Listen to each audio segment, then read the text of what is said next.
少他妈给老子装贞洁烈女，一会儿有你主动缠老子的时候。顾念来不及多想，使出最大的力气，给对方一个出其不意的猴子偷桃。臭娘们儿！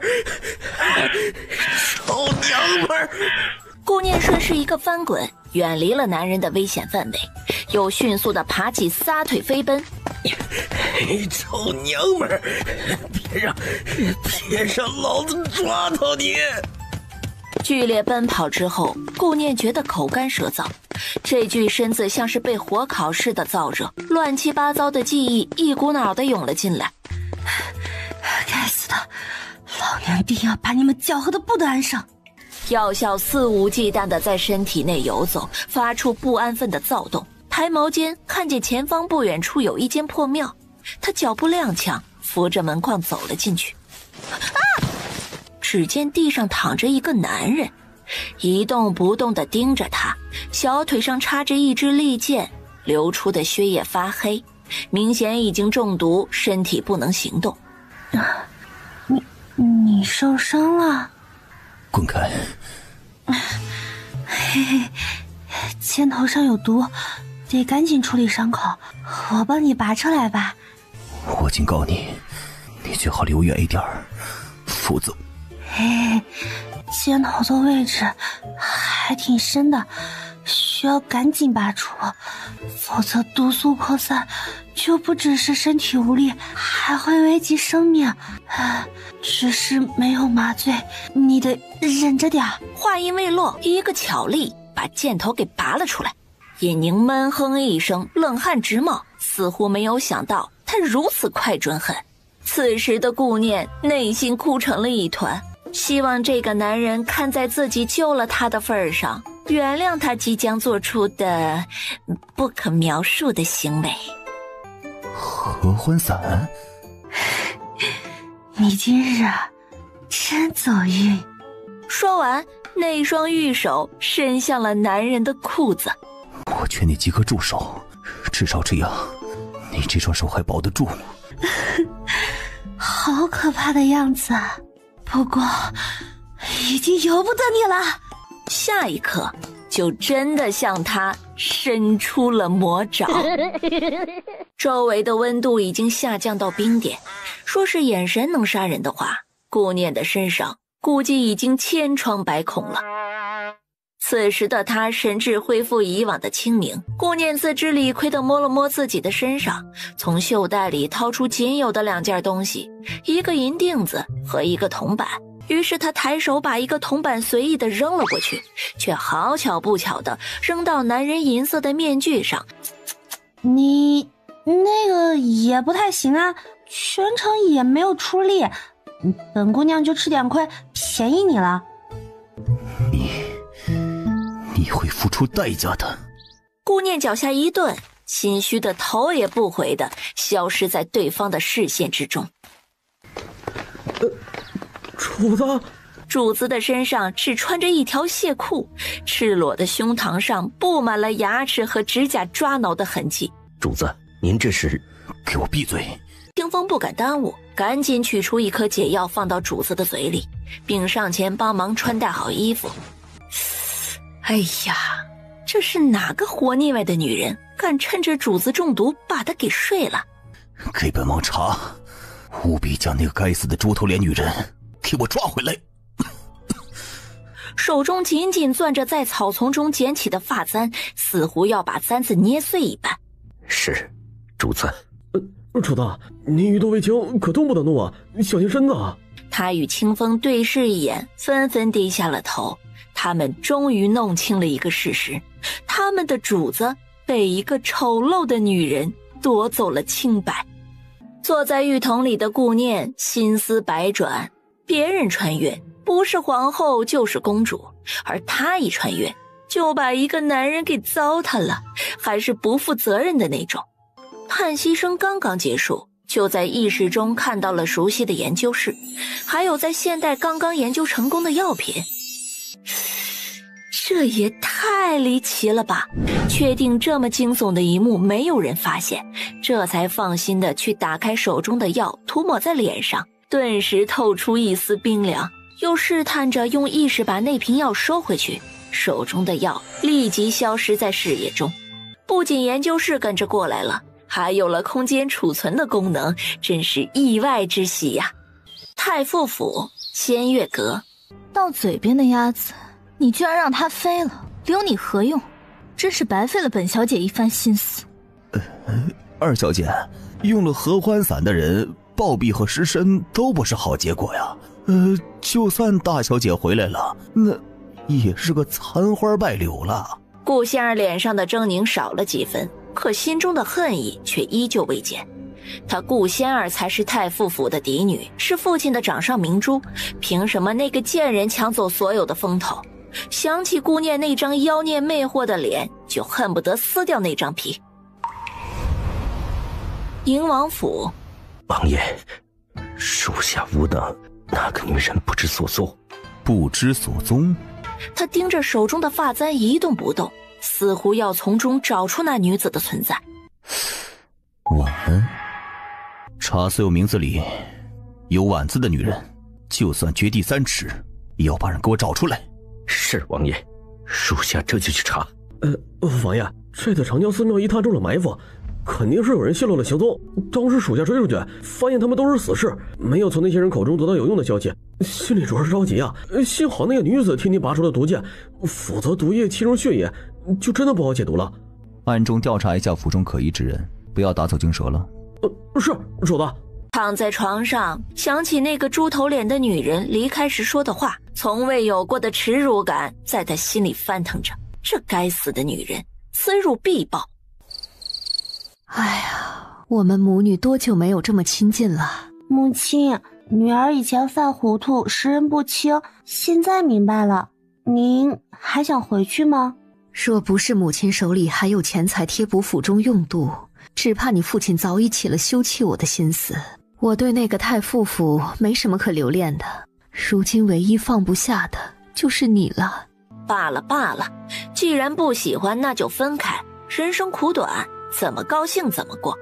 哎，念儿，府上每月都会差人来向母亲要银子供你用度，为何你穿戴如此简洁，一件首饰皆无？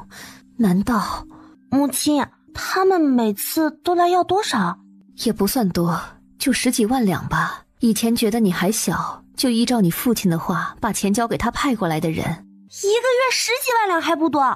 哼，这钱可想而知是进了谁的口袋了。母亲明白，你父亲的那点俸禄养不起整个太傅府，他和同僚之间往来需要大量的银钱，将来你还要仰仗你的父亲，母亲也就只能在银钱上拿捏一下他们了。原来自己是个富二代。那点钱对于母亲来说简直9牛1毛，最值钱也最重要的都在外祖父送给你的簪子里呢。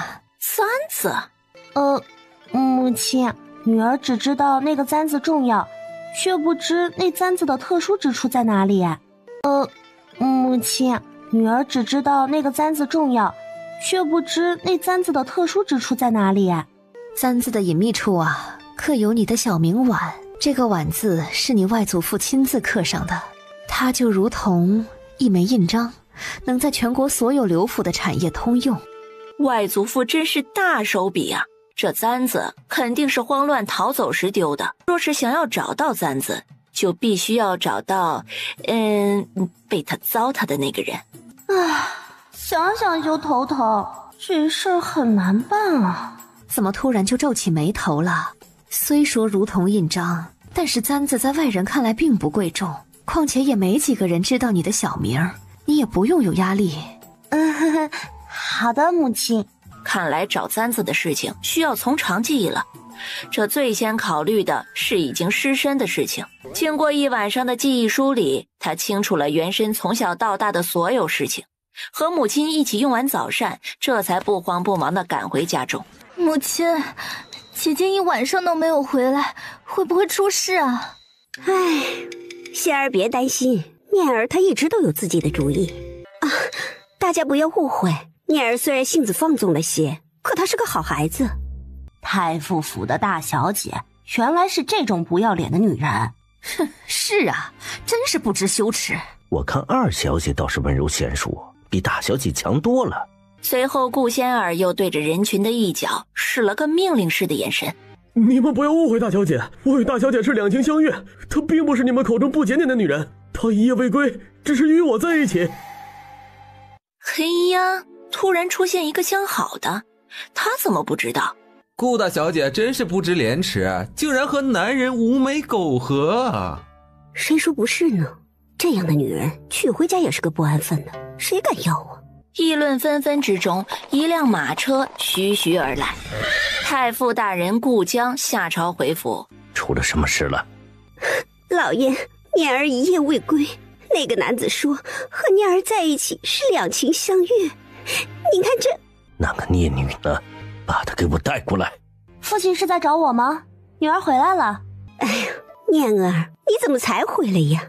你父亲可气坏了，赶快给你父亲道歉，求他原谅。只要顾念道歉了，就能坐实他不检点的事实了。混账东西，还有脸回来！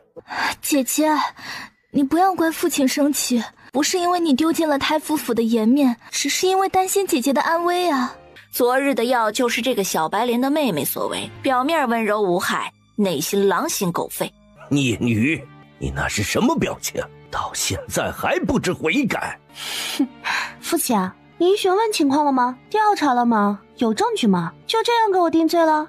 念儿，你我两情相悦，这是你赠我的定情信物，你忘记了吗？哎，还不承认呢？证据都拿出来了，顾大小姐不要脸还薄情，看这位公子多伤心呢。顾念，你不是要证据吗？现在还有何话说？我说屋里擦妆帘的布巾怎么不翼而飞了？原来是被有心之人拿走了。这偷东西的人也是个蠢的，拿个擦布巾当宝贝。父亲，您好歹也是当朝一品官员，这个男子穿着崭新干净，实则邋遢脏污，贼眉鼠眼。他就是被人安排来的一个乞丐，是故意污蔑女儿清白的。您早就应该发现了才对啊！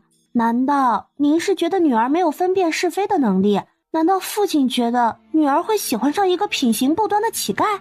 你原来是乞丐故意污蔑大小姐的。深寨大院里的水太深了，真是委屈了顾大小姐了。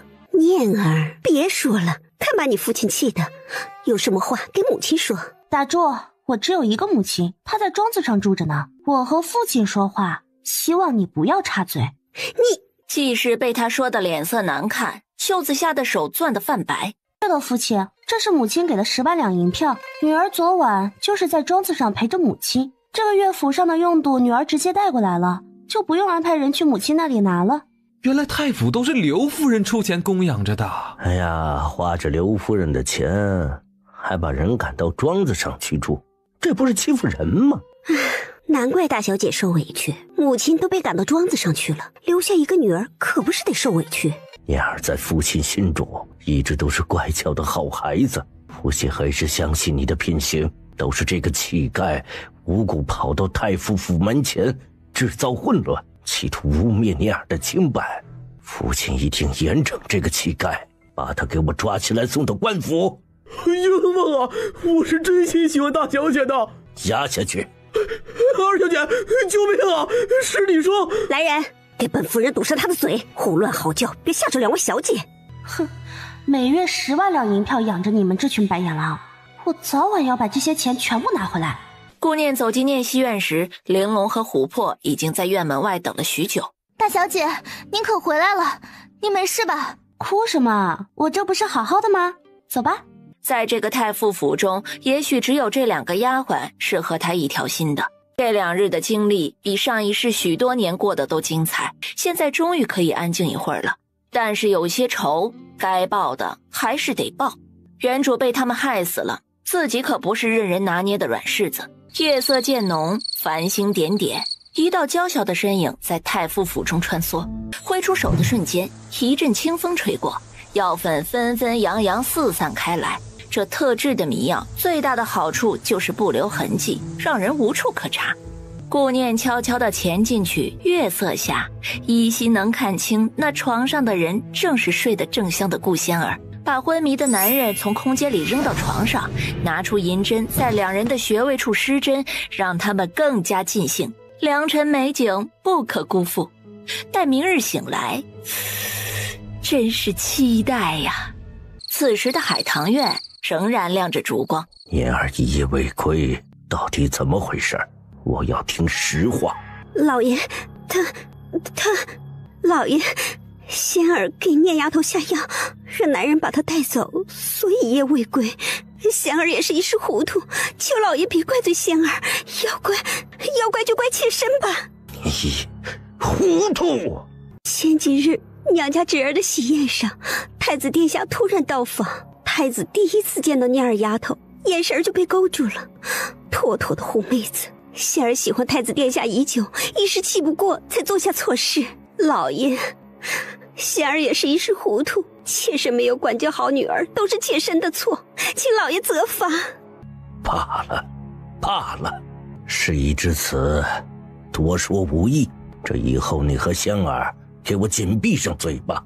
这件事情传出去，对我们太夫府没有任何的好处。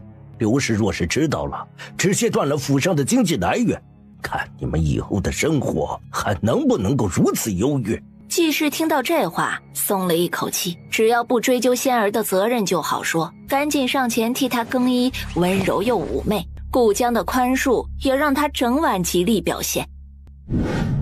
宁王府，主子，属下查过了，高将军家的小女儿名字有婉字，却只有3岁，还有一个尚书府上的姨娘名字中有婉字，现在怀孕6个月，其他没有了，属下不能。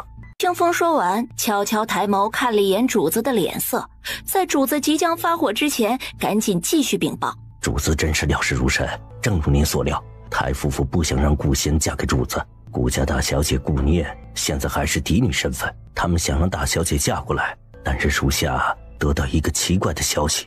说，属下听说顾家大小姐不知检点，无眉苟合，前日1天1夜没回府。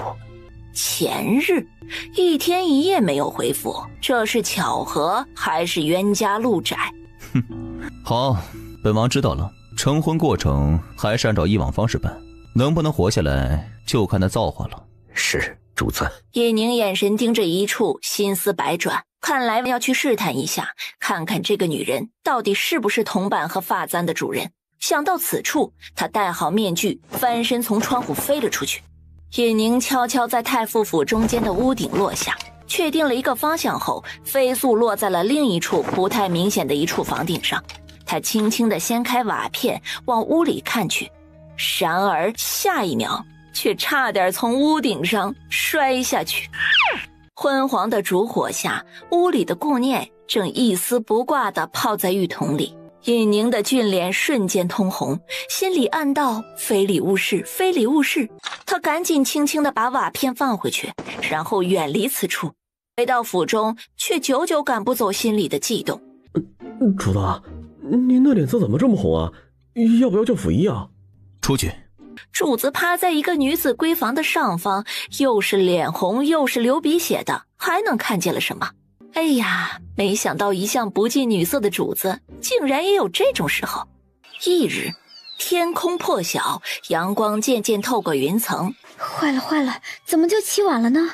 难道是这2日太过劳累？拍了拍其他下人的门，催促道：阿姨，快起来，快起来！什么时辰了还在偷懒？一会儿少不了你们的惩罚。他转身看到守门的婆子还在地上躺着，睡得发出打鼾的声音。还睡呢？小命不要了吗？求姑娘饶命啊，在二小姐身前说句好话，我们也不知道怎么就睡着了，以后一定不会再犯，求碧莲姑娘饶命啊。碧莲冷哼一声离开，饶恕不饶恕的得看她和二小姐的心情。二小姐，你醒了吗？没有动静。奇怪，二小姐今日也起晚了啊！二小姐，你怎么了？大床上正躺着一男一女。破庙里睡觉的乞丐半夜起来小解，看到柱子旁边睡着一个乞丐女人，眼睛一咕噜就直接朝着女人走了过去。还没有解开女人的衣服呢，就什么都不知道了。醒来就躺在雕花锦缎的大床上，身边还有美女相伴。怎么会这样？怎么会这样？你大胆！你是谁？是怎么进来的？惊叫声引来了顾江和季氏。大清早的一惊一乍，成何体统？老爷夫人，二小姐她碧莲金是怎么回事？说话都不利索。母亲，我该怎么办？跟着一起进来的顾江也愤恨的眼睛里冒着火焰。大人饶命啊，饶命啊！小人也不知道怎么回事啊，这醒了就在这里了，请大人明察，还小人清白啊！大人，肯定是有人陷害呀，小人是无辜的，小姐姐失身于我会负责的。你负责个屁！母亲，我不活了！仙儿别怕，有母亲在呢。来人，给我把他拖走，不留活口！仙儿不怕，有父亲母亲在，什么事都能解决。仙儿放心。今早的一桩艳事全府皆知，只不过人人闭口不谈，假装不知道。大小姐，你知道二小姐她……我知道了。不，大小姐，你肯定不知道，她和一个男人睡在一起，那人还是个乞丐。大小姐，你怎么知道的？从你这兴奋的眼睛里看见的。大小姐越来越不一样。哪里不一样？难道自己这么快就被看出来是假的了？大小姐变得越来越聪明了。顾念被他逗得嗤笑一声，继续忙活着手中的事情。仙月阁里依旧是一片阴霾。是顾念他要报复。是他，对，就是他。对，老爷，一定是顾念那个丫头。我瞧着她昨日就不对劲儿，和从前大不一样，分明就是想毁了仙儿。无知妇孺，那乞丐一看就是一个软骨头，威胁生命的情况下，依然说自己一无所知。难道念丫头能把一个男人迷晕扛到太傅府？她一介女子，又是如何在内宅中神不知鬼不觉的将人弄到仙儿的床上？老爷，妾身有办法。过几日是仙儿的祭礼，提前准备吧。还有仙儿的院子里的下人，你知道怎么做吧？妾身明白。他的仙儿一定要嫁入太子府，一定要成为人上人。仙儿放心，以后的路母亲都会为你铺好，你什么都不用担心，一切照旧便可。整个太傅府有人欢喜有人忧。圣旨到，奉天承运皇帝诏曰：此闻太傅府嫡女温婉贤良，知礼博傲，品貌出众，朕闻之甚悦。今特此婚为宁王正妃，下月16晚婚，布告天下，贤士闻之，钦此。顾大人接旨吧。这才拉回了顾江的思绪，赶忙接旨。劳烦公公走一趟，请公公喝茶。哎呀，顾大人还真是客气呀。那咱家这就回去复命了。公公慢走。母亲，女儿不嫁，打死我都不嫁。乖女儿，别哭了，哭得母亲心疼啊。母亲一定想办法，绝不会让你嫁给那个病秧子。她教养长大的乖女儿，绝不能嫁给一个废人。老爷，仙儿绝对不能嫁给宁王，你不能把女儿往火坑里推呀。嫁进宁王府，女人的下场不是早逝就是寡妇，我的仙儿绝对不能嫁过去。闭嘴！真是胆大包天，什么话都敢说出来。闭嘴！真是胆大包天，什么话都敢说出来。我不管，就算我死，也不会让仙儿嫁过去。父亲，您一向最疼女儿的，女儿不能这样一辈子毁了呀！您帮帮仙儿吧。圣旨上指明了顾家嫡女，还能怎么办呢？难道还能让皇上更改圣旨不成？老爷，还有一位嫡女啊，顾念的嫡女身份一直在族谱上没有更改，谁规定一定是我的仙儿嫁给宁王呢？顾念也是名副其实的嫡女。是啊，父亲，姐姐也是太傅府嫡女，父亲不能偏心吧？况且她是大姐，理应她先出嫁才对。老爷，仙儿以后可是要嫁给太子的，将来有机会入主东宫，定能成为您仕途上的一大助力。念儿那孩子如今变得脾气急躁，性子不好管教，以后如何能帮衬你？倒是仙儿乖巧懂事，以后还是仙儿得用。是啊，父亲，以后女儿都听您的。在季氏母女的轮番洗脑和央求下，她终于轻轻地点了点头。顾念辗转反侧想事情，而暗夜中的仙月阁满地血迹，一片混乱。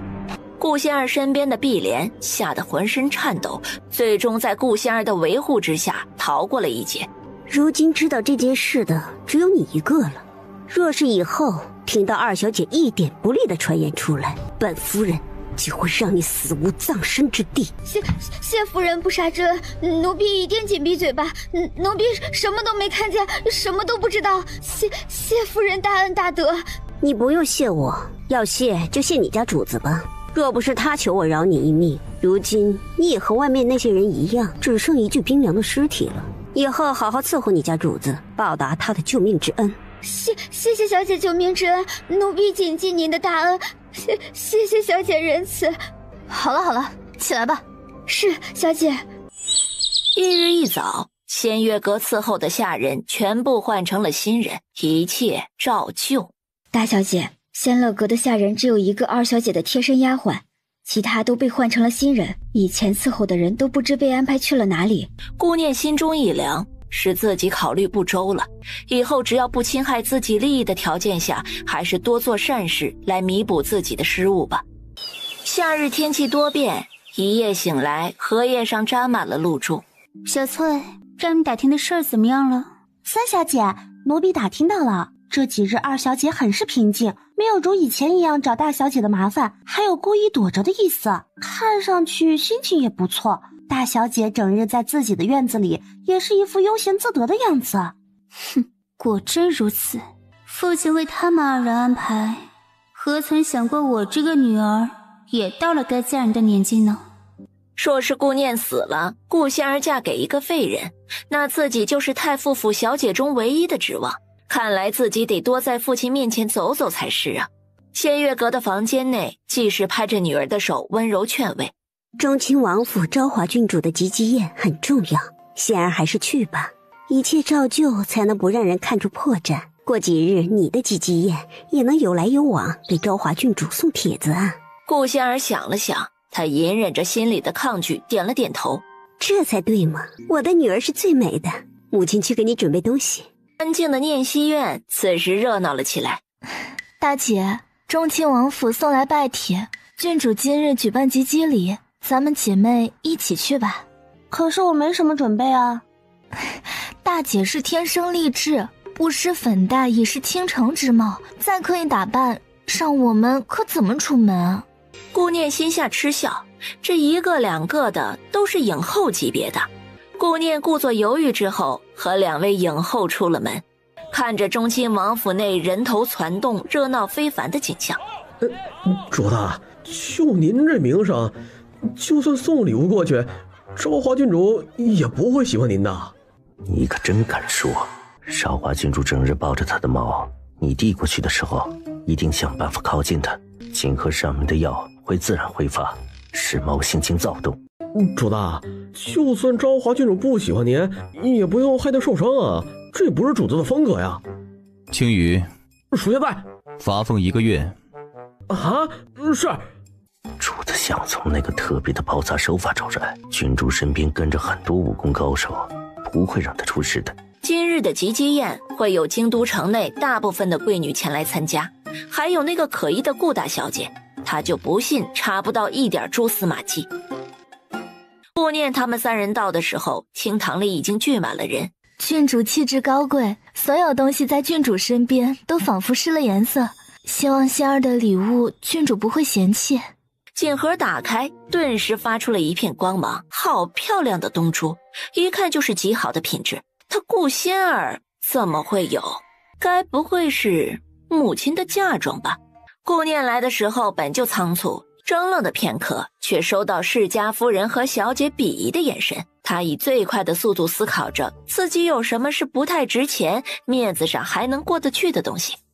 意识在空间内查找一番，还真的被他找到了。这是什么宝贝呀？怎么从来没见过？是啊，看着很贵重的样子，真是美极了。哇，好美啊！顾大小姐，这是什么宝贝啊？本郡主从来没有见过。这个东西的名字叫做天鹅泪，这是我舅舅从一个西域人那里花了大价钱才买到的，目前为止也就只有这么一颗，赠给郡主这样光华霁月之人是再合适不过啦。珍珠，快去准备锦盒，不，要准备上好的金丝楠木礼盒。天鹅泪，真的很美啊！属下也是第一次见呢。主子，您一向见多识广，应该知道天鹅泪吧？旁边的清风暗中拧了一下青羽，这货又在找死。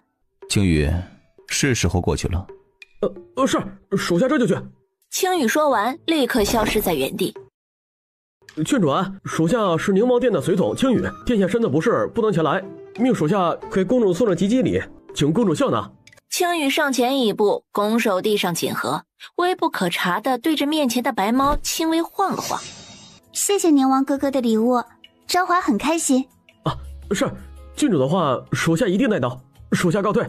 人都到齐，宴席开始。坐在郡主身上的白猫躁动不安的火苗终于爆发了，犹如失去理智一样上蹿下跳。雪团，别跑啊！雪团别怕，到姐姐这儿来，姐姐保护你。你这是怎么了？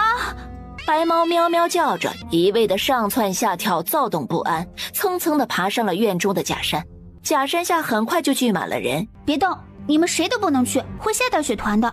本郡主亲自去把她抱下来。侍卫随从们吓得跪了一地，纷纷阻止郡主以身犯险。好了，谁都不许阻拦，否则严惩。本郡主会小心的。看着郡主一人爬向假山，吓得瑟瑟发抖。哎呀，郡主吉人天相，千万不要出事啊！各路大神保佑，各路大神保佑！雪团，姐姐来了，不要怕，跟姐姐回去，姐姐保护你。雪团一个矫健的跳跃离开了原地，郡主被雪团晃了一下身子，开始站立不稳，往下坠落。郡主出事了！护卫眼疾手快，把郡主救了下来。我的手腕好疼啊！御医，快传御医！本郡主若是留下疤痕，你们的手也别要了。郡主的伤口一直在流血，还是先包扎上吧，否则等御医来会失血过多。主子，郡主受伤出乎意料之外，顾大小姐又参与进去，怎么办？不着急。好吧，听主子的，继续观察看看。顾念上前来，蹲在郡主的身旁，看了看伤口，继续道：伤口有些深，而且距离血管很近，郡主还需谨慎对待。想要不留下疤痕，我有办法。大言不惭！御医，你终于来了，快来看看本郡主的伤会不会留疤。郡主摔得不轻啊，郡主需要好好休养些时日，因为伤口太大，痊愈之后疤痕肯定会留下的。你可是太医院名列前茅的外伤大夫，也去不掉疤痕吗？老臣技不如人，郡主恕罪。留下丑陋的疤痕，我还怎么见人啊？郡主不必担心，我倒是有个办法不留下疤痕，只是不知道郡主愿不愿意试一试。我先帮您把伤口包扎上，把血止住吧。至于要不要我治疗您的疤痕，还是由郡主您决定。不过请郡主相信，我定能让郡主不留一点疤痕。若是医治不好，任凭郡主处置。顾念说着，就把手伸进了袖袋，从空间内拿出医用纱布为郡主包扎。这顾大小姐什么时候会医术了？隐秘处，顾念浑身散发的冰冷气场，让清风和青羽忍不住打了个寒战，实锤了。青羽在心中默默地为顾念伸出了一个大拇指，赞叹一声：“女中豪杰呀！”姐姐，快向郡主道歉吧，妹妹从来不知你懂医术啊，千万不要耽误了郡主的病情。二姐莫着急，或许大姐真的有办法呢。顾仙儿不可思议地看着拽住自己衣袖的顾灵儿，她这是什么意思？这么大的口气，老夫倒要问问你用什么方法医治好郡主的伤？缝合术配以针灸，加速伤口愈合，最后以专用药膏去除疤痕。你说什么？缝合？如同缝衣服的那种？差不多是这个道理。缝衣服会有外针脚和隐藏针脚，缝合术也是一样，我会用美容手法缝合隐藏针脚，从外面几乎看不到，最后再去掉轻微的一点疤痕，就能让郡主恢复如初。昭华郡主倒吸了一口凉气，这听着都疼啊。缝合术？难道顾大小姐是传说中诡异的传人？顾念愣了一下，难道这个时代已经有缝合术了？诡异是谁？郡主，相传100年之前有个名叫诡异的人，能生死人肉白骨，缝合术也用得出神入化。若是顾大小姐会缝合术，您的疤痕真的有希望去除。若是疼死跟留疤比起来，我还是选择留疤比较妥当。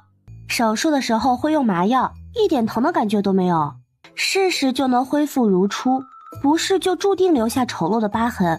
到底要如何选择，由郡主自己决定。真的不疼？保证不疼。好，那就试试。顾大小姐施展缝合术的时候，能否让老夫在旁边打下手啊？可以，我需要一个单独安静的房间。李御医，你去准备羊肠线。他之所以答应李御医帮忙，是为了掩人耳目，得有人配合自己准备东西，否则手术用的东西凭空出现，这也太匪夷所思了。顾大小姐，若是本郡主的手腕留下一点疤痕，本郡主就把你的手给砍了，这是欺骗本郡主的代价。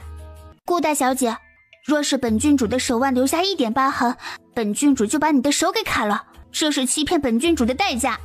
哼，这个万恶的社会，我是仗义相助，还得受到威胁和惩罚，我向谁说理去啊？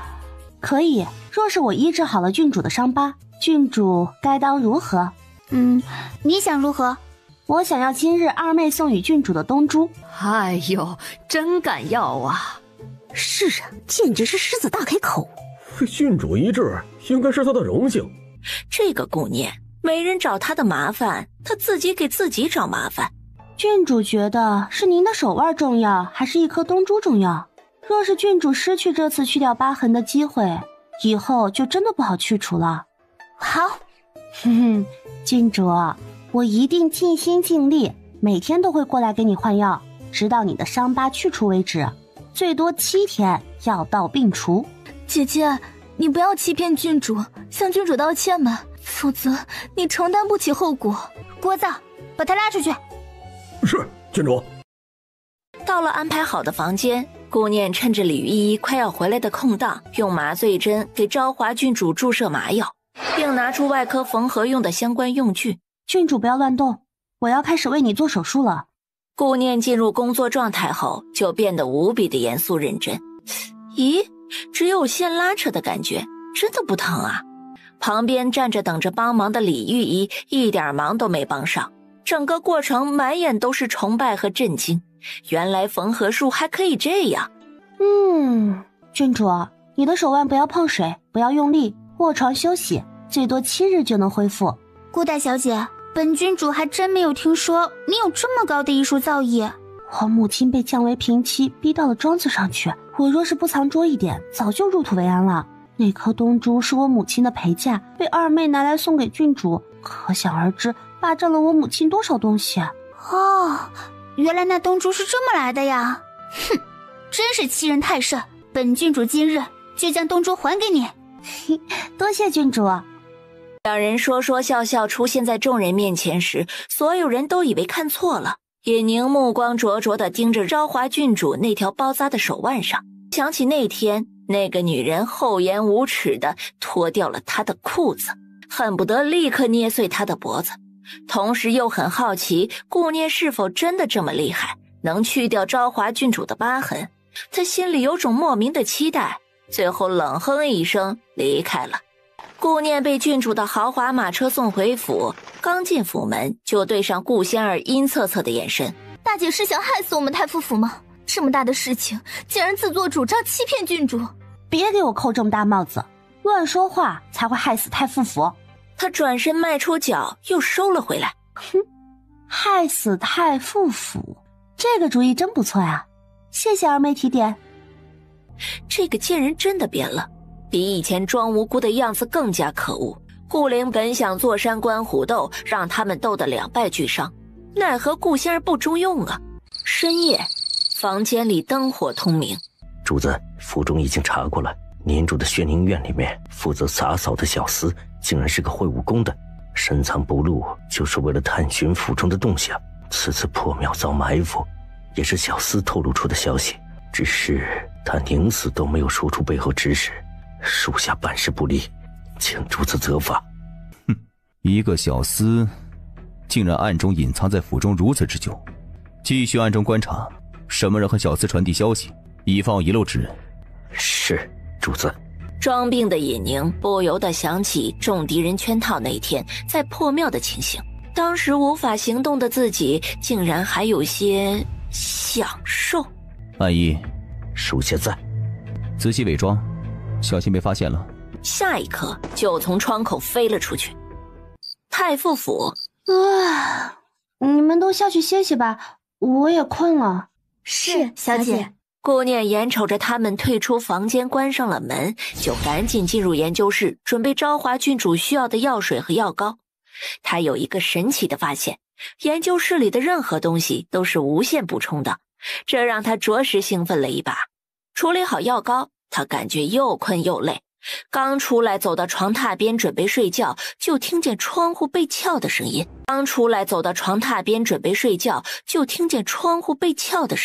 什么情况？半夜入室，难道是采花贼？顾念手中的白色粉末对着他随手一扬，露出了得逞的笑容。本姑娘最近刚研究出来的麻醉散，吸入一点就能全身麻痹，你是第一个用到的，是不是很荣幸？哼，确实很荣幸，只是你听没听说过有种武功叫闭气啊？你没事？尹宁眉梢上挑，银色的面具泛着冷光，展现在顾念的面前。顾念本以为那次之后大路朝天，各走一边，谁知道这货如此执着，竟然找来了。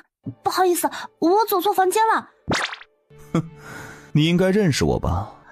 不认识，没见过。是吗？婉儿。发簪，我的发簪好贵重的嘞，把我的发簪还给我。哼，你终于承认了，无耻贱人。你禽兽不如，少在我面前装贞洁烈男，当时不是挺享受的吗？再说了，你委屈，我比你还委屈呢，我这身体可还是个雏呢，要不是中了那种不要脸的药，哪能便宜了你啊？你真是在找死。谁知下一秒，一只有力的大手掐住了他的脖子。一个姑娘家被人算计失了贞洁，这是何等的大事啊！我整日都在担惊受怕中度过，你还过来揭我的伤疤，你怎么能如此狠心？你就不怕你儿子听见？你莫要胡说，我哪来的儿子？虽然还只是一个瘦小的豆芽菜，但也是一个小生命，不是？听得尹宁嘴角又是猛地一抽，仿佛面前是什么脏东西似的，把放在他脖子上的手利索地缩了回来。哼，你这个不知羞耻的女人，真是满口谎言，这才几日就知道肚子里有个儿子了，你还不配有本，不配有我的儿子。哎呀，彼此也并非我所愿，就在刚刚，瘦小豆芽菜伸了个懒腰，腰折了。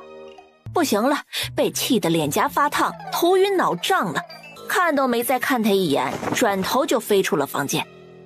咦，就这么走了？哼，真没礼貌。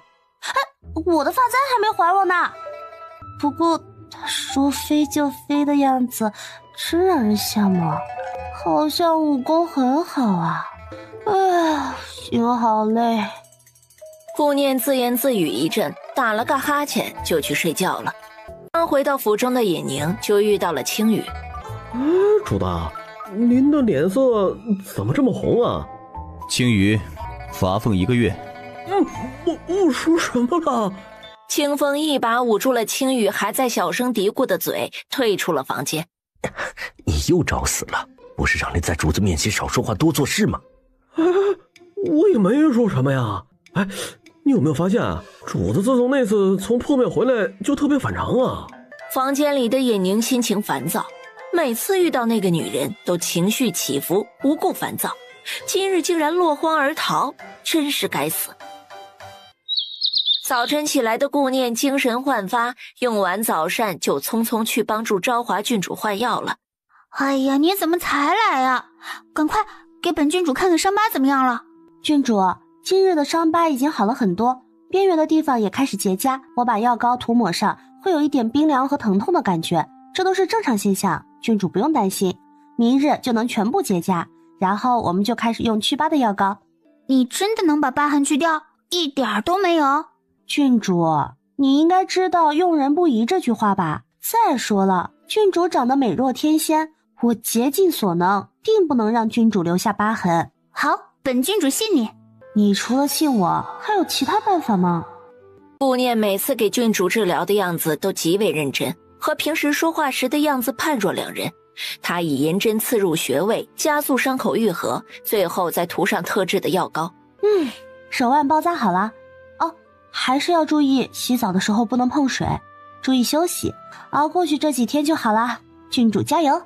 加油！嘿，这样的打气方式我很喜欢。你以后也不要叫我郡主了，莫得把关系叫身份了，直接叫我昭华。顾念从中亲王府出来，坐在马车上开始琢磨研究毒药，想法还没有结束，就听见咻的一声划破长空。我的妈呀！他刚刚和死神擦肩而过。一个蒙面黑衣人提着长剑缓缓地走近，突然一只粗壮的大手抓住了布帘，掀开的那一刻，他对着黑衣人的脸撒出了手中的药粉，也不管那人中没中麻药，只顾着跳下马车飞奔，这是他唯一的逃命机会。妈的！顾念不敢扭头去看，只顾着一口气地往前跑，这样可不行啊，体力不支，最后还是有被追上的危险。跑到一个隐蔽的路口，看见一辆孤零零的马车停在那里，他想也不想就钻了进去。哎呀妈呀，光天化日就杀人，这里实在是太危险了，好想回到和平时代。哎呀妈呀，光天化日就杀人，这里实在是太危险了，好想回到和平时代。看了看身边放着的银色面具，正想要悄悄地拿起来戴上，就看到对面的女人转过脸来，两人四目相对。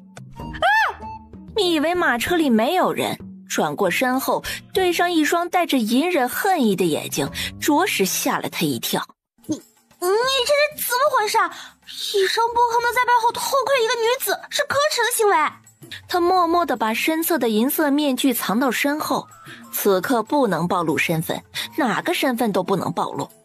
怪不得一声不吭，原来是个哑巴呀。你也是个苦命人，本小姐就原谅你了，长得这么好看，真是可惜。尹宁被他的话气得嘴角狠狠地抽了抽。太子殿下，那两个人就是往这个方向跑的。给我仔细的搜，千万不能让他们跑了。清风和青羽看着追来的人，他们必须把人引走，否则主子多年的隐忍就白费了。太子殿下，他们在那边，赶紧去追啊！一定要把人抓到。给对面张嘴想要说话的顾念做了一个虚的动作，又指了指外面。马车的外面，太子阴狠的目光定在了隐蔽路口的马车上，然后悄无声息地走了过去。太子阴狠的目光定在了隐蔽路口的马车上，然后悄无声息地走了过去。突然，他阴狠的一笑，拔出长剑，一把将车门挑开。出乎意料的，里面的画面并不是自己想的那样，而是一幕香艳的活春宫。太子气得冷哼一声离开，走得极为干脆。你竟敢占姑奶奶的便宜！你擅闯我的马车，打搅了我的清静，还顺便救了你一命。你说我收个利息，不算过分吧？还能这么算的？不过救了他一命倒是真的。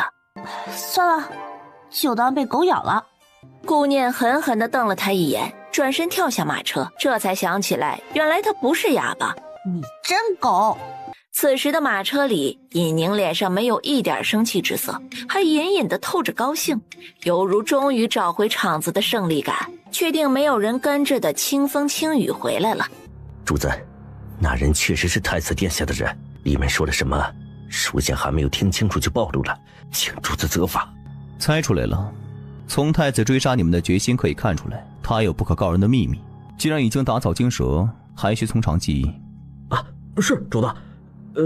不过顾大小姐见到了主子真实的身体情况，虽然现在还不认识您，以后见到肯定会露馅的。这反正嫁过来不出3日也要死，这不如早些啊，免得夜长梦多。这不如早些啊，免得夜长梦多。不用，太傅2个女儿，难道都杀了不成啊？本王装病调查3年，也没查出背后指使，看来是该露面了。让他们有所警觉，才能露出马脚。顾念会医术，又是冲喜嫁过来，这不是很好的付出借口吗？哼，至于把柄嘛，相互握着对方把柄，才能更好的成为一条船上的人，不是吗？互相？你有顾大小姐什么把柄啊？婚前失真。青雨这才恍然大悟，咦，主子真狗，顾大小姐骂得真不错。今日的刺杀给顾念带来的冲击力有点大，他要加快研究毒药的速度。这么久了，小姐怎么还没醒？不知道，再等等。若是小姐还不醒，就得进去叫醒小姐。今日老爷吩咐要去前厅用晚膳的，可不能迟了。空间内的顾念研究了好几种毒药，心里为自己的研究成果沾沾自喜，收拾好了转身出了空间。哎，小姐，你醒了，老爷吩咐要去前厅用晚膳，时辰已经到了，咱们得赶紧收拾一下。不用收拾，自己家人有什么可收拾的，自然才是最好的。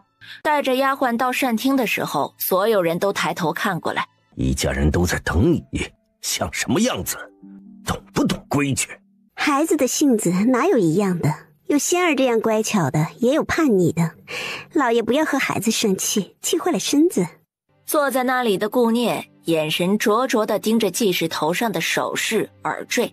听说你给昭华郡主治伤了？是啊。你哪里会医术？若是惹出麻烦，为父没办法给你兜着。父亲这话说的容易让人误会啊，好像以前护着过女儿似的。你气得他火冒三丈，想起圣旨的事情，又不得不压下心中的怒火。事已至此，只能走一步看一步。再说说你成亲的事儿。打住！什么叫我成亲的事情？你什么时候给我定下的婚事？他娘的真被老娘猜中了！这2个老货一直都在打老娘的主意。圣旨已经下了，岂有更改的机会？念儿，宁王可是皇上很喜欢的皇子，虽然有些体弱，你嫁过去也是宁王正妃，身份地位水涨船高，父亲也是为你好。体弱？相传都快进棺材了，这老货还说是体弱，为了把自己往火坑里推，真是不遗余力呀。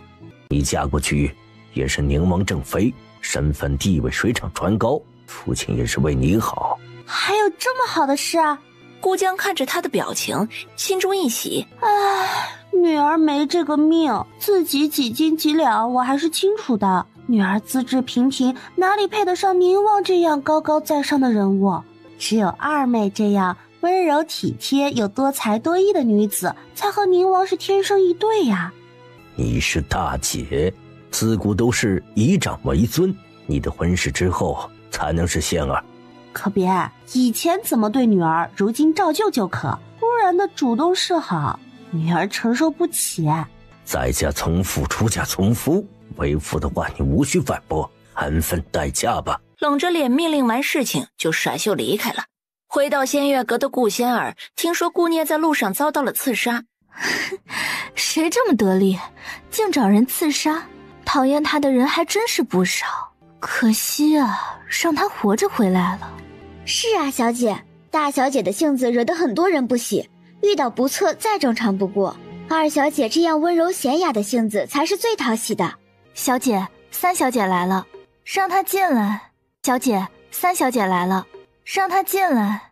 二姐，妹妹今日得了一盆花，听说名字叫紫菱鸢，还是稀有的品种。妹妹对花草没有研究，恐养坏了如此好的花，想着姐姐娴静温柔，应该喜欢，还是送到姐姐这儿来比较妥当。放那里吧，妹妹真是客气了。咱们姐妹之间就应该关系密切，相互扶持。姐姐说的是，妹妹一定与姐姐多加亲近，常来常往。哦，对了，听说这紫菱鸢有静心凝神的功效，对睡眠效果很好，但是千万不能和驱虫的香料放在一起，否则会产生毒性，一旦中毒会全身发痒，引起红疹，最后溃烂，挺吓人的。姐姐要注意避开些，只利用它的优点就好。顾仙儿越听越觉得这是个好东西，正愁着怎么整治顾念呢，打瞌睡就有人递枕头了。顾灵眼角余光悄悄观察着对方的变化，希望没有白费功夫。今日的刺杀也没有成功，他开始有些坐不住了。大姐嫁入宁王府，二姐也会被父亲安排嫁给太子，到时候自己的婚事被夫人拿捏，就真的没有翻身的机会了。小翠，安排你哥哥的事情都安排好了吗？小姐放心，早就安排好了。好，咱们先逛逛园子，稍后再去看大姐。刚从膳厅出来的顾念带着丫鬟往自己的院子走，突然一个身影闪过，对丫鬟做了个噤声的动作，就脚步加快跟了上去。顾念远远地看着那个黑衣人的身影，怎么都觉得无比的熟悉。原来杀手是顾仙儿的人。大小姐，您怎么了？没事，我看错了，回吧。回到念熙院里，顾念定定地看着镜子里的自己。你们说逃跑和假死哪种逃婚方法比较好？小姐，您在说什么呢？那可是圣旨啊，岂能由你说逃跑就逃跑的？圣旨怎么了？家里不是还有一位嫡女吗？我跑了让她嫁呀。等顾仙儿成功嫁入宁王府，我再回来就是了。小姐，这么大的事情让您说出来跟出去玩似的，太冒险了，不妥不妥。确实不妥，是我想的太简单了。我跑了的话，母亲不是也得跟着受连累？万一真的惹怒了龙颜，我和母亲都在9族之内呢。哎呀，我还得再想想。两个丫鬟对视一眼，都摇摇头，感到无语。小姐最近的变化太大了，一时有些不好消化。逛园子的顾灵站在一处暗影处，听着黑衣人的回报。三小姐，一切办妥。好，你做得很好，以后还会用得着你，等着就是。当然，好处也是少不了的。黑衣人正是小翠的亲哥哥大山。大山掂了掂手中沉甸甸的钱袋子，心中一喜，谢过之后告辞离开。大小姐，三小姐来了，快请进来。大姐姐晚膳时和父亲有些不愉快，妹妹就想着过来给姐姐解闷，不知道有没有打扰到姐姐。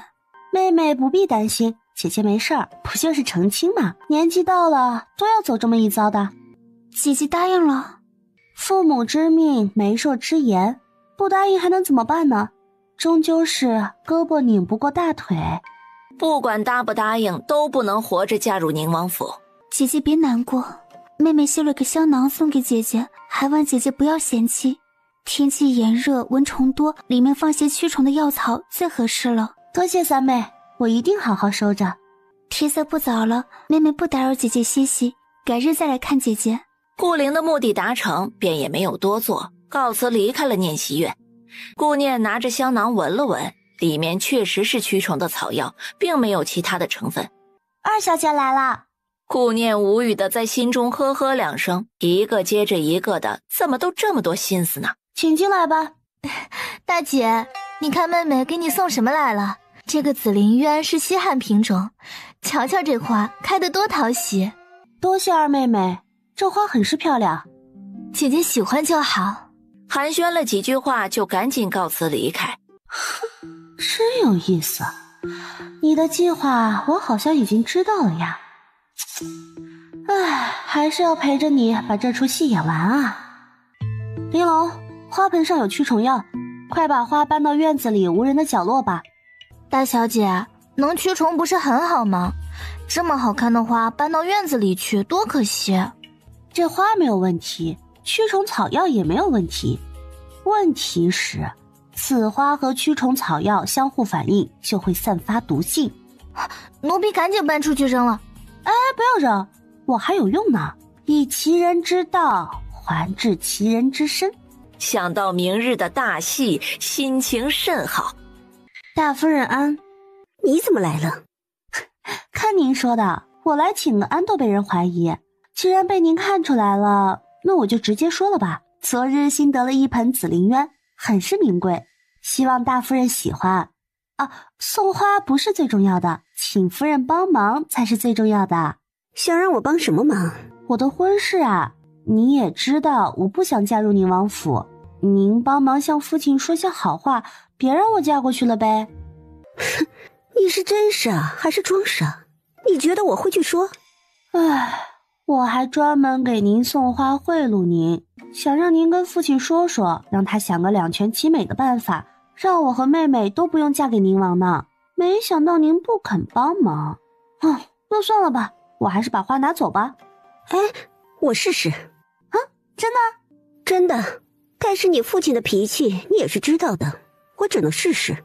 好，只要能试试就行。那我回去等你的好消息。顾念说完，心情愉悦的告辞，不经意的转身时，香囊掉在了地上。本来以为那个丫头变得聪明刁钻了，没想到也有缺心眼儿的时候，竟然让我去帮忙。是啊，老奴都怀疑他是不是因为婚事刺激的脑子不灵光了呢？夫人，这香囊怎么处置？你随便找个地方放起来吧，那丫头的贴身之物总有用得着的时候。是，夫人。到了忠亲王府，郡主的丫鬟已经在大门外翘首以盼了。嘿，大小姐，您可算来了。郡主从吃完早膳就开始念叨您呢。郡主每天都如此着急，恨不得一睁开眼我就飞过来。赶紧把人带到郡主的房间。念姐姐，你可算来了，再不来，等得我头发都快白了。你可真夸张，我可不想看到白发苍苍的郡主。我说的是真的，越来越觉得咱们两个性格相投，相见恨晚。要不你就住在这儿得了，省得天天来回跑，多麻烦啊！这样我们还可以把酒言欢，岂不乐哉？还把酒言欢呢？你想得美！伤没好之前不许喝。说到不能喝酒时，对方眼里的光瞬间消失。等你好了，我陪你喝。真的？太好了，咱们两个上辈子肯定是姐妹。伤疤痕迹已经淡了很多，再有个2-3日就能完全消除了。听说昨日被刺杀的消息，当即就拽着顾念的胳膊不让走了。我又不是天天被刺杀，哪里用得着住在这里？放心吧，这次刺杀没成功，短期内也不会再出现的。好吧，我哥哥应该快回来了，让他送你回去吧，否则我不放心。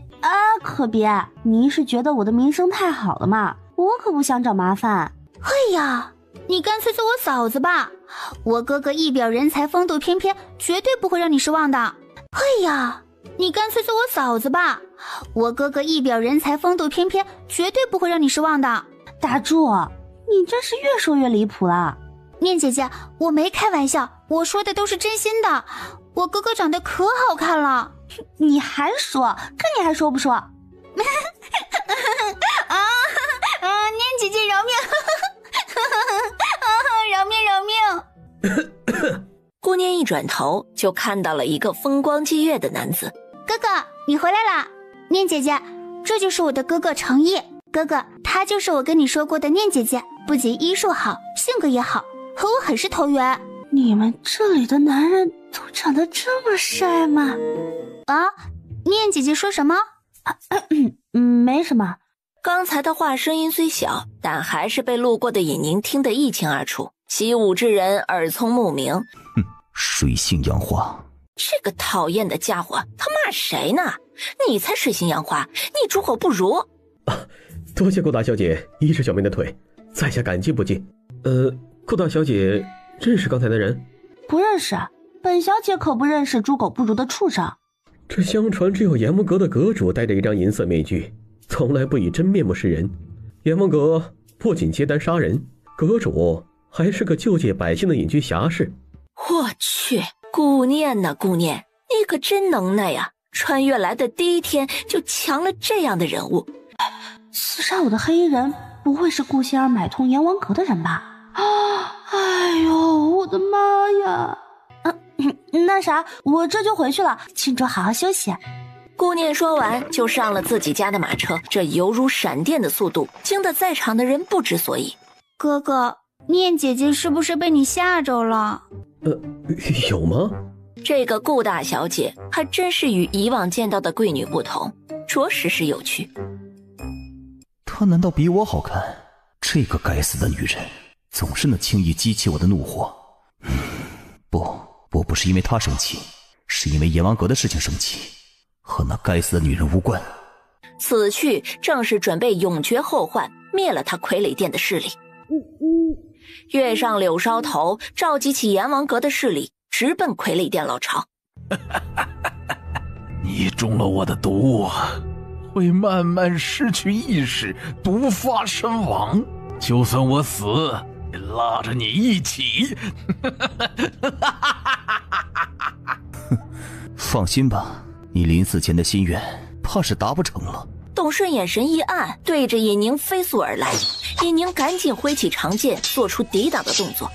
一息之间，董顺犹如老鼠钻洞一样的没了踪影。起火攻心令他的毒素急速扩散，眼前景物一片混沌。太傅府，他此时只一直在琢磨怎么和面具男能缓和关系呢？毕竟小命要紧呐。扑通一声，一个身上带血的男人从窗外掉了进来。这人说来就来，如此不经念叨。他蹲在对方身前，抬起男人的胳膊把了把脉。又中毒了，身上看着吓人，都是些皮外伤，用上我特制的药膏很快就能恢复。就是这个毒有点阴险。若是我不救他，这人就活不过明天，那不是很好吗？少了个讨厌鬼，就不用担心他来杀我了。怎么能见死不救呢？不行不行，既来之则安之，为了保住自己的小命，就要适应这个看不惯谁就要干掉谁的时代。况且也不是我弄死的呀。对，就是这样。哎呀，不行啊！医者仁心，顾念，你不能没有良心。心里的两个小人打得两败俱伤，最后还是正义的一方获胜。随即顾念拿出了解毒丹，放进尹宁的嘴里，然后解开了他的衣服，先消毒，再把药膏用棉棒一点一点的涂抹上。这穿衣显瘦，脱衣有肉，这紧致的8块腹肌，这简直是超级男模的身材。这面具下是一张怎样的面容呢？放肆！刚无力地睁开眼，就看到眼前的女人对自己的面具伸出魔爪，感觉身前有一丝凉意，看到自己衣衫大敞，上半身暴露无遗。你这个女人，你依旧如此。依旧如此不知羞耻、水性杨花的话还没有说出来，就看见他手中拿着一个小小的瓶状的东西。哎呀，好像误会他了。我怎么了？我是你的救命恩人，你得懂得感恩。再说了，你身上有哪里是我没见过的？请救命恩人擦一擦嘴角的口水。顾念赶紧伸手摸向嘴角，这动作逗得尹宁心情愉悦，嘴角微微上扬。既然有精力骗人，看来你已经没事了，身体里的毒也毒不死你这样的千年祸害。这千年的祸害还不是被你给祸害了？你帮我解毒，我答应办这件事，作为交换如何？可以是可以，不过还得加一个条件。条件？什么条件？我帮你解毒之后，咱俩之前的误会就一笔勾销。误会解开以后，就不要杀我了，意思你可明白？女子失贞这样的大事儿，在他眼中竟然都是误会。好。你体内的毒有点麻烦，需要每天针灸配合泡药浴，连续3天毒素才可以完全清除。今日只用了解毒丹压制了你体内的毒性，从明天开始每晚过来解毒。好啦，你现在可以离开啦。叶宁此时还没有从怒火中缓过来，只冷哼了一声，便飞身出了窗子。什么人啊，真是喂不熟的白眼狼。想起刚才的交易，他松了口气，算了，本姑娘大度，不和他计较。清晨的阳光一片柔和。一声恐怖的惊叫声打破了太傅府的宁静。成了。是啊，小姐，终于没有白费小姐的一番辛苦。快去请大夫！是夫人，老奴这就安排人。只见大夫来了一个又一个，都是摇着头离开的。夫人，大小姐来给您请安了。不见，这个小贱人没安好心，从不见她主动来给本夫人请安，这2日倒是出奇的勤快，我看就是她搞的鬼。他想起了顾聂送来的花，既是有些不确定了，当时明明已经检查过，没有发现异常才留下的呀。夫人可不能这么说，念儿好不容易想起来尽一次孝心，还被你说成了不安好心，那念儿以后都不来请安了，到时候夫人可不要怨怼。他眼神定定地看着季氏的脸，好像突然发现新大陆似的。夫人，您这脸是怎么了？看着好恶心啊！不好意思，我不是故意的。顾聂说完，转身跑了出去。他竟然敢！快去找老爷，让他去请御医。本夫人不相信，就没有大夫能医治。顾江下朝后，听说他的病情，匆匆地赶来。夫人，你的脸怎么？我去请御医。他什么意思？嬷嬷，你说老爷是不是开始厌弃我了？哎呀，夫人放宽心，老爷是着急找御医才慌忙离开的。给我把花盆扔出去，越远越好，不要让我看见他。是夫人，老奴马上搬走。瞎子、瘸子、病秧子，只要不死都可以替嫁，这样才能和宁王氏天生一对。顾江刚走到二门口，就遇到了令他不喜的大女儿。父亲，夫人昨儿还好好的，怎么一晚上就成这样了呢？晚上是去干什么了呀？从哪里传染的？我晨起去请安的时候，看着怎么像是花柳病呢？真吓人！哎呀，一惊一乍的干什么？成何体统？父亲没被传染吧？胡说什么？我昨在……突然就想到，犯不着和一个孩子解释。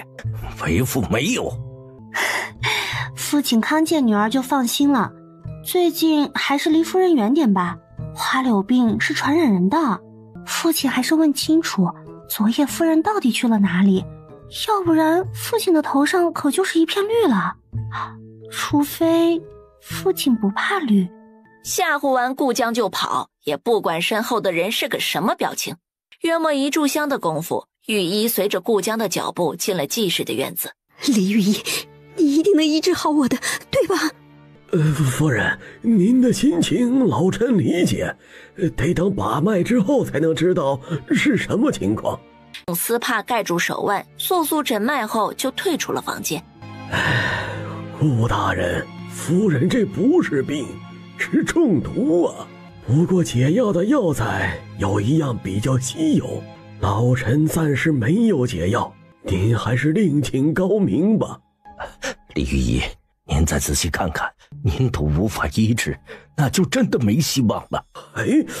顾大人不是有个医术厉害的女儿吗？都能去掉昭华郡主的疤痕呢。这要不您让她试试。李御医说完就告辞离开了太傅府。顾江想起大女儿就心中不屑，她哪里有如此能耐？老爷，你昨日还好好的，怎么今日就变成这样了？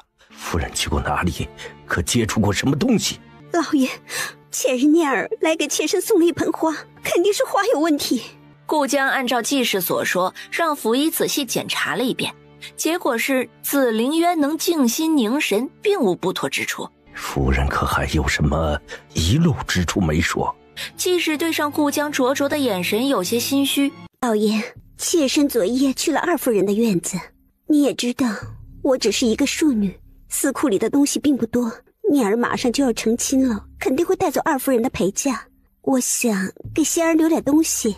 不经过自己的同意就拿走库房里的东西，1件2件就算了，胃口变得越来越大，这就让他很是不喜了。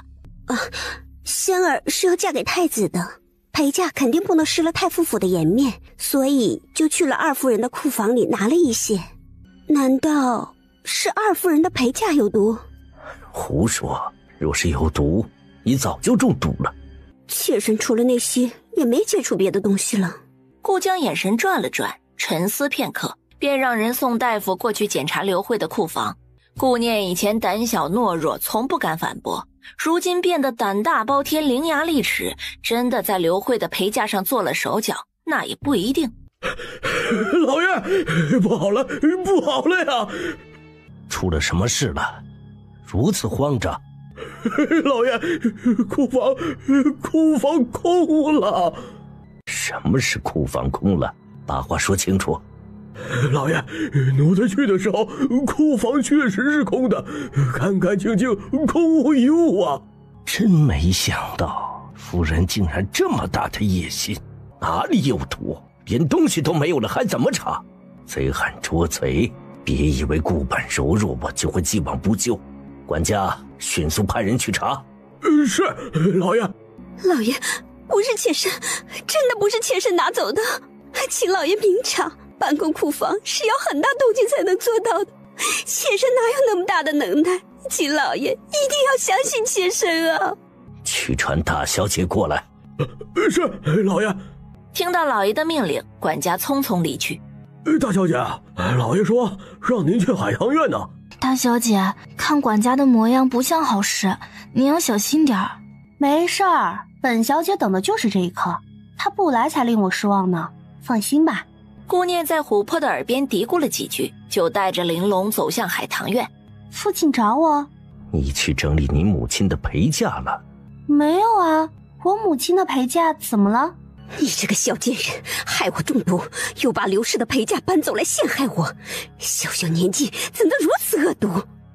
你说什么？我母亲的陪嫁丢了？父亲，母亲不在府中，陪嫁却不翼而飞，她得多伤心啊！到底出了什么事？家里遭贼了吗？为父还没有查清楚，先不要告诉你母亲，平白让她担心。还是父亲想得周到，但是母亲的陪嫁都是极为贵重的东西，要尽快找到才行。父亲，贼人敢进太傅府偷东西，这么大的事情，还是报官比较妥当。不行，不行。季氏虽然没有搬走库房里的东西，但是他房里的东西确实有刘氏的陪嫁。老爷，不好了！老爷，我好得很。不是啊，老爷，京兆府尹李大人来了。李大人跟随琥珀的脚步进了院子，正往这边走来。哦，女儿过来的时候，听说家里出了大事，心里害怕，就吩咐人去找了李大人。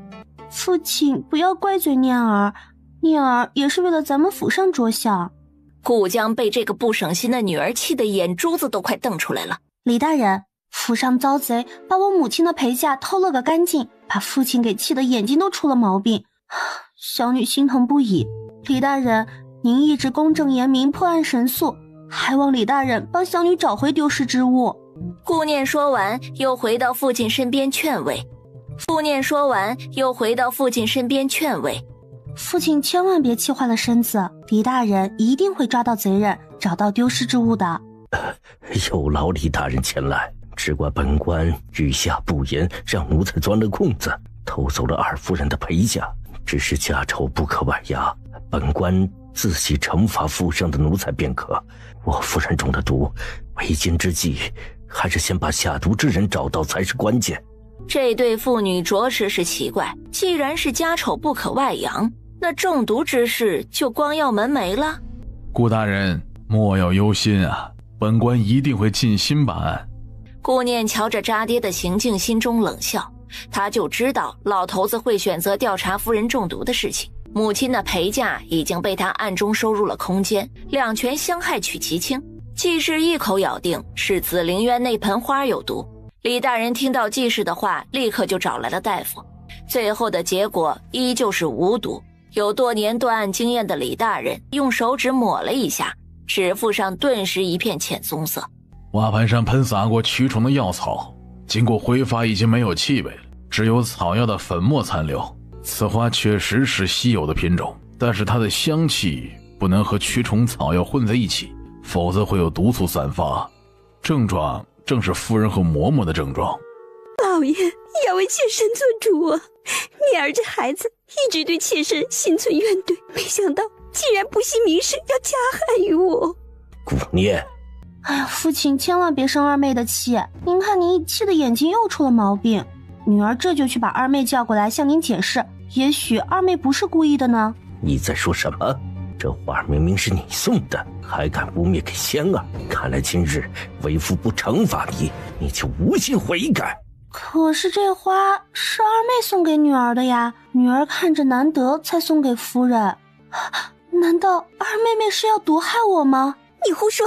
仙儿心善，连一只蚂蚁都不敢踩死，怎么会毒害你？分明就是你找的借口。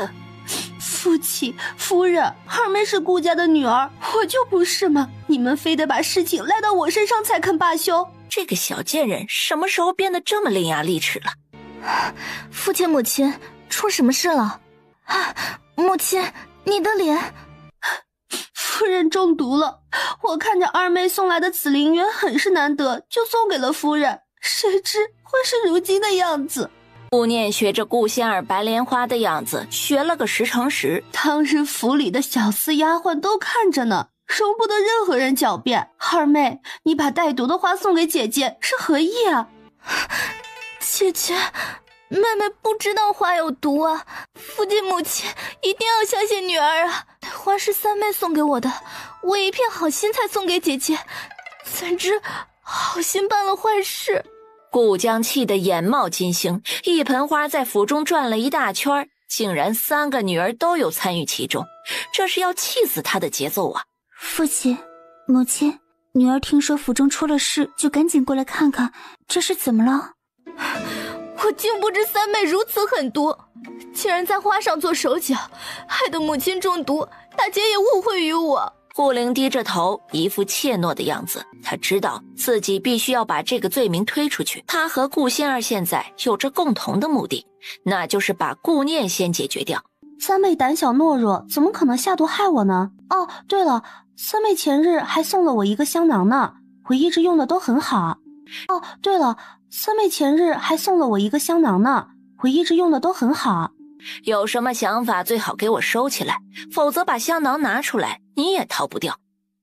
二姐，紫灵元确实是妹妹送给你的，可我也是一片好心啊。当时我就告诉二姐，不能和驱虫的草药放在一起的。可是你为什么故意这么做？难道真的要害大姐不成？你这个该死的小贱人，竟敢污蔑你二姐，看我不打死你！母亲，女儿说的句句属实呀。顾大人，中毒所在，下官已经找到，还是把凶手交给本官，带回京兆尹吧。李大人，府上几个女儿关系一直很好，这中间肯定是有什么误会。小女儿家之间，玩笑当不得真，今日麻烦李大人了。李刚虽然正直，却也懂得人心。既然人家不需要帮忙，他才懒得多管闲事呢。没有做任何停留，就匆匆的离开了。庶妹害嫡姐，嫡姐害嫡母，成何体统？既然人家不需要帮忙，他才懒得多管闲事呢。没有做任何停留，就匆匆的离开了。庶妹害嫡姐，嫡姐害嫡母，成何体统？名称都还要不要了？都给我闭门思过去！没有我的允许，不准出来！父亲这话是何意？这么明显的包庇凶手啊！哼，为何要惩罚无辜之人？女儿无罪，恕不能从命。再说，郡主还等我每天给她医治呢，耽误了治疗，父亲兜得住吗？还有，父亲大人要尽快找回母亲丢失的陪嫁，否则母亲知道了是会伤心的。人在伤心的时候最容易照顾不周，比如府上用度。说完也不管众人是什么表情，转身就离开。孽女！老爷，千万别气坏了身子。赶紧把刘氏的陪嫁还回去，否则那丫头再把京兆府尹找来，本官可兜不住。随后又看了看顾仙儿，冷哼一声，甩袖离开。顾念正在回念西院的小路上，借着风向给祭师院子里撒了一些强烈迷药，只要闻到就会使人进入梦乡。几秒钟后，他推开门，悄无声息地走了进去。他瞥了一眼睡得像死猪一样的祭师，就赶紧找东西。贵重的首饰、宝石、硕大的东珠和夜明珠，还有私藏的银票。喂不熟的白眼狼贪摸了这么多东西，他愤恨地一挥手，收走了全部的东西。最后在暗格的小匣子里找到了账本。顾念毫不犹豫地把账本一并收回空间，换了一本别的书放进去，狡黠一笑离开了。顾念带着一脸可惜的表情，轻轻推开了自己的房门。人吓人，吓死人，知不知道？做贼心虚才会害怕呢。可不是做贼去了吗？琥珀，烧好的洗澡水提进来。好的，小姐。热水蒸腾，慢慢的把房间熏得雾气弥漫。脱衣服吧。全脱光啊？不然呢？等我替你更衣呀。哎，不用了。怎么了？病人在我眼里不分男女，无论是谁都如同大白菜一般无二。哼，收起你不正的心术，好好配合。哎，你这个女人总是能把无理说成一本正经，她已经开始见怪不怪了，便不打算再理顾念。这个女人总是能把无理说成一本正经，她已经开始见怪不怪了，便不打算再理顾念。见顾念还在准备东西，尹宁赶紧脱掉衣服跳进浴桶。尹宁很少留意女子的容貌，此刻她正看着面前少女独有的钟灵秀丽。你不相信我的医术，还是不相信你自己看人的眼光？不是。房间内两人开始沉默不语，各怀心思。时间到了，今日驱毒很好，已经驱除了体内大半的毒素，效果超过了预期。估计明日一次就可以完全解毒。好。慢走不送。尹宁一时无语，转身飞出了窗外。第二天，祭室房间内又是一片狼藉。哎呦，夫人，府上莫不是真的进了贼人？要不报官吧？不能报官，这些东西都是见不得光的，如何报官？那人料定了我会吃个哑巴亏。他被气得心悸发作，卧床不起。府医匆匆赶来，诊脉后写出药方，并交代医嘱。夫人心思郁结，还请夫人放宽心，才能尽快痊愈呀。今日是顾念治疗郡主伤口的最后期限，他一大早就出了府门。郡主的伤口昨日就已经大好，今日还是有很多人以看望郡主为借口来看热闹。哎呀，顾大小姐，您终于到了，大家很关心郡主的伤啊，这想来顾大小姐不会介意的吧？不介意。这么多人的眼睛盯着，他能说介意吗？念姐姐，这些人看热闹不嫌事大，不知道稍后看到奇迹出现的时候，会不会惊掉下巴？顾念配合着郡主的表情笑了笑，想起昨日郡主看到自己光滑柔嫩的手腕，惊愕地张着嘴，可不就是惊掉下巴的样子吗？刚站在人群中，只见郡主就开始有些不舒服的样子。顾念赶紧拆开郡主的纱布查看，已经完好的伤口出现了大片的红疹，让人触目惊心。哎呦，我就说嘛，从来没听说过顾大小姐会医术，怎么可能突然就会了？她就是为了接近郡主才故意为之的吧？哼，真不要脸。郡主有对什么过敏吗？我从小对杏仁过敏，所以府上从来不会出现杏仁。正心中焦灼之际，郡主的身体更加严重了，全身发痒，连身上也开始出现红疹了。顾念赶紧让郡主平躺，又对围在周围的众人说道：麻烦大家散开一些，让空气更好的流通。你把郡主害成这样子，怎么还有脸在这指手画脚？是啊，你又不懂医术，在这瞎指挥什么呀？还是赶紧找大夫吧啊！本来想站出来帮顾念说话的李玉仪，她也相信顾念能医治好郡主，依然稳稳地隐没在人群之中。郡主已经很严重，如果郡主出现什么事情，我一力承担。若是大家不配合，出了什么事情，大家来承担，可行？大家都不约而同的纷纷让出了包围圈。顾念顾不上众人态度的变化，赶紧从袖袋里拿出空间里放着的抗过敏的药水，为郡主喝下。啊，郡主这么快就恢复如初，太神奇了。是啊，原来顾大小姐真的会医术啊。那也不能躲过这次伤害郡主的事实。是啊，郡主差点窒息，这是事实。顾念无意中在人群中看到了一双熟悉的眼睛，那颗突兀的黑痣真是让人难忘。程毅提着一个嬷嬷的衣领，随手将其扔在了众人面前。刚才路过大厨房，见这个嬷嬷鬼鬼祟祟，就抓着她审问了一番，都是这个嬷嬷在早晨吃的点心中加入杏仁粉和其他果子掺和在一起，掩盖住了杏仁的味道。世子饶命，老奴不知道郡主对杏仁过敏的事情，请世子饶恕老奴这一次吧。世子饶命，老奴不知道郡主对杏仁过敏的事情，请世子饶恕老奴这一次吧。哼，你在府上做事已经5年之久，郡主对杏仁过敏并不是隐秘的事情，你觉得这个借口合适吗？你不是赵姨娘身边的嬷嬷吗？我们有仇还是有怨？为什么要害我？正在关键时刻，赵姨娘扭着腰身款款而来。郡主对本姨娘不满，也不能拿我身边的嬷嬷撒气呀。哼，赵姨娘说话真有意思。这个刁奴明知道郡主对杏仁过敏，竟然蓄意谋害郡主，正好被我发现，证据确凿，不容狡辩。赵姨娘如此维护这个刁奴，难道是赵姨娘的指使？清者自清，世子手中的证据也不会污蔑好人。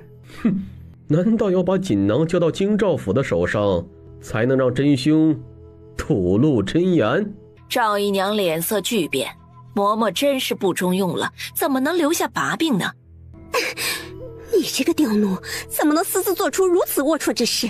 幸好郡主没事，若是郡主出了什么意外，我怎么向老爷夫人交代？世子，都怪姨娘管教下人不严，让这个刁奴一时糊涂做错了事。既然是我院子里的人，还是我带回去严加管教吧，一定为郡主出气。既然是我院子里的人，还是我带回去严加管教吧，一定为郡主出气。哼，不用劳烦赵姨娘了，这刁奴差点害死昭华，本世子岂能轻易放过？说着，程毅用力地挥出身上的匕首，对着地上嬷嬷的脖梗就划了过去。你怎么能杀了他？哼，一个刁奴而已，把人抬下去，不要扰了大家的兴致。你们几个把赵姨娘送回去，父亲回府后，本世子会如实禀告。我自己会走，不劳烦世子。嬷嬷在身边伺候很长时间了，如今一死，犹如砍掉了他的左膀右臂。若是等忠亲王知道了，还不知道要如何惩罚他。府上的事情让大家见笑了，也让顾大小姐受惊了。本世子很感谢顾大小姐救了昭华一命，也是大小姐医术了得，才让她的伤疤恢复如初。顾大小姐以后就是我们忠亲王府的恩人。世子言重了，我和郡主一见如故，理应如此啊！也感谢世子为我澄清。事情平息，热闹看完，众人心服口服。回去的路上，玲珑愤愤不平：大小姐，赵姨娘实在是太可恨了，竟然借刀杀人，想把事情赖到大小姐身上。还好世子找到证据，戳穿了她的真面目。看把你气的，小脸都皱到一起了。现在不是没事吗？没事是因为大小姐好人有好报，不代表咱们可以让人随意污蔑。顾念微微一笑，随意答应着他的话，心中有种预感，事情不可能如此巧合。突然，眼角余光看到隐蔽路口的两人，让他悠闲的心情顿时紧绷。女子给男子一个荷包，看样子很是亲密。仔细一瞧，那女子不正是顾灵身边的丫鬟吗？晚膳过后，夜幕降临。不是让你少与你哥哥接触吗？怎么又去见面，连我的话也不听了？不是的，小姐，哥哥是没有银子才传信给我，我们一母同胞，哥哥又对奴婢一直很好，奴婢实在是不能看着哥哥受难不管呀。我们见面的地点很隐蔽的，也注意着周围的人，奴婢确定没有被发现，奴婢保证就这一次，以后一定不再私自见面了。请三小姐饶恕奴婢吧。差点给本小姐惹出大祸，只此一次，下不为例。若是以后再犯，绝不轻饶。是奴婢知错，多谢小姐饶恕。二姐的姐姐里肯定会有事发生，到时候你要盯紧些。好了，起来吧。是小姐。窗外的人听到一阵轻微的脚步声向外面走来，迅速离开。娘亲，女儿也就只能偷偷的叫你一声娘亲。你在那边过得好吗？女儿很想你和弟弟。女儿无能，没办法替娘亲和弟弟报仇。女儿现在恨自己弱小。顾念沿着院子的小路往前走，隐约听到哭诉的声音，也许是沉浸在伤心里无法自拔。等顾念站在他身边了，他才发现，大姐姐，您怎么来了？四妹妹来得，大姐姐就来不得。不是，请大姐姐不要告诉夫人，今日是姨娘和弟弟的忌日，我实在是太想念才做出此事，求大姐姐帮帮我吧。世家贵族是不能在府上为姨娘烧纸的，会让主子觉得晦气。嘘，若不想让人发现，你就小声点。多谢大姐姐。和姨娘说会儿话，就赶紧回去吧。府中人多口杂，若是被有心人看到，又得生出事端。多谢大姐姐提醒，我这就回去。哎，记得不要留下痕迹。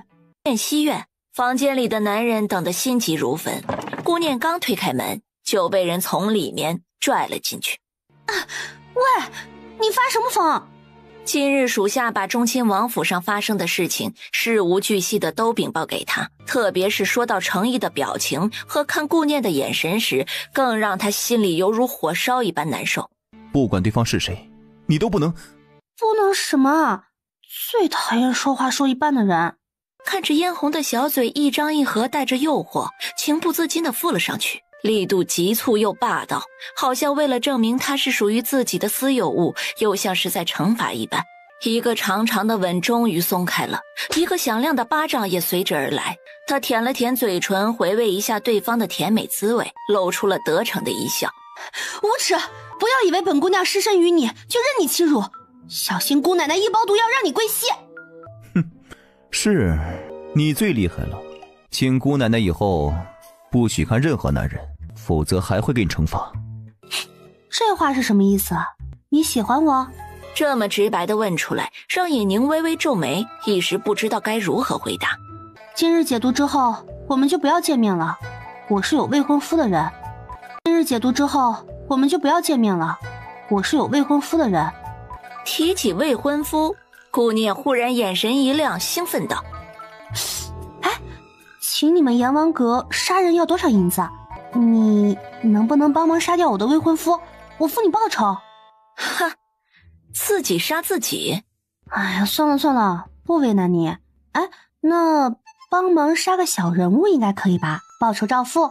说完，不等对方拒绝，就跑到桌子前面，拿起自己用习惯的柳炭笔，画了一张人像。行不行的，你倒是说句话呀。哦，行，一定办好。成交。耽误时间太久了，赶紧解毒。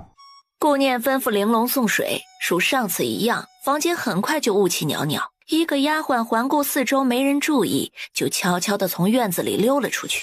大约一盏茶的功夫，夫人带着丫鬟婆子浩浩荡荡地来了念熙院。夫人，夜深路重，您怎么这时候过来了？怎么，丫鬟都敢质问当家主母了？奴婢不敢，只是刚刚小姐吩咐沐浴时不得打扰，请夫人见谅。来人，丫鬟以下犯上，给我掌嘴！夫人息怒，大小姐沐浴的时候确实不喜欢有人打扰，主子的命令我们做奴婢的不得违背，请夫人饶恕。主子的命令？谁是主子？她才是这个府上的女主子。真是有什么样的主子就有什么样的奴婢，一个两个都敢忤逆主子了。既然你们姊妹情深，那就一起受过，给我打！谁敢？我的人岂能容你们随便欺负？玲珑琥珀，给我起来！顾念见他们起身，嘴角微勾，对着李氏反问：我倒是要问问夫人，这大半夜的不睡觉，带这么多人跑到我的院子里，非要看我沐浴是个什么道理？听说有个刺客跑向了后院，而且是聂西院的方向。本夫人甚是担心，过来看看大小姐是否安然无恙。来人，为了大小姐的安全，给我仔细的搜。这架势哪里是在找刺客，分明是在捉奸呢。本小姐的房间岂是你们说搜就能搜的？以后让本小姐怎么做人？今日有我在，谁都别想往我身上泼脏水。季氏阴狠地笑了笑，有气势又怎样，能抵得过他们人多势众吗？后面的奴仆开始纷纷上前，顾念一副万夫莫开的模样，来一个打一个，来一个打一个。那巴掌声在寂静的夜晚甚是响亮，巴掌声在寂静的夜晚甚是响亮。给我一起上！收到眼色命令的丫鬟悄无声息地跑到顾念的身边，故作一个不稳，对着门就摔了过去。门被撞开了。太小姐饶命，奴婢想帮忙没站稳，跌了跤，奴婢知错了。趁着这个空档，季氏带人冲进了房间。房间内已经没有了之前的水汽，这是走了还是藏起来了？都是你们无理取闹，我的洗澡水都凉了。都检查仔细一点，别漏掉任何藏人的可能。房间内一览无余，很快就被检查了一遍。夫人，什么都没有。没有刺客就好，我也是担心你的安危，太过激动了些，让下人重新给你烧热水，可别着凉。谁允许你们离开了？说来就来，说走就走，当我这里是听戏的茶馆吗？哎呀，我的房间被翻得乱七八糟，丢了不少的东西。一颗夜明珠，一个镶着红宝石的步摇，一对羊脂白玉手镯，一对粉珍珠耳坠。你们这些人要么赔偿，要么搜身自证清白，夫人来选吧。哦，还要提醒夫人，你也在搜身的行列，否则难以证明你的清白。哦，还要提醒夫人，你也在搜身的行列，否则难以证明你的清白。你然后突然翻了个白眼儿，晕倒在地。他可算是知道顾仙儿的戏精劲儿是哪里学的了，原来根儿在这儿啊。夫人别忘了，你还欠着我母亲的陪嫁没还呢。哎，我这人心情不好的时候就容易找官家聊聊。看着躺在地上的人，气得眼睫颤抖，极力隐忍愤怒。把你们的主子抬走吧，别脏了我的地儿。被下人抬着走出院子，贴身的嬷嬷装模作样的叫夫人醒醒，既是很给面子的睁开了眼睛。我怎么了？哎呀，夫人您终于醒了，可把奴婢们担心坏了，赶紧把夫人放下来。季氏刚刚站定，就看到通风报信的丫鬟，脸色巨变，质问道：你怎么出来了？夫人，大小姐，奴婢赶出来了。没个眼力劲儿的，留着你何用？不情等他们走远了，这才出现在聂西院的门外。大姐姐，夫人他们走远了，您没事吧？你怎么来了？我没事。哎，你的东西都收拾妥当，没有留下把柄吧？咱们府上这个夫人可是个无事生非之人。谢谢大姐姐，已经收拾妥当。大姐姐没事，晴儿就放心了。早些休息，妹妹先回。好，四妹妹若是有什么难处，可以过来找大姐，大姐会尽力帮你。顾晴表情微正，这是娘亲走后第一个关心自己的人。谢谢大姐姐。说完就赶紧转身离开，她怕当着大姐姐的面自己会泣不成声。海棠院，仙儿，母亲这里的事情你听说了吧？所有东西不翼而飞了，那个小贱人还不停地威胁。先把你的私库拿出来填补吧。母亲明白你的心情，明日你的吉吉礼是我们计划的重要日子，别让小贱人在吉吉礼上惹出意外。母亲以后会想办法补给你，不会让仙儿委屈。顾仙儿来到念西院送东西的时候，顾念是被玲珑很不情愿地叫醒的。大姐，把东西清点一下吧。会让丫鬟逐一清点的。我这个人做事一向讲诚信，数量够了就好。若是不够，我还得去烦扰夫人和二妹。啊，夜深了，大姐就不留你了。打了个哈欠，直接下了逐客令，气得顾仙儿一路上都在想怎么弄死这个小贱人。吉吉里是女子很重要的日子，仙月阁的人都起得特别早。顾灵的房间里也收到了一件难忘的礼物。哎，小姐，长机上放了一个匣子，之前没见过呢。我也没有见过，洗漱完看看就知道了。今日是二小姐的吉吉礼，难道其他房里也给分了礼物？他们才没有那个好心呢，不喝咱们的血就是好的了。匣子里放着一颗血淋淋的人头，模样就是前段时间刺杀姑念的黑衣人，也是小翠的哥哥。哥哥！顾灵脸色煞白的不敢看过去，一向懦弱的大姐何时变得如此厉害了？难道她背后有高手相助？小翠，这个事情很让人难过，从我私库里取些银子回去，好好安葬你哥哥。谢谢小姐体恤，奴婢安葬完哥哥就赶快回来伺候主子。失去小翠这个左膀右臂，消息和行动都会受限，再加上刚刚那个威胁，更让顾灵安分不少。时间一点一点的过去，太傅府的前院已经高朋满座。都准备妥当了吧？老爷放心，保证万无一失。那就好。太子殿下到！太子殿下到！姑过来凑个热闹，没想喧宾夺主，大家随意一些即可。太子一副温文儒雅的模样，与大家微笑着寒暄了一阵，就离开了前厅。院子一处僻静的竹林里，姑念坐在里面乘凉，忽然没看到人，只听见不远处的声音：主子，一切都准备妥当了，只是……有话直说，别吞吞吐吐。主子，听说二小姐的性格和才情远超大小姐，为何……你懂什么？最近突然传出顾大小姐医术超绝，况且还有富可敌国的外祖家，她可比二小姐值钱多了。万事我两全，可惜商户之女，只能做个侧妃。是，还是主子考虑的周全。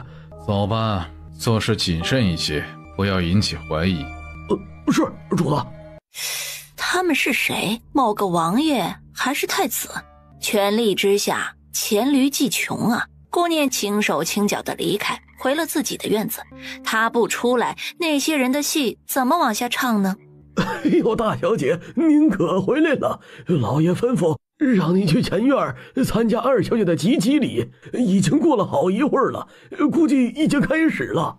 开始就开始呗，凭什么让我参加顾仙儿的吉吉礼？她多大的脸？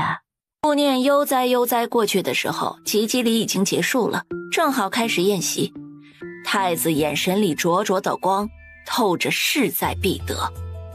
要想成为人上人，就要先学会忍耐，保持微笑，拿出你最好的一面展现给大家。念姐姐，我在这边。郡主，你也来啦？我今日过来就是为了见念姐姐的，姐姐越来越好看了。可惜我哥哥和你没有缘分。哎呀，郡主说什么呢？哎，我们进入宴席吧，用完膳去我院子里聊聊。太子在没人注意的时候，对属下厉雷使了个眼色，厉雷微不可察的点了点头。太子眼神有意无意的盯着顾念和端着的那碗燕窝，见他喝掉了，才稍稍的松了口气。宴席期间，太子因为心有算计，不曾想自己的酒水也有人敢做手脚。小女的吉吉礼能迎来太子殿下，让寒舍蓬荜生辉，老臣多谢太子殿下抬举小女。小女多谢太子殿下。太子坐在高位上，淡淡的嗯了一声，以示回应。宴席接近尾声，太子的心思不在此处，只得找了一个不胜酒力的借口去客房休息，并吩咐厉雷按计划行事。哎呀，真是不胜酒力呀！院子里，一个面生的小丫鬟匆匆赶来，追得气喘吁吁。大小姐，老爷有事找您，让您过去一趟。顾念心中冷哼一声，该来的还是来了。何事找我？他不是正忙着送客吗？奴婢不知，看老爷的样子挺着急的。先让玲珑带郡主去我院子里歇息，我稍后就过来。好，我等你。顾念不紧不慢地跟着小丫鬟的脚步往前走，到月亮门处脚步一顿，手抚上额头，表情痛苦。大小姐，前面不远就是客房，您去房间里歇息一会儿吧。父亲找我，些许有急事，不能耽搁，还是坚持一下，或许一会儿就好了。大小姐身子要紧，奴婢去禀报老爷，就说您不舒服，在客房歇息，老爷定不会怪罪的。确实头晕的厉害，就按你说的吧。小丫鬟紧绷的表情立刻放松下来，把她送到客房门口就被打发走了。已经到了，我自己进去就可以，你赶紧去禀告父亲，别让他久等了。已经到门口了，应该不会出现意外，就听从吩咐，脚步匆匆的离开。顾念嘴角微勾，喝那碗燕窝的时候就知道里面加了东西，喝之前用袖子遮掩，吃下了一颗解毒丸。此时他脚步匆匆回了念熙院，至于房间里的太子，他可不管，谁中招谁倒霉呀。刚离开，就有2个轻微的脚步走近。仙儿，母亲已经为你安排妥当，你一定要把握好机会。既是把顾仙儿送到客房的门口，谨慎叮嘱一番，才放心离开。远远看到里面的床榻上躺着一名男子，那一定就是太子殿下了。太子殿下，他试探地叫了一声，没有回应。母亲做事万无一失啊。顾仙儿轻移莲步走上前去，脱掉自己的外衣，爬上了床。念儿，又是那个贱人。怎么了，念儿？成为姑的人不好吗？为什么那个贱人阴魂不散？为什么他总要抢走我想要的？不可以！为了人上人的地位，只能极力隐忍。得听殿下的。说完，就把母亲准备好的小血包悄悄放在了身下。前厅内一些交好的夫人被季氏以欣赏荷花为由留了下来。花朵开得正艳，还有清香传来，让人心旷神怡呀。荷花池里的锦鲤养的也不错。刚站定的夫人小姐们兴致正浓，尖叫声打断了她们欣赏美景的心情。哎呀，发生什么事了？不好意思，我得过去看一下。各位夫人小姐先自便，照顾不周了。好，我们一起跟着过去吧，兴许还能帮上忙呢。顾仙儿在房间内，脸上的泪痕顺着脸颊而下，委屈的表情演绎得淋漓尽致。说，你怎么在这里？瞥到床上的一抹红色，心中犹如吃了苍蝇一般。小女不知，今日及笄里贪多了2杯，醒来就在这里，请太子殿下明察，还小女清白。是仙儿的声音。仙儿，怎么了？告诉母亲。咣当一声，门被大力的推开。哎呦天哪，里面不是顾二小姐和太子殿下吗？这也许是误会，仙儿和太子殿下是清白的，大家不要乱说。大胆，竟敢擅闯姑的房间！大胆，竟敢擅闯姑的房间！都散开！太子殿下在此，谁敢造次？太子殿下饶命，臣妇只是太过担心女儿的安危。一直在前院等结果的顾江装模作样的匆匆赶来。贱内也是爱女心切，才做出冒犯之事。求太子殿下恕罪，只是小女以后如何嫁人？父亲、母亲，女儿以后没法在身边尽孝，要多保重身体。女儿准备削发为尼，离开京都，以免让父亲母亲失了颜面。不可啊，我可怜的仙儿，你若离开，母亲也陪你一起。顾大人，别以为姑看不出今日之事的蹊跷，惹恼了姑，就算是姑的老师也不会放过。您作为老师，姑也一直带着尊重您的心思，以后若是再有算计之心，别怪姑不留情面。事已至此，姑就不再计较，毕竟以后会成为一家人，姑会找机会告诉父皇和母后，纳顾二小姐为侧妃。就这样吧。侧妃？怎么，姑没计较你们府上耍的手段，你还嫌弃侧妃的位置？若是不满意，也可以不要。太子是宫里长大的孩子，对于这样的手段一眼便知。一切听从殿下的安排。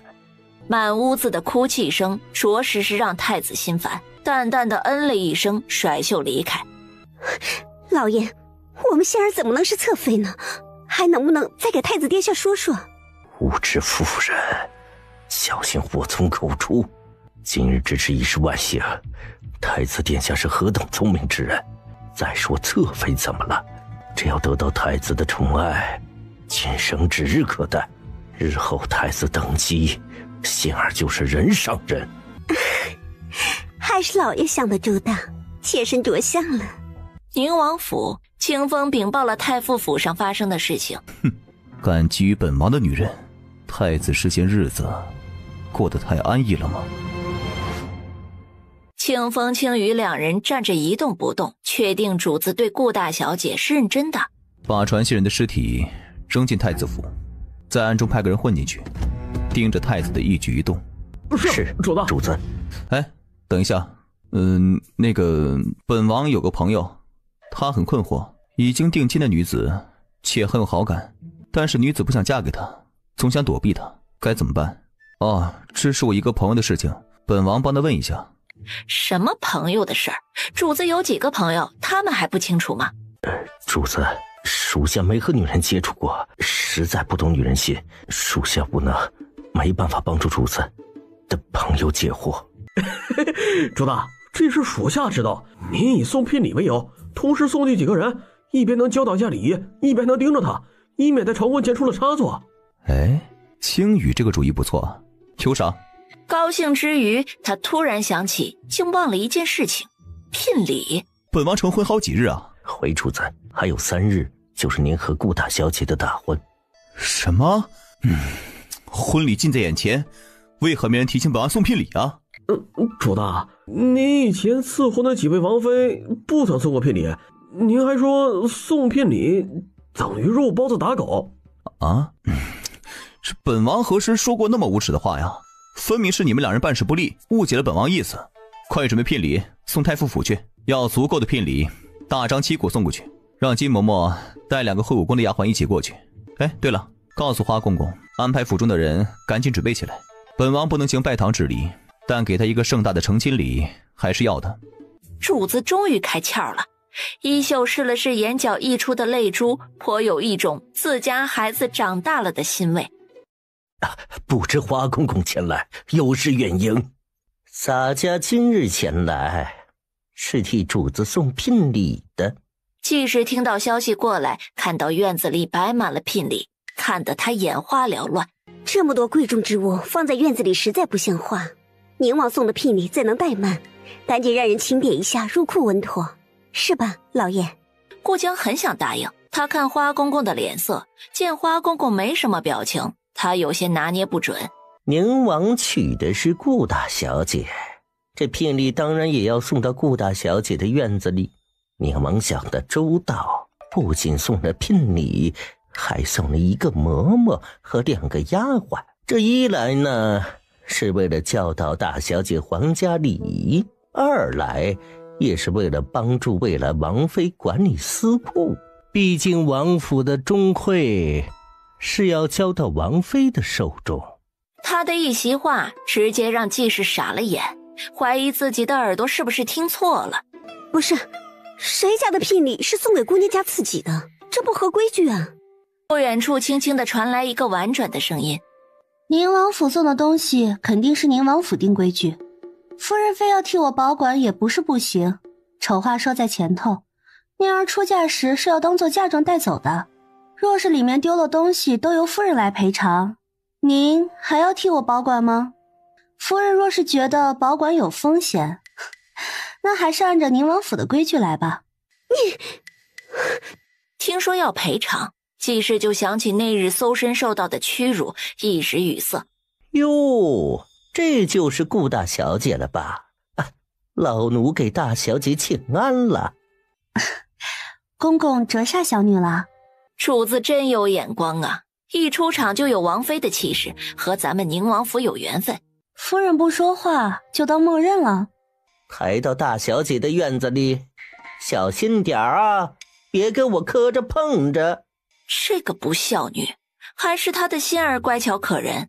念西院，花公公盯着下人把聘礼收拾妥当，这才低声在顾念的身旁解释：宁王一表人才，细心体贴。小女明白公公的苦心，一定配合宁王府的安排。哈？明白什么？配合什么？我说了什么？花公公一头雾水地回了宁王府，把事情事无巨细地禀报了一番。他真这么说的？是的，王爷，顾大小姐就是这么说的，奴才实在不明白。抬眼看去，主子却嘴角微微上扬，笑得很是开心。王爷懂大小姐的意思？哼，本王当然懂了。不是一家人，不进一家门呐。王爷和王妃是心有灵犀呀。念西院的门外，念儿，大舅舅来看你了。哈，大舅舅，您怎么有空过来了？舅舅巡查京都的生意，顺便过来看看你和你母亲。来，看舅舅给你带了什么物件。等匣子里的东西展现出来的时候，真的是让顾念惊呆了。这些亮晶晶的物件啊，都是小女孩家喜欢的，特别是金刚石，在这阳光底下更好看。念儿若是喜欢，拿着把玩；不喜欢就送人。送人？笑话，他得好好的收着。这些礼物很是漂亮，念儿很喜欢。大舅舅来京都只是巡查生意吗？有没有想过扩大生意，或者让刘家的生意找个靠山？念儿有什么想法，可否说给舅舅听啊？念儿有什么想法，可否说给舅舅听啊？以大舅舅的才智，应该想到怀璧其罪的道理。为了让刘家的生意得以保障，必须找个靠山。这个靠山可以是有权势的人，也可以是皇家。没想到半年不见，念儿变了很多，拥有很多男儿没有的睿智。舅舅谬赞啊。念儿很好。舅舅接到消息，朝廷决定选皇商，念儿觉得有几成机会呀？舅舅，这次是一次很好的机会，不管有几层把握，都要有势在必得的信心。刘家的实力加上舅舅的谋划，定能成功。好，舅舅一定努力。我去庄子上看看你母亲，然后就开始做准备。舅舅的能力让他提着的心终于放下了。成为皇商，就算有人觊觎，也得掂量掂量。奴婢刘星，奴婢刘云，给主子请安。我没事，你们继续忙。宁王突然安排了2个丫鬟和一个教习嬷嬷，让他有些不舒服。在他心目中，教习嬷嬷都是不好相与的，温柔一些的犹如教导主任，残忍一些的犹如电视剧里的扎针嬷嬷。3日转眼而过，主子，这是王爷为您准备的嫁衣，王爷专门吩咐宫里的上衣局做的，明日大婚定是美如谪仙。正恍神间，玲珑进来禀报：大小姐，夫人那边来给您送嫁衣了。给刘星使了个眼色，把嫁衣收起来，这才回应道：让她进来吧。大小姐，奴婢是夫人身边的丫鬟春杏，这是夫人为您准备的嫁衣。2件嫁衣简直无法比较，一件犹如奢侈品，一件犹如地摊货。哼，夫人想的是真周到呀，替本小姐谢谢她。是，奴婢告退。等等，还是本小姐亲自去谢谢，才显得有诚意。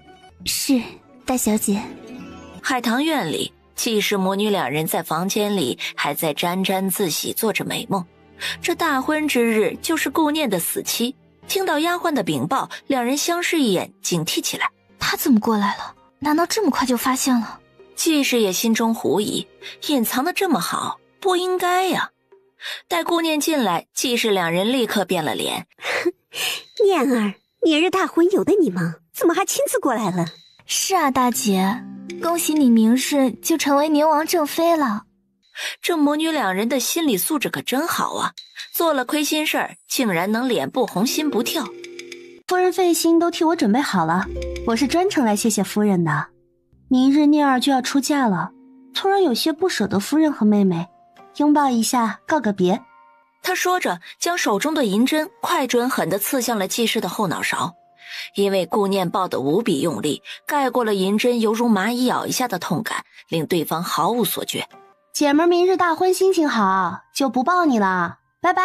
两人惊悚地看着他离开的背影，好一阵子才缓过来。母亲，他说的什么？女儿怎能听不懂？他是不是中邪了？季氏眼神微眯，他也不知道顾念发的什么疯，还是说有什么阴谋。大小姐，真的如你所说，里面藏了东西，而且是淬了毒的针。没想到太傅府的当家主母这么狠毒。做坏事都会有报应的。季氏很快就会尝到银针的滋味，这是来自他给的报应。黄昏的残阳散发着独特的光，季氏流着口水，说话口齿不清，愤怒的浑身颤抖。让他心让少气烟心。好，母亲消气，女儿先给您找府医。碧莲匆匆地把府医请来，府医把脉后神色大惊，差点脱口而出夸赞的话：夫人不用吃药，是有人用银针把您的穴位封住，1日之后就会自动痊愈。只是这期间全身好像有千万只蚂蚁的啃噬，而且口齿不清，无比痛苦，必须夫人自己承受啊。若是银针再深入1分，就有失生的风险。此人手法把握精准，没有几年的功夫练不出此等手法呀。季氏此时对顾念恨得咬牙切齿，想想他以前的样子，怎么可能几年前就会医术呢？顾念一日不除，难消他心头之恨。月色如洗，庭院静静。上一世活到30岁都没有结婚的人，来到这里1个月就要成婚了，也不知是不是有婚前恐惧，这一夜顾念睡得并不安稳。房间中来回踱步的尹宁也兴奋得睡不着觉，马上就要大婚了，心爱的女人终于逃不掉了。忽然想趁着夜色偷偷地去看她一眼。顾念，快醒醒！念念，快醒醒啊！顾念恍惚中感觉有人在叫自己的名字。怎么了？是不是梦魇了？你大半夜跑到我的房间干什么？难道又中毒了？哼，我好得很，每次见你都中毒，我不要面子。我好得很，每次见你都中毒，我不要面子。切，你的高冷和生人勿近都去哪里了？你都快成我这里的常客了，没中毒的你大半夜跑到我这干什么？再说，你在我这里还有面子吗？哎，是我找你就不能为了别的，比如抢亲？顾念斜睨了他一眼，没有说话。你那什么表情啊？除了他王爷身份之外，本阁主的条件怎么也比宁王那个病秧子强吧？你可拉倒吧，你还不如宁王的条件呢。以本小姐的医术，定能医治好宁王的病。到时候我可是宁王的救命恩人，待遇可想而知。就算治不好，以后我还是继承宁王家产的寡妇，有钱有闲，生活自由自在，不知道有多开心呢。继承家产的寡妇？哼，行啊，等你做了寡妇，方便本阁主半夜找你。虽然对这人夜探深闺的行为很是不满，却不知为何讨厌不起来。难道是因为对方长得好看？我明天就要嫁人了，总归是男女有别，以后不要再来找我了。尹宁沉默了一瞬，拿出刚才放在桌子上的锦盒。之前救命的谢礼，银货2器。哼，好。5名黑衣人纷纷倾弓而下，落入了聂熙院。尹宁耳朵微动，眼神透过窗棂看向屋外。有人进了院子。他在窗前站定，一副审视蝼蚁宵小的眼神。很快他就听到了打斗的声音。又来帮手了？他透过模糊的窗棂看过去，天哪！一直觉得流星流云2个丫鬟有哪里不一样，原来是会武功的。宁王确实细心体贴，流星流云深得我心，真有先见之明。亲儿听到心爱女人的夸赞，还有些不好意思。你那2个丫鬟的武功不错，对付几个刺客不在话下，你不用担心，我先走了。关键时刻跑得比兔子还快，谁稀罕用你啊？房间内的女人很小声的嘀咕着，却还是被耳聪目明的尹宁听得一清二楚。这个笨女人。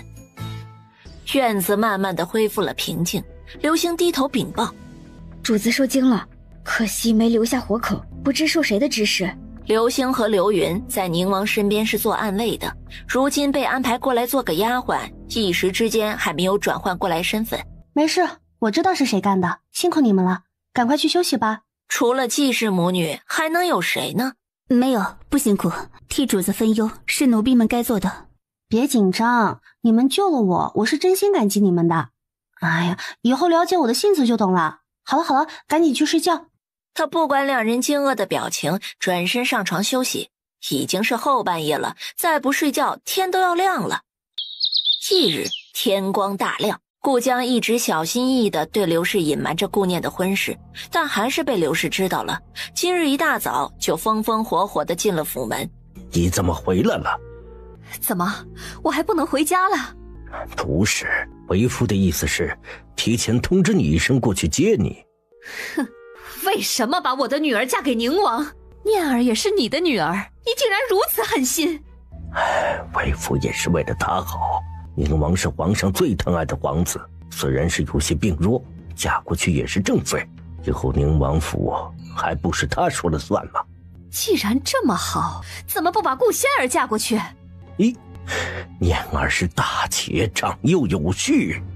好，很好。刘慧说完，脚步匆匆地去了念熙院。刘慧的突然出现让顾念一愣。母亲，您回来了，女儿很高兴，您不走了吧？你少给我打岔，这么大的事，为什么不告诉母亲？你若是不愿意嫁，母亲想办法。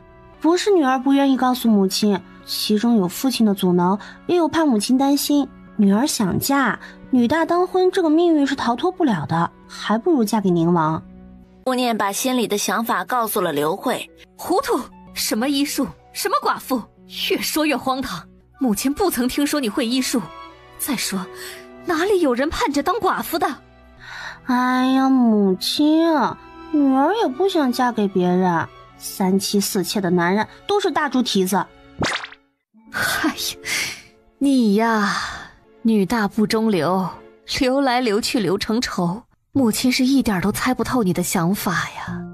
母亲放心，您的女儿变得聪明伶俐，足智多谋，谁也欺负不了我。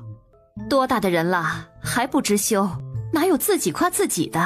哎呀，罢了，女儿大了，有自己的想法，母亲不去多加干涉，只要以后过好你自己的日子就行。反正咱们有钱，大不了休了宁王，母亲养你。顾念听到这些话，突然有一种想哭的冲动。在这一世能遇到这样好的母亲，着实是自己的幸运。好，走，欺负了我的念儿，得让他们明白花儿为什么这样红。刘慧拉着他就往前院走，正好遇到季氏挽着顾老头的胳膊走过来。姐姐，听说你回来了，妹妹很开心。姐姐，听说你回来了，妹妹很开心。是吗？我也很开心，因为这次回来就不回庄子上了。听到后，两人脸色立刻变得难看，又瞬间转变回来。姐姐愿意回来就好，妹妹一直以为姐姐不愿意原谅我，今日谁说我回来就是原谅你了？好了，回来了就安分一点，若是闹得府上不得安宁，就给我滚回去。滚回去？说的你们吗？哼，别忘了地契上写的谁的名字。我当年离开是为了念儿，没想到妥协没换来念儿的幸福，反倒是养刁了你们的胃口。如今我回来了，谁敢闹得府上不得安宁，就都给我滚出去。念儿马上就要嫁给宁王，没了后顾之忧，他必须拿出气势为女儿做好后盾。顾念心中一喜，哇塞，母亲厉害呀！你现在简直不可理喻。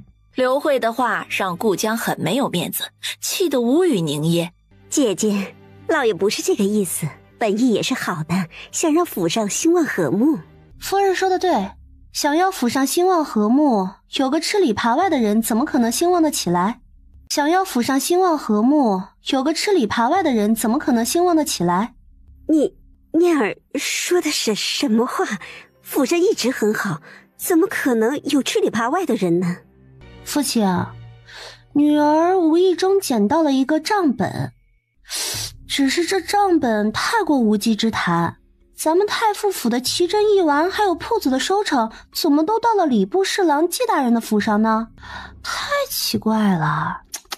季氏看到熟悉的账本，脸色煞白。就是这个小贱人偷走了他的账本，还把账本换成了光屁股小人打架书。顾江打开账本，越看脸色越难看。你有何话说？老爷，不是你想的那样，妾身。怒火中烧的顾江直接甩了季氏一巴掌。我如此信任你，让你掌管府上钟馗多年，没想到你竟然做出这等吃里扒外之事，让我失望至极呀！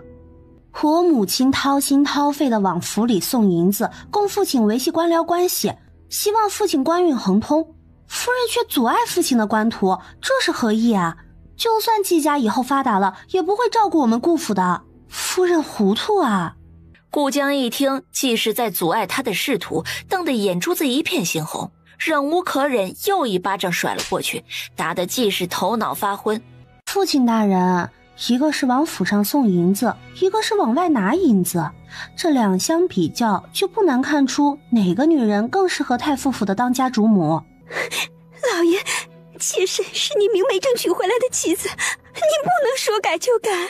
宅子是我刘家的，当家主母的位置也要是我的，否则别想让我再拿1两银子。吃里扒外的东西，从现在起，刘氏为正妻，季氏降为平妻，现在就改族谱。不要啊，老爷！顾江理都没理他，甩袖离开了。族谱上当家主母的名字更改过来，顾仙儿的名字就在刘慧和顾念的强硬下更改成为庶女。等顾仙儿知道这个结果的时候，差点哭晕了。他首先想到的是太子还会不会要自己了，会把自己放在什么位置上。他对顾念和刘慧有着无尽的恨意，太邪门了，为什么每次对付他都会得到反噬呢？宴席院里一片喜庆。大小姐，今日真是双喜临门的好日子。主子也好，每天都是好日子。你们两个嘴巴抹蜜啦！桌子上放着的锦盒入了玲珑的眼，上前帮主子收拾东西，准备记录入库。哇，太美了！大小姐，这是今日大夫人带来的吧？肯定是，除了大夫人，没谁这么心疼小姐了。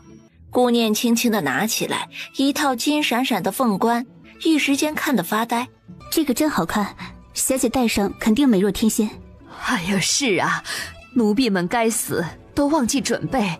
这套凤冠真及时，正好把困难解决了，预示着小姐吉祥如意，万事顺心。成亲忘记准备凤冠，他怎么这么不信呢？今日每个人都很可疑，怎么回事？难道是自己婚前恐惧症？大夫人刘氏处理完事情，脚步匆匆地赶来，正好看到换上嫁衣的女儿，忍不住落下泪来。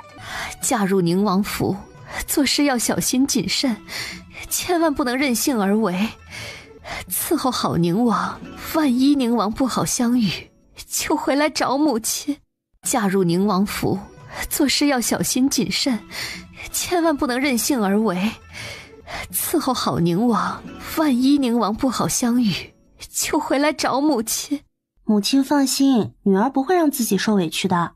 本来一句安慰的话，听得刘慧的眼泪更多了，让顾念也不禁红了眼角。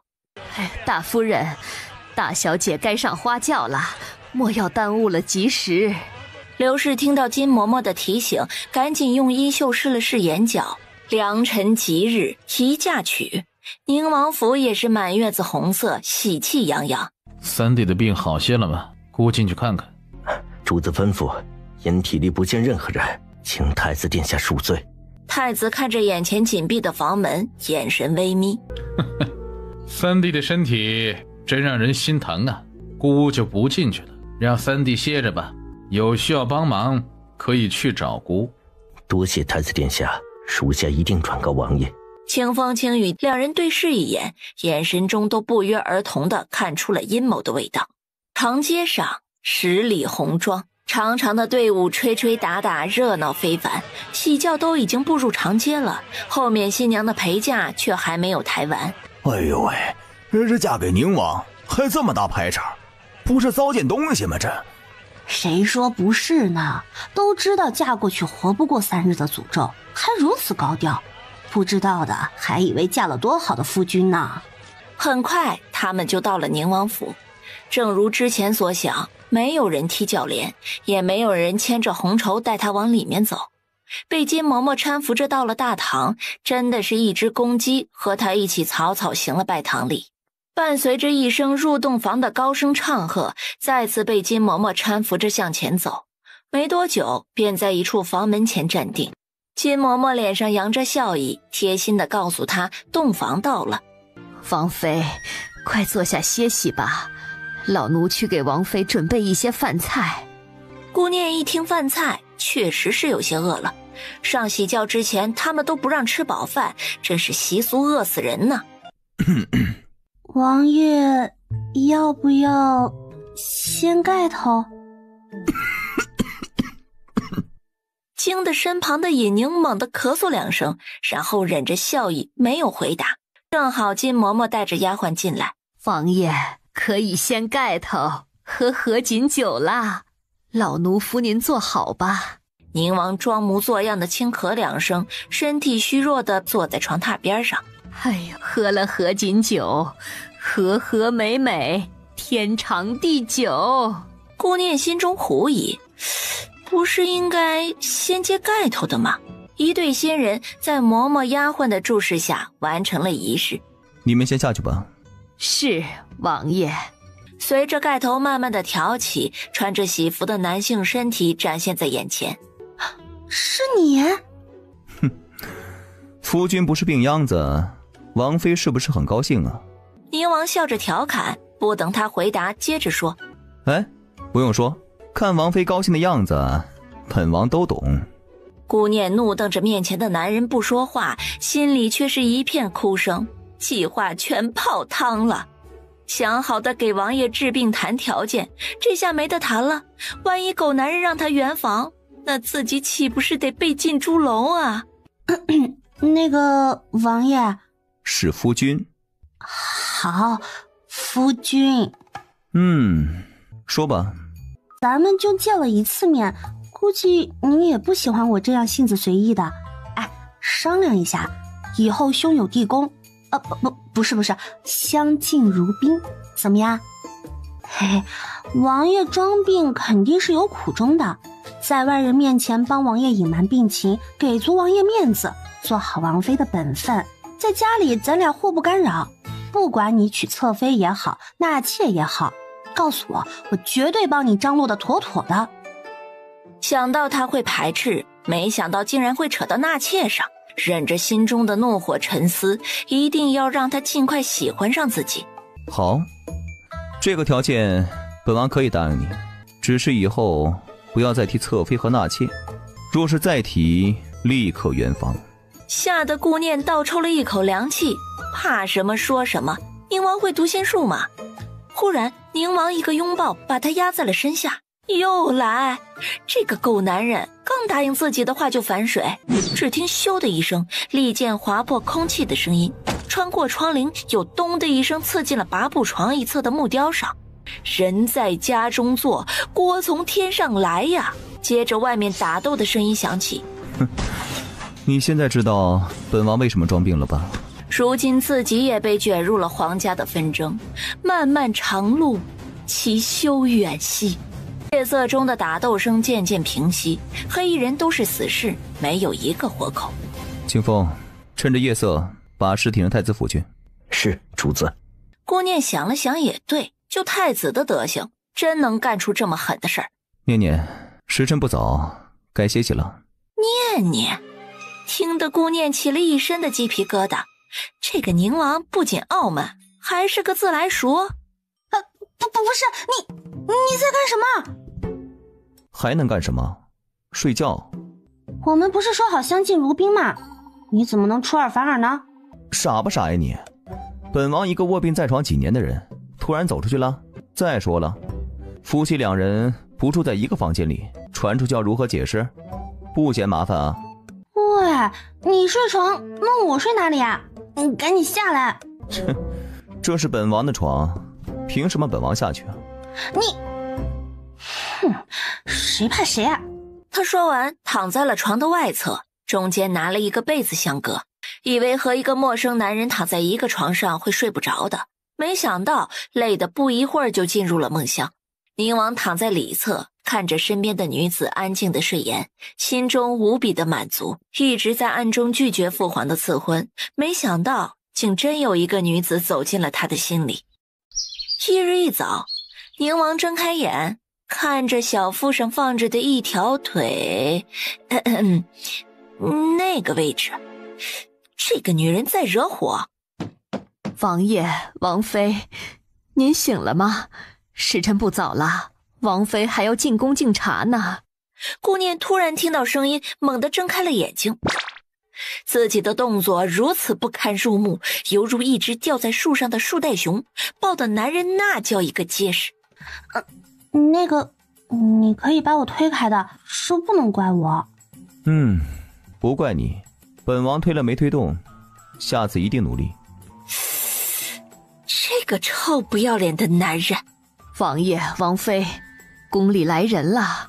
尹宁起身，拿着匕首在手指上划了一下，然后掀开被子，抹在了干净的圆帕上。金嬷嬷，进来吧。是，王爷。一边吩咐丫鬟伺候王妃洗漱，一边带着夏嬷嬷走向了床榻。夏嬷嬷掀开被子，就看到了那张带着红色印记的圆帕。等一等，本王稍后进宫会带上，不劳烦嬷嬷了。夏嬷嬷还没有从对方站起身来的惊愕中回过神来，只机械似的点了点头，就退了出去。你怎么站起来了？事情不是露馅了吗？不怕，因为有你嘛。你可是我的小福星啊。什么意思啊？难道……走吧，本王陪你进宫。说完，抓起他的小手，出门上了准备好的马车。皇后不好相处，说话做事要小心谨慎。太子心思狠毒，四公主……顾念都仔细的听着，认真的记在心里。喂，快让开，别惊扰了公主。宁王府的马车着急进宫，烦请公主先避让。放肆！宁王府怎么了？我们公主说你让开，你就得让开。顾念听着外面的叫嚣，转头看了看宁王，身边的男人闭着眼睛一动不动，没有一点要顺着公主的意思，很合他的意嘛。好好说话兴许可以商量，越是嚣张越让顾念心里不爽。嘿，听不见怎的？四公主是皇后所生，也是皇后唯一一个亲生的孩子，所以被宠溺成嚣张跋扈的性子。四公主，前面宁王府的马车不给面子。哟，这不是三皇嫂吗？怎么，一个商贾的女儿嫁给了我皇兄，就觉得自己变成凤凰了？一个商贾的女儿嫁给了我皇兄，就觉得自己变成凤凰了？公主说对了，我确实是商贾的女儿，如今变成了公主的皇嫂。见到皇嫂本该恭敬行礼，没想到公主如此嚣张跋扈，不知礼数，有失皇家颜面。是不是身边的教习嬷嬷教的不好？看来得禀报父皇，把公主身边伺候的人全都换成得力的才行。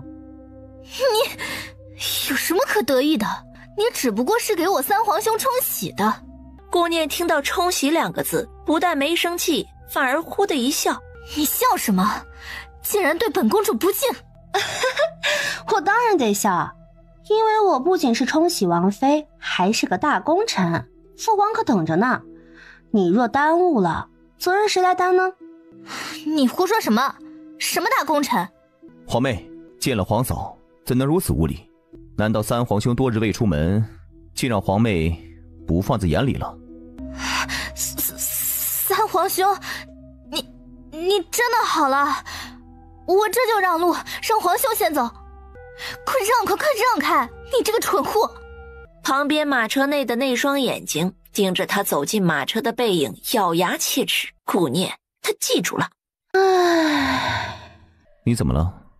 刚才还在说四公主嚣张跋扈、任性妄为，最好不要招惹她。奈何她来招惹我呀，还没进宫就已经被她记恨上了。由此可见，有些事是躲不掉的。哼，躲不掉也不用怕她，有事我给你兜着。谁怕她了？哎，你别动手动脚的，弄乱了我的发型。发型？新鲜。御书房看见远远走进来的人，他神色激动地猛地站起了身。宁儿，你当真好了？是的，父皇，儿臣是真的好了。好，皇后想出来的冲洗之法是对的，既然真的好了，你是皇家的大功臣，朕心甚慰。顾家嫡女很好，赏。谢父皇。王爷的病气是有父皇龙气镇压，不敢造次，自然就慢慢痊愈了。儿媳不敢鞠躬。听到有赏，他赶紧俯身谢恩，顺便拍了皇上的马屁，让皇上更加舒心了。赶快去见见你们的母妃吧，告诉她这个好消息。哦，是，儿臣告退。两人躬身退出。宁王的母妃林殊是一个江湖女子，和京都骄阳长大的贵女完全不同，深得微服出巡的皇上的喜爱。奈何林殊喜欢自由，追求一生一世一双人，得知喜欢的男子是九五之尊的皇上后，就只说了一句话：肚子里的孩子我可以自己养，就此别过吧。皇上岂能放任自己喜欢的女子离开，况且还带着皇家血脉，只得把她抓进了宫中。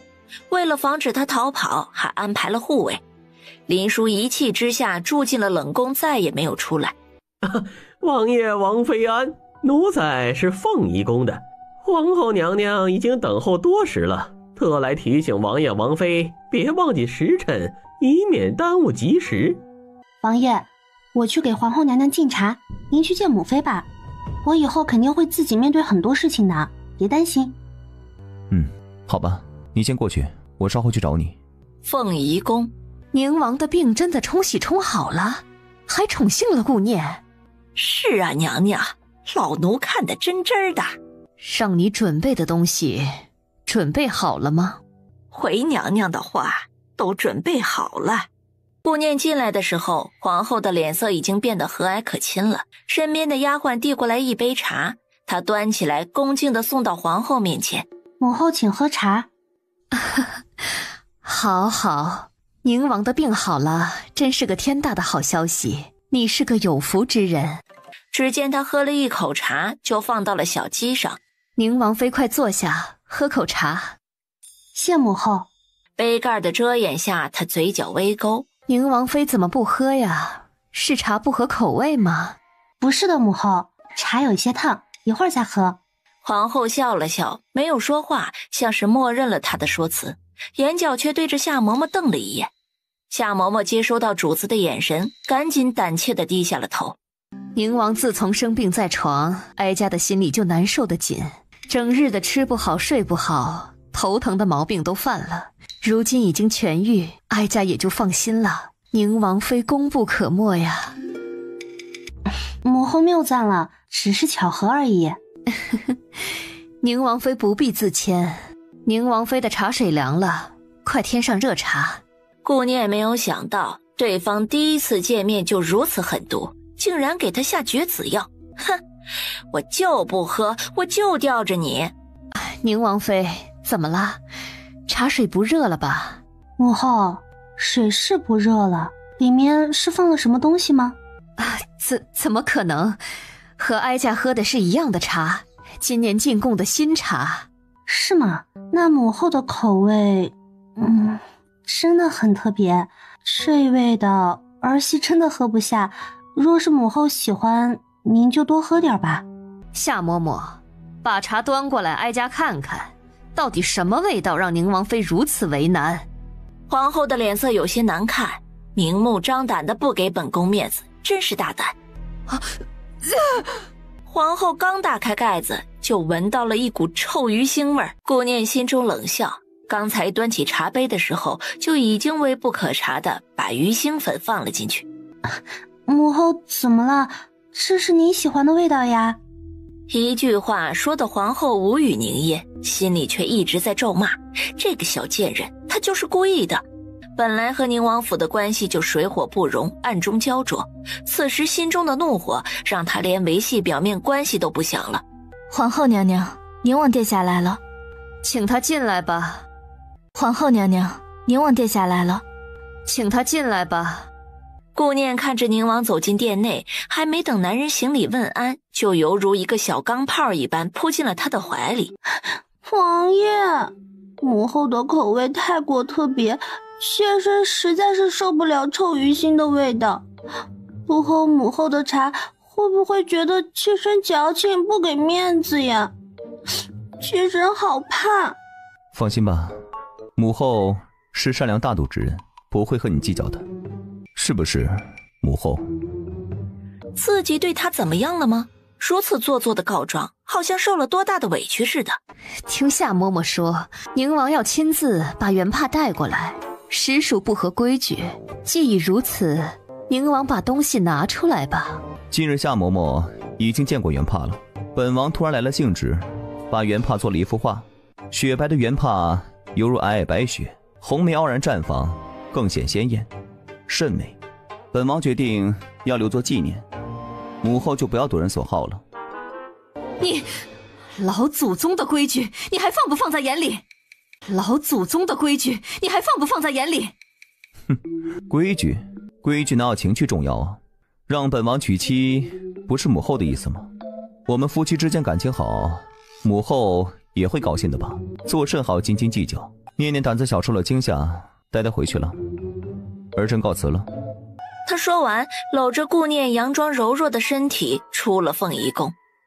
岂有此理！太不把哀家放在眼里。顾念受惊了，第一次见面想留着些颜面，没想到被小贱人倒打一耙。不是会医术吗？长得人畜无害，看来还是低估他了。娘娘，计划没有成功，这可怎么办呢？若是宁王有了子嗣，那太子成功上位的路上又多了一个强大的绊脚石啊！皇后的恨意深入骨髓，那个女人关在冷宫里都能把皇上的心勾走，宁王还要阻挡太子的路，他们想都别想，路还很长，慢慢来。哼，没关系，只是一个小心机的贱丫头而已，以后有的是机会。慢悠悠回府的马车上，王爷，您和皇后说话一直是这样吗？母妃有没有给王爷开门？哼，皇后与太子是一丘之貉，对宁王府不知暗中做了多少手脚。3年前的毒是太子手笔，这其中也少不了皇后帮忙，表面关系早已维持不住了。宁王想起以往的种种，不由得苦笑一声。对于第二个问题，只低头沉思，并没有回答。主子，小心刺客！又来刺客啦！天哪，这个时代怎么这么多干刺客的？工资很高吗？眨眼间就听到马车外面一阵叮叮当当利器碰撞的声音。宁王坐在马车内，闭目养神，一动不动。主子，这批黑人和上次的差不多是一批，都是死尸，查不到线索。我怎么觉得他们是冲我来的呢？知道了，还需尽快离开此地。是，主子。太子府，殿下，府上的尸体已经处理完毕，今日出去刺杀那一批只回来3人，其他都没回来，而且刺杀没有成功。废物，一群废物，2次刺杀都没成功，要他们何用？此时正好听到下人来禀报太傅求见。顾江进来的时候，看到太子阴沉的脸，就知道今日来的不是时候，但事情又不得不说。太子殿下安，老臣今日前来，是想让殿下帮忙想个办法。仙儿是太子的人，这件事已经是人尽皆知，京都闹得沸沸扬扬，仙儿在家不敢出门，伤心的整日以泪洗面呢。老臣实在是没办法。哼，你还好意思提呀？看看你自己办的什么事儿，姑看好的是顾念，并非顾仙儿。你们合力算计，不要以为姑看不出来。宁王那个病秧子冲洗后身体痊愈了，这件事给姑造成了多大的阻碍，可想而知。太傅越老越糊涂了吗？真是成事不足。太傅越老越糊涂了吗？真是成事不足。老臣没想到会出这样的事儿，只是巧合而已啊。况且念儿性子放纵，不服管束，实在担心他惹怒了殿下，请殿下恕罪。你如此大胆行事，就不怕惹怒了姑吗？老臣没有，请太子殿下明察。明察？若不是看在你是姑的老师的份上，早就被拖出去了，还留着你在这里狡辩。对方的狠厉，顾江心如明镜。听说贵府上夫人又换人了，顾大人一把年纪倒是真性情啊，正妻说换谁就换谁呀。如今把嫡女嫁给宁王，把庶女嫁给姑，好啊，你很好。老臣没有别的意思，只因季氏犯下大错，实属不宜当家主母，才……不用解释，既如此，姑也不是不通晓情理之人。仙儿已经是姑的人，那就今日一顶小轿，把她抬入府中吧。一顶小轿？太子殿下什么意思？不是侧妃吗？姑大人不会以为一个庶女就能换姑身边侧妃的位子吧？多谢太子殿下抬爱，老臣这就回去让小女做好准备。顾仙儿得到消息的时候，趴在季氏的怀中，哭得梨花带雨，好不伤心。女儿不甘心，娘亲一定要为女儿报仇啊！也要争取早日恢复主母的身份。仙儿放心，娘亲不会放过那对母女的。你在太子身边要小心谨慎，暗中筹谋，早日得到太子的宠爱，就有机会晋升位分。顾仙儿阴狠的眼神定了定，貌似下定决心一般。此时的顾念在房间内也是气得咬牙切齿。你的身体已经恢复，可以去其他房间睡觉了，赶紧走。这是我的房间，凭什么让我出去啊？那我去别的房间睡，你为什么不同意啊？哎，你不清楚咱俩如今是招恨体质吗？我们夫妻一体，当然是要在一起了。万一是有不长眼的刺客，那多危险啊！为夫也是为了保护你。尹宁为了把他留下，绞尽脑汁地想着借口，说话的表情还是一副我都是为你着想的神态。那就这样吧，但是咱俩也得分开，一个睡床，一个睡地上。那就这样吧，但是咱俩也得分开，一个睡床，一个睡地上。好吧，都依你。主意是我出的，我先睡在地上。公平起见，明日我们换过来。顾念一边说着，一边在床榻旁边的地上铺被子。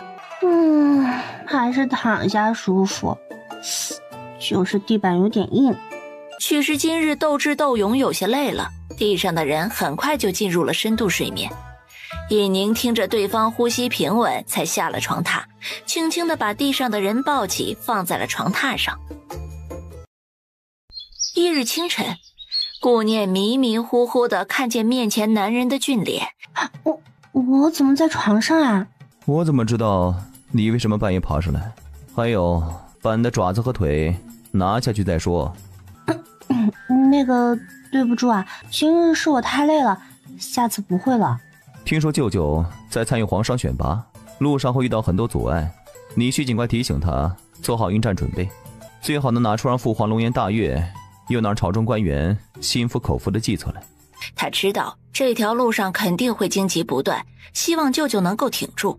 太子是先皇后留下的孩子，先皇后死后便把荣贵妃晋升为皇后，他膝下无子，便请求皇上把太子过到自己的名下。太子和皇后的关系是相互巩固地位。母后一定要阻止刘成成为皇上，否则会给宁王增加不可估量的筹码。皇儿不要着急，刘展能参加，我们的人也能参加。刘家如今已经发展成全国商贾，势力虽雄厚，若中间出什么岔子，谁又能说得准呢？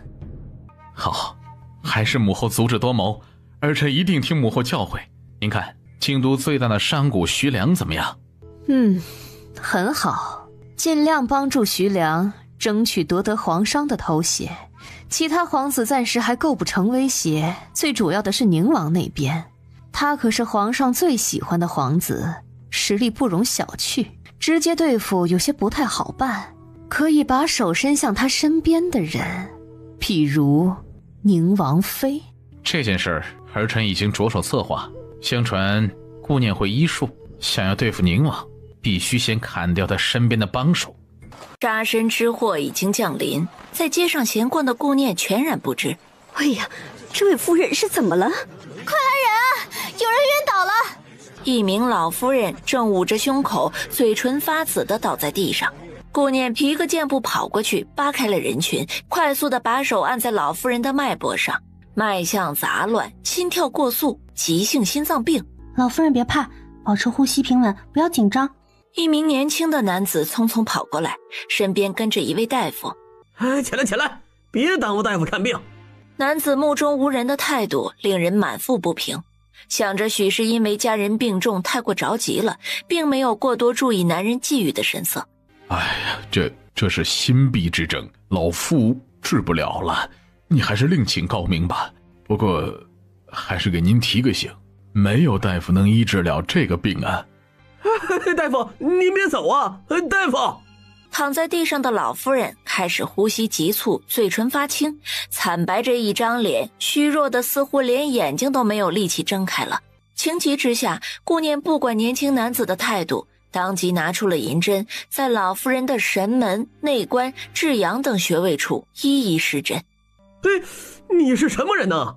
竟敢胡乱诊治，想谋财害命吗？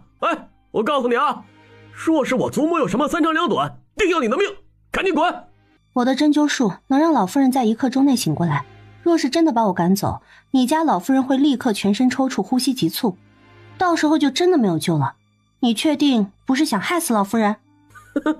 最好如你所说，否则的话我不会放过你的。顾念翻了个白眼儿，动不动就不放过，这里的人都是这样不知好歹的吗？懒得理他，从衣袖中掏出了一片人参，放在了老夫人的口中，让老夫人有了些许的自然反应，吞咽了一下口中的苦涩，慢慢地睁开了眼睛。好厉害的医术，心痹之症都能救回来，医术着实不凡。是啊，瞧着年纪不大，没想到医术竟如此高超。祖母，你醒了！太好了，祖母！男子扶起老夫人，一副祖孙祥和之态。哎呦，季老夫人，您终于没事了，下次可不许日头正盛的时候出门呐，太危险了。季老夫人，季氏的嫡母，真是无巧不成书啊！正想着如何发展事业呢，那就从季老夫人开始吧。这位夫人，您今日遇到了我，实属幸运。我粗略算了一下诊金加上耗费的药材，一共需要2000两银子。您怎么付？差点说出现金还是扫码，幸好及时收住了。还要诊金？听说过吃霸王餐的，没听说过治病白嫖的。你们季府也是有头有脸的人家，不会因为这一点诊金就赖账吧？多谢姑娘救了老身，要银子是应该的，你不说，我们季府也会奉上谢礼。老夫人不用客气，谢礼就不用了，看诊的银子1分都不能少，这是作为大夫应得的。我得着急回家，请季老夫人赶紧的吧。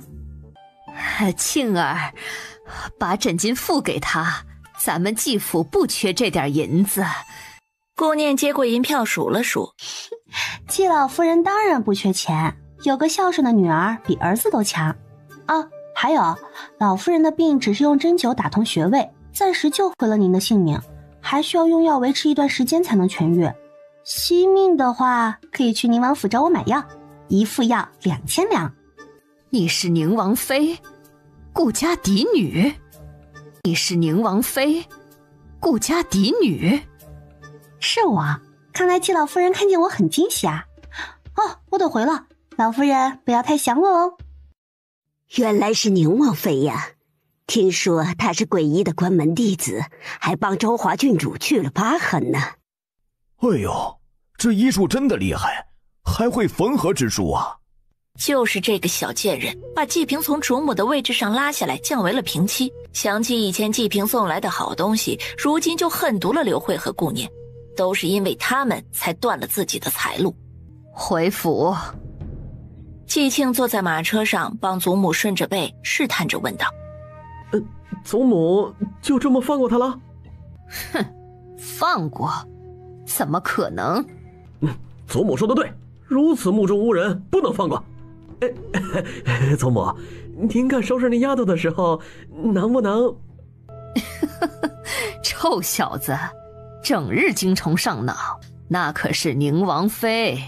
哎呀，祖母就会吓唬孙儿，到时候被宁王抛弃的女人，躲着都来不及呢，哪里会有人护着呀？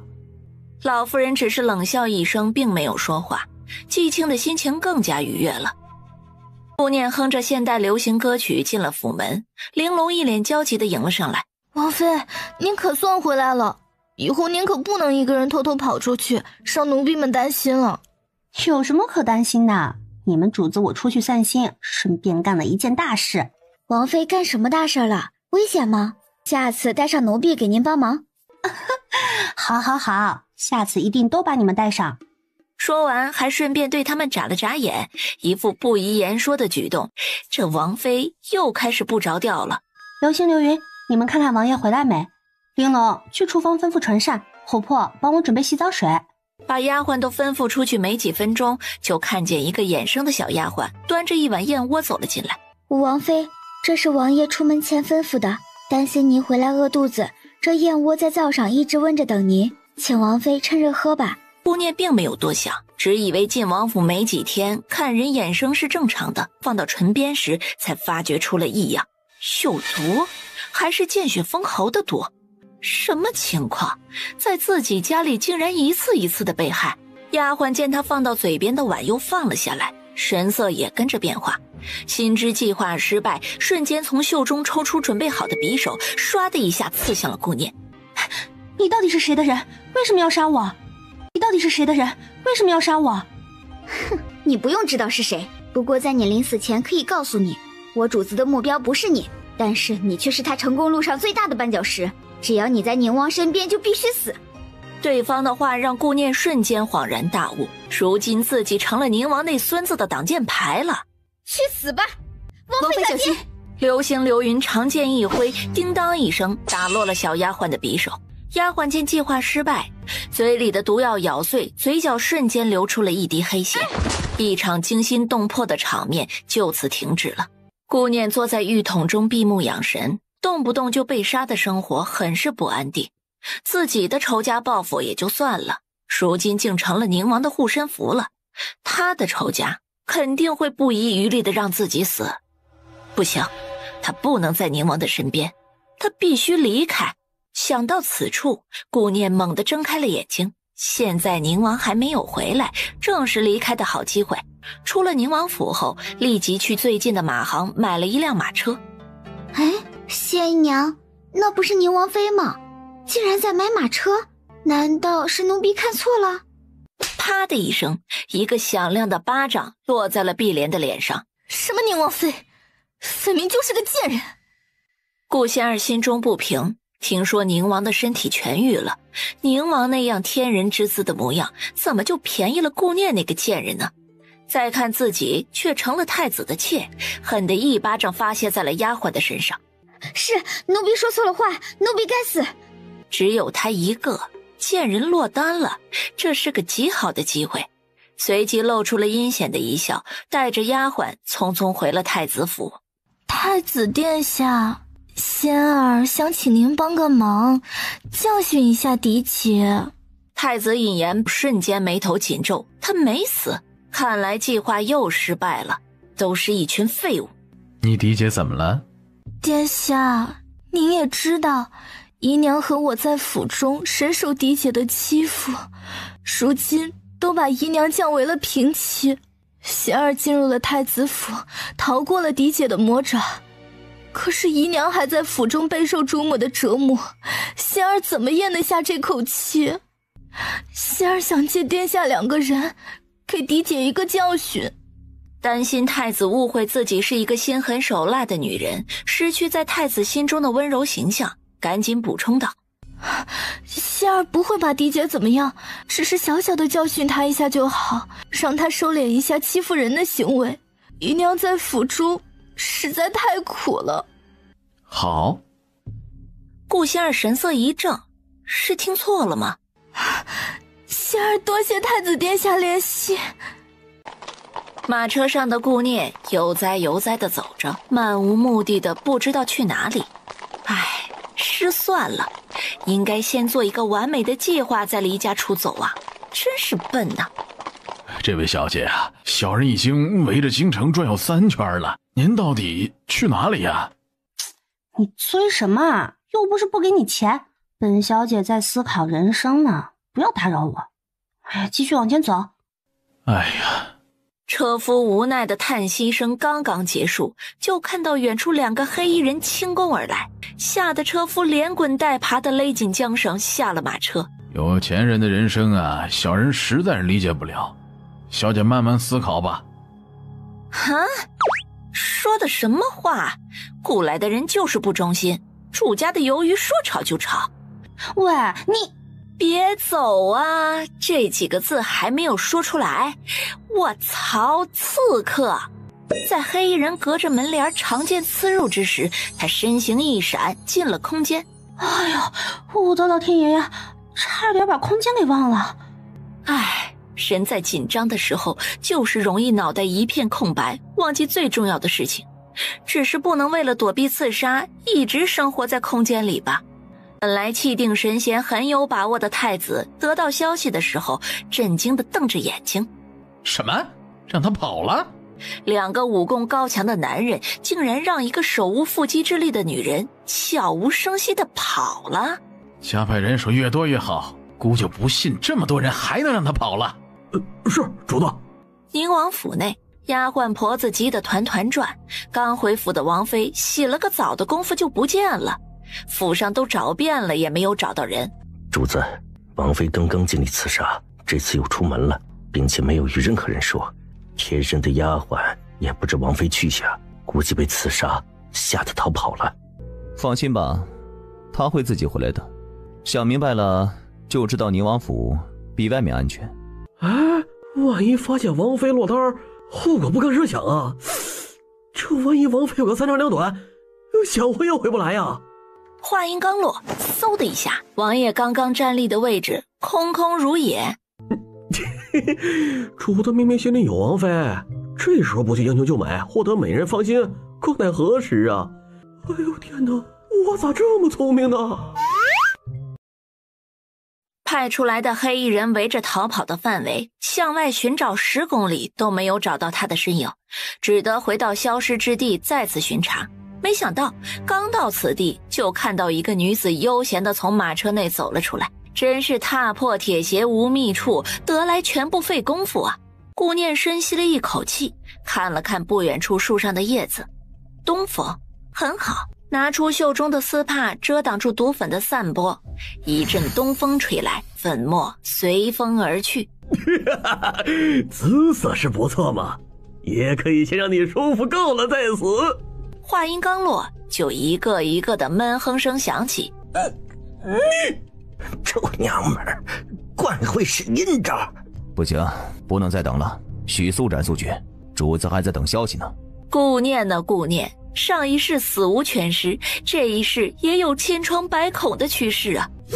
噗，长剑刺入肉体的声音，竟然不疼。他猛地一下睁开眼睛，只见尹宁轻功飞跃，手持长剑对峙着黑衣人，犹如天降神兵一般，太帅了。黑衣人太多了，且武功不差，尹宁还要顾及他的安危，动作上有些束缚。此时远处马蹄声传来，正好路过此地的程毅看见打斗的人群有些熟悉，立即策马赶了过来。带他走，快！程毅见战况混乱，只得先带人离开，只有顾念安全了，宁王才能放开手脚对付刺客。叫！世子，宁王一个人危险，我不能就这么走了，岂不是成了忘恩负义之人？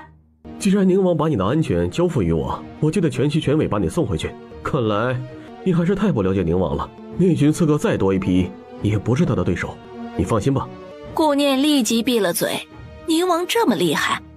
尹宁解决完刺客，心急如焚地回了王府。失望的是，并没有看见顾念。王妃没回府？回王爷，王妃没回来。刚说完，一匹黑色大马向着府门奔了过来。程毅勒紧缰绳，身姿挺拔地坐于马上。姨娘，你回来了！看着他欣喜地向着内人跑过去，距离越来越远，就如天上璀璨的星，明明知道够不到，心还是跟着疼了一下。尹宁深邃的眸光一直没有从两人的表情上移开。今日真的谢谢你，今日真的谢谢你。谢我？哼，你要如何谢我呀？我这是咱们夫妻间的私密之事，怎么能随意说出呢？回去只说给我听。这都什么跟什么呀？突然如此肉麻，听得他起了一身的鸡皮疙瘩。锦墨，王妃安全回府，改日请你喝酒。谨言说话从来都是直来直去，不见与人虚与委蛇的性子，如今大有进步啊！走了。程毅说完，大手一挥，策马而去。锦墨、谨言，你们俩认识？叶宁深邃的眸光望向他，大手扣在他的后脖梗上，带着人往里面走。说说吧，堂堂宁王妃为何突然离家出走啊？误会，天大的误会！我只是出去溜达溜达，对，溜达溜达。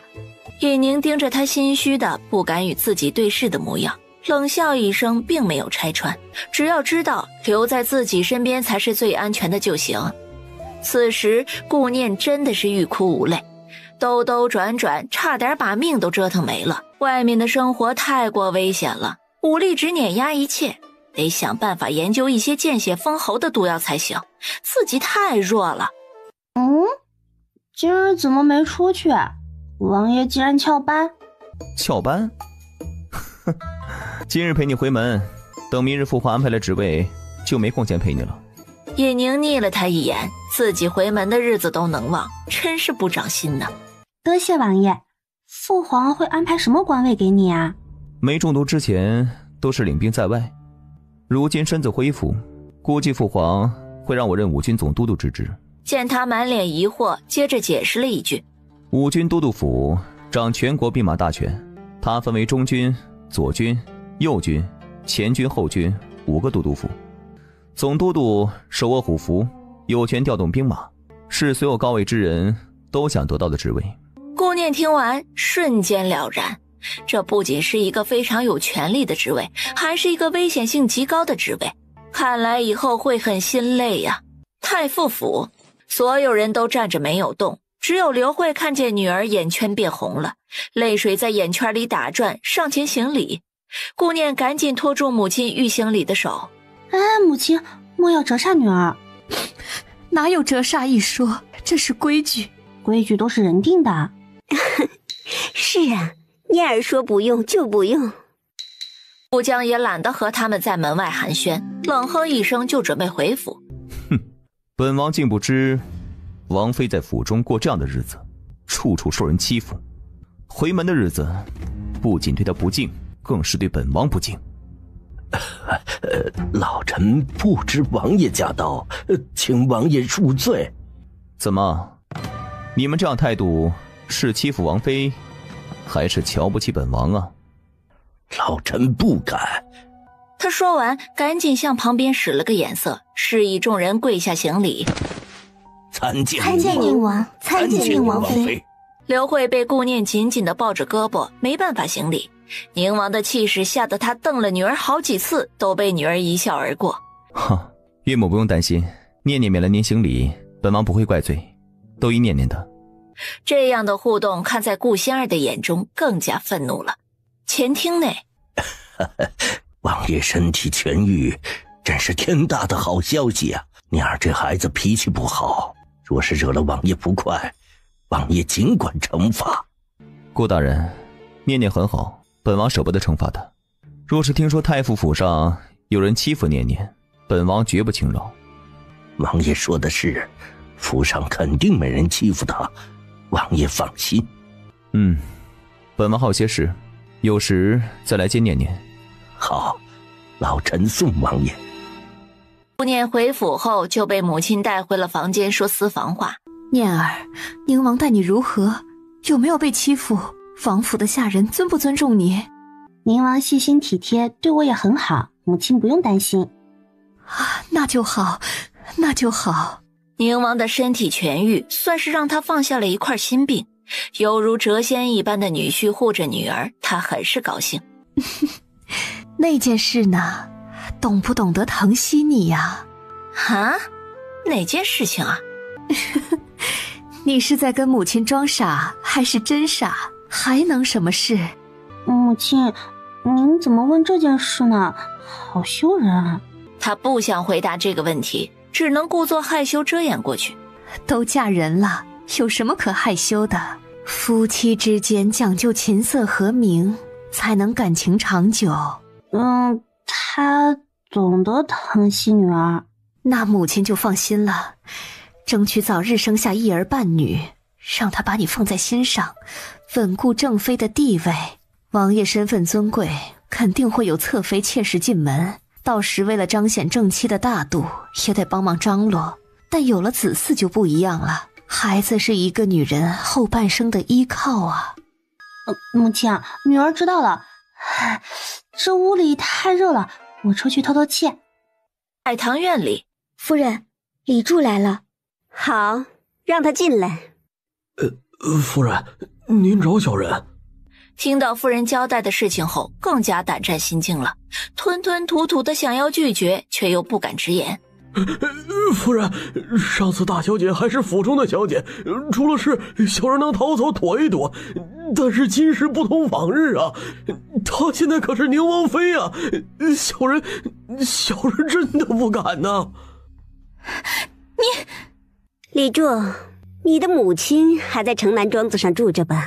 听说她的身体一直不甚好。李柱猛然抬头，没想到他会用母亲来威胁自己。经过几次帮他们做事，就知道这两位是个心狠手辣的主，若是不听吩咐，母亲就会有危险。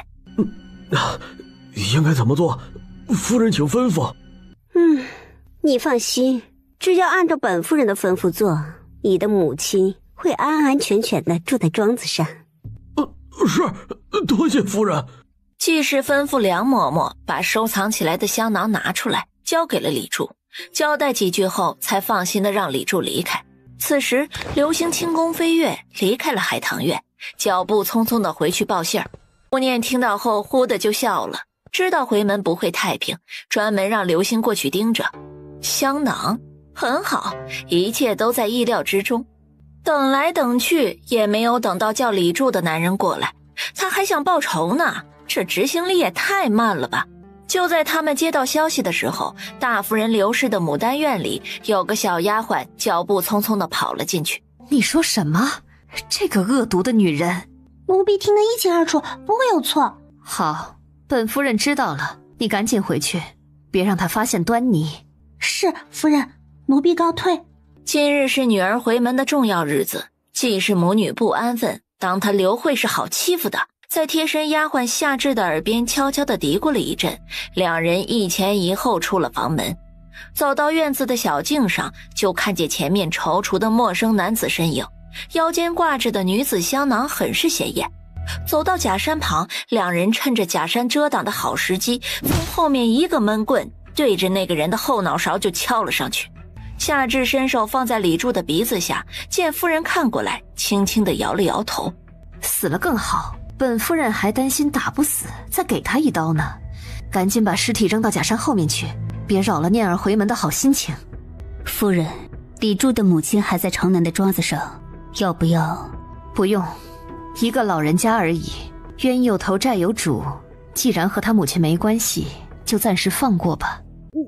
有时顾念越想越觉得奇怪，难道季氏又改变主意了？刘星，你再去打探一下出了什么事。是，王妃。一刻钟后，就又见刘星脚步匆匆地回来了。王妃，李柱死了，尸体被人扔到了假山后面。死了？刘星，王爷在府中留下暗卫了吗？回王妃，是留了几个暗卫保护王妃，只是暗卫一般不会暴露身份，只有危险的最后一刻才出手。这就奇怪了。难道是母亲？不可能，在心目中，母亲一直都是温柔贤淑的典范，为了保护自己一味的妥协，怎么可能出手如此果断？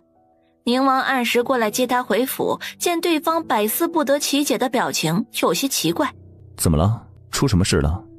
没事，有人做好事不留名，有些奇怪。把事情告知后，越听宁王越是皱紧眉头，便把暗卫叫过来询问。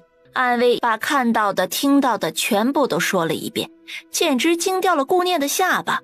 没想到刘慧为了自己变得如此强悍，为母则刚，母亲的行动再次触动了顾念的内心。刘慧送她出府的时候只字未提，只安抚女儿做事要小心谨慎。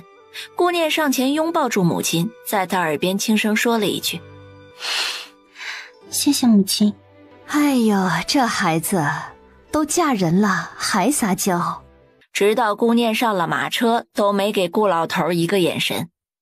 今日得知消息，皇后与太子想阻拦舅舅选拔皇商，他们安排了京都商贾徐良与舅舅竞争，定会从中做手脚，让舅舅千万要小心啊。这个徐良是什么来头？这刘家虽然是江南最大商贾，如今生意也是越做越大，遍布全国，但在京都的势力比不过徐良。他是在京都起家，生意也只在京都，所以势力同样不容小觑。而且徐良这个人有些阴险，不得不防。都说无奸不商，顾念陷入了沉思，看来舅舅的对手很是强大。王爷，王妃，季公子已经等候多时，一直不肯走。哪个季公子？回禀王妃，是礼部侍郎季府的长孙季庆。哦，是他啊。顾念听到名字瞬间了然，冷哼了一声，竟然这么快就犯病了。王爷王妃，季某的祖母今日突然犯病，实在不知如何是好，特来请王妃过府替我祖母诊病。本妃上次就说过，只是暂时压制住病症，你们都不信。哎呀，只可惜本妃看诊的费用是1天1个价，况且不是谁都能请得动的。顾念想起季府有很多母亲的陪嫁，就气得心慌。既然不能违背医生的职责，那就狠狠地宰他一笔。王妃的出诊费是多少？季府一定照付。5000两银子。5000两？这些只是上门看诊的费用，要钱另付。季公子觉得合适，本妃就去；若是有质疑的话，本妃就回府喽。季庆紧攥着手，心疼得直抽抽。祖母司库里藏着很多姑母孝敬的好东西，为了讨好祖母，他整日里假装孝子贤孙，殷勤地围着祖母转。若是祖母死了，他心有不甘呐。好，只要宁王妃给祖母看诊，银子一定照付。好，那本妃就勉强跟着季公子去一趟吧。宁王担心顾念一个人去会受欺负，也跟着一起上了王府的马车。当看见季老夫人的时候，差点让顾念笑出声来。她躺在床上，胸闷气短，嘴歪眼斜，经过诊脉，确定是脑出血造成的。松开诊脉的手，对着季庆伸了过去。季公子，本妃已经确定老夫人的病就是脑出血造成的，先遵守承诺付费吧，本妃一定治好老夫人的病。诊费5000两，加上药费2000两，一共7000两银子。你想银子想疯了吧？这是本妃提前说好的。既然季府不愿意给老夫人看病，那本妃就回了。今日前来，就当是老夫人临走前送她一程。听到这话，躺在床上的季老夫人身体颤抖，差点从床上起来。祖母，别激动啊，府上肯定会付银子给您治病的，只是府中流动银子暂时没有这么多，松儿得想办法筹借呀。季老夫人顿时安心了不少，关键时刻还得是大孙子孝顺。若是传出咱们季府因为诊病欠银子，着实不太好听啊。宋儿更担心仇家期间耽误了祖母的病情啊。季青为了从老夫人那儿拿到一部分银子，不遗余力绞尽脑汁。祖母不必担心，府上先拿出5000两，祖母出2000两，等府上的银子周转过来再还给祖母，您看可行？祖母不必担心，府上先拿出5000两，祖母出2000两，等府上的银子周转过来再还给祖母，您看可行？季老夫人眼珠子转了转，最后点了点头，等她病好了，再好好的收拾这些不孝子孙。顾念心下冷哼一声，很是不屑他们之间的算计，眼角余光却看见季家大小姐季雪正眼神灼灼地盯着宁王看。我去，这个不要脸的女人在觊觎她的男人。季大小姐的眼睛好像有点毛病啊，需不需要本妃为你诊治一下？看在给季老夫人治病的面子上，给你送个看诊的机会，不收看诊费。你莫要胡说，本小姐没病。你看，刚才眼神灼灼，黑眼球多白眼球少，现在白眼球多黑眼球少，可不能讳疾忌医。说完转头看向了宁王，声音温柔带着撒娇。王爷，您说他是不是有毛病？季雪知道顾念在羞辱她，但宁王这样的仙人之姿想必是不会附和顾念的，况且自己也是有些姿色的。是。你这个庸医！王爷，您说他是不是有毛病？是。你这个庸医！住嘴！敢对王妃无礼，说话之前先过一下脑子。雪儿，不能无礼。小妹年纪太小不懂事，对王妃不敬，还请王爷王妃恕罪。顾念接过银票数了数，正好7000两。没有什么不敬是用银子弥补不了的，季大小姐值多少银子，季公子看着办。愤怒的季雪忍无可忍，刚想出声，猛地被季大夫人捂住了嘴。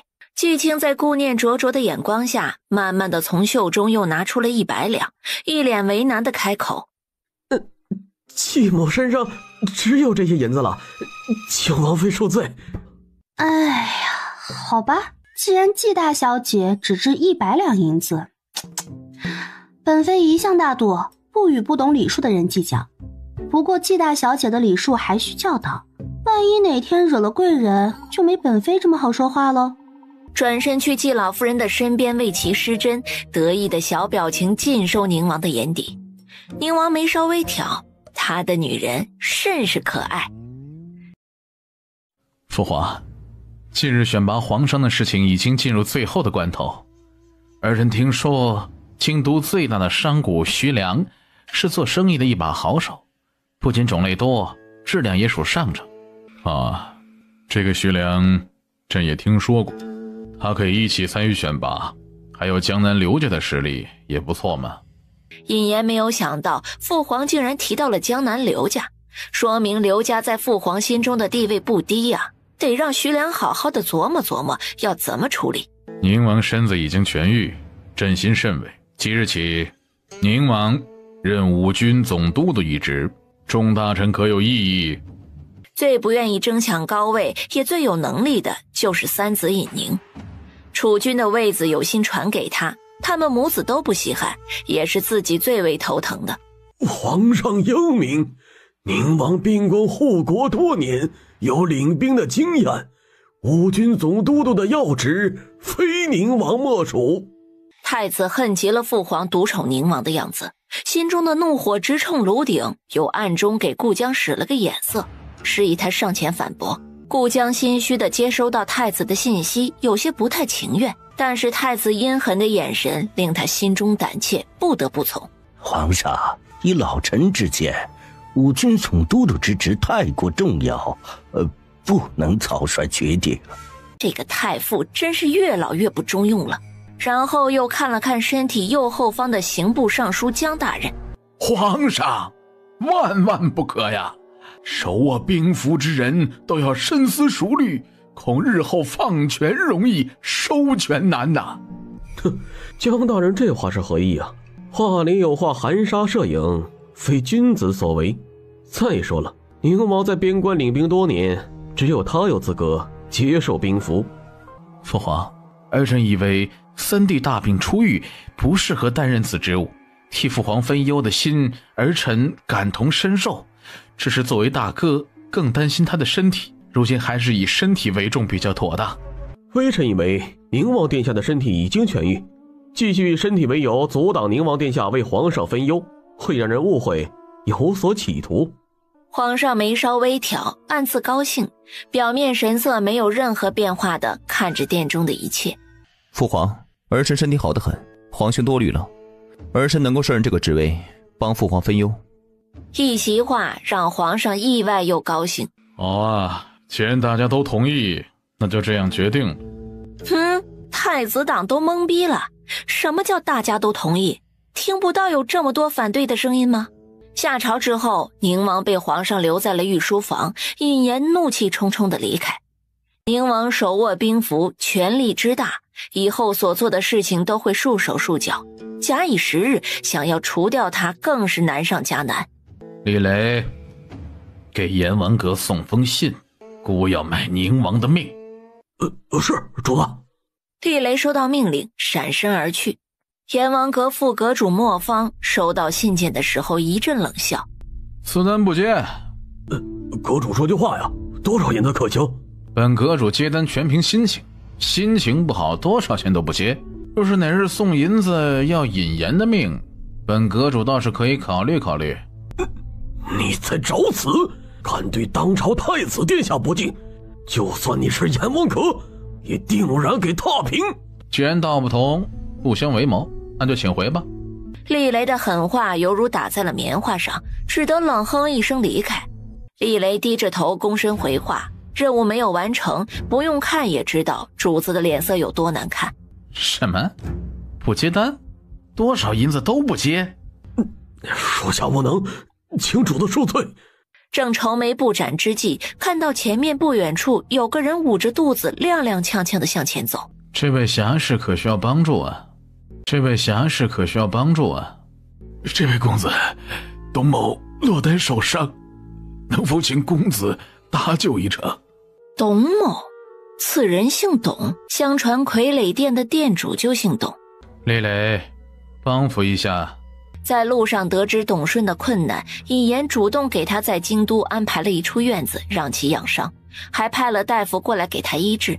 我董顺蒙尘公子搭救，才有了安心落脚之地。若是公子有需要董某帮助的，董某万死不辞。你是傀儡店的店主董顺？正是，董某是傀儡店的董顺，这次也是因为对手阎王阁才落得如此地步，待伤势痊愈，一定回去报仇。你的傀儡店还有势力啊？和阎王阁交手折进去一大部分，还有一小部分仍然跟随。难道公子有需要董某解决的困难吗？公子若是有困难，但说无妨，董某一定尽力。我确实需要你的帮助，本公子会付你银子。本公子知道你需要银子重新整顿势力，所以不要拒绝。公子对董某的大恩，以后一定以公子马首是瞻，万死不辞。本公子要宁王的命。看着公子温润如玉，张口却是一鸣惊人呐。恩人的面前不能失了诚信，他使劲地点了点头答应。御书房内，尹宁刚离开，皇上就收到了一封密信，一怒之下把手中的密信摔在了御案上。哎呦，皇上您息怒啊！喝杯茶降降火气，可千万别气坏了龙体呀！先皇在时留下的祸患，整日蠢蠢欲动，朕能不生气吗？父皇当时是怎么想的？竟然把仅剩的2位皇叔分别派到漳州和豫州，名义上让他们管辖地方的官僚和不完善的制度，就不担心放虎归山吗？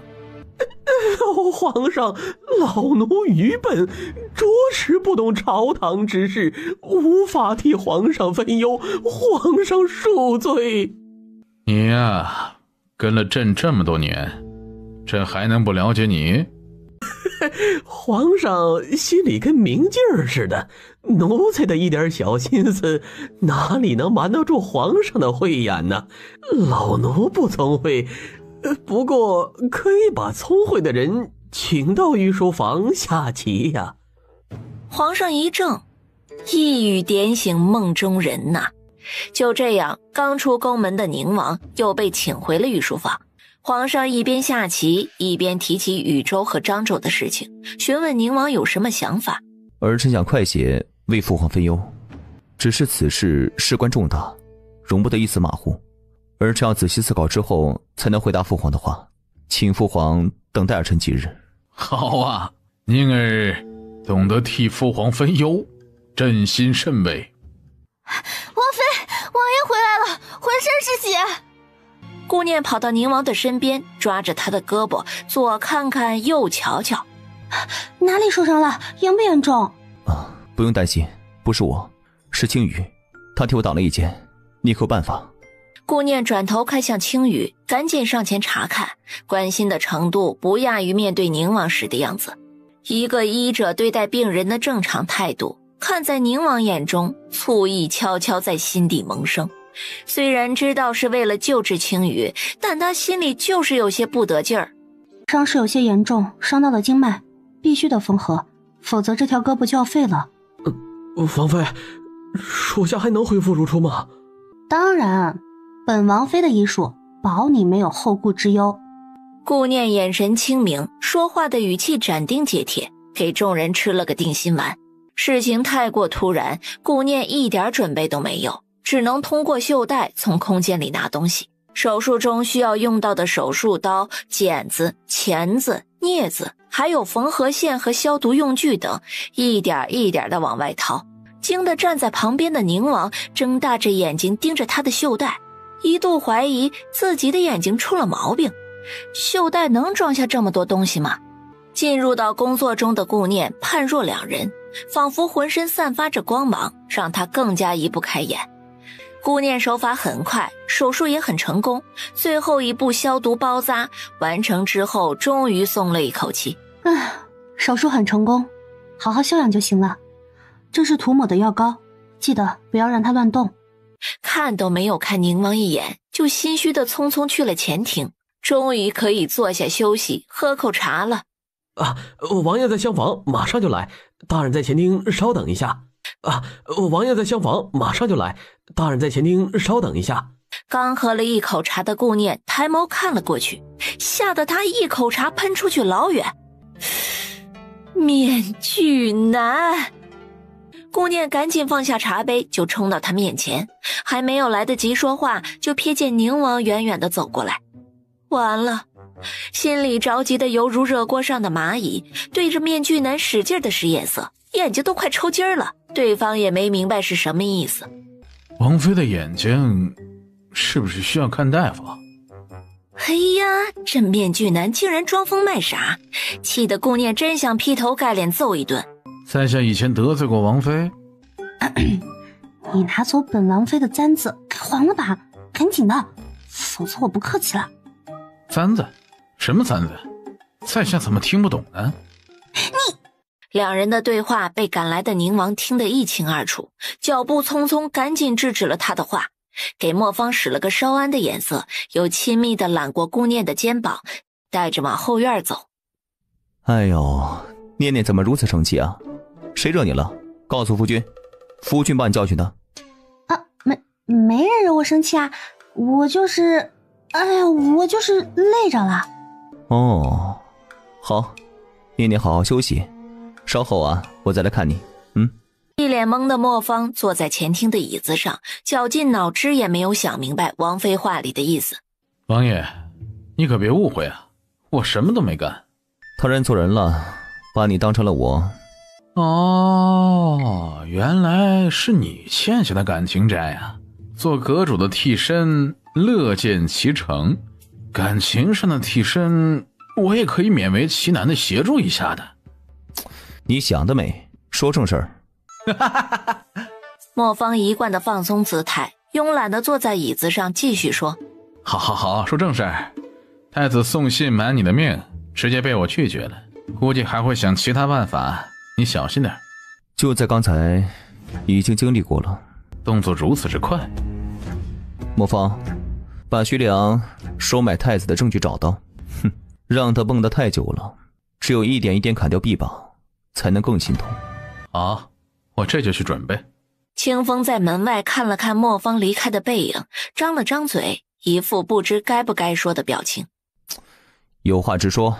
主子，属下想不通，为何不直接告诉王妃您的身份呢？导致和莫大人之间的误会。会告诉他，只是现在还不是时候。宁王心中腹诽，哪里是不想，是不敢呢？当初只想着报仇，还差点出手掐死他。若是现在说出来，会不会让他心生排斥，再次逃走啊？莫方的动作很快，当晚就拿到了徐良收买太子的所有证据。翌日朝堂上，皇上大发雷霆，直接把折子扔到了太子面前，吓得他心中一惊。你极力推荐徐良，还以为懂得替人分忧，或者徐良的实力应该还不错，没想到竟然暗中被徐良收买。你说他还许了你什么好处？父皇，儿臣没有啊，请父皇明察。明察？证据都摆在面前了，还敢狡辩？你当真是老糊涂了吗？父皇，儿臣知错了，着实见徐良做生意很高明，才想帮助一下，儿臣再也不敢了。皇上，徐良竟然做出贿赂的事情，说明人品不行，不适合做皇上人选。臣附议，臣附议。跟随忠亲王和宁王的大臣有几个站出来附议，理由充分，让皇上连连点头，直接命令把徐良从选拔名单上划去，还惩罚太子闭门思过1个月。得到消息的当天晚上，徐良就赶去了太子府请求帮助，心中郁结的尹岩阴沉着脸冷冷地说道：姑不用庸才，若想得到姑的重用，先让姑看到你的实力。徐良回到府中，就独自关在书房，暗中琢磨事情。为了生意，也为了让太子看到自己的实力，他必须得做出点成绩来。翌日，刘氏梳妆阁的门外，大家都来看看啊！梳妆阁卖给本夫人的手镯有裂痕，这么大的产业，竟然卖损坏的首饰，这不是骗人吗？哎，真有裂痕呐！梳妆阁挺大的首饰铺子，怎么还骗人呢？哎呦喂，怪不得生意这么好，都是骗人挣来的钱吧？百姓们很快就议论纷纷起来。夫人眼波流转，对面前的事态很是满意。这位夫人，梳妆阁做的都是正经的生意，从来不坑害百姓。麻烦您给我看一下这对镯子行吗？哼，看就看，这是前2日本夫人在你们这里买的，还能有假不成？这位夫人，梳妆阁卖出去的东西都是经过检查，没有瑕疵才能交到宾客的手中。掌柜的别狡辩，这是你们梳妆阁卖出去的吧？掌柜为难的点了点头。镯子上的裂痕是真的吧？掌柜也是个实在人，再次点了点头。承认就行。真的是庄书阁的首饰，坑害百姓的钱，砸了他们的黑心店。对，砸了他们的黑心店，不能让他们继续害人。主子，前面有围观的百姓堵住了路，马车过不去。主子，前面有围观的百姓堵住了路，马车过不去。梳妆阁？梳妆阁是舅舅产业，今日出事应该不是巧合。走，我们下去看看。我下去看看情况，你目标太大了，还是在马车上吧。夫人一下子就看到了他过来的身影，以为是来买东西的顾客，赶紧上前阻止。这位夫人，这家店是个黑心店，你可千万别进去买东西，会被骗的。顾念上下看了看夫人，转头在刘星的耳边说了句什么，刘星闪身离开。哦，还有这事啊？是真的，我在这里买的一对手镯竟然是个残品，有很明显的裂痕。夫人是亲自买的吗？是啊，我亲自买的，当时看着不错，谁知这么大瑕疵呢？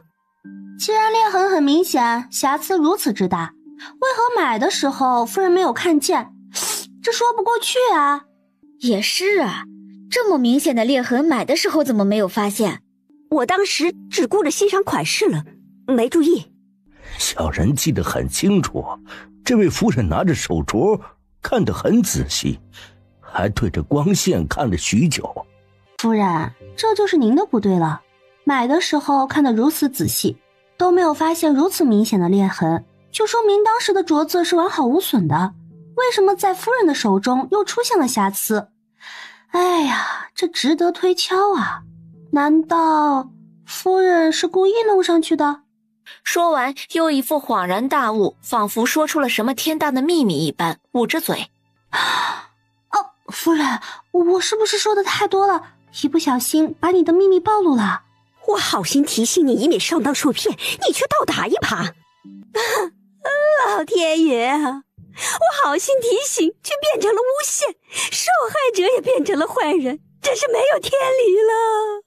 掌柜的，我是顾念，出了这么大的事情，舅舅为什么还没有来？原来是大小姐啊！主子去了锦绣坊了，那边也同时出了问题。怎么能如此巧合？徐良，原来你们是一伙的，怪不得打压我，我要报官。好，我也觉得应该报官。店铺不能平白被人诬陷，若是如此，以后都来乱说，还如何生意？我的镯子裂痕是真的，怎么给我解决吧？否则我不会放过你们。张富贵家的？干嘛？张富贵家的？城南码头做苦力的张富贵的媳妇儿？没错吧？家里只有将就着才能吃饱饭，怎么有钱买贵重的镯子，还穿得如此华丽？你是受人指使来诬陷梳妆阁的，若是老实交代还能放你回去，否则就把你抓进官府。不是，我不是。哎呦，张富贵家的，真是你呀！你打扮成这样，我都没认出来，你怎么穿成这样啊？把人带上来。是，主子。他一声令下，流星大步上前，把张富贵带了上来。嘿，你这个不安分的臭娘们儿，说你多少次了，还是整日不着调，我打死你！哎呀，当家的，我错了，我再也不敢了，别打我，别打了！停，要教训女人回家再教训，先来解决一下咱们之间的事情。说，你到底受谁指使，做出这种诬陷梳妆阁的事情？哼，快说，难道你真的想进官府不成？哼，快说，难道你真的想进官府不成？今日一早，有个男人找到我，让我帮忙，还给一身华丽的衣衫首饰，还有一锭银子。我实在没忍住，就答应了。那个男人是谁？长什么样子？那个男人穿着贵气，扇着面巾，没看见他的模样，都是实话，真没看见。原来他才是骗子，真是丧尽天良。就是，为了得到银子，黑了心肝，这样的人呐，应该被官府抓走受刑。坐在马车上的宁王一直盯着这边的动静，眼神一瞥，看见一个男人悄悄地从人群中离开。徐良的长子徐明。刘星，砍他一根手指，一只手砍一根。夫人饶命啊！我以后再也不敢了，饶我这一次吧。张富贵，带你的女人回去吧，这次本夫人心善饶过她，若是再敢有下次，定要她的命。小人这就带她回去，谢夫人饶恕。驾！打马声响起，顾念转头看过去，马背上心急如焚、眉头紧皱的人正是舅舅。舅舅，锦绣坊的事情怎么样了？已经澄清了，是有人诬陷。刘展一句话带过，没有多做解释。一起上了宁王府的马车才了解，原来有个女子拿着轻轻一扯就撕裂的锦缎过去找麻烦。还好每个绣娘的绣艺和手法都不一样，虽然仿得很像，从针脚细节处还是能看出不同之处。这次的事情是徐家干的，看来我们也需要做些什么，让徐家忙起来，免得心思太多了。王爷请说，应该怎么做？不用你出手，免得让别人抓住把柄，阻碍皇上选拔。如今肯定有很多人盯着刘展的一举一动，言行举止一如既往，就是最好的状态。清风，把徐良长子徐明抢占百姓良田、强抢民女之事捅出去，让卢老汉和吴婆子报官去。是，主子。消息很快被传出，舆论又把徐家推向了高潮。没事，一些刁民而已，看来平日里威胁的少了。明儿，这次不可掉以轻心呐。刚对刘家出手就出现这件事儿，不可能如此巧合。自己要收敛性子，以免惹火上身。老爷，不好了，京兆府来人了，要带大少爷过去审问呐。眼神里颇有些得意，不就是去趟京兆府吗？有什么可慌张的？还是小心为妙。儿子知道。说完就跟着官府的人离开了。主子，李大人已经按照纸条上的信息把案件上交刑部，可惜刑部把案件草草了结了。今日徐明安全回府，这明显官商勾结，坑害百姓啊！哼，意料之中，多准备一些飞书，暗中撒满街头巷尾，把刑部尚书和徐家勾结罪名写明，昭告天下。这个男人好看的人神共愤，还如此的睿智，找不到一丝缺点，真是不公平啊！嘿嘿，王爷真聪明，小女子甘拜下风。宁王斜睨了他一眼，你的马屁拍得也太明显了。哎呀，大少爷不好了！你瞎吼什么呢？瞎吼！本少爷好好的在这里。大少爷，外面撒满了飞书啊，全都是刑部尚书和咱们府上的事儿，小人认字不多，您看看。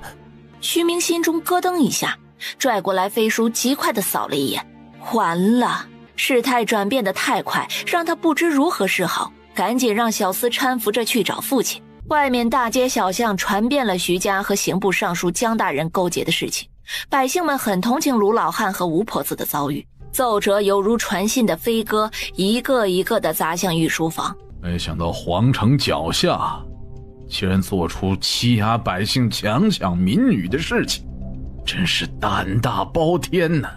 还有刑部尚书官商勾结，把百姓置于何地？眼里还有没有朕？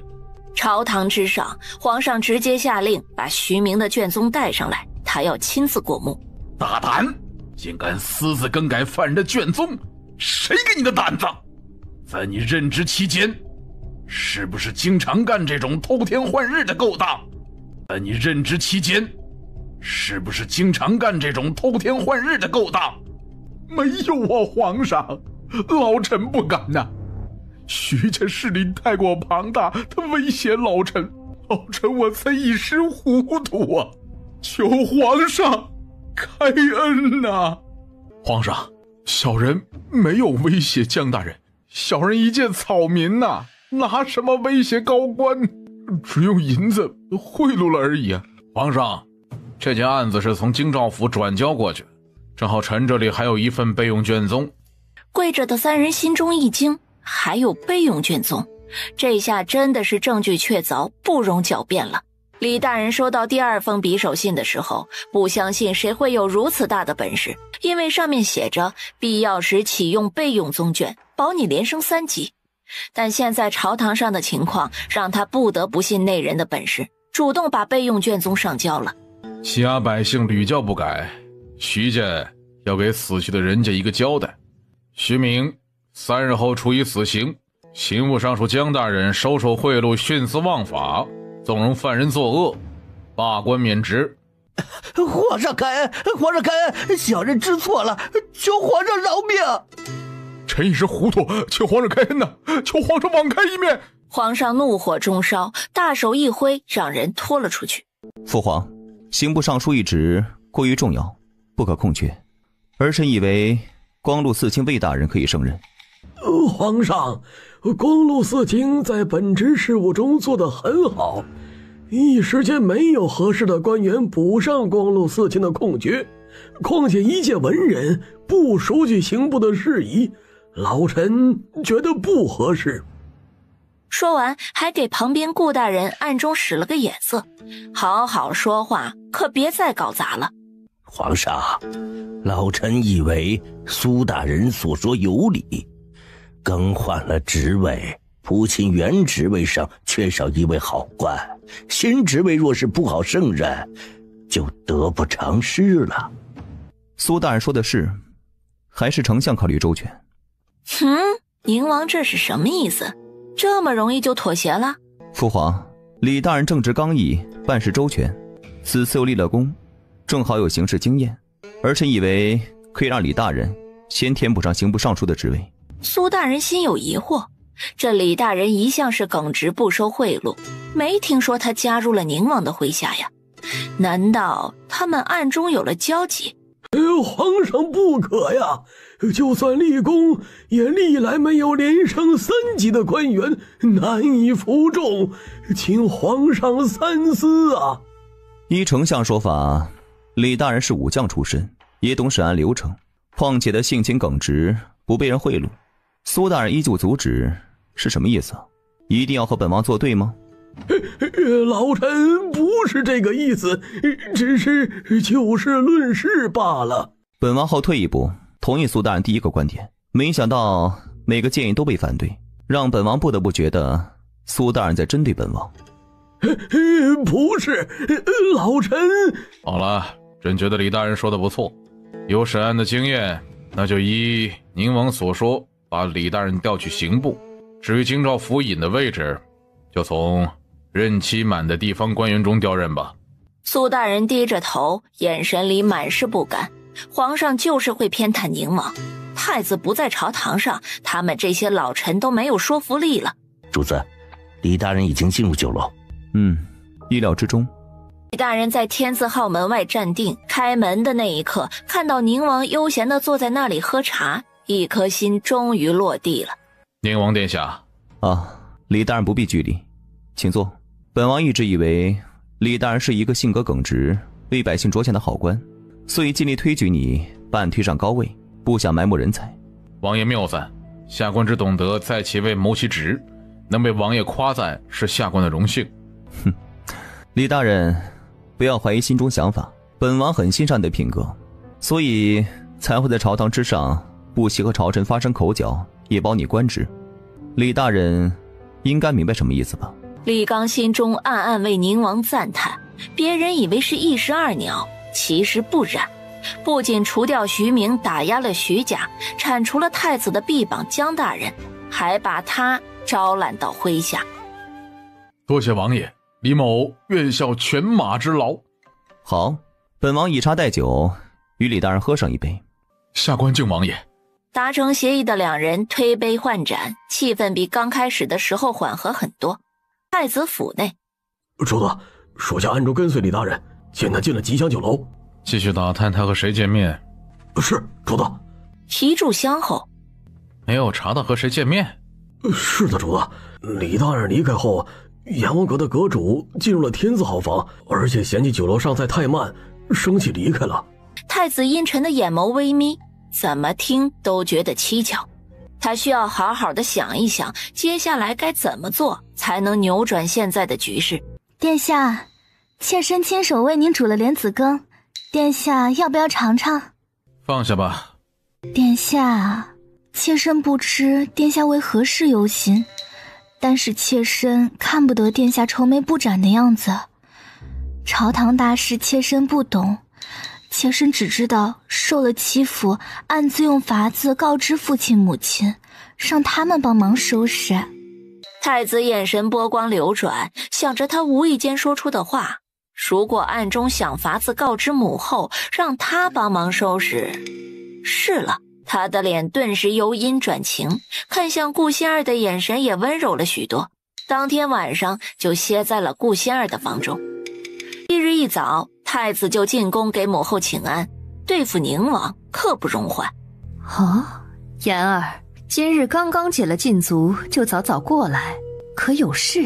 母后，父皇那里最近有什么消息吗？倒是有一件事，还没有探听出到底是什么事，一直就没告知你。母后，宁王的职务和最近外面一石二鸟的事情都听说了吧？必须尽快铲除，不能再留了。妍儿，事关重大，不能着急，徐徐图之才是上上之策。若想成为人上人，必须忍耐。前日打探到皇上好像在为禹州和漳州的事情发愁，但是一直探听不到具体的事情啊。母后为了禹州和漳州的事情发愁，应该是他们的势力逐渐壮大，担心不受朝廷的管束。钱那边成了父皇的威胁，那把这件事儿和宁王牵扯在一起，既然那边成了父皇的威胁，那把这件事儿和宁王牵扯在一起。皇后眼神一亮，这个主意甚好。太子麾下的兵部尚书上奏折说，宁王与漳州和禹州有密信往来，暗中勾结，想要干什么可想而知。还有一封密信，皇上冷笑一声，对这种勾当自是不信的。皇上，您明白宁王是清白的不行啊，得让众人都知道才行啊，人言可畏呀。这若是被有心人传出不好的流言，就更不好收场了。他的话瞬间提醒了皇上，在事态发展严重之前，将计就计，把宁王关押是最好的保护办法，然后暗中找到证据。扑啦啦一队锦衣卫进入了宁王府。出了什么大事？别担心，等着我。顾念一头雾水，用眼神询问到底出了什么事儿。对方只是温柔一笑，转身跟着锦衣卫离开。清风，快去查到底出了什么事。是。很快两人匆匆回府，把探听到的消息禀报给王妃。听到消息，气得顾念忍不住骂人，被诬陷和漳州、禹州勾结，这可是大罪呀。从清风那里听说了禹州和漳州两地的情况，怎么听着这么熟悉呢？就是想不起来呢。想不起来就用电脑查一查，人脑忘事儿，电脑总不会忘吧。转身进入了空间中，聚精会神地盯着电脑，忽的眼前一亮，对，就是这样。一日一早，他就把宁王书房里的笔记放进空间里进宫了，需要从那封诬陷的密信上找找出口。皇上，宁王妃想要求见皇上，被拦在了宫门外。快传宁王妃。顾念步履稳定地走进朝堂，表面镇定，却紧张的手心都在冒汗。儿媳参见父皇。宁王妃免礼。父皇，王爷从不参与朝堂争斗，不知为何突然被抓了起来。哼，宁王妃见女流，参与进来不太好吧？再说了，宁王在朝堂上咄咄逼人的表现，宁王妃也没见过呀。宁王胆大妄为，竟然和禹州、漳州两地勾结，私下往来密信，证据确凿，岂容狡辩？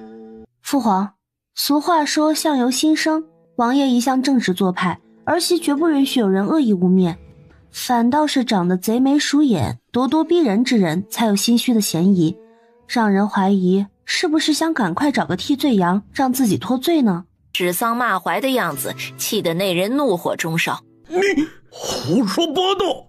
放肆！皇上气得猛地一拍桌子，吓得那人立即噤了声。事已至此，父皇能否让儿媳看一下那封密信，也让儿媳心服口服？皇上抬手示意福公公把密信递过去，顾念当场打开看，心里咯噔一下，竟然模仿的一模一样。难道真的有人会有如此高超的模仿技术？皇上眼神定定地看着他，从对方的表情中就能看出此时有多震惊，就像当初自己看到这封信一样。就在皇上放弃希望之时，宁王妃从袖中拿出了一本书，她把书打开，从上面的字迹中一个一个的核对。她就不信有人能像复印机一样，能把自己模仿的一模一样，一点不差的。三弟妹，姑理解你的心情，这里是朝堂，不是富人家无理取闹的地方，还是赶紧回府吧。皇兄一定想办法找到证据，还三弟的清白。他没工夫搭理太子，只沉浸在自己的世界里，一个字一个字的核对过去。父皇，字迹可以模仿，但每个人写自己名字的时候是别人模仿不来的，不只是笔锋和力道不一样，对那几个字的熟悉程度不一样，写出来的字也不一样，一个是小心翼翼，一个是行云流水，况且字的最下方勾的地方有明显的不同之处。皇上立刻眼神一亮，仔细瞧过去。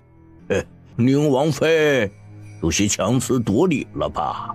写字也要看心情的，这心情不同，写出的字儿肯定也是有所不同，只这一处不能证明宁王是清白的。哦，这位大人贵姓啊？本官兵部侍郎朱生。朱生？顾念上下打量了一下对方肥胖的身材，确实人如其名，确实人如其名。你以貌取人，无知妇人。言归正传，本妃没有以貌取人，本妃觉得这封信就是出自朱大人之手。你胡说！你竟敢污蔑当朝命官！你说我污蔑？你有证据证明自己的清白吗？有，那字迹和本官的不一样。朱大人有些强词夺理了吧？写字也要看心情的，心情不同，写出来的字肯定不同。只这一处不能证明朱大人是清白的。这句话怎么这么熟悉？你，还有你，那封信你们都有参与。朱大人说了，心情不同，写出的字也有所不同。如有异议，请找朱大人。宁王妃断案神速，不冤枉一个好人，也不放过一个坏人，此乃大才。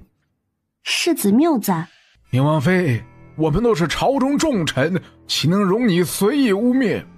父皇，儿媳觉得此案疑点重重，既然大家都不能证明自己的清白，要抓一起抓，否则就把宁王放出来，凭什么污蔑好人？这群老臣整日像长舌妇一样，张家长李家短，瞎叨叨，原来是没遇到硬茬啊。朕觉得宁王妃所言甚是，今日就把宁王放出来，还他公道。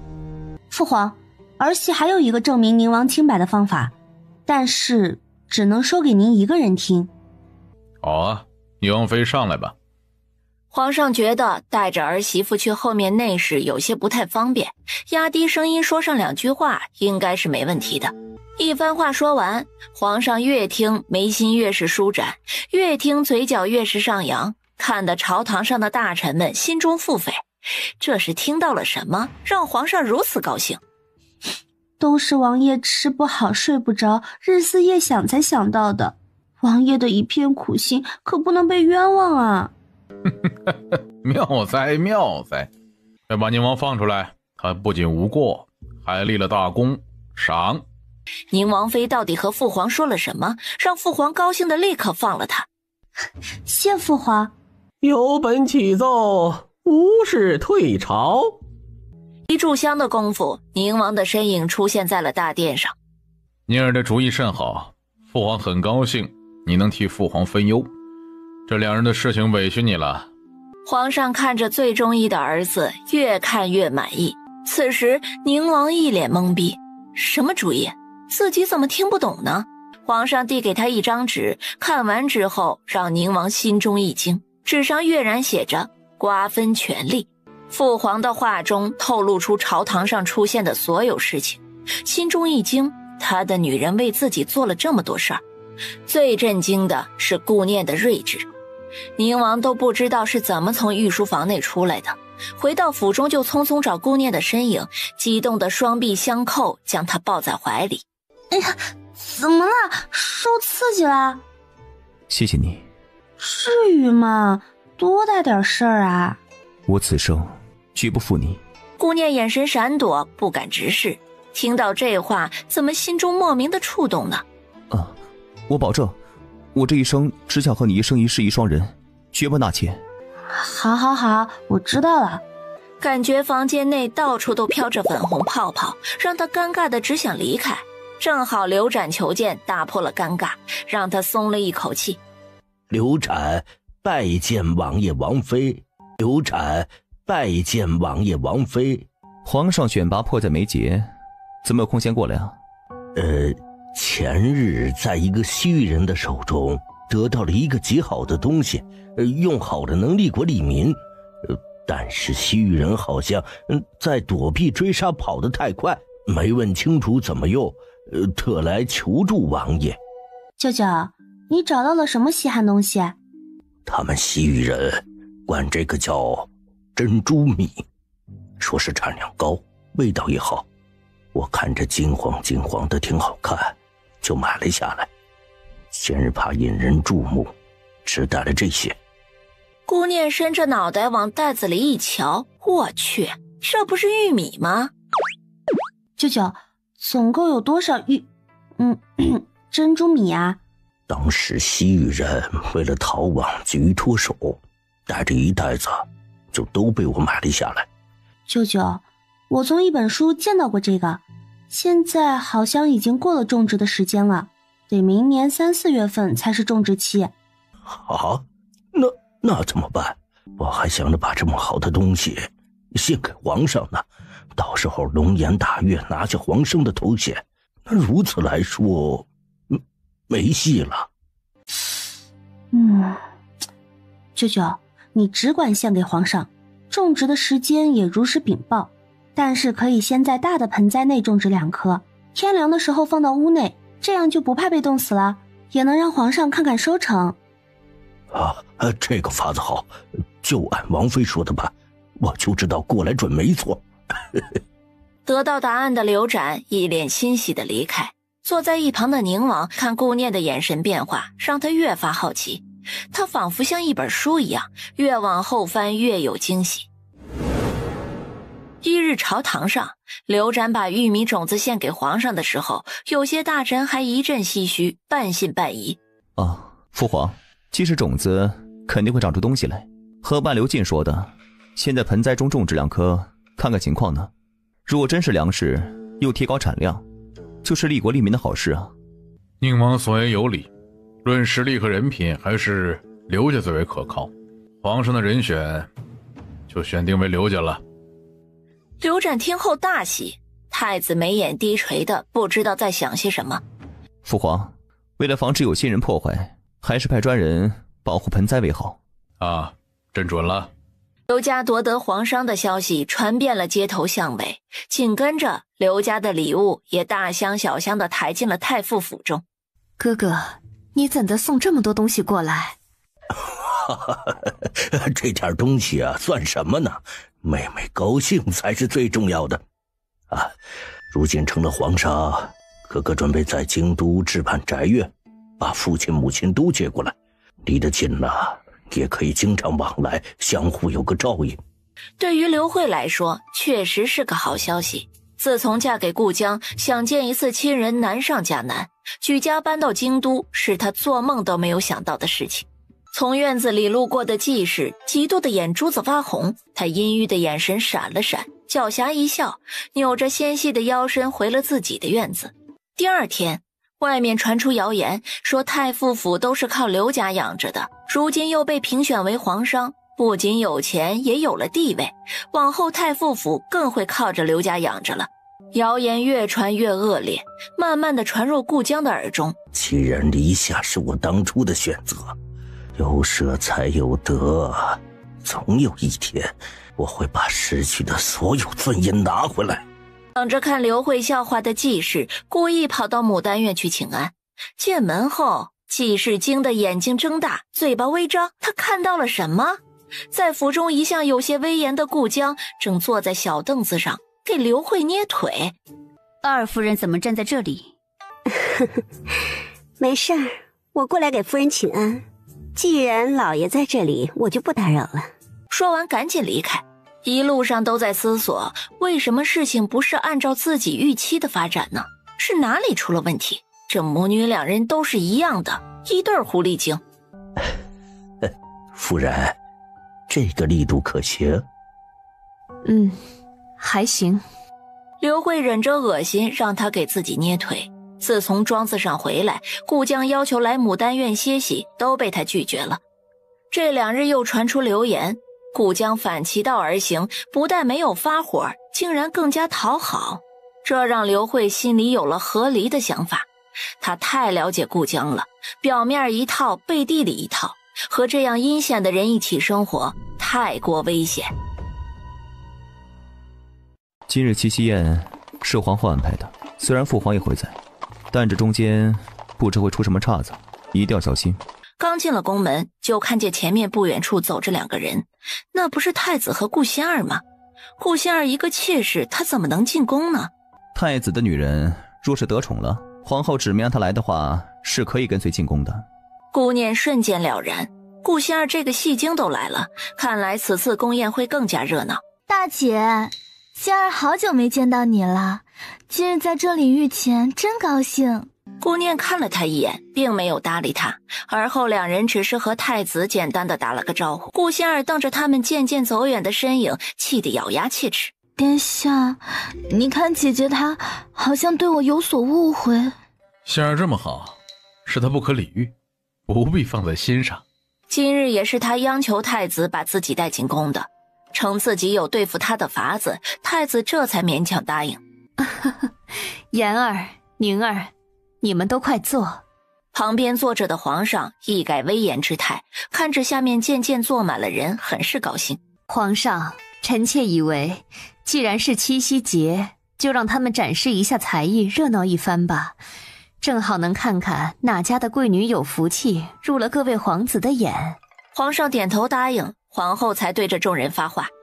既然是七夕节，咱们也热闹热闹，各位世子贵女有什么才艺，尽管展示出来。本宫这里的一套珍珠头面作为彩头，看哪家贵女能拔得头筹。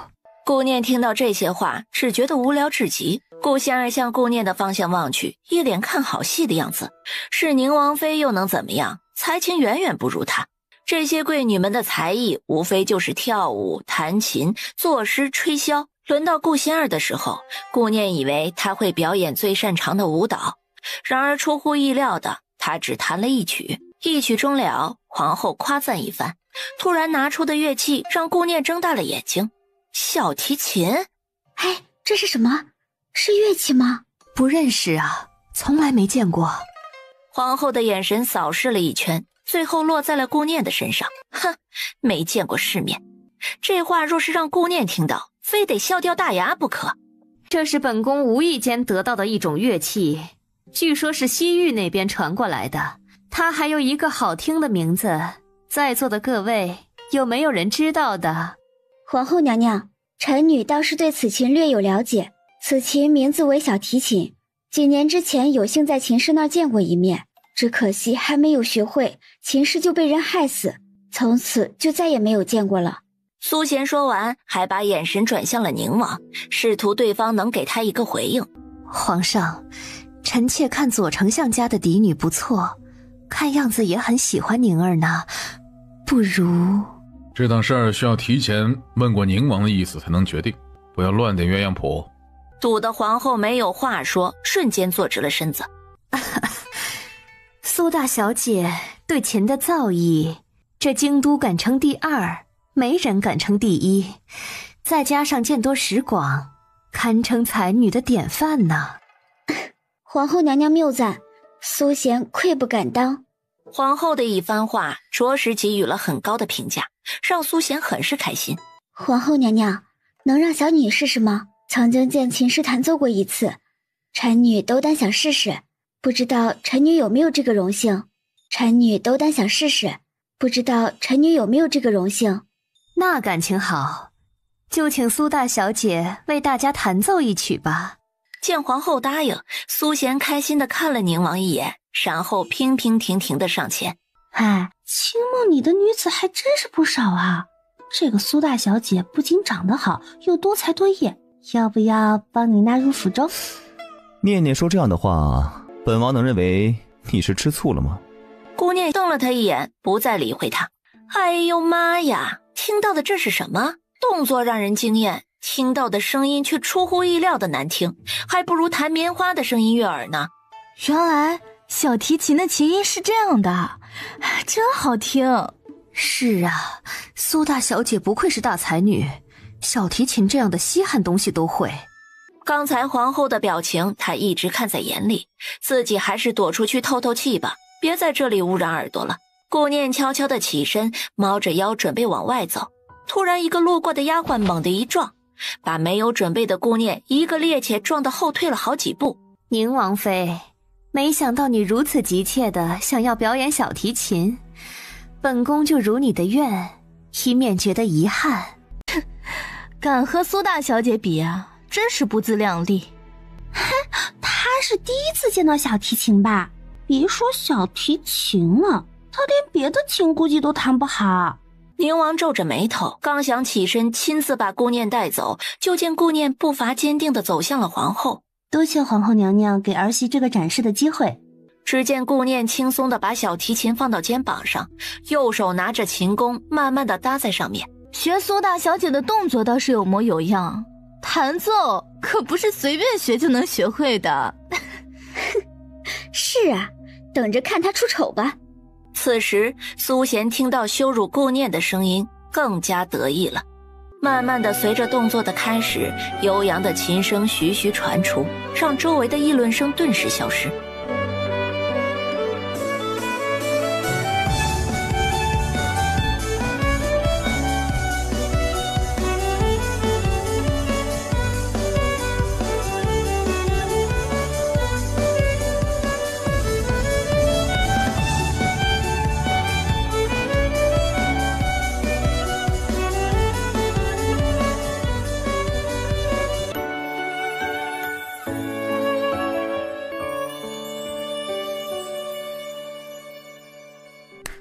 宁王的一阵鼓掌声把众人拉回了现实。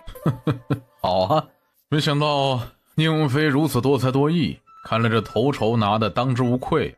旁边的皇后脸色止不住的阴沉，想要在众人面前保持和蔼的形象，都差点破功了。多谢父皇母后，儿媳斗胆，能不能用彩头换这把小提琴呢？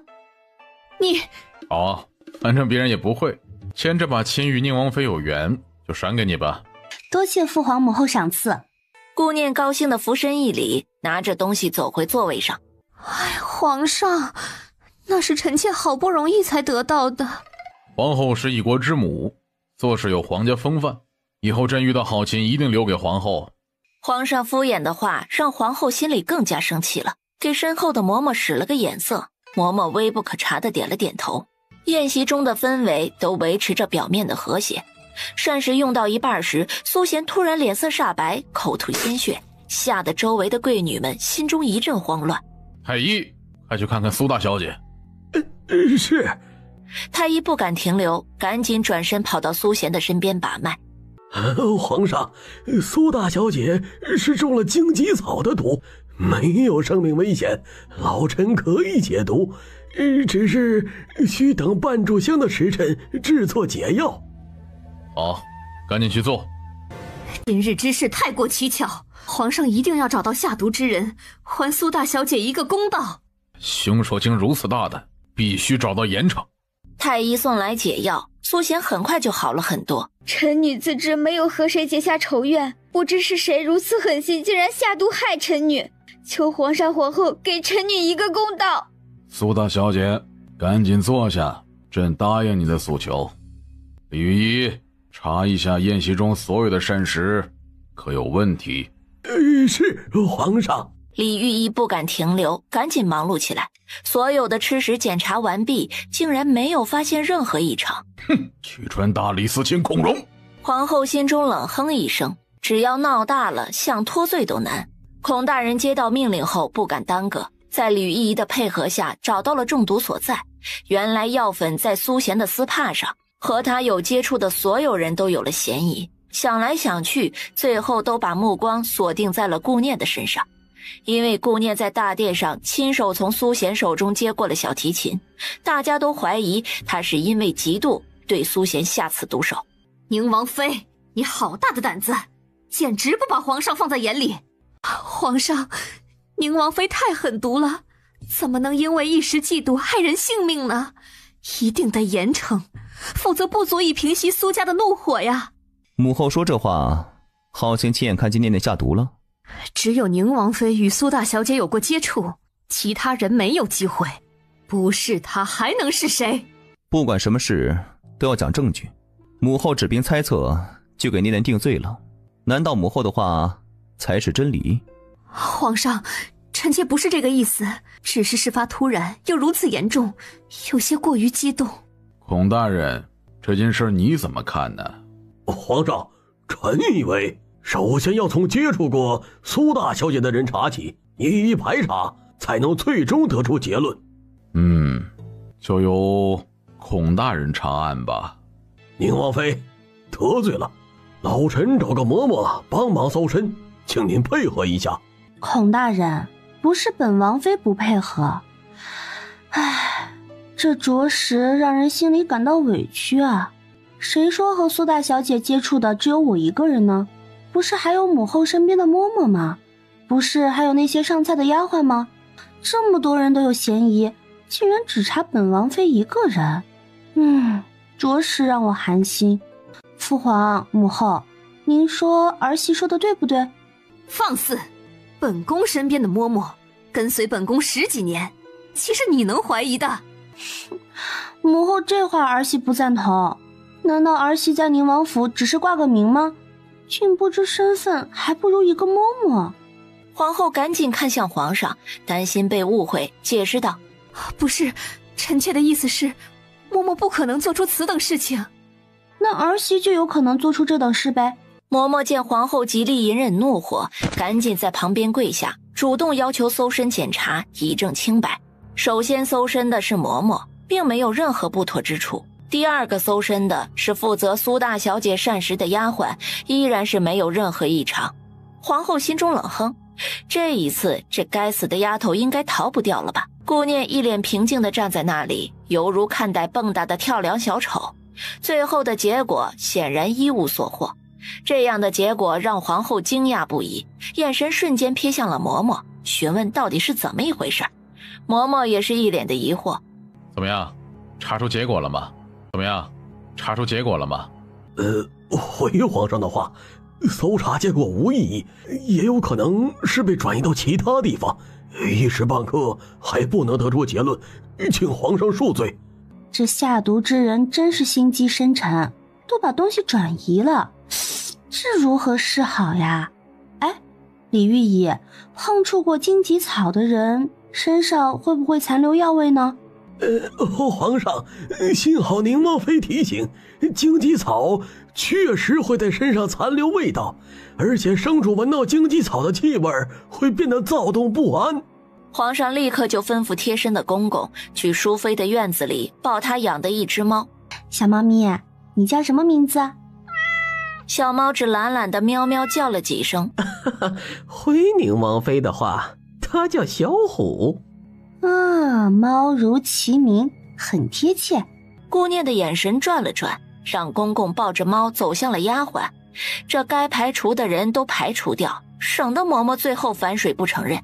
丫鬟吓得脸色煞白，身体开始哆嗦。实则小猫理都没有理她，继续窝在公公的怀里。最后一个轮到嬷嬷，公公怀里温顺的小猫突然变得暴躁不安，一个跳跃从公公的怀中跳到了嬷嬷的身上。这下找到真凶了，原来是母后的贴身嬷嬷呀！这跟了母后10几年的贴身嬷嬷不会做出这种事情的呀，肯定有人背后指使。皇后心里咯噔一声，怒瞪着他，眼神恨不得能杀人。母后，难道儿媳说错什么了吗？您的眼神好可怕呀！你不要胡说！嬷嬷胆大包天，竟敢在朕的眼皮子底下做手脚。若说背后没有人指使，不能服众。皇上，亲事之事都是老奴一人所做，没有背后主使啊。因为上次宁王妃让皇后娘娘受了委屈，所以老奴想教训一下她。教训？你一个奴才，有什么资格教训王妃呢？母后身边的人都如此奴大欺主吗？是母后纵容，还是母后指使啊？你放肆！嬷嬷，说说吧，你是怎么做到给苏大小姐下毒，又诬陷到王妃身上的？嬷嬷把做的所有事情都交代清楚。原来在递给苏大小姐琴的时候，见她的丝帕在身侧挂着，就悄悄地把荆棘草的粉末撒在了上面，又安排丫鬟撞到宁王妃，准备让宁王妃表演小提琴出丑，并把下毒的事情诬陷给宁王妃。没想到竟然让她大出风头。皇上，真的是老奴一人所为呀，不关皇后娘娘的事啊。皇后娘娘什么都不知道，还请皇上相信老奴。来人，把嬷嬷拖出去打30大板，确实无法无天。皇上开恩，嬷嬷一把年纪，受不住30大板啊！求皇上开恩。皇上直接瞪了他一眼，这一眼意味深长，吓得皇后直接闭了嘴。皇后身体不适，先回宫歇息吧。是，臣妾告退。皇上委婉地下了逐客令，皇后无比委屈地离开，走在外面的每一步都疼得直颤抖。每年七夕宴最重要的一个环节，诸位有话要对朕说，抓住机会，过了今日，怕是要等到明年今日了。此话一出，让很多人心中一喜，都开始向皇上请旨赐婚。已经成亲的就自觉去别处逛逛，不在这里凑热闹。不远处是一片荷塘，里面的荷花开得还很精神，传出阵阵清香，吸引了少许的女子围观。不知何时，顾仙儿站在了他的身边。姐姐好雅兴啊。彼此啊。顾仙儿见他态度不理不睬，计划无法实施，气得心中的怒火蹭蹭的往上冒。你已经把太子殿下的怜惜之情耗尽，如今太子殿下独宠我一人。哼，是吗？那恭喜你得偿所愿。给对方的刺激犹如打在棉花上，让他无力回击。眼看围着荷塘玩耍的贵女们越来越少，心里开始着急了。你不上当，那就直接动手。我警告你，不要试图勾引任何人，特别是太子，否则我顾仙儿对你不客气。顾念手腕翻转，又主动出击，抓住了对方的手腕。不要用这种语气对我说话，你没有资格。顾念抓着顾仙儿的手腕，突然感觉不对劲儿，手指不动声色地放在了她的脉搏上。哟，顾仙儿竟然怀孕了！怀孕不可怕，可怕的是竟然怀孕2个月。她嫁入太子府才1个多月，这孩子肯定是那个乞丐的。刚才对方故意找茬，现在又突然动手，让心中有些疑惑的顾念瞬间起了警惕的心思。姐姐，妹妹只是想与姐姐亲近都不可以吗？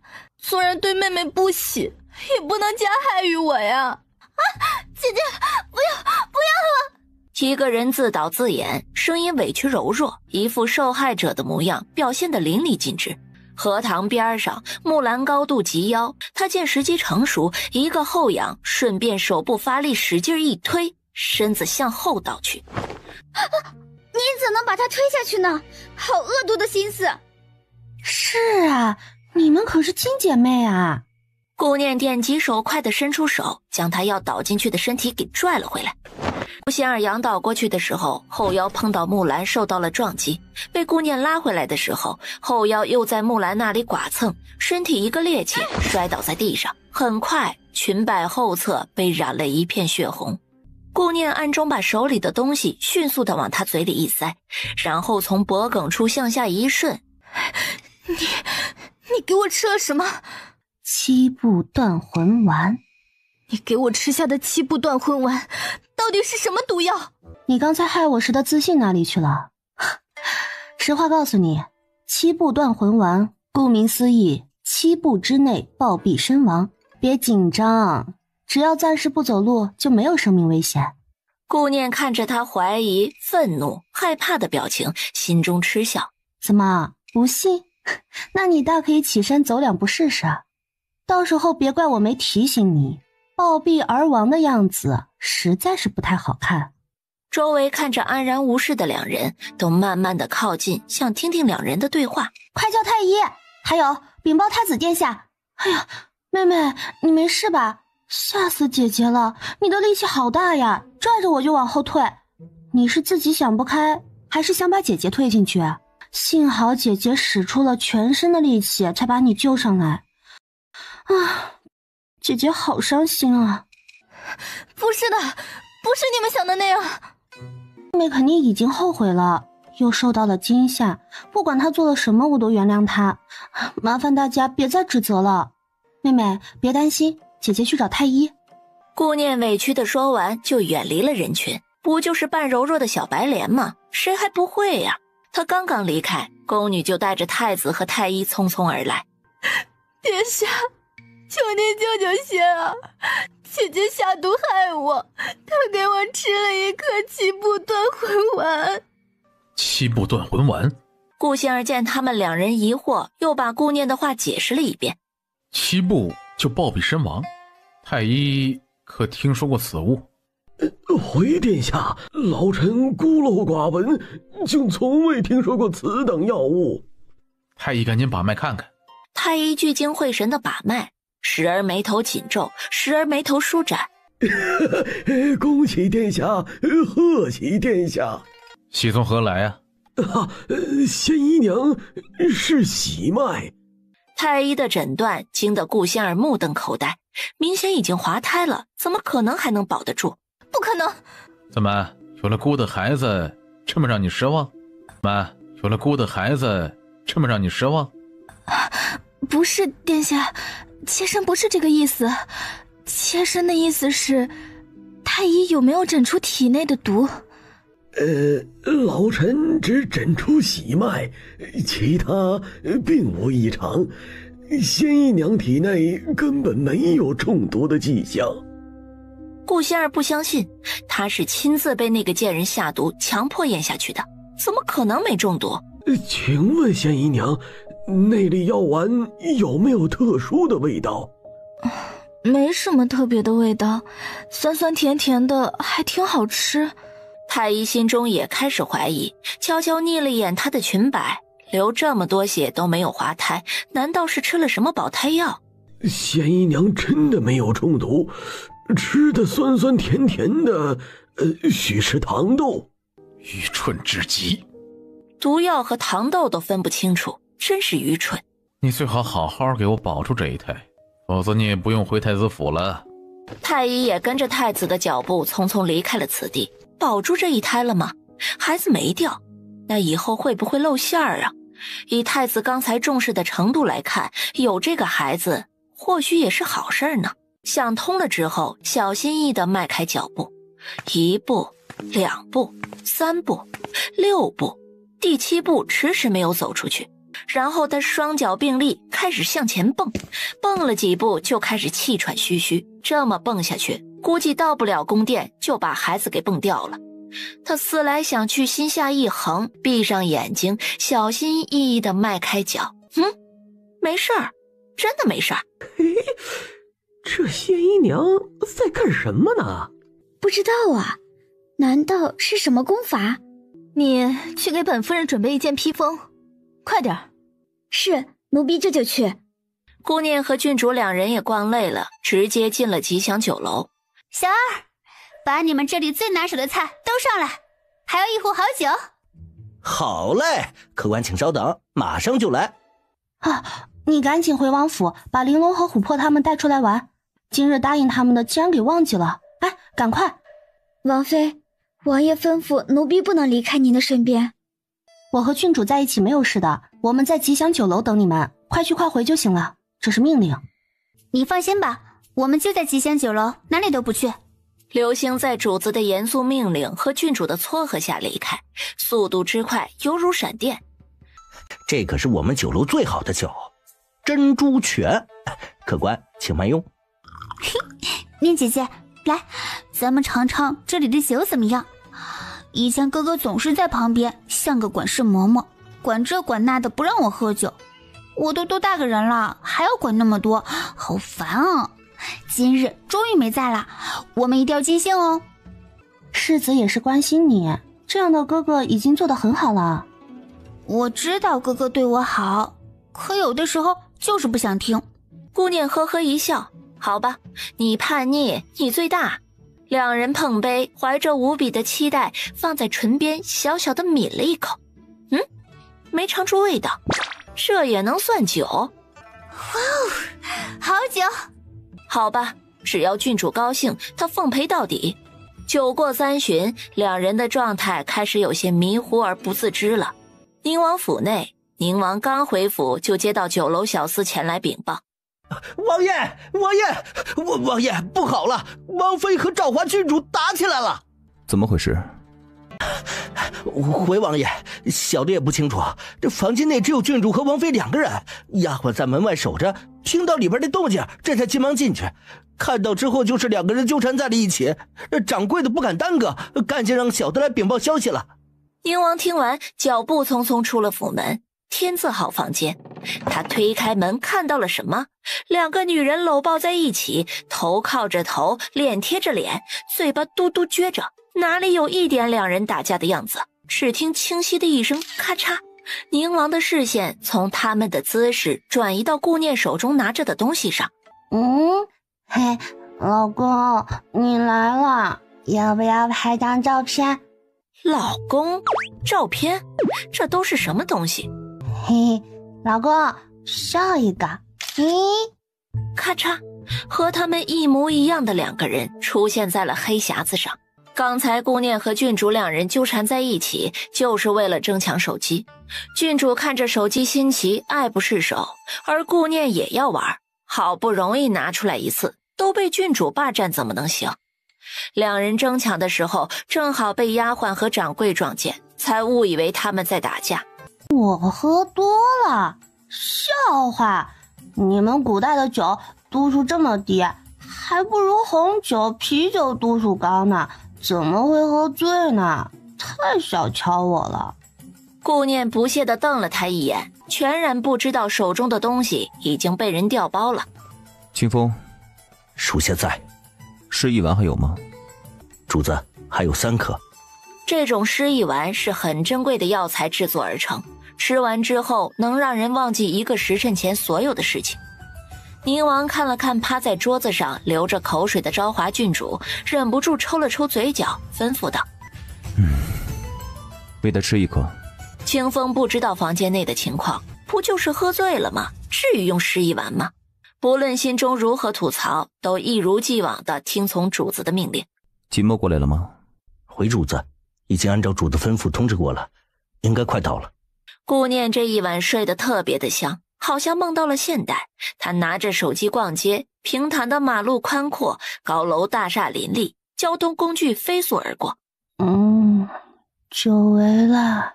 正在研究手机的宁王瞬间转过头来，身边的女人翻了个身，继续睡去。手机里的东西已经让他无力惊讶对方的行为，因为看到了手机相册中和自己的王妃一模一样的女人，每张都能带给他不一样的震撼。长长的头发时而披在身后，时而高高竖起马尾。最奇怪的是，不管梳成什么样子的发髻，头发都是弯弯曲曲的。他就像一个没有见过世面的土包子，看见什么都新奇无比。突然翻动的手指猛地一顿，竟然看到他身边站着一个年轻的男子，2人都笑若桃花，画面很是和谐。拿着手机的手突然捏得紧紧的，手指都开始泛白了。突然小匣子的亮光就消失了，着急的他点点这里也不行，按按那里也不行，最后失望告终。宁王思绪万千，躺在他的身侧，久久未能入眠。顾念第2天醒来的时候，已经是日上3竿了。你怎么睡在了床上呀？今日不用上朝吗？我不是在和昭华喝酒吗？怎么回来的？宁王眼睛紧紧地盯着他，问题一个都没有回答。赶紧下去。宁王犹如小奶狗一样，乖乖地起身等他用早膳，但是眼神依然时不时地看向他。难道昨天晚上他酒后乱性，把宁王给那啥了？真是小瞧了这个时代的酒，没想到后劲这么大。最重要的是，宁王什么时候发怒，会不会把自己进猪笼啊？王妃，奴婢为您梳妆吧，王爷已经在膳厅等候多时了。王爷在等我。该来的总是会来的。他狠了狠心，终于收拾妥当走了出去。膳厅内只有宁王一人。宁王见他坐好，拿起筷子给他布菜，夹的每一道菜竟然都是自己爱吃的。让他纳闷的是，心惊胆战的事情并没有发生。宁王一句话都没有说，只是平静的吃饭，这才是最不正常的。那啥，昨天晚上我喝醉了，强迫你不是我的真实意愿啊。再说了，都喝断片了，啥滋味也没尝到啊。不是，我的意思是，不知者无罪，能不能惩罚减轻，别进猪笼了。刚才还一头雾水的宁王，这次算是听明白了，她依然是刚认识时的那个女人，惊人的话总是说得出其不意。什么意思啊？我这娇贵的身子都被你糟蹋了，难道你不想负责啊？啊！画风突变，顾念一时没有反应过来。那你觉得我应该怎么办？当然是对我负责，不离不弃，不然天涯海角我都不放过你。宁王，你的杀伐果断去哪儿了？你的严肃冷静去哪儿了？一个小媳妇的样子给谁看呢？既然我已经是你的人了，该问的问题也得讲清楚。老公是什么东西？惊得他刚喝进嘴里的茶猛地喷了出去。老公不是个东西啊？那是指什么？是夫君。哦。顾念用眼角余光偷偷瞄了他一眼，不正常，太不正常了。下一秒，宁王拿出的东西更让他倒抽了一口凉气。这又是什么？他绞尽脑汁地回想昨晚自己到底还干了什么，脑中突然如放电影一般闪现了一遍。天哪，他在昭华郡主面前拿出了手机，两人还玩得不亦乐乎，难道要直接告诉昭华郡主帮自己保守秘密？不说也罢，我只想告诉你怀璧其罪，以后不要在外人面前拿出来。还有，昭华的记忆已经帮你处理了。处理了？给他吃了失忆丸，那段记忆全都清除掉了，你大可放心。谢谢你。夫妻之间嘛，不必如此客气，只要遵守不离不弃的诺言即可。没外人在的时候，可以喊老公。宁王说完，很傲娇地甩给他一个背影。我去，这个臭男人学得这么快。顾念抡起拳头，想要给臭男人的背影来一拳。王妃，在练拳吗？王妃想要学功夫，可以让王爷教你啊，他的武功造诣很高的。顾念一时尴尬的能用脚趾抠出一个四进宅院了，干笑了两声。不用，我就是坐久了活动筋骨。青羽了然的哦了一声，向着府门走去。侍卫大哥，奴婢真的是王妃母亲的贴身丫鬟，来请王妃给夫人治病，求侍卫大哥通融一下。真的不能放你进去，不过可以帮你通传一声，让王妃的丫鬟来接你。好，请侍卫大哥快一点。哎呦，这不是夏至姑娘吗？你来见王妃的？青羽大人，我家夫人生病2日了，老爷一直推脱，没给找大夫，奴婢只能来求助王妃，请王妃回去为夫人诊脉。她真的是刘夫人的贴身丫鬟，我带夏至姑娘去见王妃。青羽给侍卫打了声招呼，赶紧带着夏至进了府，把他送到前厅，就去吩咐车夫备马。等他们出来的时候很是及时，直接上了马车赶往太傅府。顾念带着夏至进入太傅府的时候，顾江还没有回来。母亲，几日没见，怎么病了？您哪里不舒服？母亲没事，可能是着凉了，念儿别担心。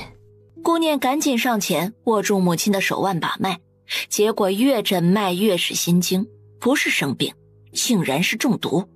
大姐姐，你终于回来了！母亲生病好几日了，就是不见好。顾晴见到他有些激动，眼泪在眼眶中打转。母亲，赶紧趁热喝，喝了就好了。母亲，赶紧趁热喝，喝了就好了。顾晴觉得大姐对自己多有照顾，听说嫡母生病了，就主动过来照顾。刚开始有些怀疑顾晴的出现是不是母亲中毒的原因，但是端过来的药闻上去并没有任何的异常。母亲别喝了，这药不管用的。大姐姐，怎么了？这从府医那儿求来的药竟然不管用吗？母亲不是生病，是中毒。房间里的几人心中一惊，互相对视一眼。母亲有怀疑的人吗？刘氏想了想，眼神一闪，难道是他？可是最近也没有给他接近自己的机会呀。母亲还是先把毒素排除，身体养好，再对付下毒之人。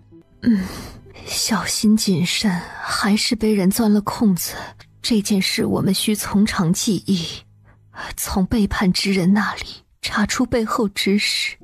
顾念为了掩人耳目，让夏至去抓药，却不知在隐蔽处的一棵树后面，有一双眼睛正盯着夏至匆忙离去的背影。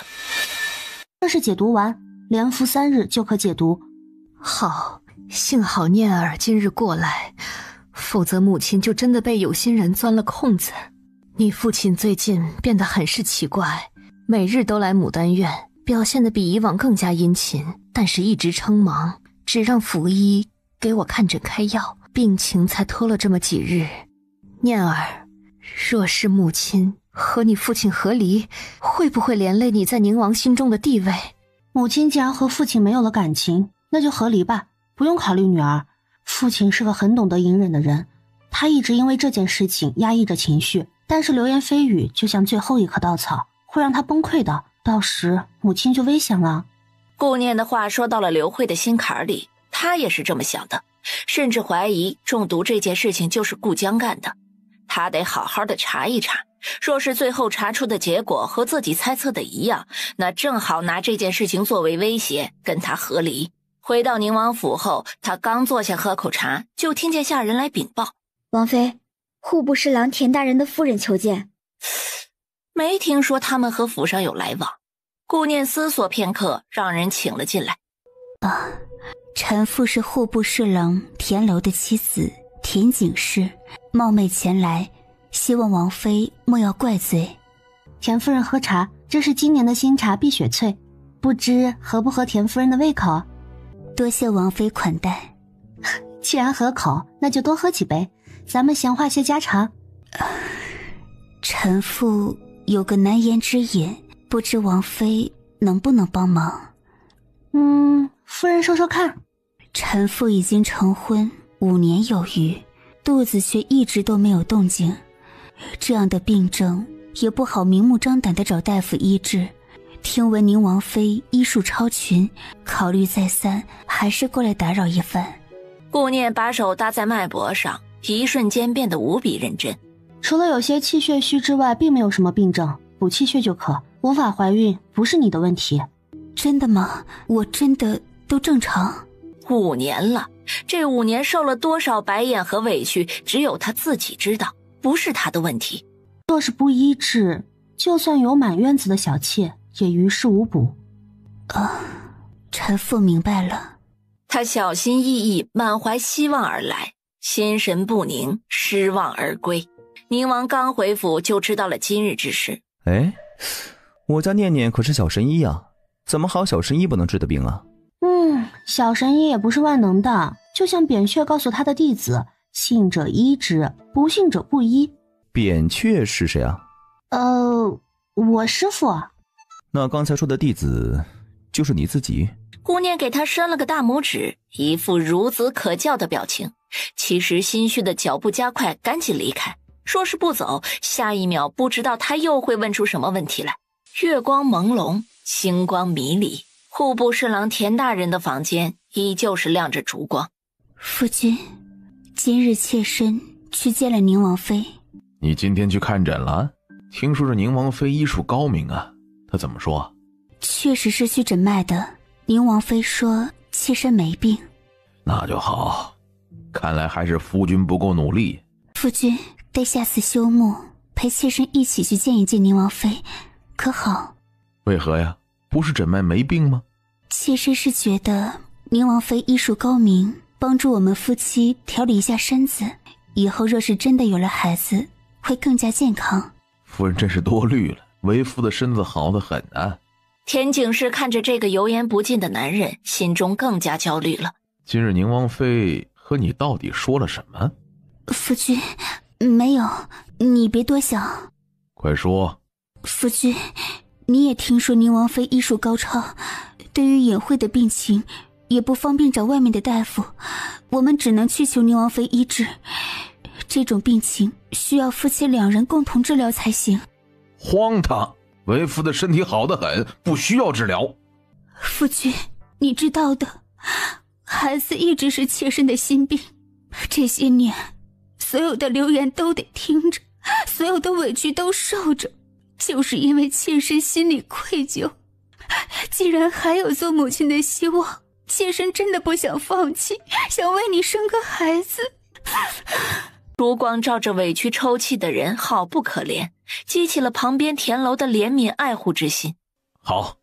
田景师抽泣的声音猛地一停，以为自己听错了，抬头看过去，对上夫君柔和的眼神，突然喜极而泣。今夜的太傅府内也不安定，刘氏吃完今日的解药已经好了很多，既然是慢性毒药，那背后之人还会找机会下手。果然第二次的下手被夏至看了个正着，正是牡丹院里小厨房的丫鬟。她并没有当场拆穿，经过观察，她和季氏身边的丫鬟春桃有过接触。这个消息让刘氏很是意外，竟然是季氏的阴谋。这个结果有些出乎刘慧的意料。海棠院里，听说夫人生病了，还有的说不是生病是中毒，流言在府中流传，说什么的都有。哼，中毒才好呢，是谁干的好事儿？真是谢谢他，最好能毒死刘氏。春杏眼角余光瞥了一眼季氏的表情，心中暗自庆幸，前几日顾江想要借刀杀人，和春杏勾搭在一起，给出的好处是成功之后把她抬为姨娘。在顾江的诱惑之下，春杏很高兴地答应了下来，但是冷静下来之后才明白这件事情有多危险，于是决定把这烫手的山芋扔给了春桃。果然利欲熏心，容易上钩。咦，本夫人发现你会打扮自己了，是不是看上府里哪个男子了？本夫人为你做主。啊，没有，多谢夫人，春杏愿意一辈子伺候夫人。哎呦，看你说的，你跟了我这么多年，本夫人不会亏待你，一定给你找个好人家风光嫁了。春杏伺候季氏睡下，就匆匆地退出了房间，心跳如擂鼓。一盏茶的功夫，顾江的书房内便传来娇俏的声音。门外守着的管家不得不默默地赞叹：老爷宝刀未老啊！王妃，您怎么在这里啊？哎呦，属下终于找到您了。这么急，找有事？宫里来人了，皇后娘娘犯病，让您进宫伺候。王爷去了京郊大洋，没在府中，这如何是好啊？为皇后事急这样的事情，都知道没好事，心中只能干着急。王妃，您只身前去肯定会有危险，怎么办呢？要不要称病回绝？称病可以，回绝就不用了。让公公等着吧。他回头看了一眼，然后压低声音问青羽：这个院子里的牌位是？这些都是跟着王爷出生入死的兄弟，在边关最后一次战争中身亡。那一次因为军中小人，王爷中毒也险些丧命。和敌人的对垒中，小人背后放箭，没死在敌人的刀下，就死在了自己人的手中。跟随的护卫也都跟着。王爷因为这件事情，很长时间都活在痛苦中无法自拔。回来后供奉了兄弟们的牌位，时常缅怀。青羽把事情一一告知，这些都不是秘密了，况且这里是整个王府都知道的存在。那背后之人找到了吗？回王妃的话，王爷怀疑是太子的人，但是一直没有找到证据。顾念轻轻嗯了一声，表示理解。皇家之人哪有亲情可言呢？两人在院子里故意磨蹭了好久，才慢悠悠地走到前厅。王妃，咱家奉皇后娘娘之命前来请您进宫侍疾。顾念故意对着公公的脸喷嚏咳嗽，接连好几声。公公，本妃自从上次在宫中受到了惊吓，至今未好。实在不是本妃不想去，而是怕过了病期给母后就不好了，到时候母后怪罪，我们谁都承担不起啊。公公要说不信吧，这宁王妃确实是脸色不太好看，说信吧，哪有这么巧合的事儿？那既然宁王妃也在病中，望王妃早日康健，那咱家就回去复命了。好，公公慢走。青羽，送公公。是王妃。公公这边请。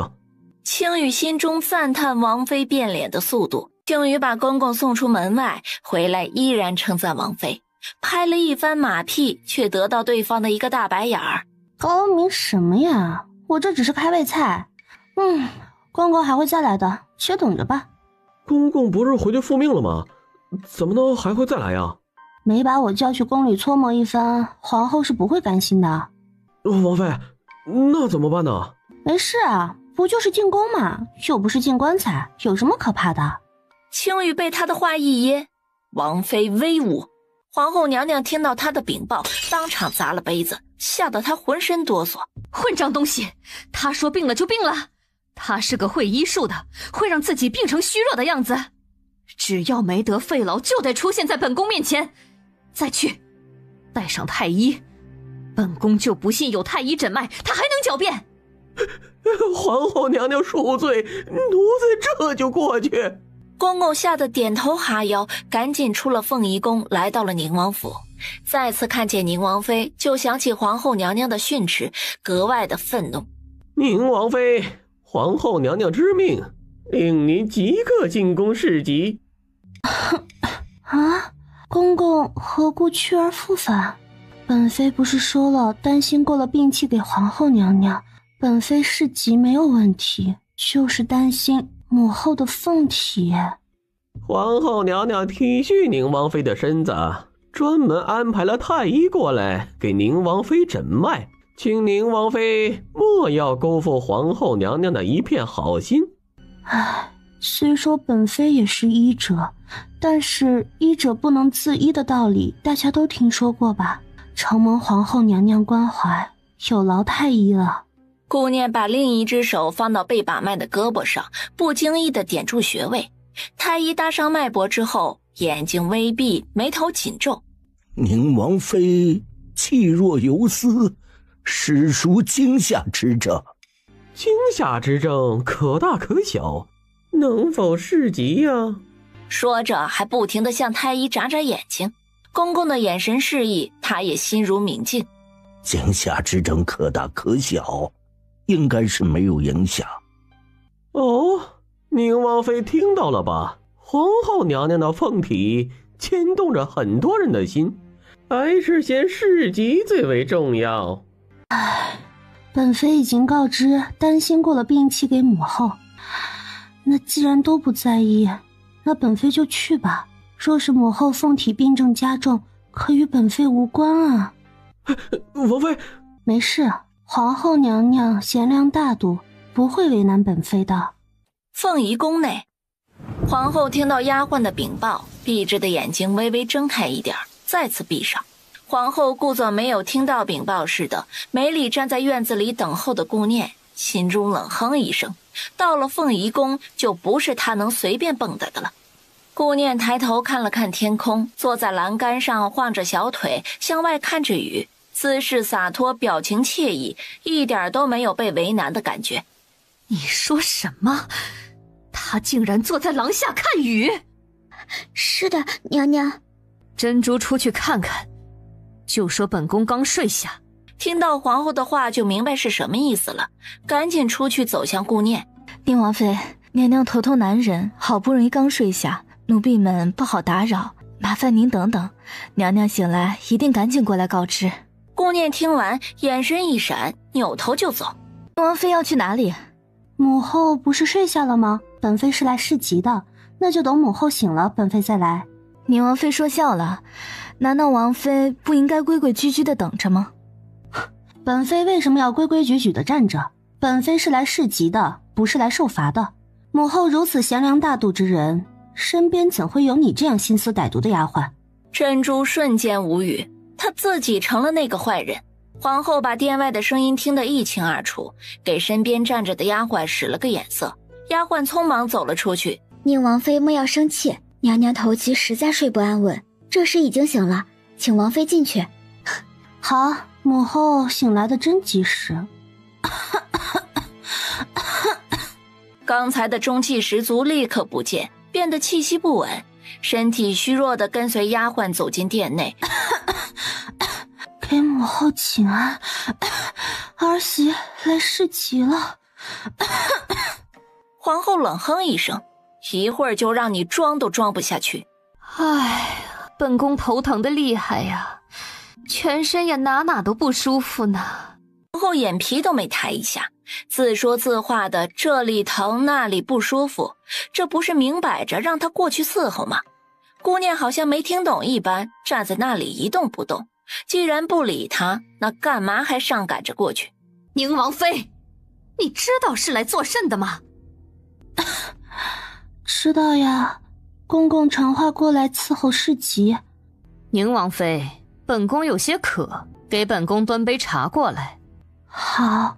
顾念答应的很是爽快，从小鸡上倒了杯茶，端着走过来的时候就开始咳嗽。最重要的是，正对着端着的茶杯，看得皇后嘴角使劲的抽抽，给珍珠使了个眼色。珍珠赶紧上前接过茶杯，放在了小鸡上，然后当着顾念的面重新倒了一杯递给皇后。皇后接过喝了2口，放下了茶杯。顾念眉梢微挑，一点都没有被驳了面子的怒意，因为刚才倒茶的时候用衣袖遮挡，把药粉洒进了另一个茶杯，正是皇后喝水的那一个。哎呀，本宫的腿酸疼的厉害，听说宁王妃的医术高超，揉捏按摩的手艺应该也不错。哎呀，本宫的腿酸疼的厉害，听说宁王妃的医术高超，揉捏按摩的手艺应该也不错。回母后，伺候人的活儿媳是真的不会，若是母后真的让儿媳帮忙，儿媳也是愿意的。顾念说完就对着皇后走了过去，边走边不停地打喷嚏，毫不留情地对着皇后的脸。哎呀，停，站在那里别动。母后，儿媳不是故意的，真的是身子不适，担心过了病气给母后。但是公公说只要没得肺痨就得来，儿媳也是着实挂念母后的病，只得前来侍疾。回娘娘的话不是奴才说的，奴才真的没说呀。滚出去！是，奴才这就滚。公公刚出去，就有一个不可描述的声音从皇后的身体内传来，随着熏人的味道飘出，皇后的脸色立刻变得难看。哎呦我去，这什么味道？母后宫里的宫桶没到吗？这下人也太不称职了吧！皇后的脸憋得通红，接着嗓子开始不舒服，忍不住的咳嗽起来。咳嗽的时候，随着身体自然的发力，下面更加肆意的放屁。上面咳嗽一声，下面就放出一个屁，犹如一首带着味道的交响乐。殿内的丫鬟想笑不敢笑，差点憋出内伤来。母后，肚子不舒服就得揉一揉，屁呢乃是五谷杂粮之气，哪有不放的道理？千万别憋出毛病。你给本宫滚！儿媳是来侍疾的，母后还没好，儿媳怎么能走呢？皇后理都没有理她，直接被丫鬟搀扶着出宫。顾念还在殿内等候。片刻之后，皇后被丫鬟搀扶着走了出来，屁股还没有碰到椅子，又颤抖着身体出宫。等皇后再次出来的时候，顾念依然站在之前的位置一动不动。母后，您的脸色太差了，一直放屁拉屎，身体哪里受得住？赶紧让太医开药吧。顾念依然满脸带着关心，可这话也能如此直白地说出来？你用了全身的力气怒斥一声，出其不意的屁音收都没有收住。皇后更加羞愤，失去了仅存的一点隐忍，用了比刚才更恨的声音怒吼：滚！心情极好的顺着宫中的小道向外走，遇到苏贤的时候，好心情瞬间就没有了。哟，这不是才艺双绝的宁王妃吗？顾念真是懒得理他，绕过他就要走。宁王妃眼高于顶，看不起本小姐。是啊，你闪开，好狗不挡道。苏贤心中怒火无处发泄，余光突然看到四公主过来了，灵机一动，宁王妃饶命，臣女不是有意冲撞您的。顾念眸光一凛，恶心的一把推开了抓着自己的手，没有用多少力道，人竟然摔出去好远，倒在了地上。三皇嫂，你怎能如此放肆？这是在宫里，不是在你们宁王府。四公主，不关宁王妃的事，都是苏贤的错，不该冲撞了宁王妃。三皇嫂在皇宫内动手，就不怕受到惩罚吗？真不明白，你这样的女子怎么能入皇家御邸？简直有损皇家脸面。四公主亲眼看到我动手了，直接给三皇嫂定罪，就不损皇家脸面？只有你们两个人。苏大小姐摔倒，难道是她自己摔倒诬陷你不成？苏贤摔跤没什么，只要四公主别为了苏贤和宁王妃伤了和气就好。顾念对苏贤的哼哼唧唧磨磨叨叨很是不屑，直接给了他一个耳光，打得众人都愣在了当场。你们非得诬陷本王妃打了她，那本妃就坐实了这个罪名，平白被人诬陷，心里不舒坦。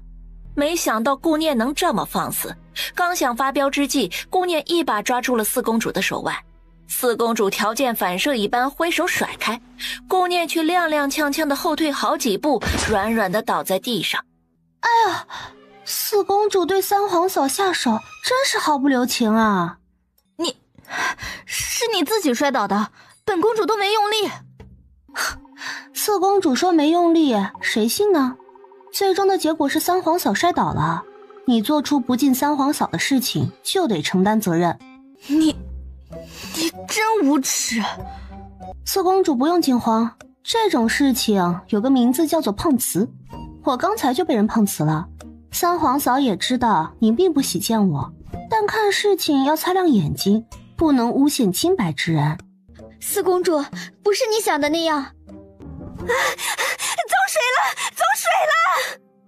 一道浓烟滚滚而上，冲入天际，方向正是皇后的凤仪宫。这个小插曲虽然有些膈应人，倒是给自己增加了一个不在场的证明，这白莲花在关键时刻也能起点作用。顾念把事情全都说了一遍，自己还忍不住哈哈笑了起来，笑声爽朗，肩膀抖动。以后这种危险的事情不要擅自主张，皇后不是那么容易被骗的，肯定已经怀疑你了，这以后需要更加小心谨慎了。怀疑又怎么样？他找不到证据就不能给我定罪，这样不是更能让他生气吗？可留下什么证据了？我想办法处理。没有，你放心吧，那个聚光发热的东西引着帐幔后也会跟着大火一起燃尽的，不会留下任何证据。皇后的凤仪宫此时已经乱作了一团。母后，这是怎么了？宫内好好的，怎么会着火？皇后气得紧紧地咬着牙，不知是在隐忍自己的不是，还是怀恨在心，但是很邪门的找不到证据。还有宫内走水，她也没有在场，到底怎么做到的？都让她怀疑是不是有内奸了。母后还没有查明原因，总觉得事情太过蹊跷。没出半日，凤仪宫的走水就已经传遍宫中，各宫的娘娘都好奇皇后宫中出了什么事儿，暗中派人打听。众人的做派气得皇后的头疼得更加严重，只说不小心打翻了烛台引发的大火。刚回府的顾念就上了马车赶往太傅府去看望母亲。母亲，凶手真的是季氏身边的丫鬟吗？这样说的话，背后之人就是季氏。他思索片刻，让夏至把梨花带了过来，吓得梨花全身哆嗦地跪在他们面前。说说吧，是谁？给了你什么好处？你为什么这么做？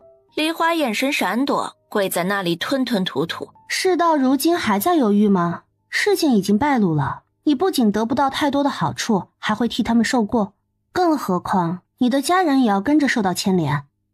求王妃和夫人饶命，是春桃给奴婢的药，让奴婢偷偷放在夫人的膳食中。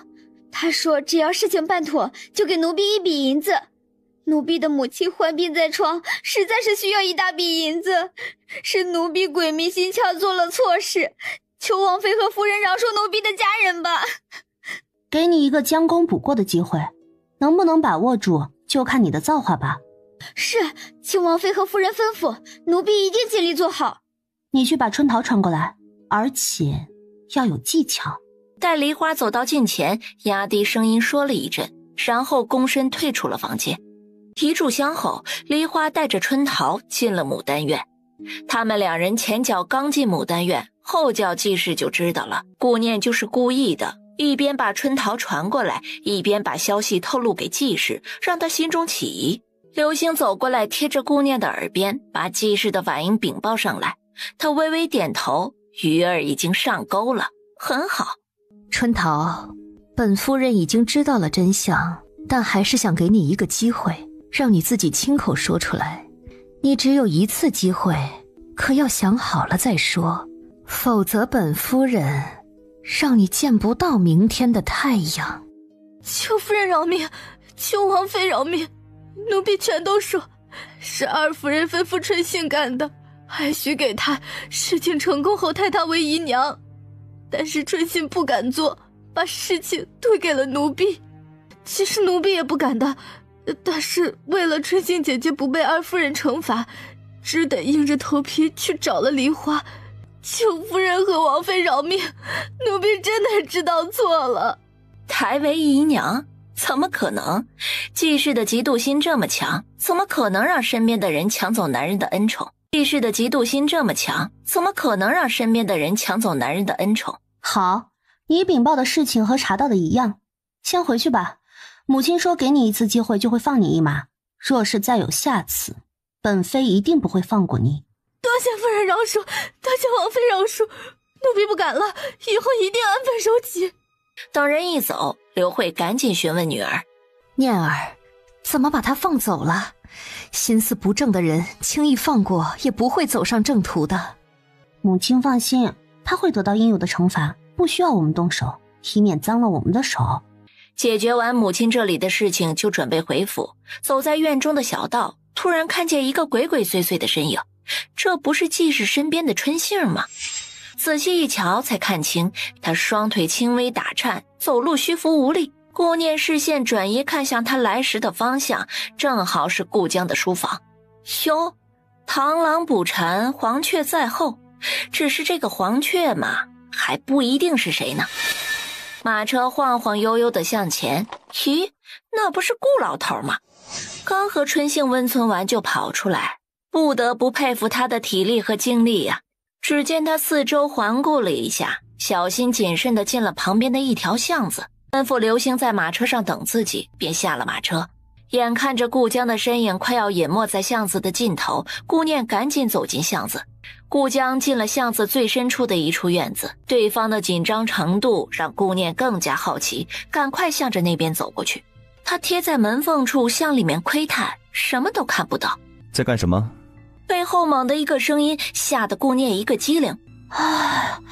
你怎么在这里啊？路过这边，正好看到府中的马车。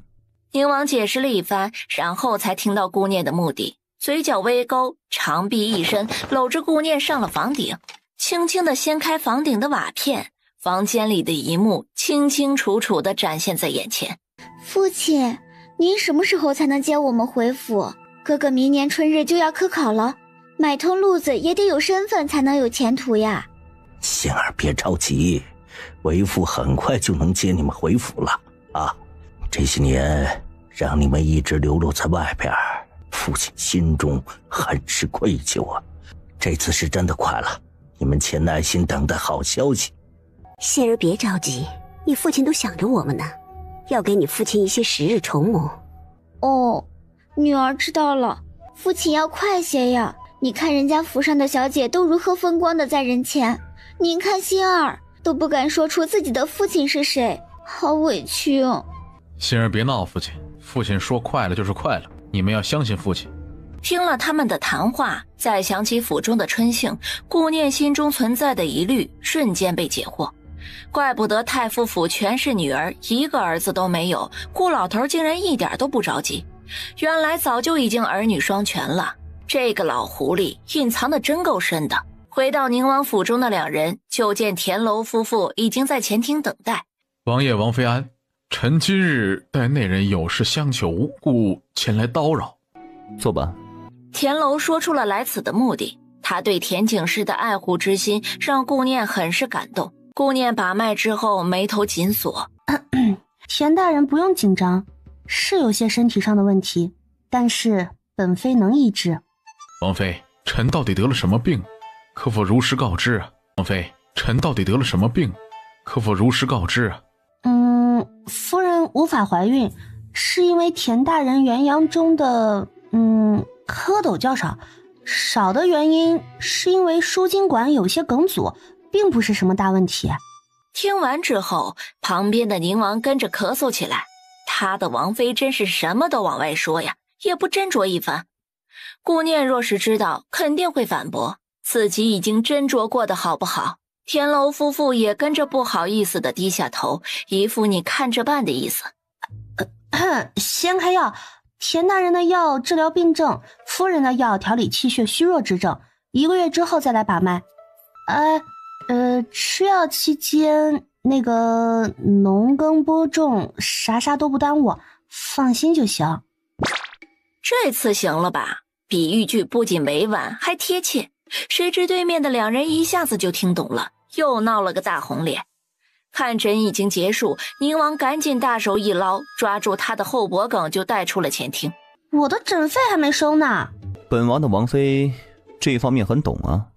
我是大夫。那顾神医教本王可行？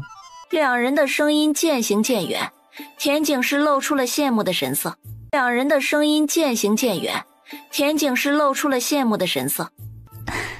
宁王和宁王妃的感情可真好。我对你不好吗？田大人，夫人，属下送你。千羽大人，这是臣带的诊费，麻烦转交给王妃。好，属下一定转交，田大人放心。宁王带着顾念强制性的回了房间，把他壁咚到角落里。你要干什么？当然是行使本王的权利。千万别冲动，冲动是魔鬼。我们已经有了夫妻之实了。上次喝多了是意外，我还没想好。本王已经等得够久了。大手抚上他的下巴，温热的嘴唇附了上去。每日都是看得着得不到，冷水澡洗了一次又一次，什么时候才能让他得偿所愿？一时间心中带着不满，不自觉的有些霸道。过了很久，才意犹未尽的松开了柔软的唇。心动一旦开始，便覆水难收啊。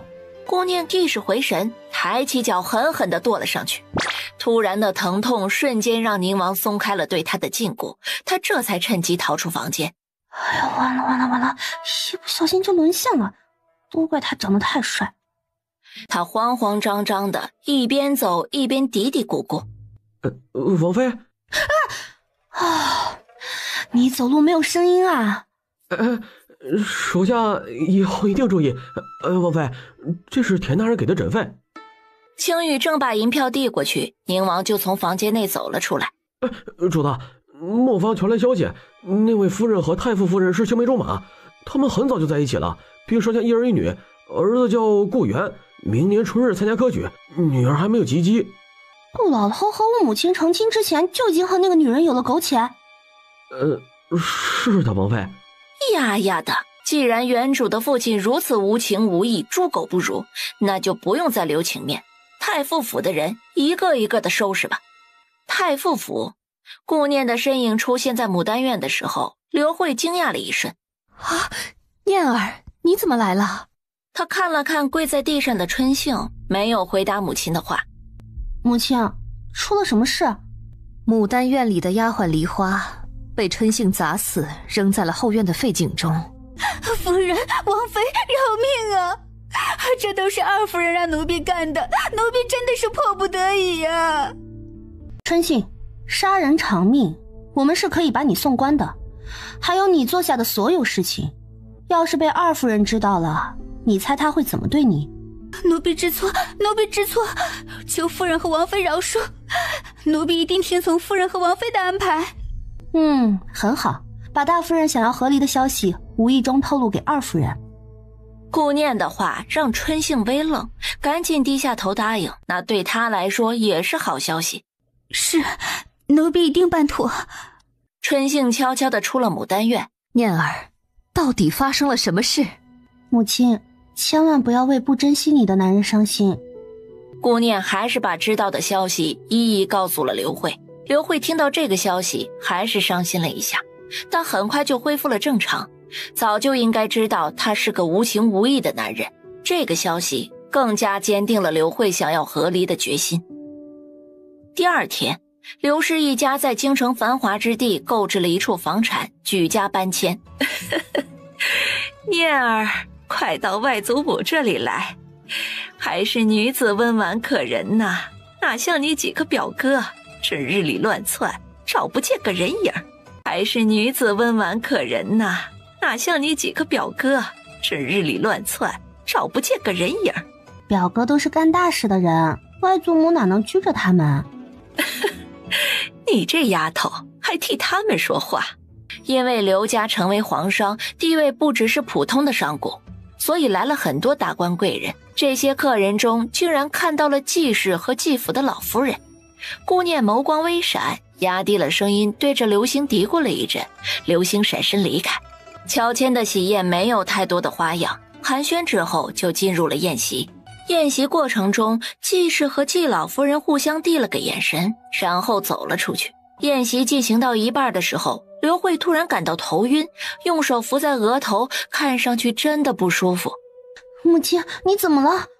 啊，没事，母亲就是有些头晕，歇息一会儿就好。哎，许是今日累着了，赶紧去后院厢房啊，休息一会儿吧。顾念扶着母亲去往后院的厢房，片刻之后，季庆鬼鬼祟祟、喜不自胜地出现在后院。想起顾念的倾国倾城的模样，就心痒难耐。只可惜他得配合姑母，除了顾念，还有一个老女人。算了，反正自己也不吃亏。一炷香之后，一个小丫鬟慌慌张张地跑过来：“老夫人，不好了，厢房里……”老夫人的第一感觉就是坏了，她的女儿和外孙女还在厢房里。诸位，不好意思，照顾不周了，府上出了一点小事，老身需要去处理一下，失陪了。老夫人被舅母扶着快步走出了膳厅，向着后院走去。刘府老夫人真是操碎了心，咱们也去帮帮忙吧。三个女人一台戏，这么多的女人，叽叽喳喳，最是喜欢八卦，随即都同意前去。你们，这是……老夫人，我们是过来想帮忙的。正好此时，厢房内的声音却是一声高过一声，不可描述的动静令在场的已婚女人都懂，未成亲的女子懂也装作不懂，而脸颊却微微泛红。谁家不知廉耻的东西，竟然在刘府乔迁之日捣乱，做下此等龌龊之事！是啊，真是不要脸面，赶快让人打开门阻止！哎呦，太傅夫人和宁王妃不是在厢房歇息吗？可别是他们出事啊，赶紧让人开门吧。呀，这种事若是两厢情愿还好，若是被人强迫，可就……季老夫人给身边的丫鬟使了个眼色，丫鬟悄悄地靠近厢房的门，假装摔倒撞开了。不！奴婢该死，奴婢一个没站稳，实在不是故意的。门外这么大的动静，也没有打扰里面激烈的战况。老夫人为了挡住众人的灼灼目光，跌跌撞撞的第一个闯了进去。待老夫人看清床上的两人时，顿时松了一口气。哼，混账！竟敢在刘府行此等下作之事，赶紧穿好衣裳，滚出来！刘府老夫人的变化让季老夫人心中纳闷，刚才还惊慌失措，此时怎么中气十足，神情自若的？难道真的是被气狠了？季庆的火柴棒也从昂首挺胸立刻吓得蔫头耷脑，药的作用加上惊吓，估计以后都会有心理阴影了。而身下的季氏惊慌的大叫一声，狠狠地给了他一巴掌。怎么是你？姑母，你跑到这里来干什么呀？厢房外的众人都听到了里面的谈话，竟然是姑母和侄儿之间的龌龊，真是一场好戏呀！顾念扶着母亲从众人的身后出现。这么多人，出了什么事吗？来人，把里面2个人抓起来，报官。哎，不要报官，他们也是被人陷害的，都是亲戚，报官又失咱们2家的颜面呐。哼，失的是你继父的颜面，和我刘府没关系。我们刘府更没有不知廉耻的亲戚。不要报官呐！我是被陷害的，我被迷晕了。姑母怎么出现的，我真不知道啊！我是被陷害的，什么都不知道。此时季氏心里一片苦楚，看到后面安然无恙站在那里的顾念和刘氏，眼睛猩红，恨意横生。此时季氏心里一片苦楚，看到后面安然无恙站在那里的顾念和刘氏，眼睛猩红，恨意横生。都是你们害的，你们2个贱人，都是你们陷害我。二夫人这是说的什么话？你来这里不是你自己过来的吗？宴席当中你鬼鬼祟祟的到这里，不是心里有鬼是什么？就是啊，享受了神仙时光，又把事情推到别人身上，哪有这等好事？刘府内几个粗壮的下人纷纷上前把2人抓起来送走。顾念和母亲对视一眼，2人的眼神中都露出了一抹深意。今日宴席中，当丫鬟端着膳食鱼贯而入，一一把手中的碗放到长桌上时，他就发现饭食的香味很不正常。顾念又靠近母亲的身边，无意间的闻了闻母亲的饭食，和自己面前的饭食味道一样。哼，季氏母女的胃口不小啊，目标竟然是他和母亲2个人。很快，季氏和侄儿的丑事就传遍了京都，成为大街小巷茶余饭后的谈资。哎，你们看我是不是胖了呀？我怎么感觉腰都粗了？没有，王妃哪里胖了？奴婢没有看出来。兴许是天气转凉，王妃的胃口变好了，所以才贪嘴多吃了一些。是呀，王妃，天气炎热的时候您都吃不下东西呢，这样才是正常的。不行，不能这么贪吃，不然会成胖子的。看来得制定减肥计划。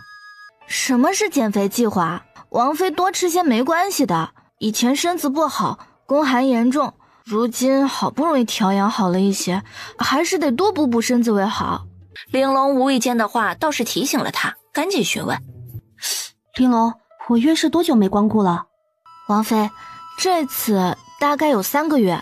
哎，王妃，您上次是2个月，这次怎么时间又长了？是不是身子太累导致的？不行，奴婢还得给您去熬药调理。玲珑自言自语地说着，就去了小厨房。顾念慌忙地把手搭在脉上，然后犹如被雷劈中，烧得外焦里嫩。她怀孕了，她竟然也怀孕了。然后犹如被雷劈中，烧得外焦里嫩。她怀孕了，她竟然也怀孕了。当时怎么就忘记吃避孕药了呢？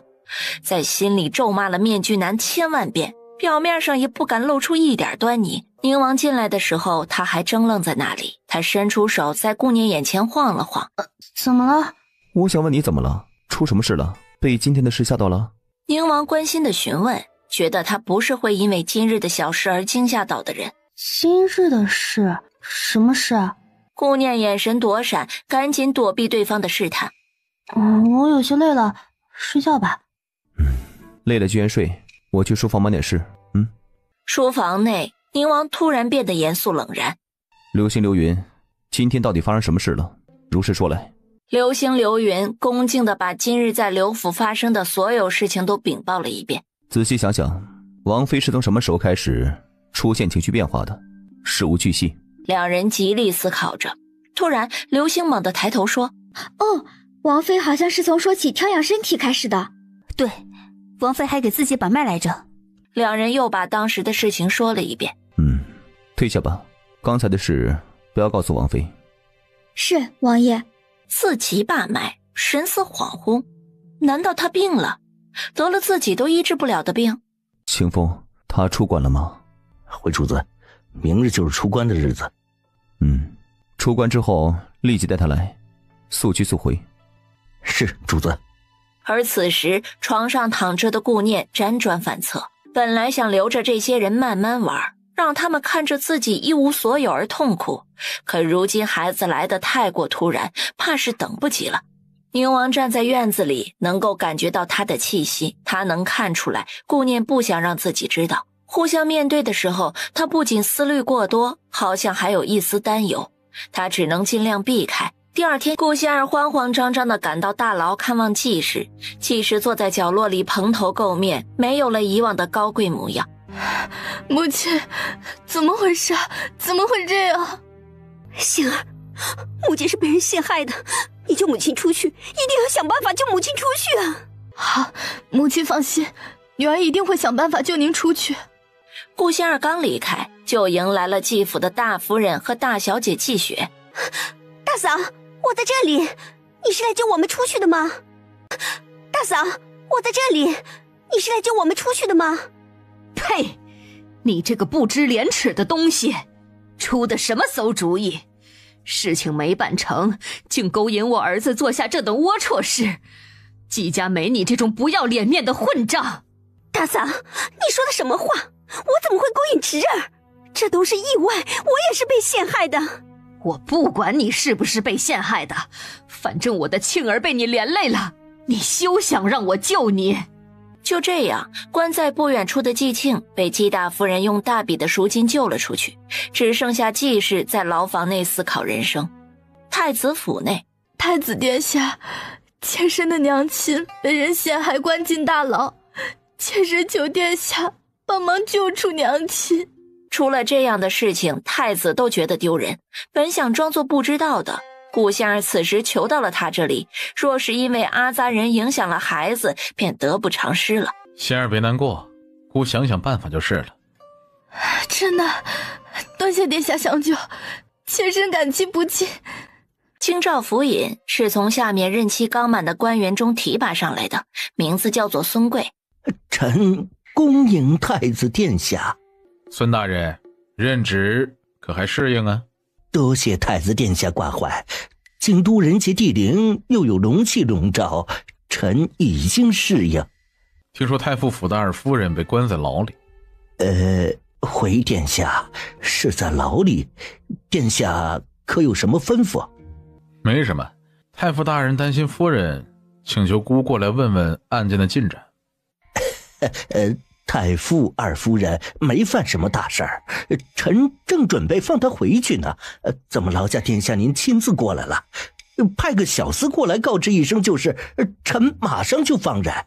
啊，孙大人很好，幸得殿下提点。孙贵点头哈腰的配合，恭送太子出了京兆府。有了太子的出面，季氏真的很快就回了太傅府。你还有脸回来？我太傅府的颜面都被你丢尽了，你还是滚回季府吧，我太傅府承受不起。你还有脸回来？我太傅府的颜面都被你丢尽了，你还是滚回季府吧，我太傅府承受不起。不要啊，老爷，妾身真的是被陷害的，求老爷给妾身一次机会吧。妾身是老爷正经娶进门的，不能就这么回去啊，老爷。顾江眸光阴沉，定定地看了他许久，甩袖离去。季氏紧张的心瞬间土崩瓦解，这是放过他了吗？不知过了多久，才跌跌撞撞地回了海棠院。夫人，喝点热粥暖暖胃吧。他习惯了春杏的贴身伺候，以为她是自己最忠心的丫鬟，却不知喝的粥里是春杏亲手下的毒。片刻之后，季氏肚子绞痛，嘴角开始流血。你为什么？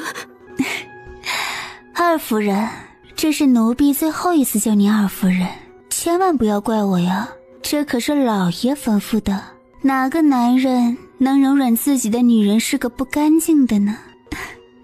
还有，老爷说很快就会把我抬为姨娘，您一定会替我高兴的吧？你竟然啊！最后话没有说完，抬着的手臂猛地坠落下去，闭上了眼睛。第二天，太傅府传出二夫人突然暴病身亡，刘星迈着大步进来禀报：王妃，一切都按照您的安排进行。二夫人亡故。准备马车，咱们呀该去找春杏了。顾念到太傅府的时候，顾仙儿已经跪在棺材前，哭得泪流满面。见到顾念迈着美人步走进来，他眼睛怒瞪过去，恨得咬牙切齿。你不会得意太久的。妹妹说话还是注意点好，对本王妃不敬，随时都可以收拾你。念在二夫人刚走，本王妃就不治你的罪了，好好的与二夫人告别吧。顾念翻了个白眼儿，转身去了后院。身后的顾仙儿眼睛狠毒地盯着他离去的方向。今日的春杏可舒坦多了，自己马上就要成为主子了，高兴的心情不自觉地展露。哟，心情不错啊。王妃，奴婢没有，奴婢只是……行了，不用解释，你做的所有事情本妃都知道，包括昨日。行了，不用解释，你做的所有事情本妃都知道，包括昨日。王妃，奴婢只是奉命行事，求王妃饶恕。你不用紧张，只要按照本王妃说的，本妃不会阻挡你的野心。王妃请吩咐，奴婢一定听从。很好。顾念说着拿出了一包特制迷药，不仅让人昏睡，还让男人举不起来。今日父亲休沐，把他引到你的房间，然后骗他喝下这个。王妃这是要毒死老爷吗？那自己还怎么成为姨娘？春杏惊讶地张嘴说话之际，一颗药丸冷不丁地被塞入嘴里，入口即化，吓得她掐着自己的脖子咳嗽，想要把东西吐出来。别费功夫了，这种毒药入口即化，吐不出来的。只要听话，本妃不会为难你，每月会给你一次解药，保证不会让你痛苦。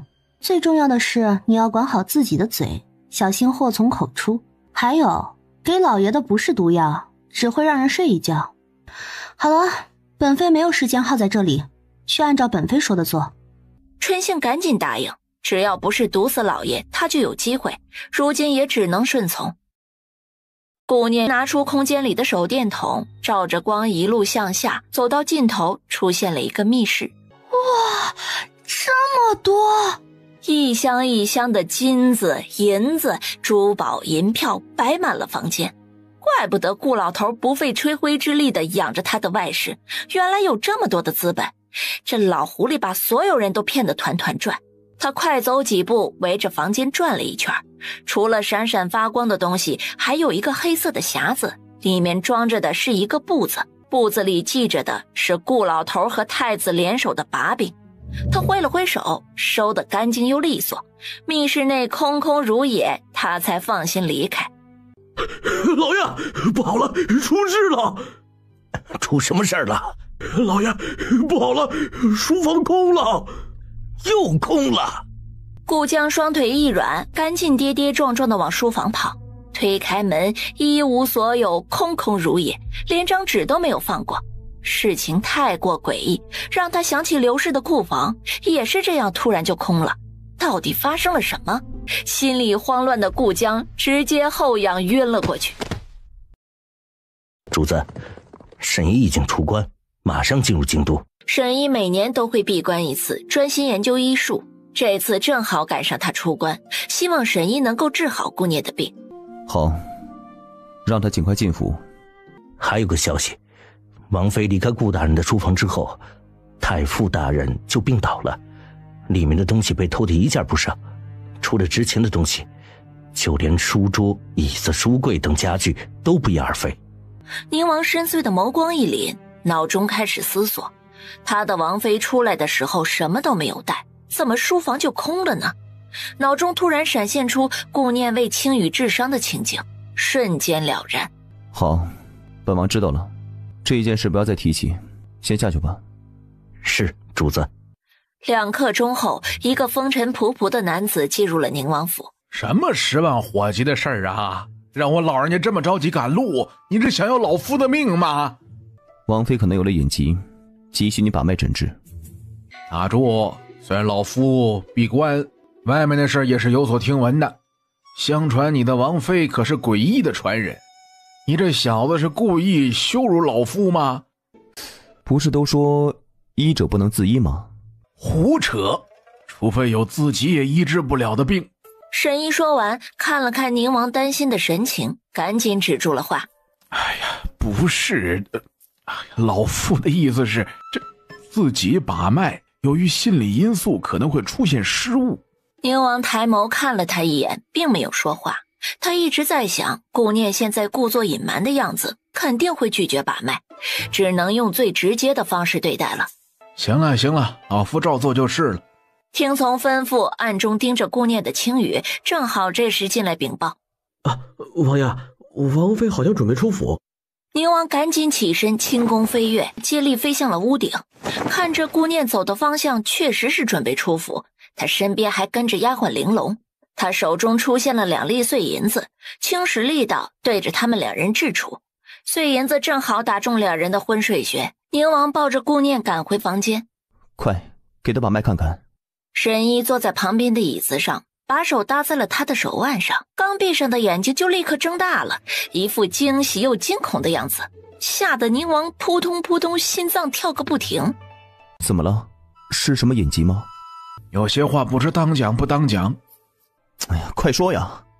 突然的厉喝吓得沈一赶紧脱口而出：喜脉啊？什么意思啊？就是王妃有喜了，可是胎儿3个月。沈一弱弱地说出诊脉的结果，等着宁王的怒火。宁王的表情从震惊变得温和。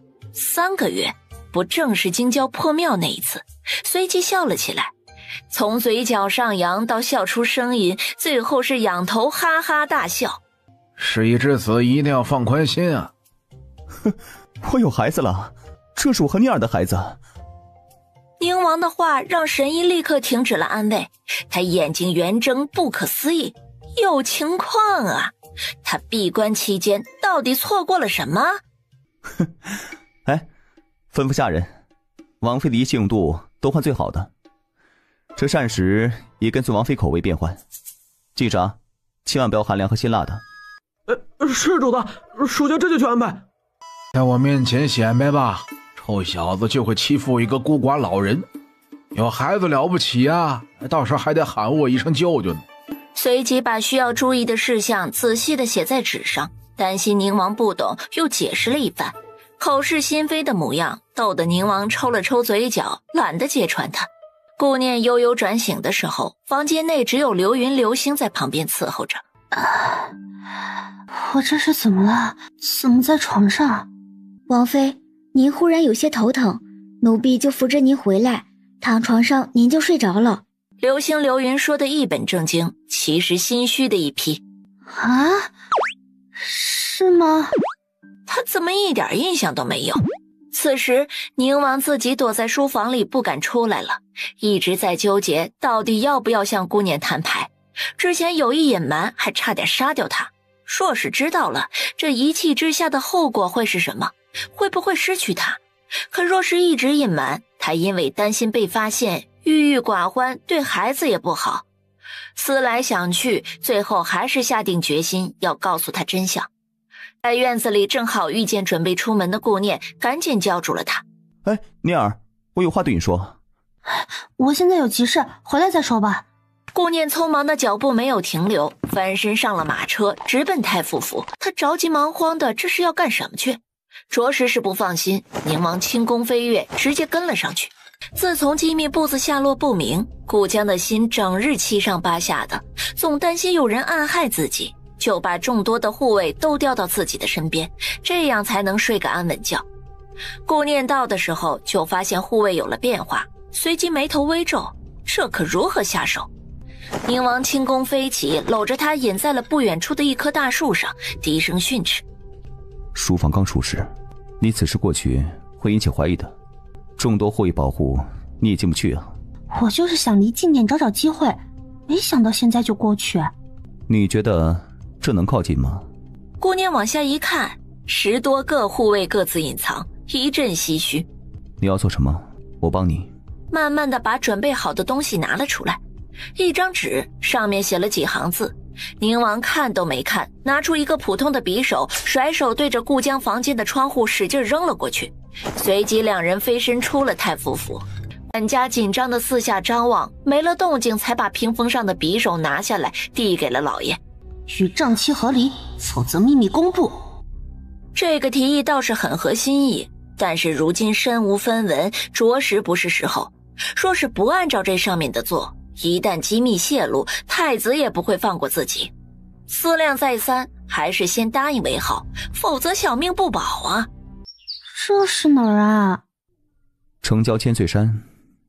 他很想说山下有个破庙，那是我们第一次相遇的地方，但是张了张嘴，好像被什么堵住了一般。父亲要与母亲和离，但是对他来说，母亲还有利用价值，不会轻易和离的。我拿到了他的把柄，想要威胁他妥协。哼，太傅大人可是朝堂上的老狐狸了，怎会因为你的一点威胁就妥协呢？他肯定会往后拖一拖，看看事态发展。那怎么办？难道真的公布把柄？当然不能公布了，否则把柄废了，你的目的更达不到了。这次是我鲁莽了。在这个时代，女人和离本来就是不被认可的，若是男人不同意，那更是难上加难。不用担心，我来想办法。好，赶紧回去吧。回到府中的宁王就把清风、青羽叫到了书房。清风，给太傅大人传信，说本王请他吃饭。青羽，暗中把消息传递给太子。是，主子。顾江接到消息时，心中很是狐疑，但还是早早的到了吉祥酒楼，依然坐立难安，等了很久，才等到推门进来的宁王。宁王殿下安。顾大人不必多礼，今日本王找你，只是闲话家常而已。宁王说得很随意，对面坐着的顾江却是心惊胆战。宁王怎么跟自己如此亲近了？这念儿深得本王的心，顾大人可否讲一下念儿从小到大生长经历啊？本王想多了解一下。王爷，念儿从小就乖巧谨事，就是性子有些胆小懦弱。哦，据本王了解，念儿的性子并非是顾大人所说的胆小懦弱呀。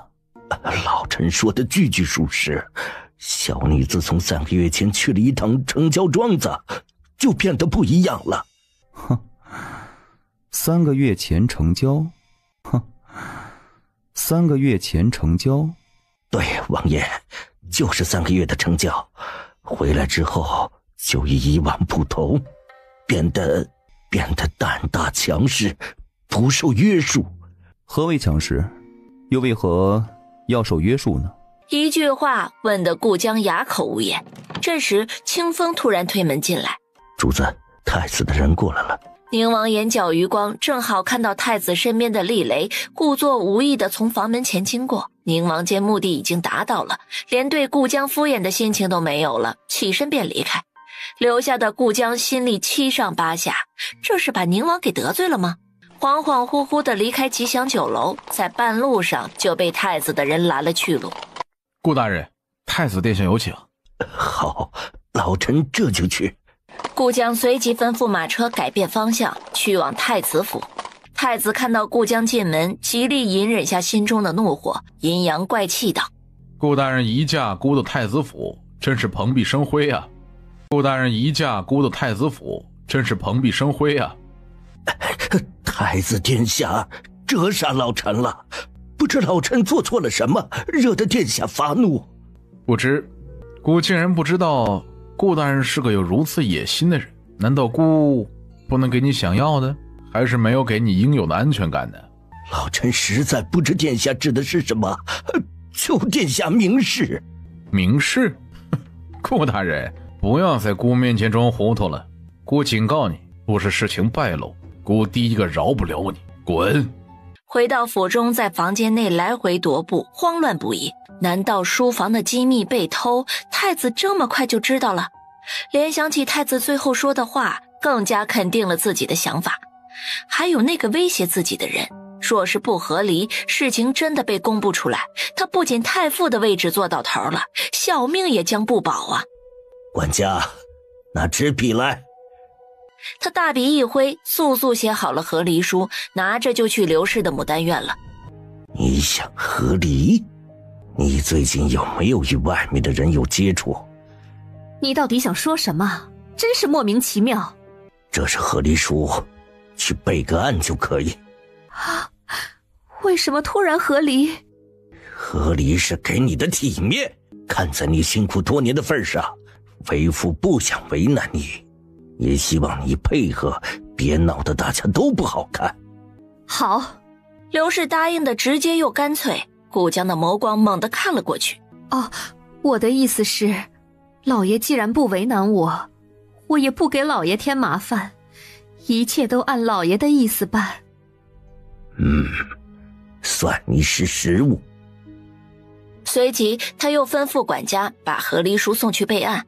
顾江的心里总觉得哪里不对呢，怎么答应得如此爽快？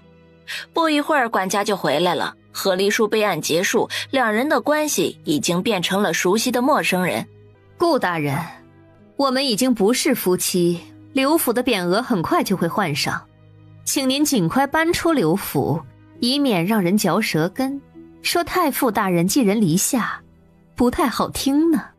请您尽快搬出刘府，以免让人嚼舌根，说太傅大人寄人篱下，不太好听呢。为父在这里住习惯了，再说拖家带口这么多人不好搬，要不给你点补偿，你……闭嘴！我已经没有夫君，麻烦你说话注意点。你堂堂当朝太傅竟然如此不要脸，想要霸占我的府邸吗？你想和离就和离，想霸占就霸占，还有没有王法？惹怒了我，就算告御状，我也要把你的官位拉下来。哼，搬走就搬走，你一个女人就守着府邸孤独终老吧。顾江带着妾室和女儿搬离，春杏也跟着离开了。府中大部分都是刘慧的银子置办的，能带的都是他们自己的东西，几辆马车就搬走了。这不是顾大人和他的家人吗？马车里好多东西，难道是搬家？以顾大人的家业，怎么只有这些东西？不像是搬家呀。以顾大人的家业，怎么只有这些东西？不像是搬家呀。若不是搬家，这是去哪儿？哎呦，不知道啊。忽然有个身穿青色衣衫、小厮打扮的男人从后面站了出来。我知道啊，太傅大人和正妻刘夫人和离了，这府邸是刘夫人的，顾大人带着自己家业搬走呢。哎呦，真的吗？刘夫人多好的人呐，温柔贤惠，挣钱养着整个太傅府。这顾大人，哎呀，怎么和离呢？有些人呢就是不知足。这俗话说，妻不如妾，妾不如偷，这指不定被外面哪个狐狸精勾住了呢。你们男人啊，真是没一个好东西，3妻4妾都不够，还想着全天下的女人都到手咋的？话可不能这么说啊，还是好男人多啊。就像我这样的，最是靠得住的。本以为跟着顾江能搬到大宅院，没想到却搬到了距离不远的小巷子里。啊，灵儿，这是怎么了？你还好意思问怎么了？还不是你没用，得不到父亲的宠爱。我一直暗中筹谋，静观其变，终于等到他们两房两败俱伤，以为好日子会来了，谁知道又出来个张秀。更可气的是，莫名其妙多出来一个哥哥和妹妹。这下好了，姨娘依然是姨娘，我还是个庶女。在我的记忆中，母亲是个心有成算的，不知何时变得胆小懦弱，怒其不争，女儿很失望。哎呦，灵儿，小心隔墙有耳啊！不是姨娘不争气，你知道红姨娘怎么死的吗？是季氏害死的，死的时候一尸两命。最可怕的还不是季氏，而是顾念。别看她平时一脸无害，一旦出手，定让人脱一层皮。哎呦，姨娘只能选择明哲保身，灵儿也不要争抢了，可好？我们母女安安分分，只要活着就好。不争不抢，不争不抢，父亲何时想起过我？若是有了主母，指不定把我安排跟哪个老爷做妾室。既然姨娘选择明哲保身，那就不要管女儿怎么做，我定要为自己搏一个前程。左丞相府内，一个娇俏的声音撒娇道：父亲母亲，女儿就是心悦宁王，麻烦父亲帮帮女儿吧。哼，你喜欢谁不行，偏偏是宁王那个不懂风情的。宁王府真的不好进呐。女儿不管，女儿就是要嫁给宁王，否则我就绝食。苏丞相不想让女儿嫁入宁王府，他发现和皇后走得近的其实不是太子，而是二皇子尹齐，想把女儿嫁入二皇子府做正妃，以后有机会做一国之母。哎呀，贤儿啊，不要任性，父亲自有打算。心有不甘，还是气鼓鼓地回了自己的房间。从小有求必应的苏贤忽然被拒绝了，有种前所未有的挫败感。他真的用上了绝食这招。老爷，贤儿已经2天不吃不喝了，这样下去身子怎么受得住啊？哎呀，贤儿太不懂事了，你再去劝劝他。女儿已经消瘦的无力下床，虚弱的没有一丝血色，你怎能如此狠心？我不管，你赶紧想想办法。女儿若是出了什么事，我也不活了。丞相夫人闹腾的苏丞相脑浆子疼，无可奈何的冷哼一声，甩袖离去。御书房内，苏丞相恭敬地跪在地上，请求皇上的旨意。皇上，老臣的女儿苏贤对宁王一见倾心，几年来初心未改，老臣斗胆来请皇上为小女赐婚，不知小女有没有这个福分？皇上眉梢微挑，露出了意外的神色。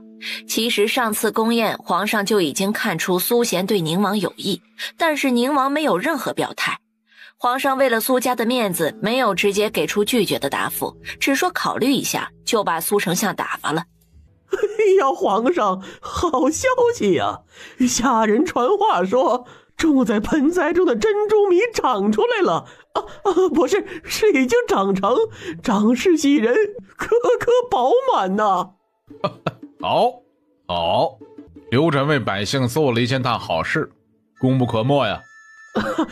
是啊，皇上，种植期间差点出现意外，这幸好诸多侍卫把守，才免了对刘展的误会，否则更是失去这利国利民的好东西呀。福公公在皇上身侧有意无意地提起，更加让皇上对刘展赞赏。翌日的朝堂上，皇上高兴地当场公布刘展为特封督察，因为皇上准备明年春日开辟一块试验田，专门种植珍珠米，让刘展作为督察，专人管理。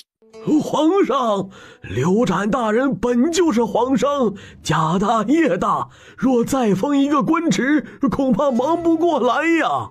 是啊，皇上，请皇上三思。父皇，不如把珍珠米拿出来，让各位大人瞧一瞧，再做决定。皇上点头同意，让人把盆栽端了上来，先让太医确认无毒，又在皇上的建议下，把提前摘掉的3个鲜嫩的珍珠米熬成了粥。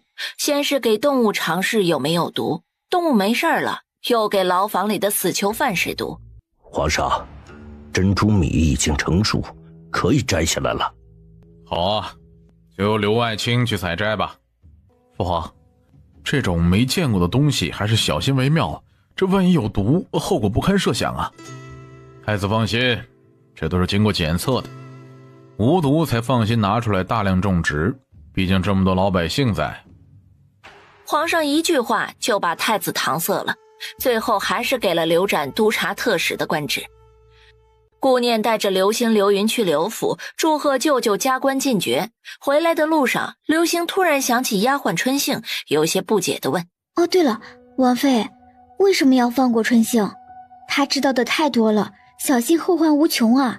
没事儿，她暂时还不敢乱说，这颗棋子以后还得用，暂时先留着她的命。刘星点了点头，表示明白，不再言语。忽然眼神一冷，看向一处，王妃小心！匕首带着劲风，嗖的一声飞速到了近前，刺入马车上。王妃，匕首上插着一封信。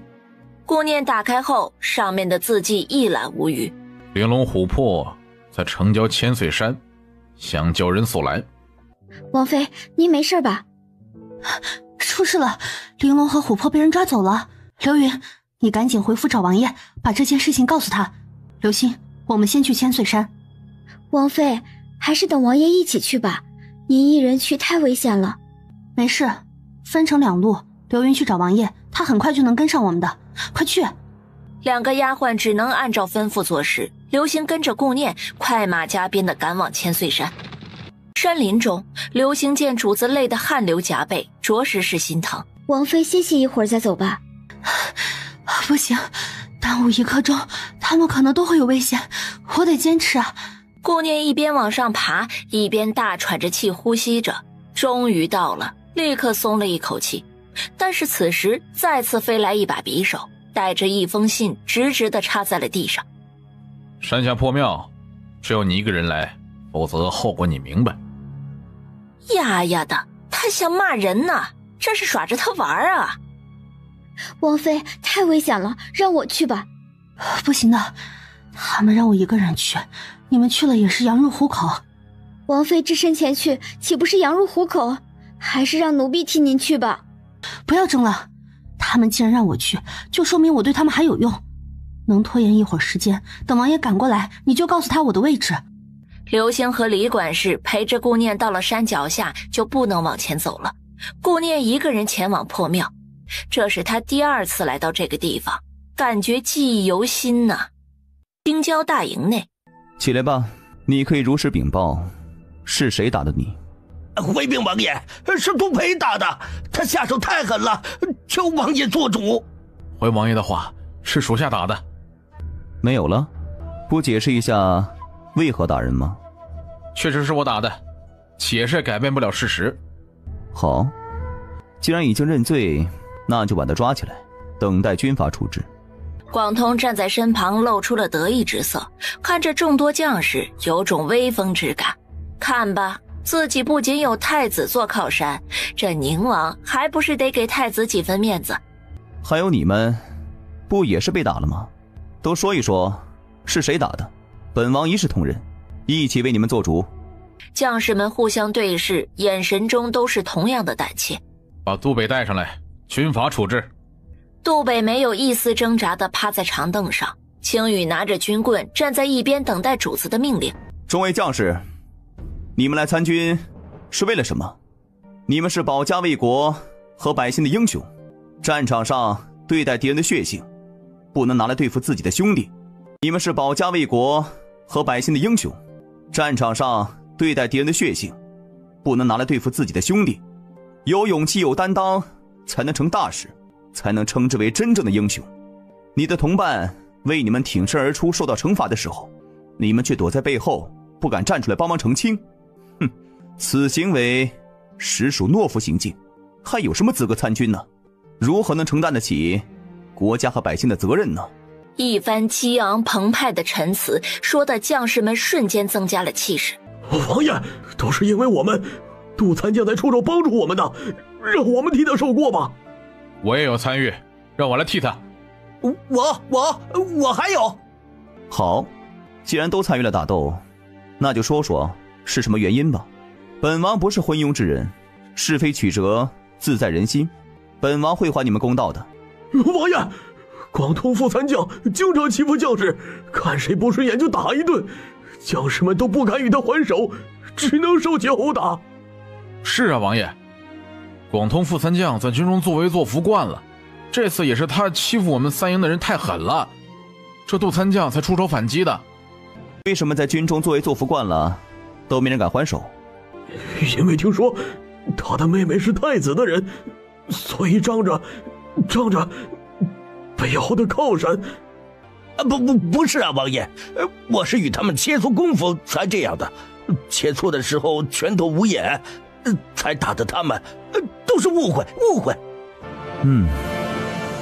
本王也觉得这是个误会，否则一个小气的哥哥有什么资格在军中作乱？太过自不量力，是不是啊，广通副参将？对方的话把广通吓得一个哆嗦。清风，属下在。既然广通副参将喜欢与人切磋，那你陪他切磋切磋吧。不是，王爷，不用了。疼得广通捂着肚子爬不起来。片刻的功夫，广通已经被打得没了人样。恶人终于得到惩罚，三营的将士露出了激动之色。趴在长凳上的杜北也不自觉地抬起头看着被打的广通，这才意识到自己误会宁王了。他依然是心中那个受人敬重的首领。王爷，外面一个自称刘云的丫鬟要找你，说有要事禀报。沈一，帮这位将士诊治伤口。清风，军中不需要废人做参将，剩下的事情你来处理。是，主子。大营门外，刘云急得来回踱步子。王爷，不好了，王妃出事了。刘云在路上一一禀报了事情的来龙去脉，宁王越听越是心惊。青羽，你留下，告知他们本王动向，稍后处理完这里事情，尽快跟上。王爷，您不能一人前去，太危险了。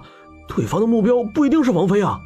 他们的目标是本王，但是王妃也是有危险的，一刻都不能耽误，就按本王说的做。说完，宁王就轻功飞跃，不见了身影。顾念看了看这间破庙，哼，还真是有缘呐。宁王妃终于来了，我等的花儿都谢了。少废话，快把人放了。急什么呀？不如咱们先互相了解了解。每个刺客的行头都一模一样，都是统一发的吧？嗨，你们公司的福利不错呀。黑衣人一头雾水，说的什么跟什么呀？怎么一句都听不懂？他们两个在哪里？他好好的就在破庙里，我对他们没兴趣，倒是你啊，颇有几分姿色。主子说了，宁王妃姿色不错，到手之后可以为所欲为。把他们两个人放了，本王妃来代替他们，你不吃亏。正在这时，佛像后面发出了呜呜呜的声音，顾念一听就知道是那两个丫鬟在里面。黑衣人不耐烦地走过去，一人踢了一脚，训斥道：绑着手脚也不老实，那就出来看看你的主子是怎么被我欺负的。黑衣人邪魅一笑，开始宽衣解带，向着顾念走过去，吓得两个丫鬟再次发出了呜呜呜的声音。顾念对他的动作倒是没稍微挑，强装镇定，面巾摘掉，露出了真容。男人马上走到近前，顾念拿着丝帕对着他的脸一挥，接着吹了一口气，加速了毒药的飘散。一瞬间，一根银针对着黑衣人的后脖梗贴着皮肤停下。臭娘们，你竟敢下药，快把解药交出来，否则我杀了你。你的命现在在我的手中，千万不要激动，我的银针可不长眼睛，只要对着命门刺下去，你必死无疑。其他黑衣人纷纷现身。大哥，你没事吧？不要过来，否则我要他的命。你觉得这样就能杀得了我，还是觉得你能逃得掉？突然，破庙上方发出了轻微的一个声响，庙顶的瓦片年久失修，承载不住人的力量，发出了轻微的响声，却还是被庙内的人察觉。宁王为救顾念失了心智，一个不小心暴露了身份，坦然自若地走了进去。流星流云紧跟在身后，黑衣人董顺趁着这个机会反手把顾念抓到了身前，胳膊勒着他的脖子威胁道：宁王，你终于来了，你的女人在我的手中呢。赶紧放人，否则本王让你死无全尸。好大的口气，不愧是相传的战神呢，那就让我们见识见识战神的风采吧。董顺说完，对着暗处使了个眼色，隐藏着的黑衣人纷纷跳出来，把宁王包围住。宁王这个笨蛋，也不知道多带些人。宁王拿着长剑势如破竹，招数仿佛游龙一般，纷纷刺向周围的黑衣人。对方纷纷吃痛，有的伤，有的死，倒下了好几个。宁王，放下兵器，否则你的女人会立刻死在你面前。不要听他的，否则会后悔的。董顺只觉得女人的声音聒噪，一巴掌打在他的脸上。王妃，王妃，住手！本王定取你性命。哟，怒发一关为红颜啊！原来战神也有儿女情长的时候啊！王爷，我没事，能撑得住。你千万不要放下兵器，他们不会放过我们的。你给老子闭嘴！顾念抚了抚隐隐不安的小腹，悄悄地拿出一颗保胎药，以迅雷不及掩耳之势塞进了嘴里。臭娘们，别以为吃了毒药，老子就没办法对付宁王。就算你死了，老子也有的是办法。哼，对，我就是吃了毒药，让你无法用我来威胁宁王。你别忘了，你身上也中了毒，没有我的解药，谁都救不了，你就等死吧。黄泉路上有你这个美人陪着老子，也算不错呀。你别忘了，你身上也中了毒，没有我的解药，谁都救不了，你就等死吧。黄泉路上有你这个美人陪着老子，也算不错呀。快点放下你们手中的兵器，老子数3下，否则……猛地勒着顾念的力道更加重了。1、2，长剑掉落在地上，发出了清脆的响声。董顺一个眼神示意黑衣人动手，一个黑衣人露出了邪魅一笑，上前点了流星流云的穴位。黑衣人等不及似的拿着长剑上前，吓得顾念身体发软，声音颤抖：不要，你们快住手！只要我顾念今日活着，定要你们死，要你们死！嘶吼的声音还没有结束，长剑已经刺入了宁王的身体。宁王抬眸看着顾念，目光依旧坚定，露出以往戏谑时邪魅的笑意，以作安抚。这样的表情不仅没有起到安抚的作用，倒是更加让顾念伤心了。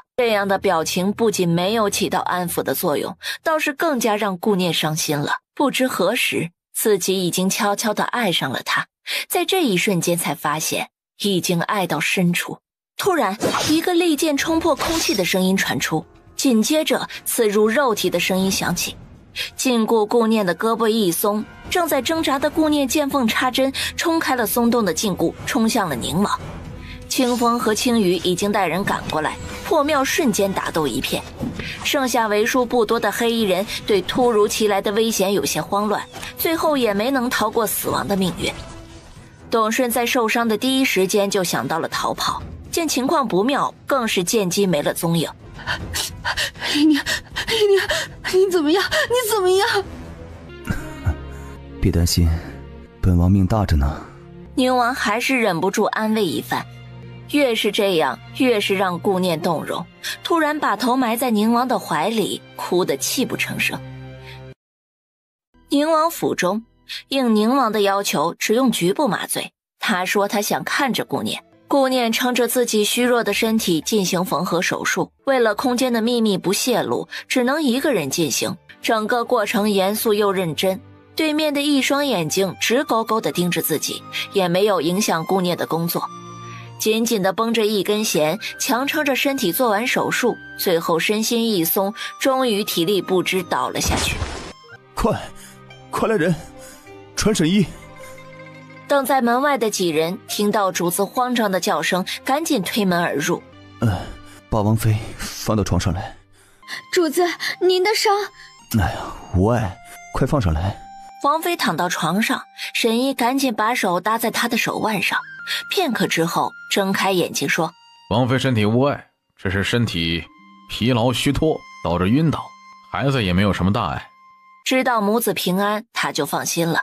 沈一又给宁王把脉，让沈一震惊的是，宁王的身体比刚回来的时候脉象稳定了很多。王妃的医术真如相传的一样出神入化，沈一暗自敬佩。苏丞相迟迟等不来皇上的回复，为了女儿，只能暗中找了皇后娘娘帮忙。皇上，听说宁王受伤了，严不严重啊？太子的后院都有了子嗣，宁王别说子嗣了，如今照顾都照顾不好，真是让人心疼啊。后院多个女人照顾宁王，皇上也能放心呢。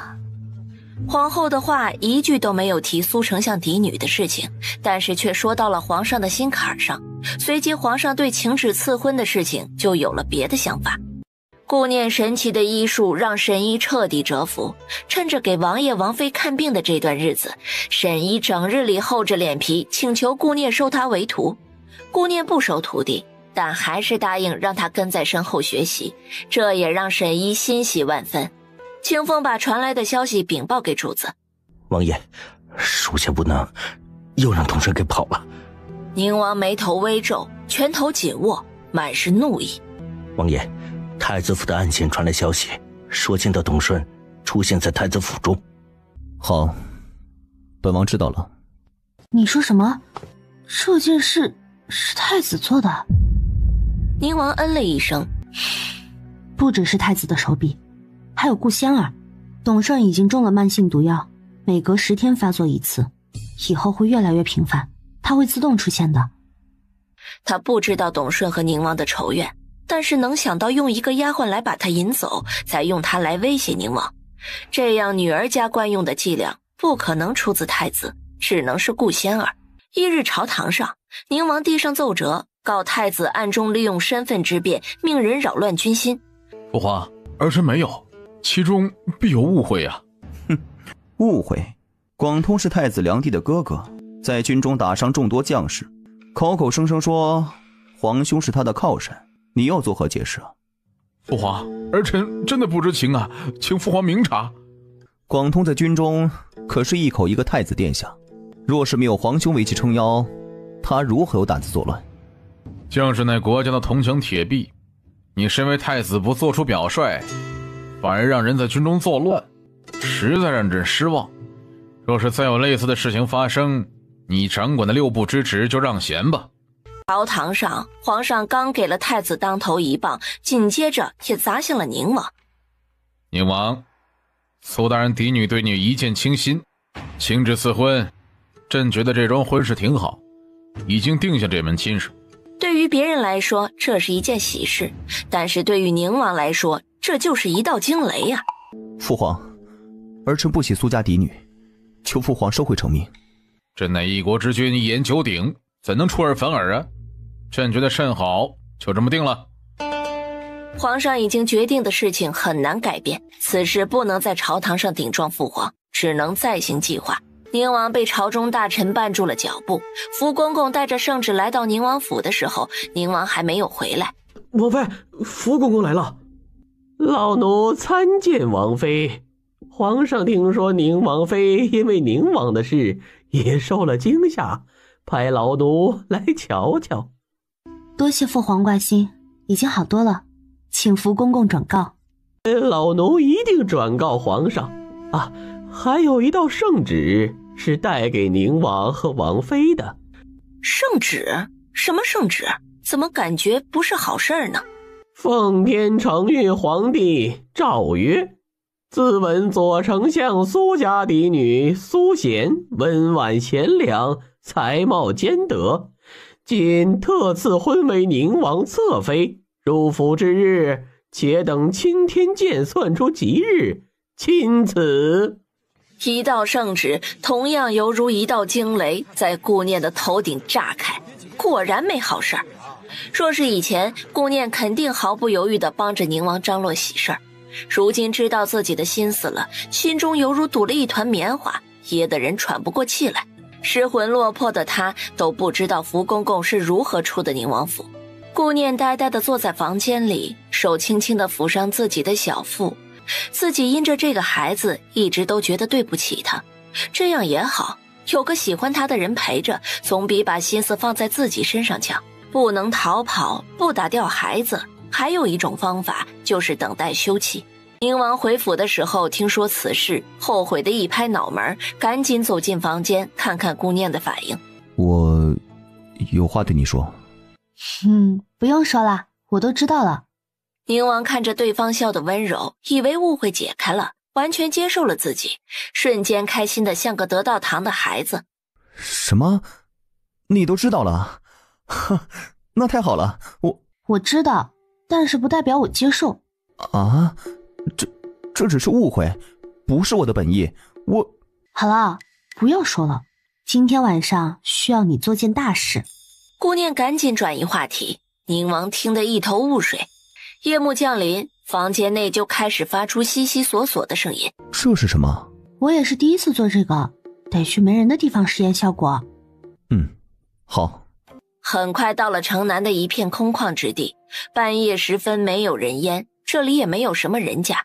给，使劲往远处扔就行了。宁王心中疑惑，但还是照做了。被宁王随意扔出去的丑陋黑球砰的一声发出了巨响，宁王心中大惊，他扭头看向顾念，眼神中满是不可思议。宁王心中大惊，他扭头看向顾念，眼神中满是不可思议。成功太好了！走，我们去太子府。啊？大半夜的去太子府做什么？当然去实验第2个球啊！赶快走吧，再不走天就要亮了。宁王眉梢微挑，好像已经知道他接下来想要做什么了。两人来到太子府时，周围一片寂静。宁王目视太子府的大门，手中的黑球不自觉地掂了掂，与顾念相视一笑，接着就扔了出去。只听砰的一声巨响，不仅惊得鸟雀四处飞散，更是惊得太子府中的人慌忙起身查看。来人，出什么事了？殿下，好像一声惊雷落在了府门处。惊雷？你看看这夜色清晰，哪儿来的惊雷啊？殿下，不好了，府门处被一道惊雷炸了。看吧，我就说是惊雷吧，您还不信。第2天，天空破晓，早早出门劳作的百姓路过太子府，都惊讶地张大着嘴。哎，太子府发生什么事了？谁知道啊？昨夜很大的一声惊雷，你们听到了吗？是不是被惊雷炸的？否则焦黑的大坑作何解释啊？说言有理呀。很快就传出了太子做了有违天理的事情，遭到了天谴。惊雷只是一个警告，提醒太子收敛一些。宁王府书房内，王爷，舆论已经散播出去，效果很好，百姓都在议论此事。很好，让舆论继续发酵。整个舆论让太子心惊胆寒。朝堂之上，他一改往日的风格，垂着头，很是低调。皇上，百姓们的舆论犹如潮水，势不可挡，需尽快阻止才可。况且天道不可违，不可逆天而行。卢御史是2皇子的外祖父，想用此时的舆论使太子让贤，长幼有序，机会最大的就是2皇子。卢御史，此言差矣呀，这都是百姓之间无知之谈。卢御史乃当朝忠臣，也曾饱读诗书，怎能跟百姓一样人云亦云呢？此事已经惊动了整个京都，你竟然说成百姓无知，人云亦云。老臣看你才是最无知的那个。宁王事不关己地站在自己的位置上，听着他们的争论，眉梢微挑，暗自嗤笑。太子的位置岂能说换就换？那不是更加让有心人惦记了？各位爱卿，这件事还没调查清楚，不能过早下定论。太子是朕斟酌后定下的储君，不能随意更改。为了平息舆论，先把太子的官职卸下，在府中静心一段时间吧。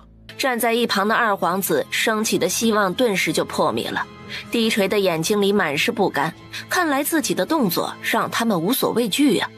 不敢吭声的太子不知道该是埋怨还是该庆幸，最终的这个结果也不是他自己想要的。官职都丢了，周围人虎视眈眈地盯着自己的位置，让他不得不绞尽脑汁地想着对策。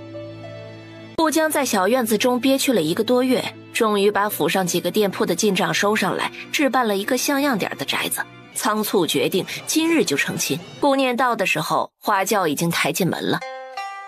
大姐姐，您终于来了，我是你的妹妹，名叫顾柔。我母亲只生下了我一个，何来的妹妹？顾柔的表情瞬间僵硬，没有想到在这么多人面前丢了面子。妹妹，大姐一直都是高冷的性子，你不要往心里去。我是二姐。二姐姐。2个互相利用的人走在一起，看上去却如此和谐。这个世道真是荒唐至极。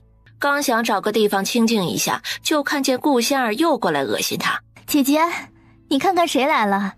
你们很快就会成为一家人，到时候可比我的关系亲近多了。仙姐姐说的哪里话？贤儿进宁王府有着仙姐姐的关系，仙姐姐永远都是贤儿的姐姐。恶心的人净说恶心人的话呀。姐姐妹妹的关系这么好，那你们聊吧，我就先走了。大姐别走，贤儿妹妹初来府上还不熟悉，还是跟着大姐比较妥当。那边柔儿还在等我。担心她拒绝似的，说完就走，不留一点余地。顾念对宁王娶侧妃的事情已经释怀，自己的结局不知道会如何。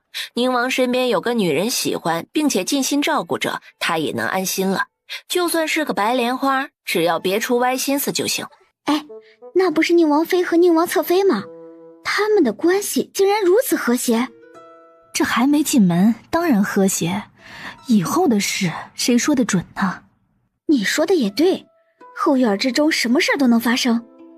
别人的视线还没有移开，苏贤就开始捂着肚子，他脸色煞白，额头上大颗大颗的冒着汗珠，很是难受的样子。顾念被这一波操作惊得微微怔了，手搭在苏贤的脉搏上，仔细的检查着。他暗自叹息一声，又中毒了，还真是易中毒体质啊！传大夫，大姐，你不喜苏大小姐也不能害她呀，她可是宁王殿下将来的侧妃呢。宁王妃，奴婢求您不要针对我家小姐好不好？小姐如今还是待字闺中，没入宁王府。放肆！一个丫鬟就敢随意污蔑本王妃，谁给你的胆子？求王妃饶命！求王妃饶命！我家小姐太可怜了，奴婢只是一时着急。大夫匆匆赶来的时候，苏贤已经抱着肚子疼得倒在了地上，虚弱的没有一点力气。这位小姐中毒了，解毒后也得调养一段时间才能好，身体太虚弱了。丫鬟赶紧买药熬药，苏贤最终还是等不及，疼得晕了过去，吓得丫鬟哭得更加厉害了。大小姐，大小姐，您醒醒啊！您千万不要有事啊！顾念实在是看不下去了，把一粒解毒丸塞进了苏贤的嘴里。宁王妃，您给我家小姐吃的是什么呀？毒药吗？我家小姐已经这样了，您还不放过她吗？大姐姐，你怎么能这么做呢？丫鬟也是担心她家小姐的安危，才出言不逊。你别跟丫鬟计较，况且苏小姐身子虚弱，实在承受不住折腾。宁王妃，这就是你的不对了，再怎么说也不能害人性命啊！苏大小姐何其无辜。就是啊，已经中毒了，你看人没死，继续给她吃毒药，真是太狠毒了。人们的议论让顾香儿暗喜，这个顾念是不是傻呀？竟然自找麻烦，难道是真的恨苏贤？本王妃给她吃的是解毒丹，难道救人也有错？周围的人立刻止住了话，眼神转移到地上躺着的苏贤，脸色确实比刚才好了一些，但是依旧昏迷不醒。怎么可能？若是解毒丹，苏大小姐怎么还没醒来？本王妃会医术是众所周知的事情，刚才把脉我已经知道她中毒了。解毒丹是解药，不是灵丹妙药，你以为吃完就能睁眼的？她只是身体太虚弱，需要恢复的时间。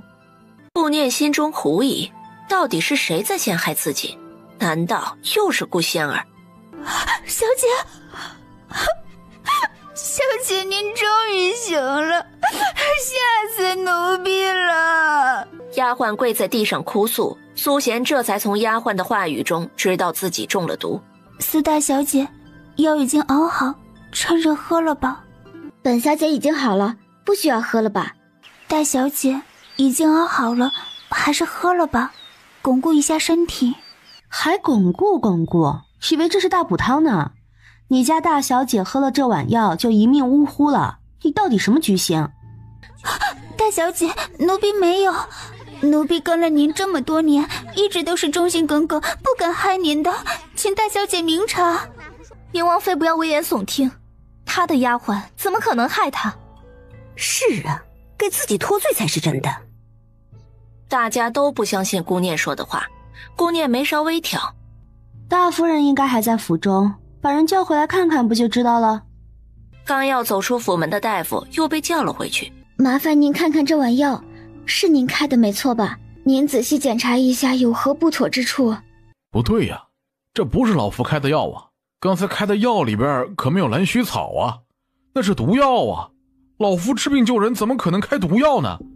苏贤也吓得出了一身冷汗，反应过来之后甩手就给了丫鬟一巴掌。大小姐，大小姐，奴婢真的是不知道，借给奴婢几个胆子也不敢下毒害小姐呀，求小姐查明真相，还奴婢清白。姐姐放心，妹妹一定派人把诊金和药费送到宁王府。好，既然如此，本王妃就先回去了。至于下毒之人，苏大小姐慢慢查。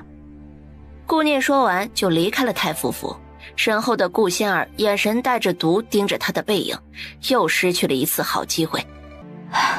妹妹啊，真是虚惊一场，吓坏姐姐了。贤妹妹还没进宁王府，大姐就中不下。姐姐的意思是，大姐就是这样的性子，妹妹嫁入宁王府后，千万要离大姐远一点，否则又要无端起纷争。对方故意的话听在苏贤的耳中，就是顾仙儿无意中说漏了嘴，容不下嘛，那就让他消失吧。太子听说顾江大张旗鼓的成亲，怒从心起，立刻让人把他传来。顾江大晚上都没来得及洞房，就战战兢兢地赶到了太子府。太子殿下，这么晚了传老臣过来，可是有要事啊？顾大人在与孤装傻吗？孤可不相信你没听说京都相传的舆论。顾大人不仅没有任何表示，竟然还躲着孤，兴高采烈的洞房花烛啊！顾江眼神微转，理由早就给自己找好了。殿下可冤枉老臣了，老臣是准备娶妻，但是择的吉日并非今日，为了让京都舆论掩盖，老臣故意选择今日大张旗鼓的成亲。老臣的一片忠心都是为了殿下，求殿下明鉴。掩盖？是啊，殿下，舆论之后再起一条舆论，就会把之前那个掩盖。众人只顾眼前的一个，会对之前的舆论暂时失去兴趣。虽然老臣成亲不是什么大事儿，但也是老臣能想出来最有力的法子了。那老师认为孤下一步该如何做呀？太子突然的询问让顾江有些怔愣，脑中思绪万千，想着这个问题该如何回答才会让太子满意。回殿下的话，老臣以为明年春日的科举快要到了，殿下可以提前观察学子们掌握的情况，核对他们前途的估量，到时候招揽一些人才为殿下所用。太子沉思一番，轻轻地点了点头。这个主意不错。明年春日的科举，各地的学子们年后就会出发进京，到时候老师可要擦亮眼睛，帮姑好好找找人才啊。殿下放心，老臣甘愿为殿下效犬马之劳。太子认同他的提议，终于让顾江松了一口气。以老师之见，拉拢人才最有效的办法是什么？回殿下，老臣以为拉拢人心最快最有效的办法，无非是3种：钱、权、美人儿。科举结束之时，权力肯定给不了，至于钱嘛，读书人自命清高，估计行不通。最好的办法还是美人计比较可靠。殿下睿智。老师啊，估计的您还有及笄的女儿没定下人家吧？是的，殿下，老臣还有个庶出的3女儿，一经及笄。很好，到时候拉拢人才就靠老师的女儿出一份力了。姑会记得老师这个恩情，到时候成亲之时，姑也会送上丰厚的贺礼。虽然3女儿只是一个庶女，嫁给谁都是为了利益，但顾江想用女儿换取自己的利益，心中纵有万般不愿，但也只能应下。谢殿下抬举，能为殿下出力是小女的荣幸。老师，这是姑送的成亲贺礼，希望您和新夫人琴瑟和鸣。太子邪魅一笑，顾江恭敬地接过锦盒，谢过太子之后才离开了太子府。早早的就把3女儿给卖了，他心中有些内疚。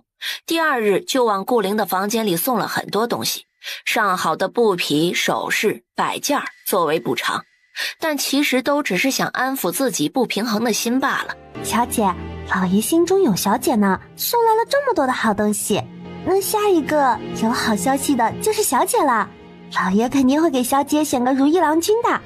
就你话多。正房里的张秀正在安慰着女儿，父亲给顾灵送了很多东西，而自己却没有，他心中很是不满。不就是个庶女吗？有什么可生气的？如今已经及笄，把她嫁出去不就好了？对呀，母亲，您如今已经是名副其实的主母，有权利为他们的婚事操心，只是要给她找个什么样的人家呢？虽然嫌弃她碍眼，也不能随便找个了事，你父亲那里不会同意的。那怎么办？母亲有合适的人选吗？张秀思索一番，眼神一亮，想起了结交不久的兵部侍郎朱夫人，随即下了帖子约朱夫人喝茶。因为都是太子党，所以结交起来没有顾虑，又相谈甚欢，无意中提起府中庶女的婚事，朱夫人很爽快地答应帮忙物色人选。那就等着姐姐的好消息了。好，没问题。丞相府的马车上坐着苏贤和贴身丫鬟。大小姐，您给宁王妃3000两的枕巾是不是太高了？哼，本小姐就是要宁王看看，我苏家嫡女看诊就付3000两银子的大手笔。苏家不仅家底丰厚，还有父亲的官位，以后定是能帮到宁王的。至于宁王妃嘛，她若是不收，就是被大手笔的银子吓着了；若是收了，会被宁王觉得见钱眼开，上不得台面。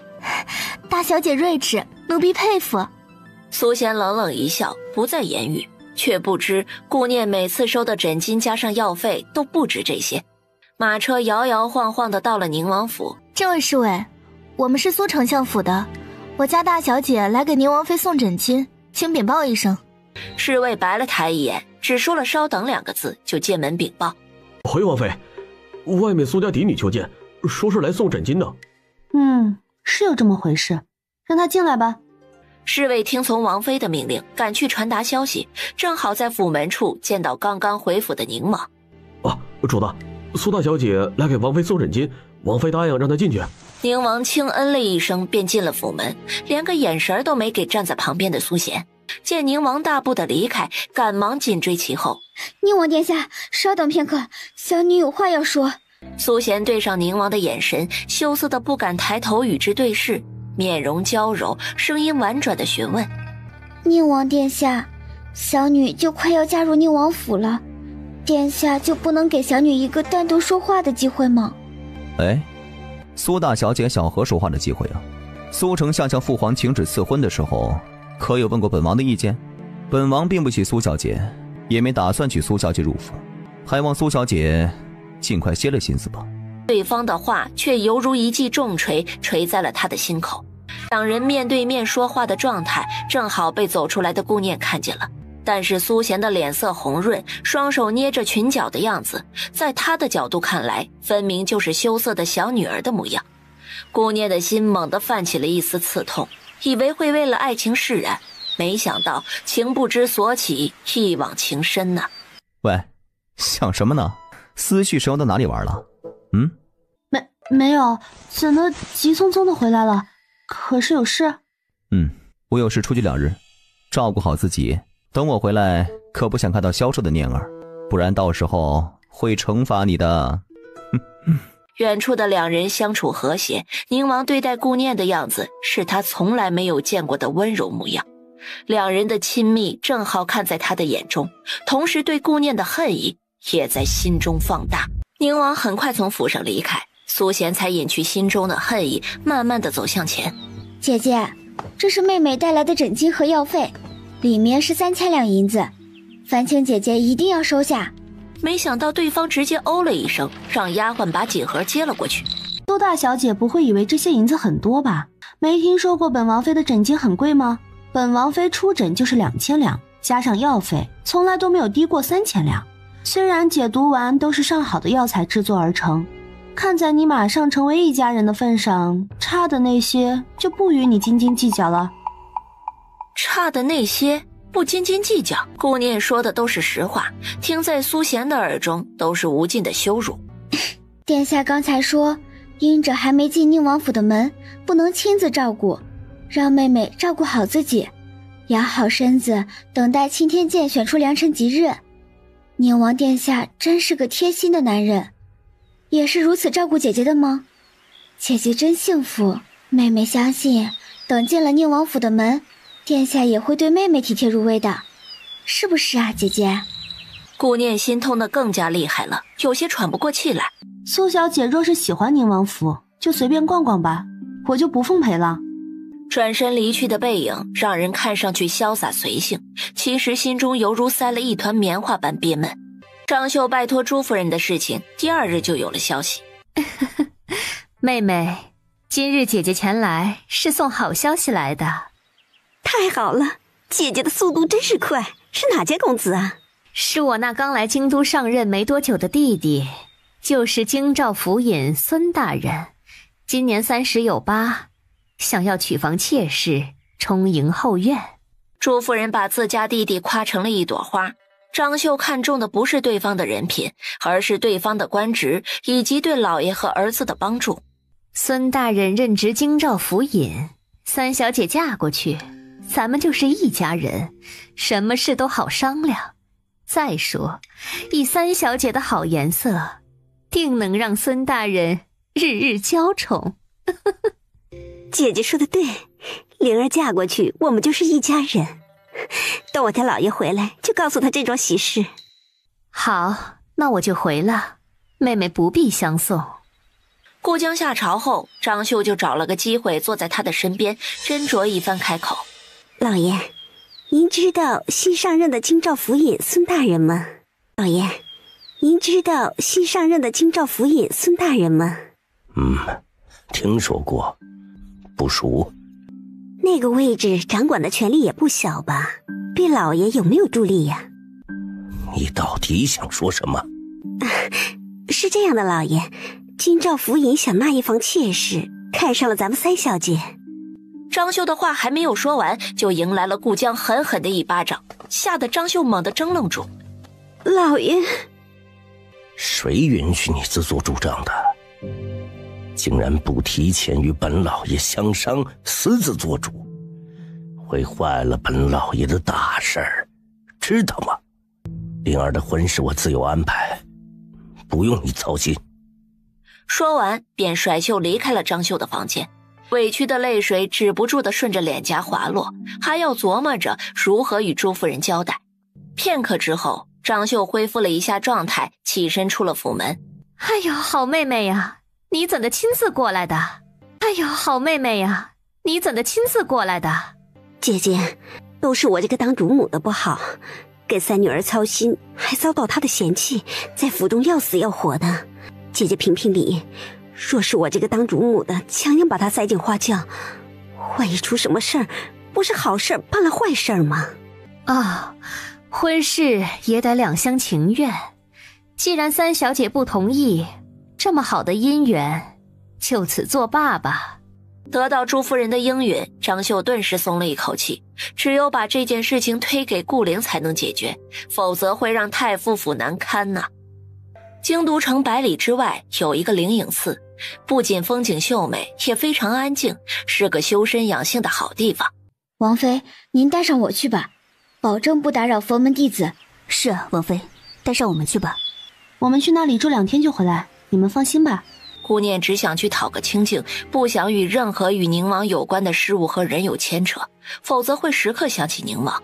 以佛门净地需要清静为由，只带着玲珑一个。顾念只想去讨个清静，不想与任何与宁王有关的事物和人有牵扯，否则会时刻想起宁王。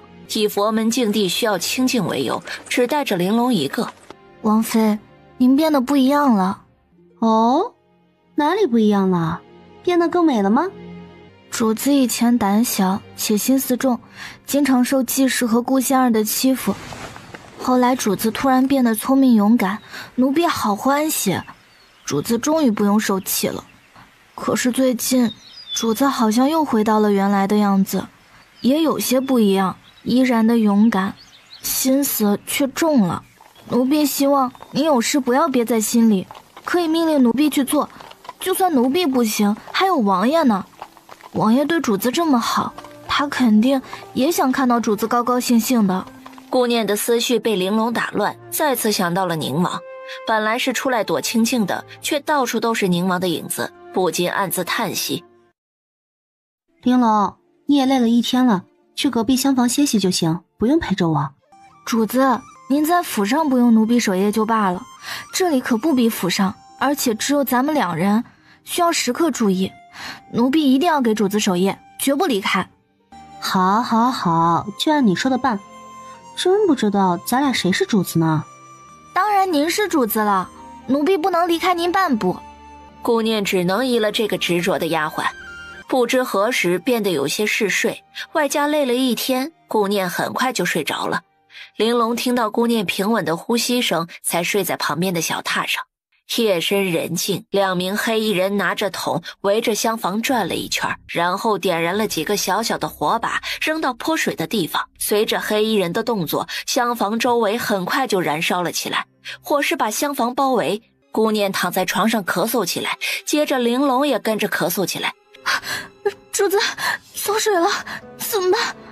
他站起身来，把椅子拉到窗户底下，打开向外瞧了瞧。玲珑，快上去！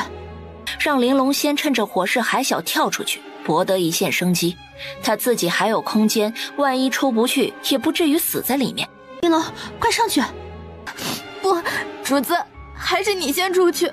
奴婢一条贱民死不足惜，但是主子一定要好好活着。玲珑，这是命令，你的腿脚快，爬出去搬救兵来救我，这样咱俩都能活。主子，保护好自己。奴婢一定在火势蔓延到房间里面之前回来救你，否则奴婢陪您一起去。主子千万好好的等着奴婢。好，快走。他绝对不是坐以待毙之人，扒着窗棂向上使劲儿，最后在快要落地的时候，窗棂断裂，一屁股蹲在了地上。他把头蒙上，一手拿着打湿的帕子捂着口鼻，一鼓作气冲出了火海。刚跑到安全一些的地方，不远处寒光一闪，顾念的眼神迅速看过去，一个黑衣人站在远处看着这里的一切，手中的长剑发出了凛凛的寒光。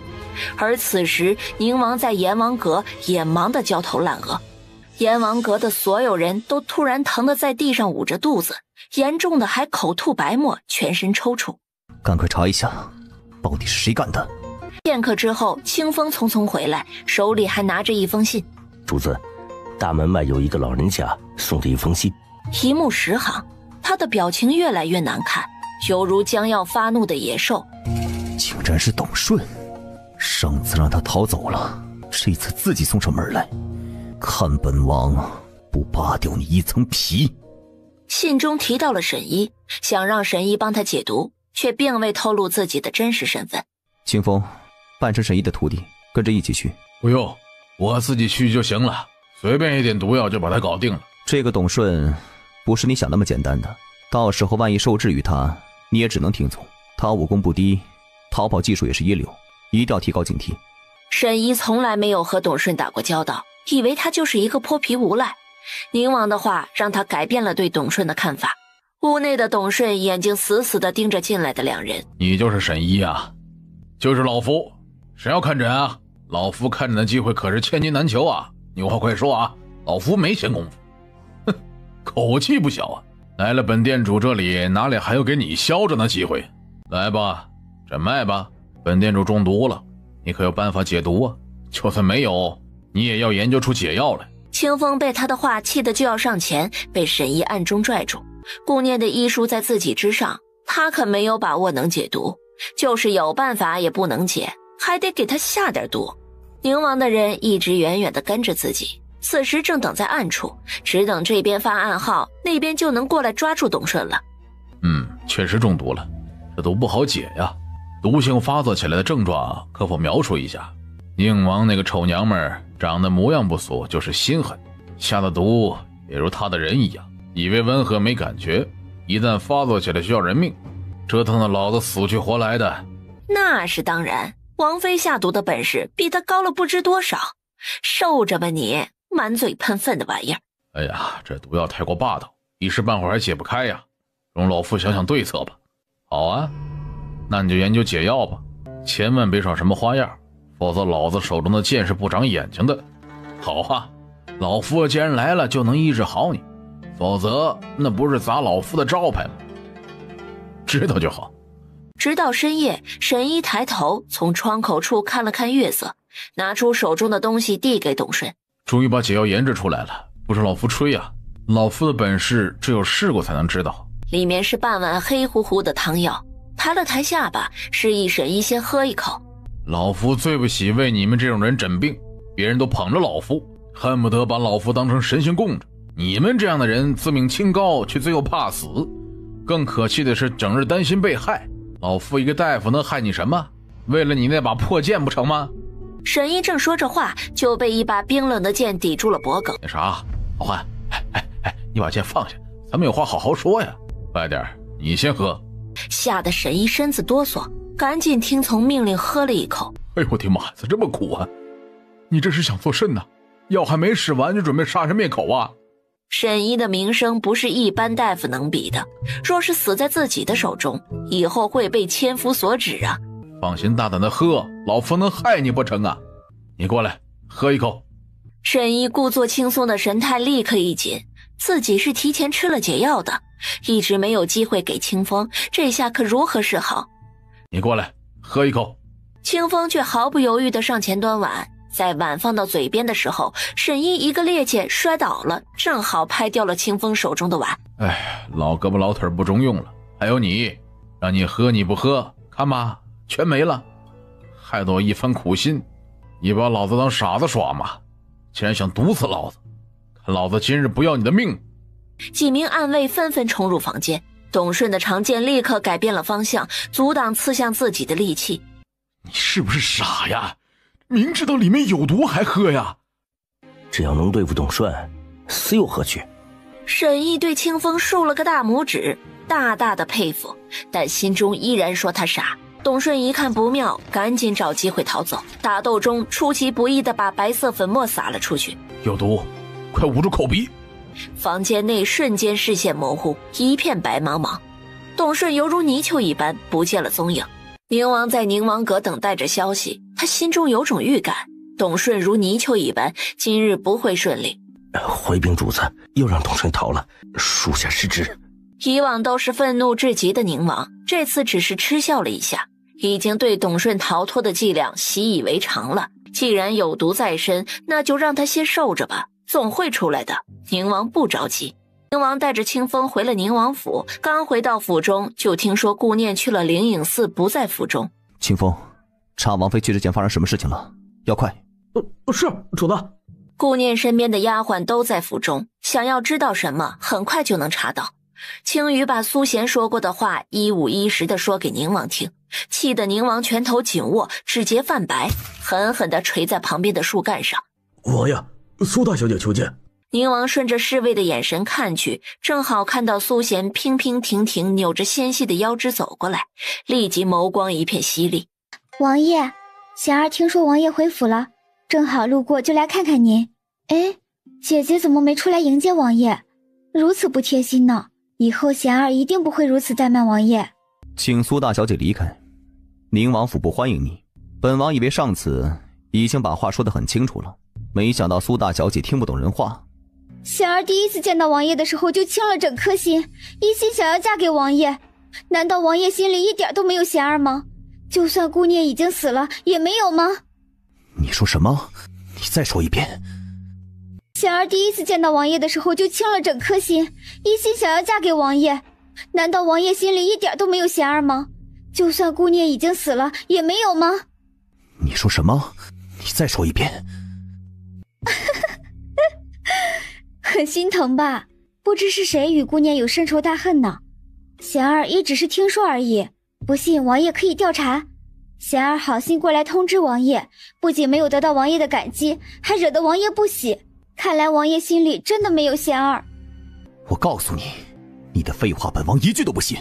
滚！你给本王滚出去！本王以后都不想看见你。宁王越说越激动，心中满是顾念的影子，他犹如失去理智一般，一气之下拔出长剑，对着苏贤就刺了过去。长剑深深地刺入了对方的肩膀。没有查出真相，苏贤还不能死。在最后一丝理智下，他没有杀掉苏贤。我警告你，不要打顾念的主意。他若因为你出事，本王绝不会放过你。哼！宁王说完，不留一丝感情的转身就走。他得尽快赶到灵隐寺，他的念儿千万不要出事。宁王赶到的时候，正好看到灰头土脸的玲珑，他哭得撕心裂肺，想要冲进去找主子。你们把我放开，我要去陪着主子。你们只能拉得住我一时，我是早晚都要去陪主子的，最好还是别费力气了。方丈和几个僧人都老神在在地看着眼前发生的一切，口中不停地默默念着他们熟悉的经文。宁王顿时双腿绵软，没有一丝力气。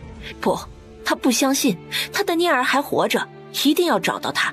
阿弥陀佛，这位施主真的要为一处无人的房子失了性命吗？无人的房子？方丈刚才说什么？无人的房子？念儿还活着是不是？是不是？这位施主别着急，此处只是他这次劫难的开端，并不是结束。方丈什么意思啊？他已经逃走了，后面在劫难逃，是这个意思吗？天机不可泄露，施主还是尽快离开此地，去灵隐寺外找人吧。宁王赶紧点头辞别离开。每一次劫难都是一次蜕变，不忘初心方得始终。每一次劫难都是一次蜕变，不忘初心方得始终。说完便悠悠叹了口气，转头看向呆愣住的玲珑。这位女施主还要冲进火海吗？多谢方丈救命之恩，小女要去找我家主子。玲珑说完，再次对着几位僧人双手合十，躬身一礼，作别后转身离开。顾念好不容易跑到山脚下，大口地喘了几口气，还是不如黑衣人的脚力快呀。宁王妃，一番力气白费，是不是很气愤呐？你逃不过的。那在我临死前，能不能告知到底是谁要杀我？顾念猜测，也就是太子、顾仙儿、苏贤、皇后几人想要他的命。告知一个将死之人也无法，都是你抢了大小姐的男人，否则也不会落得如此下场。这都是你咎由自取。大小姐，苏贤，既然心知肚明，宁王妃就选个死法吧。是我动手，还是你自己动手？宁王妃就选个死法吧。是我动手，还是你自己动手？当然是我动手。撒出药粉就跑，顾念不管对方有没有吸入毒药，他都得第一时间逃命。黑衣人闭着气，直接轻功飞跃，离开此地去追他。顾念慌不择路，眼前是一条河，河流湍急，若是跳进去，肯定必死无疑。顾念已经想好，要在黑衣人刺过来的一瞬间进入空间，造成掉进河里的假象，既能躲过一劫，也能获得自由之身，以后不用再为肚子里的孩子烦恼了。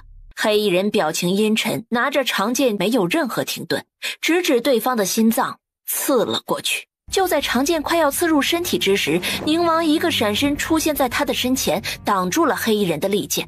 不要！同时手中的剑对着黑衣人狠狠地刺了过去，黑衣人当场死亡，而宁王也奄奄一息。顾念瘦小的身体没能接住，连带着他自己也跟着后退了几步，抱着宁王的身体一起掉进了河中，赶紧抱着宁王沉入水下，然后进入了空间。这一幕正好被赶来的另一个黑衣人看见，两人掉进湍急的河流，不可能有活路，可以回去向主子禀报了。空间里赶紧把宁王的衣服都脱掉，得赶紧消毒做手术。啪的一声，有东西从宁王的衣服里面掉了出来，银色面具，还有一个带着挽字的发簪。往事涌入脑海，还有什么不明白的呢？怪不得刚嫁入宁王府时他的自来熟，怪不得割破手指将血抹在白色喜帕上的动作如此自然，怪不得醉酒后让他负责到白头，怪不得肚子一天天长大都没有被发现，怪不得。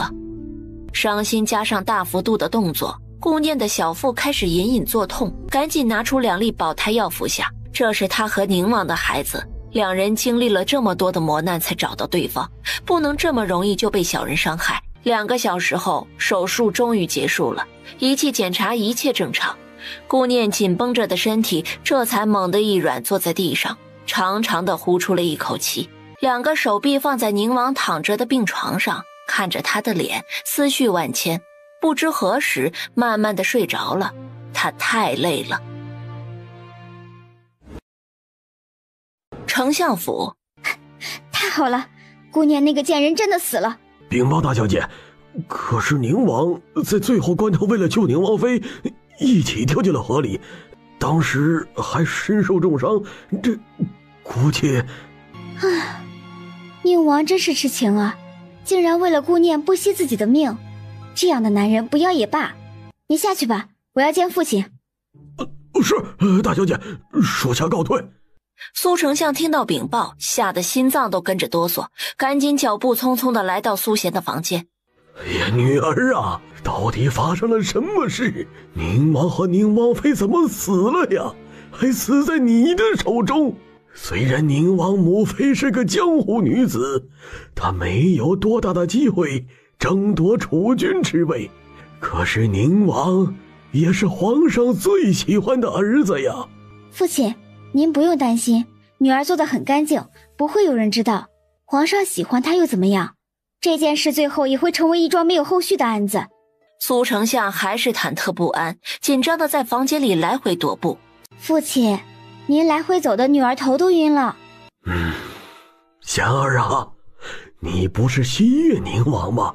这怎么如此的轻松，一点都不难过，是吗，父亲？从宁王的剑刺入女儿的身体那天开始，女儿的心就放下了。就算宁王活着，女儿也不会嫁给他。父亲，请你过来，不只是告诉你这件事，还有一件事让您帮忙。哦，什么事？女儿想退掉宁王的婚事，嫁给二皇子。父亲不是一直想让女儿嫁给二皇子吗？女儿想通了，请父亲帮忙。好，为父会尽快处理啊。只是宁王这件事一定要谨慎对待。父亲放心，杀掉宁王的暗卫已经死了，死人是不会说话的。二皇子尹齐见到苏丞相有些意外，无事不登三宝殿，看来要有好事发生。殿下安，老臣不请自来，希望没有打扰到殿下的清幽。老臣不请自来，希望没有打扰到殿下的清幽。苏丞相客气，快请坐。苏丞相今日前来，可是有事？殿下，宁王刺伤了小女的事情，想必殿下已经听说了吧？二皇子挑了挑眉，没有搭话，示意他继续说。贤儿是老臣的嫡女，又是娇宠长大，宁王不顾老臣的颜面，竟然伤了贤儿，老臣势必与宁王势不两立啊！但是实力悬殊，想找二皇子庇护，不知二皇子可否同意呀？苏丞相为何选中本王啊？太子皇兄不是更有成算？苏丞相把二皇子夸赞一番，又说出其实自己已经仰慕很久，觉得二皇子才是有勇有谋，最有成算的。苏丞相与宁王决裂，苏大小姐不是要伤心欲绝了？殿下，小女被宁王刺伤后就已经死心了，一个想要杀害自己的人怎么能嫁呀？小女被宁王刺伤后就已经死心了，一个想要杀害自己的人怎么能嫁呀？苏丞相说的是，不如本王去求父皇赐婚，本王一定会好好对待苏大小姐的。能嫁给殿下是小女的荣幸，老臣觉得是小女最好的归宿。苏丞相与二皇子达成了协议，心下这才松了一口气。老臣有个不情之请，不知当讲不当讲啊？二皇子大手一挥，示意他说出来。殿下，老臣与宁王已经水火不容，若是做出什么与宁王干戈之事，还请二皇子庇护。苏丞相放心大胆的做事儿，只要本王能够帮忙的，一定尽力。毕竟我们很快就会成为一家人。两人互惠互利，二皇子也得到了自己想要的。刚回到府中的苏丞相立刻命人把宁王和宁王妃已经死亡的消息透露出去。这件事一定要暗中进行，不要让别人知道是我们府上透露出去的。是，老爷，奴才一定小心谨慎。皇上听到这个消息差点晕过去，吓得福公公赶紧宣太医。皇上，这个消息不知是真是假，皇上不要过早忧心，伤了龙体呀。宁王是本国的战神，6岁就在边关历练，哪里就是这么容易轰逝的？肯定是困在浅滩，休养生息，没办法回来罢了。夫子，你说的对，朕不能倒啊，朕得好好的等着宁儿回来。幸好淑儿在冷宫，别看她生朕的气，不愿意出来。若是知道儿子轰逝，肯定受不了，千万不能让消息传出去。太医开了镇静安神和调理的汤药，皇上好了很多，能坚持上朝。父皇，儿臣以为三弟还活着，想请旨去找三弟，恳请父皇成全。皇上的心正是脆弱的时候，听到二皇子的话，果然欣慰地点头同意。退朝之后，皇上单独留下诚意说话。晋墨，以你对谨言的了解，他真的没了吗？晋墨，以你对谨言的了解，他真的没了吗？回禀皇上，臣有预感，宁王还活着，皇上一定要好好保重龙体，等宁王回来，臣也请旨去找宁王。好，你与谨言的感情是不显山露水，不太展露在外的，但是兄弟感情深厚，朕都明白，朕准了。多谢皇上成全，若是没什么吩咐，臣先告退。皇上无力地挥了挥手，眼神里满是伤心。空间中，顾念守着宁王，宁王依然昏迷不醒，没有给顾念任何回馈。你是不是傻？为什么不早点告诉我呢？我知道你是担心我生气离开，对不对？以后都不会了，未来的路我们一起面对，还有咱们可爱的宝宝。你快点醒来，听宝宝喊爸爸。依宁，你听见没有？你曾经说过让我对你负责，两人白头偕老。若是有一天我改嫁了，你可不能怨怼，是你先食言的。到时候别的男人搂着你的女人，还打着你的娃，你甘心吗？顾念说了很多好听的话，不知何时，宁王的手指又轻轻地动了动，而后再次动了动。片刻之后，他缓缓地睁开了眼睛。他猛然抬头，对上了一双宠溺的眼神，怔愣片刻后喜极而泣。宁王看不得顾念流眼泪，激动的想要起身安慰，赶紧被顾念摁在了床上。我好不容易把你从鬼门关拉回来，可别再折腾受伤了。他拿出银色面具和发簪，开始审问似的瞪着他。为什么不早点告诉我，害得我担心你离开，所以父皇赐婚苏贤那日，我向你解释了，你不是也知道了吗？哪里知道，我这会儿才知道。好了，都是误会，念念不生气了啊！我以后什么事都不隐瞒你，还不行吗？顾念冷哼一声，懒得搭理他。咱们暂时还出不去，你的病需要调养一阵子，这里很安全，没人能找得到。最主要的是，我还没有想好怎么出去，等你好了，咱们再想办法。顾念说了几句，也没有说清楚这到底是哪里。宁王的眼睛一眨不眨地盯着他，让他心虚。其实在宁王的心中，在哪里并不重要，重要的是眼前的人是自己喜欢的。你真正的名字是什么？我的名字就是顾念。不，你不是太傅府的顾念。我的确不是太傅府的嫡女，但我的本名也叫顾念，连我自己都不知道怎么到的这里。你也看到了，这里的样子才是我以前的生活。那就好，我喜欢的是现在的你，原原本本的你。没想到宁王也有如此深情的一面，让他怪不好意思的。也许是练武功的人身体底子好，恢复得快，没几日就能下床了。他在空间里走动，观察这里，研究那里，像个没有见过世面的孩子。这个叫什么？手机。手机里有张男人照片啊？那是谁啊？都是同事啊，你见的是哪个呀？哎呀，去上面找吧。切，臭男人有什么好看的？不如我的念念好看。你没事吧？脑子坏掉了？怎么突然变了样子啊？我觉得你才是穿越过来的啊。说什么呢你？宁王府内，花公公和金嬷嬷还有丫鬟们每日都偷偷的抹泪。宁王府一下子失去了2位主子，现在感觉府内无主，突然就没有了奔头。程大人，找到主子了吗？还没有，花公公不用担心，没有消息才是最好的结果啊！王妃肯定是被困在一个地方休养身体，我还会继续找，直到找到她。多谢程大人费心，老奴铭记于心。感激的想要下跪，被程毅一把扶住。使不得呀，以我和几言的交情，会尽力而为。花公公，放心吧。宁王府相比起太子府和二皇子府，两方的气氛天差地别。宁王找到了吗？回禀主子，还没有，一点蛛丝马迹都没有发现。回主子，没有。加派人手接着找，若是找到宁王和宁王妃，直接……二皇子说着话，直接做了个杀人的动作。侍卫听从命令而去，他总觉得心中不安。宁王杳无音讯，有些太不正常。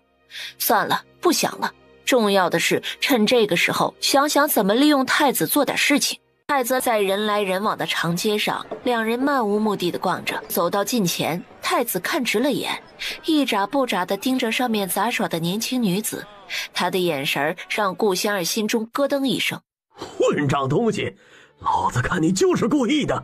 这么多人看着，故意扫大家的兴致，还不赶紧给我表演，否则今日都没饭吃！怎么能如此对待自己的女儿？难道她只是为你挣钱的工具不成吗？你简直不配为人父！是啊，你这个人怎么如此狠心，和畜生有何区别？连自己的女儿都如此狠心呐！你这样的父亲，不要也罢。他不是我父亲，家里遭难，小女子只是卖给他，为他赚银子的。平日里非打即骂，就算今日承蒙公子相救，回去也少不了一顿教训。求公子救救小女子吧！所有人的目光好像商量过一般，聚集在太子的身上。他身着华贵，一看就不是普通人家的公子。本公子府上不缺丫鬟，这得容本公子想想。若是这位不计较银子，本公子可能还考虑考虑。本公子府上不缺丫鬟，这得容本公子想想。若是这位不计较银子，本公子可能还考虑考虑。哎，那不行，她虽然不是老子亲女儿，可是我的摇钱树，每日能给老子挣银子呢。你若是买的话，不能少了100两。太子听后眼神一凛，看向男子。那个80两也行，不能再少了，否则免谈。你这个黑心的，这么高的价格，分明是故意的。你若是把这位好心的公子吓走了，你连这80两都没有，整日欺负一个小姑娘，丧尽天良。嘿，这是老子自己的事情，与你们无关，真是多管闲事。好，就80两。多谢这位公子相救，小女子以后一定做牛做马，报答公子的救命之恩。姑娘言重了。英雄救美期间，太子完全忘记身后还跟着一个顾仙儿。此时他依然站在人群中，默默地看着他们互动。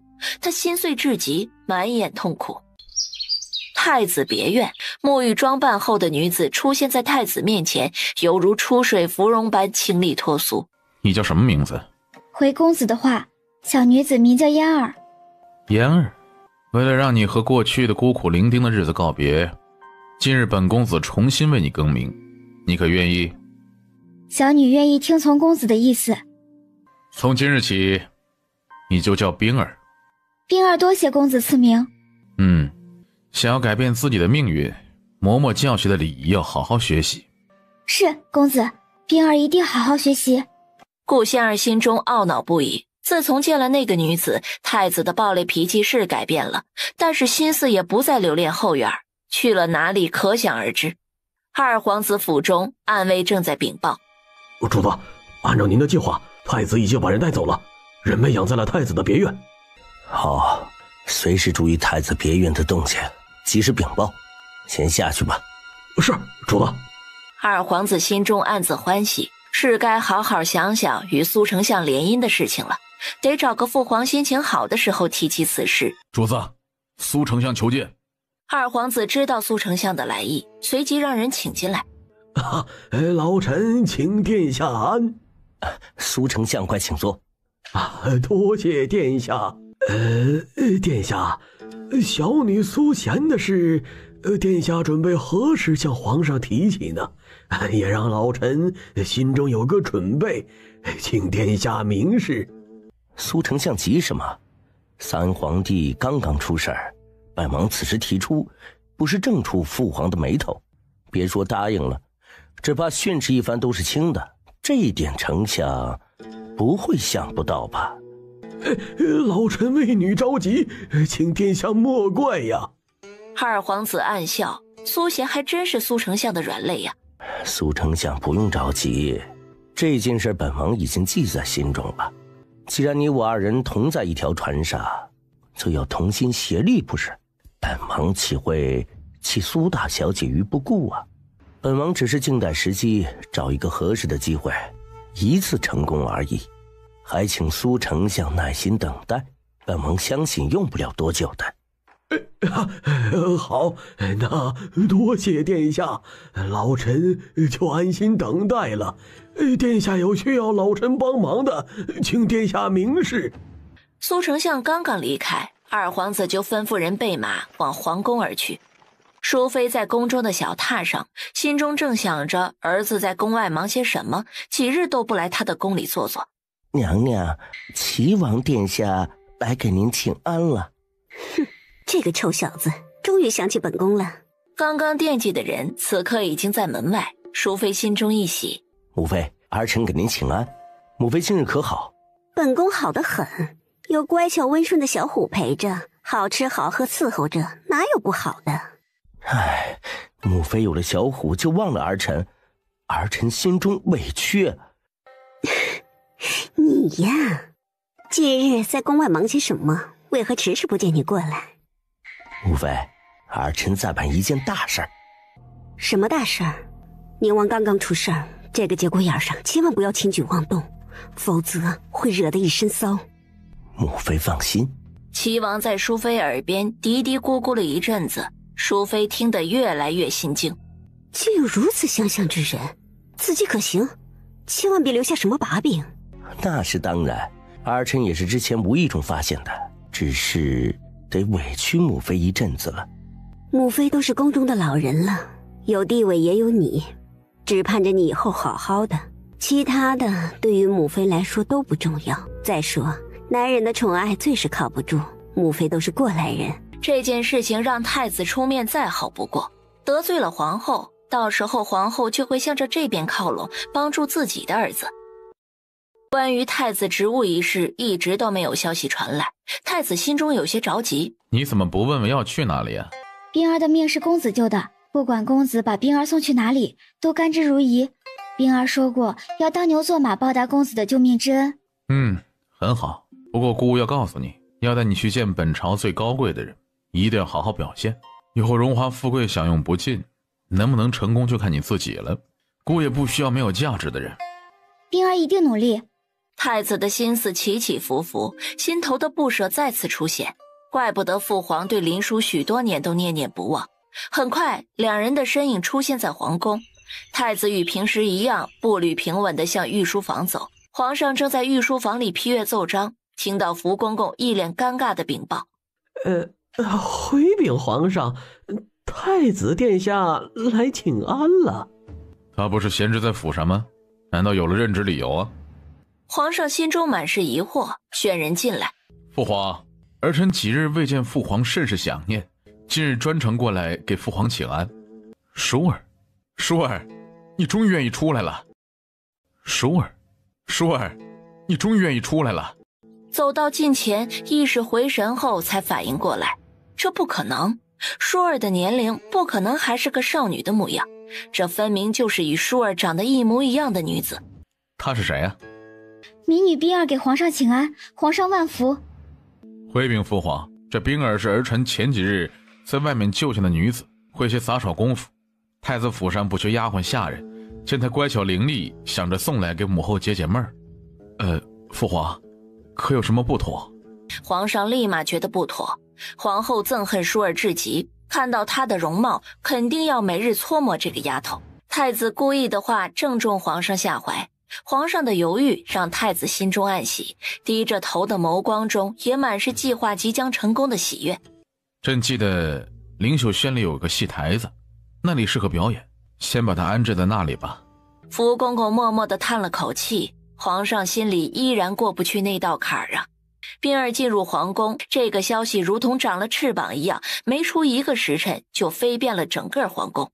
哼，太子好样的，送给皇上和林殊一模一样的女人，是想和本宫作对吗？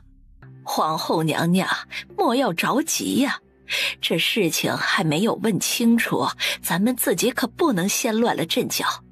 老奴觉得太子如今的行事可不敢与娘娘作对呀，他往后啊还得仰仗娘娘的关系呢。哼，最好别起什么歪心思，否则本宫有的是儿子培养。皇后因为这件事情心中对太子开始有些不满，太子来请安的时候也是阴阳怪气。母后，儿臣给母后请安。儿臣一直在府中无所事事，心烦意乱，一直没进宫。母后近日可好？母后挺好的，以后可能不太好了。母后说的什么话呀？母后母仪天下，怎么能说以后不好？若是真有什么心事可以告诉儿臣吗？儿臣帮母后想办法。哼，言儿，母后平时对你怎么样啊？言儿，母后平时对你怎么样啊？母后对儿臣当然很好啊，儿臣心中感激不尽啊，以后也会如往常一般一心一意配合母后。听说今日你献给皇上一个酷似林殊的女子，把皇上迷得当时就把人安排在了灵秀轩，可有此事？母后息怒啊，儿臣也是想帮母后才想出的这等以退为进的办法，让冰儿转移父皇的注意力，以后就慢慢的对冷宫里的人淡忘。太子的一番话让皇后微眯的眼神有些兴趣的看了过去。冰儿只是一个民间女子，对母后产生不了一丝一毫的威胁，以后等父皇对林殊没了感情，至于冰儿，母后还不是想怎么样就怎么样。你确定这个冰儿可行？以冰儿的容貌与性格，儿臣以为可行。这么多年恨林殊恨得牙痒痒，他一直住在冷宫不肯见皇上，皇上还依然念念不忘，这让他如何不恨？既然言儿如此有把握，那就让冰儿试试。丑话说在前头，若是这个冰儿起了不该有的心思，别怪母后为难。母后放心，儿臣一定叮嘱好的。太子迈着轻松的脚步刚刚从凤仪宫离开，就暗中有人把消息禀报给了淑妃。你说什么？太子从皇后那里离开的时候什么表情？回娘娘的话，太子离开的时候一脸轻松，没有任何被为难过的样子。怎么会这样？赶快把这个消息告知琪儿。下人领命匆匆离开，一炷香的时间就把消息传到了二皇子府。尹琪正慵懒地靠在椅背上，听到消息沉默了片刻，慢慢的嘴角露出诡异的一笑。本王记得库房里放着一株红珊瑚，材质与色泽都属上策。是啊，王爷，是去年从临海郡得到的，实属是难得一见的红珊瑚啊。准备好，本王稍后要进宫。管家知道王爷露出这样的表情，那就是要有什么动作了，他不敢耽搁，赶紧去准备。二皇子抬头看了看太阳，是该出发了。他满意的嘴角微勾，等着接下来的好戏。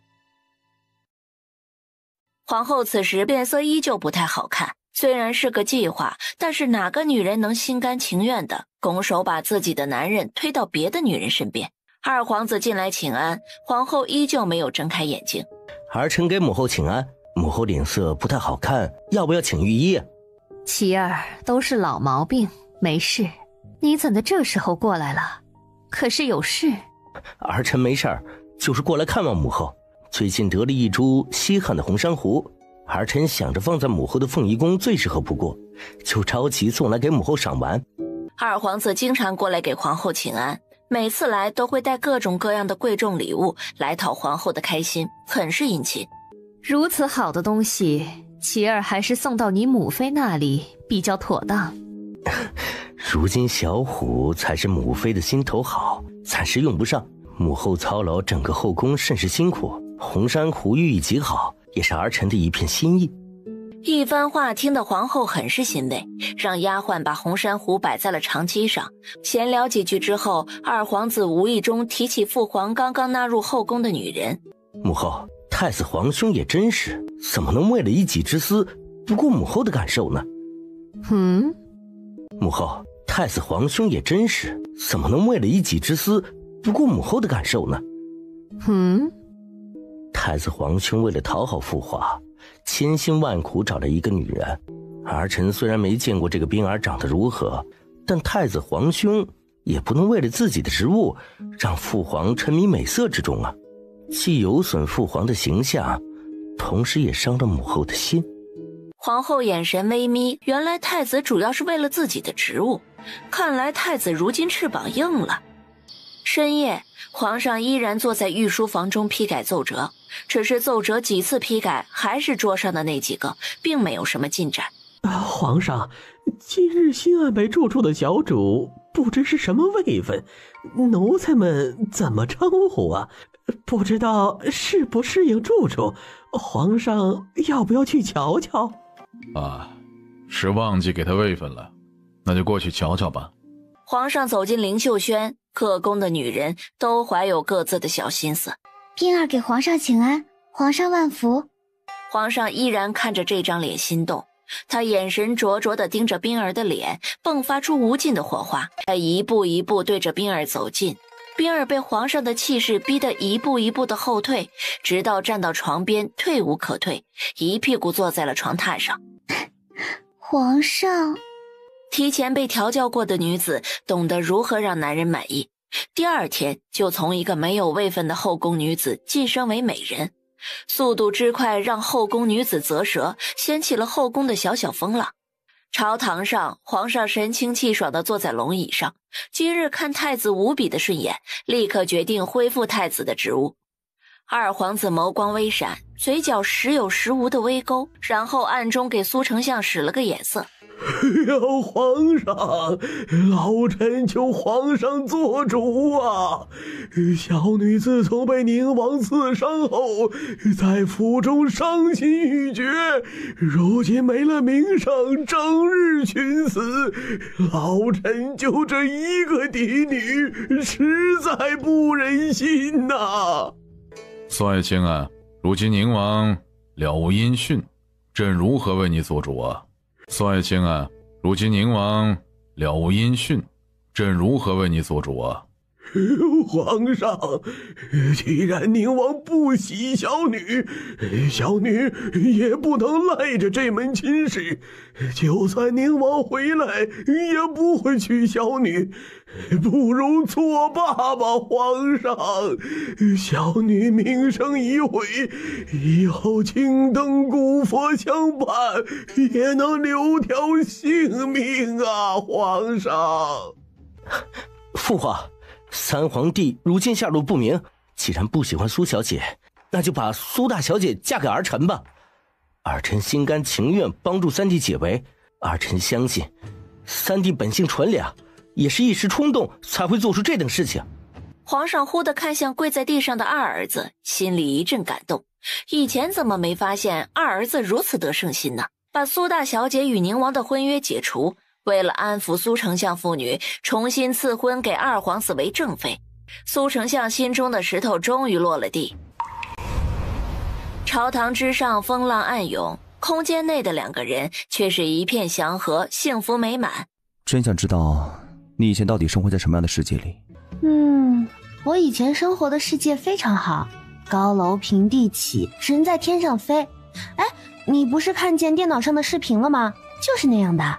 若是有一天你能回去了？你……他看了看爱着的男人，无意间摸了摸自己的小腹，依旧没有出声。顾念犹豫的样子更加让宁王心中慌乱。啊！出了何事？宝宝又动了。宁王脸上露出了初为人父的惊喜。哎，念儿，你喜欢儿子还是女儿啊？我希望是个儿子。我倒希望是个女儿，长得像你一样可爱又聪慧的女儿，到时候肯定把她捧在手心里宠着。在这个时代，男子可以肆意潇洒的活着，就算是被人诟病，顶多说成纨绔。而女子生在这个时代实在是太累了，被未嫁从父、出嫁从夫的理论条件束缚了一生。我希望女儿快乐，而不是活成别人眼中的样子。有我在，谁敢如此待我女儿？不管是儿子还是女儿，定会保他们以后无忧的。有我在，谁敢如此待我女儿？不管是儿子还是女儿，定会保他们以后无忧的。他郑重其事地做下了承诺，顾念却一笑而过。生在这样的时代，怎么躲得过呢？对了，念念，这里的时辰和外面一样吧？我们在这多久了？我可是仙女啊，没听说过天上一天，地下一年吗？哎呀，估计你父皇现在已经给你生出了好几个弟弟啦。惊得宁王心中一凛，看到背过身躯的顾念，偷笑的两个肩膀不自觉的颤抖，他就知道自己被骗了。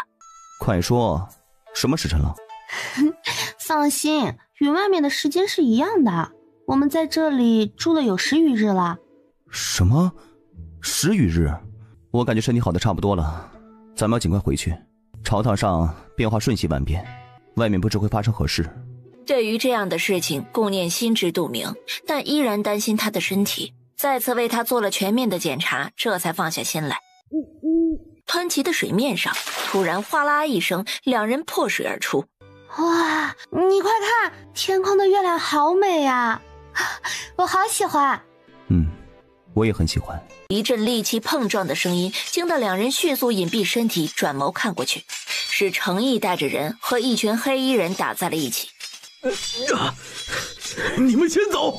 这些黑衣人对于程毅来说不算威胁，带着顾念飞身离开，瞬间就不见了踪影。宁王府，老奴多谢菩萨保佑，多谢各路神仙保佑，让两位主子平安归来，老奴给您磕头。你可算回来了，我就知道你没事儿。感觉好像在哪里见过呢，怎么想不起来呢？宁王妃安，在下莫方。快请坐。最近都有什么消息吗？你不在的这几日，消息可多了去了，也是你想象不到的热闹。他把最近发生的事情都告诉了宁王，顾念在旁边听得眼神微闪。真是好谋算，本王不会让他好过的。我也得找苏翔报仇，不出气难受。好，念念你就放心大胆的玩，不用顾忌，出了事情由我兜着。今夜注定是一个不平静的夜晚，这边宁王刚回府，那边苏丞相胆战心惊，两腿发颤的在书房中来回踱步。父亲，这消息确实属实吗？刺杀的暗卫已经死了，应该不会泄露我们的消息。应该，你可知宁王有一套自己收集消息的来源，所有人都不知道这个来源是什么，但是他的消息很是灵通，不得不防啊。女儿的心神刚刚恢复，不能因为宁王的事情担忧不已。如今对咱们有利的是你的婚事已经定下，不用为嫁入宁王府担忧了。事已至此，只能是走一步看一步了。第二天一早，宁王带着顾念进宫请安，皇上也激动地从龙椅上站了起来。父皇，儿臣给您请安。父皇，儿媳给您请安。宁儿，朕最近担忧不已，如今回来就好，回来就好。顾念余光瞄了瞄皇上时不时落在自己肚子上的眼神，赶紧解释：父皇，儿媳愚笨，有了身孕而不自知，此次被人暗害，差点害死了腹中的孩子，请父皇责罚。儿媳也请父皇替儿媳做主，查出想要害死皇家子嗣的幕后黑手。父皇，儿臣以为背后之人其心可惧，竟敢对皇家子嗣动手，难道儿臣未出生的孩子当了谁的路不成？皇家无亲情手足，他可是过来人。不过为了朝堂的平衡和皇家的颜面，他还是说了一句违心的话。也许是有什么误会，你们不要声张，这让大理寺调查一番再说。悄游大理寺，那案件最后也就是不了了之了。两人表面上却依旧顺从应答。好，儿臣都听父皇的。你们消失这些日子，朕已经把苏丞相的嫡女赐给了林儿做正妃了，是你二皇兄主动为你们解围的，无需担心。多谢父皇。该谢的是你二皇兄，这件事委屈他了。他今日宫中设下家宴，热闹热闹吧。黄昏时分，再次进宫赴宴的时候，正好看到四公主和苏贤从小径上穿过，向着宴堂而去。公主，听说今日宫中设下家宴，臣女去不太好吧？有什么不好的？你已经赐婚给我二皇兄，也算是皇家的人，到时候跟本公主坐在一起，放心吧。作为四公主的陪读，每日在宫中与四公主在一起，笼络公主的同时，还不经意地给姑念上眼药。四公主更加看姑念不顺眼，宁王和姑念两人就在他们身后不远处，对两人的对话听得一清二楚。姑念心中暗喜，冤家路窄啊。宫宴上本来只有顾仙儿一人是有身孕的，她正为自己有身孕引以为傲时，顾念也挺着大肚子出现了。宁王妃的肚子怎么突然大了？身孕该不会是假的吧？是啊，之前没见她有身孕啊。哼，这么大的肚子，明显月份对不上吧？对于别人的争议，两人充耳不闻。皇后对于宁王有了子嗣心中郁结，一双阴郁的眸子盯着顾念的方向。这宁王妃的肚子看上去确实与月份不符，顾侧妃的肚子都不如她的明显，太过蹊跷了些吧。四公主是个急性子，底下苏贤的一阵若有似无的低语，瞬间让她对着顾念横眉冷对。三皇嫂，你竟然敢故弄玄虚，当我们都是什么？当三皇兄是什么？没脑子的话惊得众人倒抽了一口凉气。四公主一个小姑娘，她懂什么呀？这肚子有谁敢造假？是不是傻呀？皇上驾到！与皇上一起进殿的不仅有皇后，竟然还有打扮华丽的冰儿。纵然宁王已经听说冰儿与自己的母妃极其相像，但是见到的一瞬间，还是紧紧攥起了拳头。刚才在殿外就听到薇儿说话，说的什么呀？兴致如此高昂。父皇，儿臣没说什么，大家都在讨论三皇嫂的肚子怎么突然如此的大。薇儿闭嘴，胡说什么啊？薇儿还小，不懂事，皇上莫怪，妾身一定好好教导她。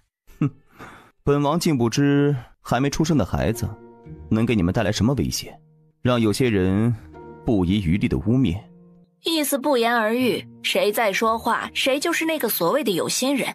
这件事儿，宁王和宁王妃已经解释清楚，有了皇家子嗣，朕甚是欣慰啊。宴席间，淑妃的小虎从他身边窜了出来，跑到顾念的身边摇了摇尾巴。怎么看的小虎？赶紧把他抱过来。奴婢该死，娘娘恕罪，奴婢这就去。丫鬟不敢停留地追过来，小虎已经摇着尾巴再次跑了，最后停在了苏贤的身边。苏贤为了讨好淑妃和二皇子，故作亲切地用手抚了抚小虎的毛。小丫鬟松了一口气，赶紧跑过去抱起小虎，送到了淑妃的身边。一顿家宴，表面平静祥和，暗中波涛暗涌。你怎么了，公主？臣女脸上有脏东西吗？她心慌意乱地扫过众人惊恐的眼神，也紧张地开始全身颤抖，连声音都跟着发颤起来。公主，这是怎么了？我怎么了？快宣太医！你的头发、眉毛、嘴唇都白了。苏贤忽然愣住，然后承受不住似的翻了个白眼，晕了过去。不仅全身的毛发变白，嘴唇变白之外，皮肤也开始粗糙老化，眼角的皱纹以清晰可见的速度显现。太医也没有见过如此罕见的症状，脉象无异常。一番检查之后，没有发现任何异常。太医，怎么样？回禀皇上，苏大小姐脉象正常，老臣也是初次见到如此罕见的病症，实在是无能为力，请皇上责罚。你说苏大小姐是生病，不是中毒？回禀皇上，依老臣之见，是生病所致，并没有中毒现象。皇上暂时放下了一半的心，随即又叫了当值的所有太医前来诊脉，并通知了苏丞相。苏丞相慌张进宫的时候，几个太医还在为苏贤诊治。哎呀，皇上啊，小女这是出了什么事了？老臣就这么一个教养长大的嫡女呀，老臣惶恐啊，皇上。苏爱卿，别着急，苏大小姐宴席中突然出现的病症有些棘手，朕已经命太医尽力诊治，定能让苏大小姐平安。最后太医依然束手无策，苏丞相心灰意冷，双腿发软。皇上，宁王妃不是医术高明吗？何不让她瞧瞧，兴许能治呢？众人仿佛才想起似的看向顾念，而他此时正双目紧闭，倒在宁王的怀中。父皇，念你为苏大小姐吓着了，儿臣担心她肚子里的孩子，儿臣还是带她回府。父皇恕罪。说完就抱着顾念起身离开，留下众人目瞪口呆地看着两人离开的背影。这就走了？刚才不是还好好的吗？这宁王妃说吓着就吓着了，本事见长啊！宫宴事件之后，苏贤不能再进宫给四公主伴读，整日憋在房中不敢出门。父亲，求您一定帮帮女儿，女儿该怎么办呀？二皇子还娶女儿吗？贤儿放心，为父一定找太医医治好你的病。他脑海中忽然闪现出顾念诡异的笑容。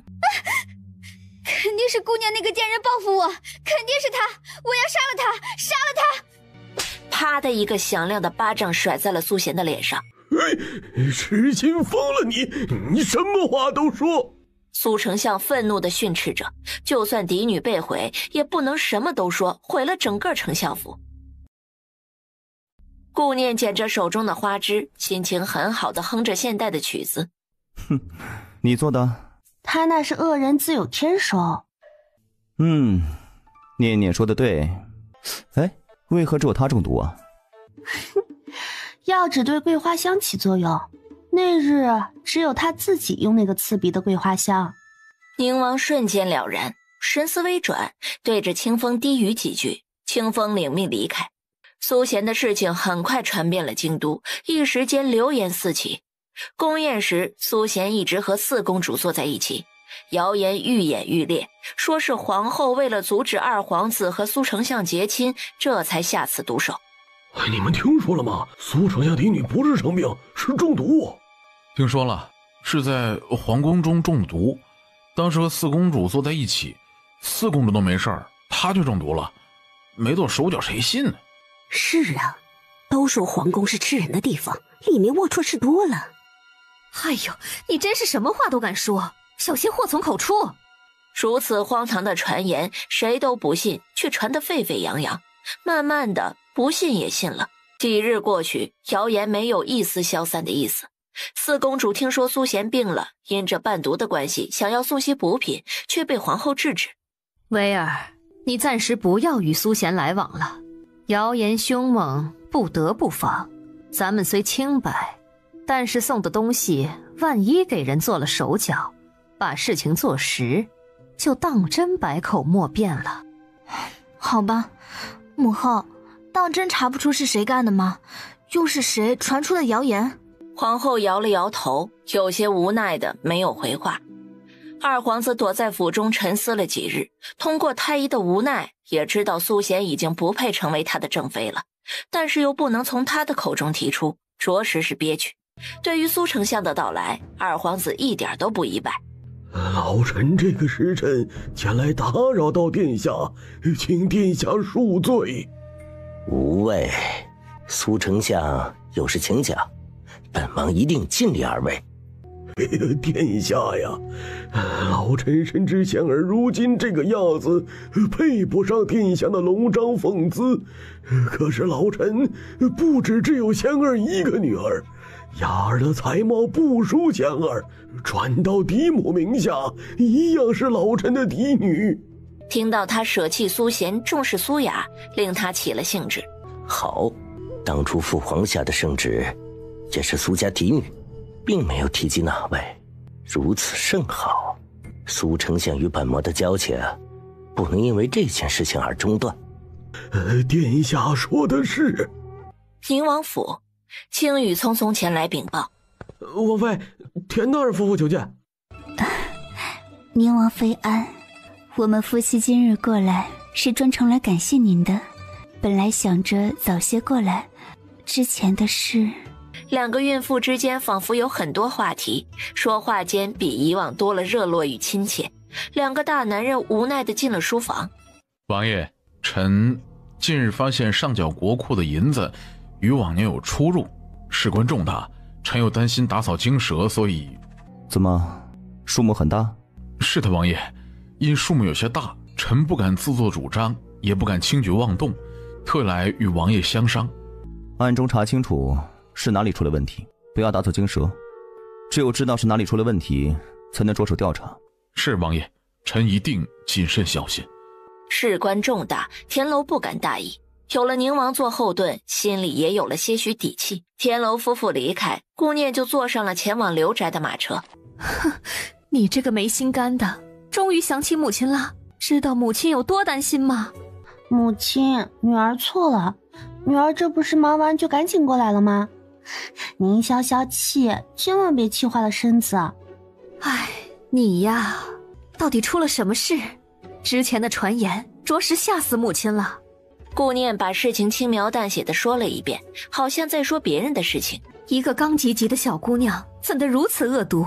如今她成了这副样子，肯定心生记恨。以后还是得小心点儿，以防万一。女儿知道，但是母亲自己住在这里，让女儿担心。不用担心母亲，顾晴倒是经常过来看我，她是个好姑娘，只可惜跟着顾江，没人心疼啊。顾晴能安稳的长大，是有自己的一套本事的，您不用担心。以后女儿多加照看一下，主要是母亲您，不如您找个好男人嫁了吧。你这个说什么呢？敢打趣母亲，我打你！母亲，女儿说的都是真心的。你还说？好，女儿不说了。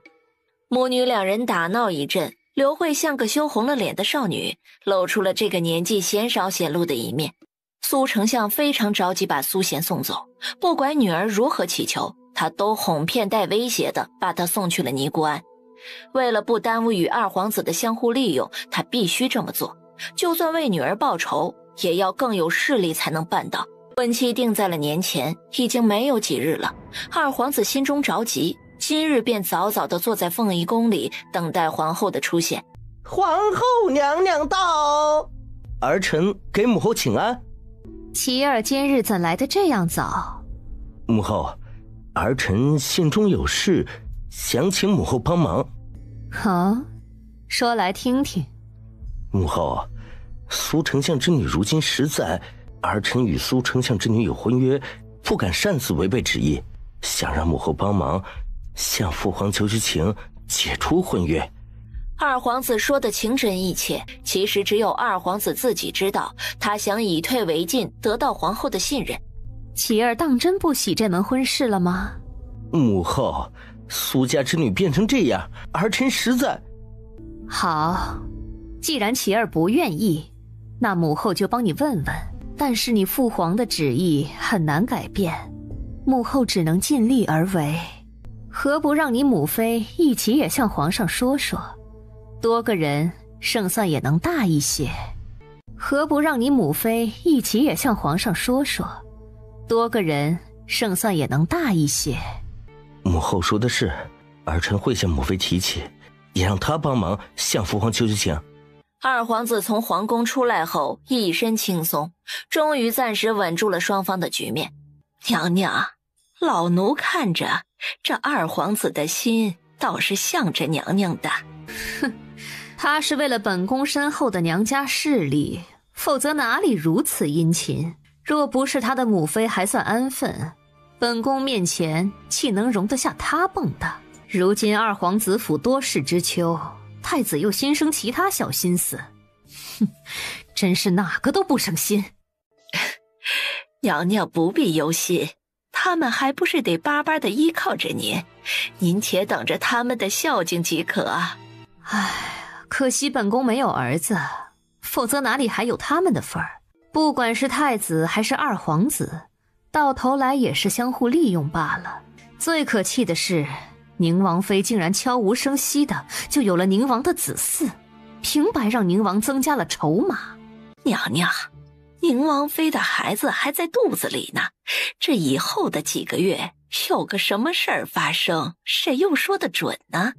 这事儿说的简单，你也见到了，这宁王府后院干净的，唯一赐婚的苏贤还被宁王赐了一剑，何其艰难！娘娘睿智，一时被忧愁蒙蔽，这才看不清局势。我们可以这样。皇后听完，眼神忽的一亮，这样可行？几日后，二皇子的婚事如期举行。顾念在府中听着玲珑打听来的消息，不禁赞叹：这个二皇子的心机可真够深沉的，为了利益，这样的女人都能接受啊！你把她想得太简单了。哎，你回来了？哎，怎么了？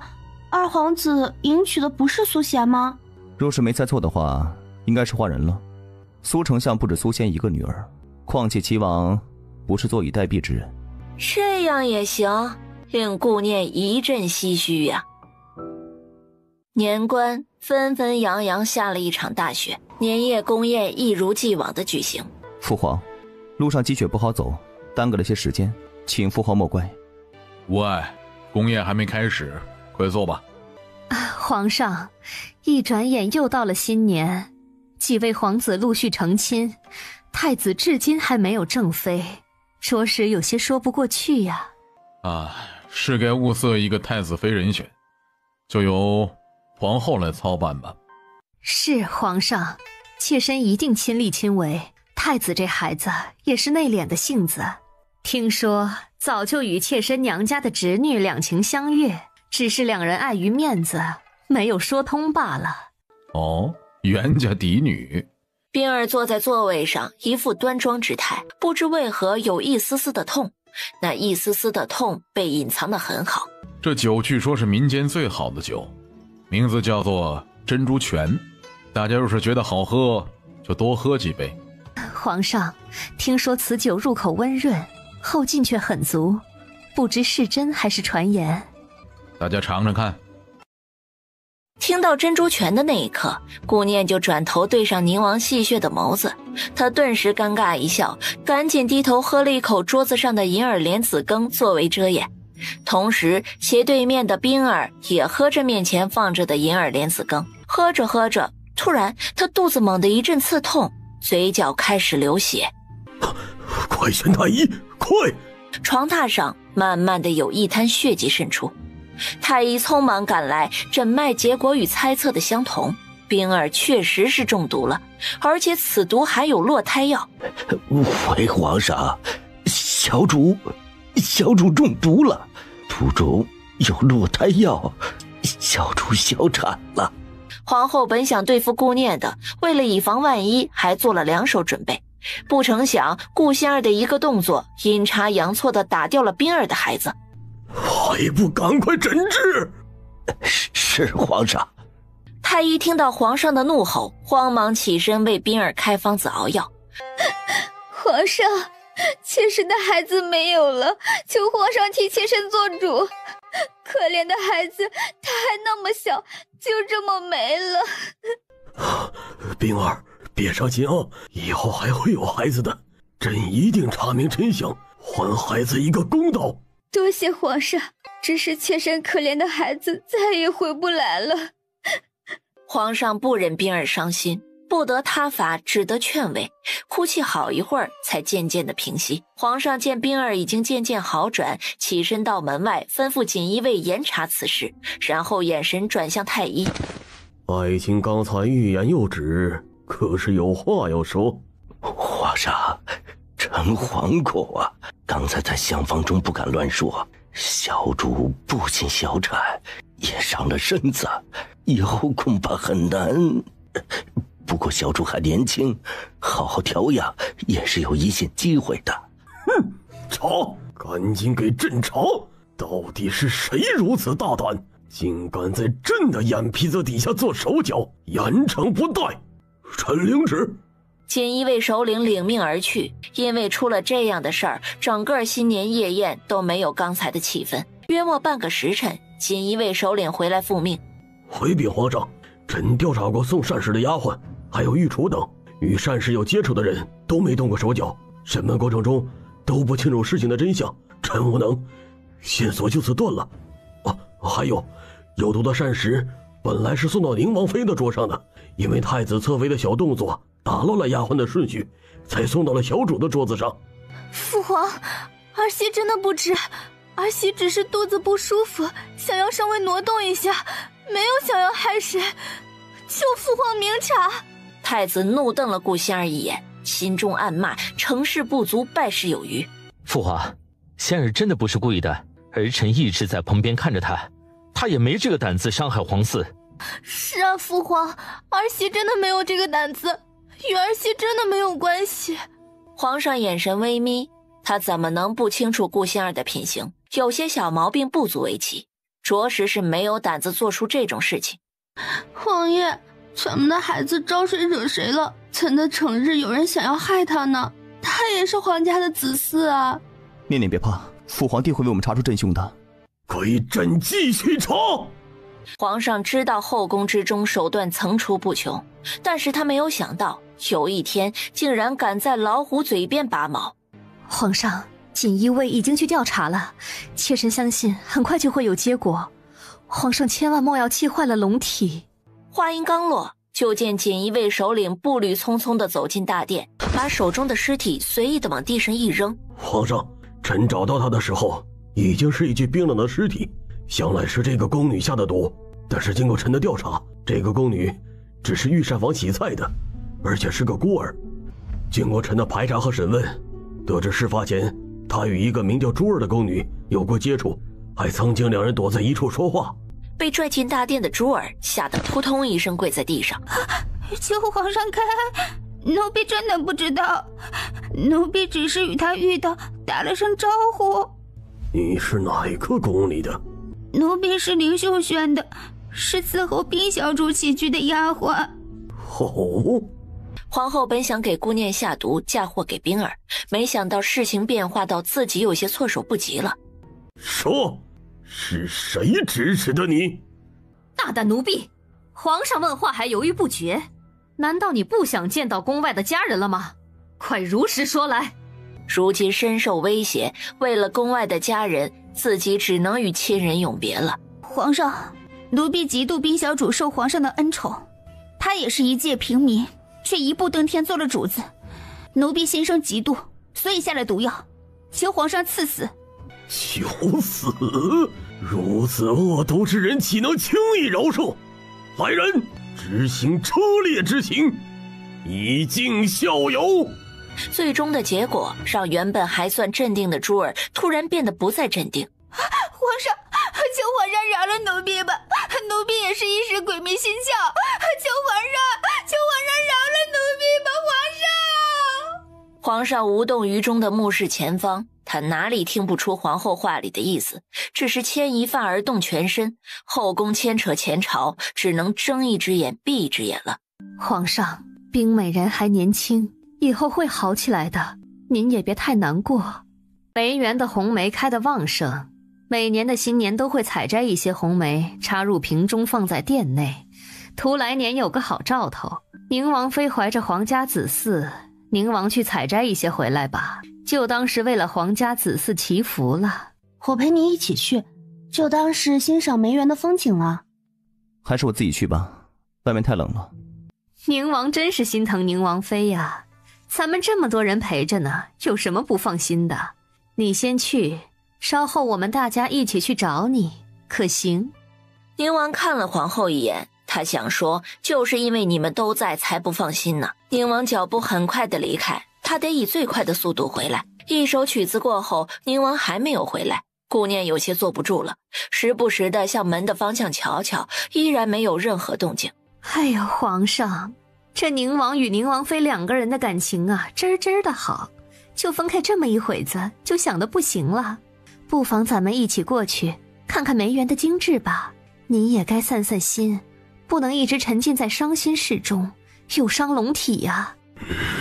好，一起去看看。众人都跟着皇上皇后的脚步离开了大殿，去往梅林的方向。寂静的梅林深处却徐徐传来女子娇柔的声音。顾念心里咯噔一下，从进宫开始心里就七上八下的，有种不好的预感。原来在这里。宁王哥哥，玉儿真没想到此时能够遇见你，实在是太高兴了。宁王哥哥，玉儿说这话没有别的意思，只是太过想念亲人。宁王哥哥不要生气，今日见到哥哥已经很开心了。一直都是这个名字叫做月儿的女子在说话，没听到宁王的声音。顾念鬼使神差地挪动脚步，向着梅林深处走去。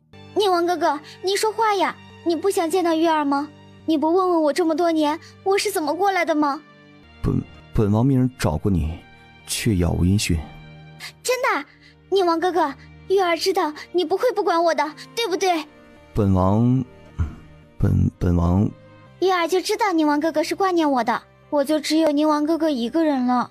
这样的话让宁王更加无法拒绝，他欠他的。顾念脚下的枯枝发出了咔嚓一声，惊动了两人的谈话。念念，你何时来的？顾念对上他的眼睛，没有说话，散发出审视的目光。哦，念念，这是我夫家的妹妹萧月儿。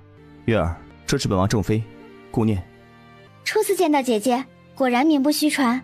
对方给她的称呼是姐姐，而不是嫂嫂，只有女人之间才能理解这些细节所在的意义。念念，你慢点走啊，小心点儿，等我扶着你。宁王哥哥，你等等月儿，月儿跟不上。三人脚步匆匆，以这样滑稽的姿态出现在众人的眼前。月儿也在这里呀，和宁王还真是有缘分。月儿啊，是啊，她是萧家的女儿，当初萧副将为了救宁王，替他挡了有毒的箭，萧大人夫妇承受不住唯一的儿子没了消息，也跟着去了。如今月儿也是唯一一个留下的人了，这孩子也是个可怜人，所以妾身就把他请到宫中一起过新年。听到皇后的解释，顾念终于理解宁王为何吞吞吐吐，态度犹豫了。萧月儿把宁王拿捏得恰到好处。既然都来到了梅园，那就一起赏景吧。是，月儿谢皇上。哎呀，皇上，看他们三个多和谐呀，就像一家人。既然月儿如此依赖宁王，不如让他住在宁王府吧，也能互相照顾。皇上的心中虽有了计较，眸光还是看向宁王两人，想要询问他们的意见。月儿这孩子着实可怜呐，有人照顾他，萧大人夫妇和萧副将在天之灵也能放心了，宁王正好也能弥补一下心中的遗憾，对双方都好。儿媳觉得这样不妥，萧月儿毕竟是未出阁的女子，以什么名义住到宁王府？如此对她的名声也不好。对啊，父皇母后，念念说的没错，对月儿照顾是应该的，但是住到宁王府对她名声着实不好啊。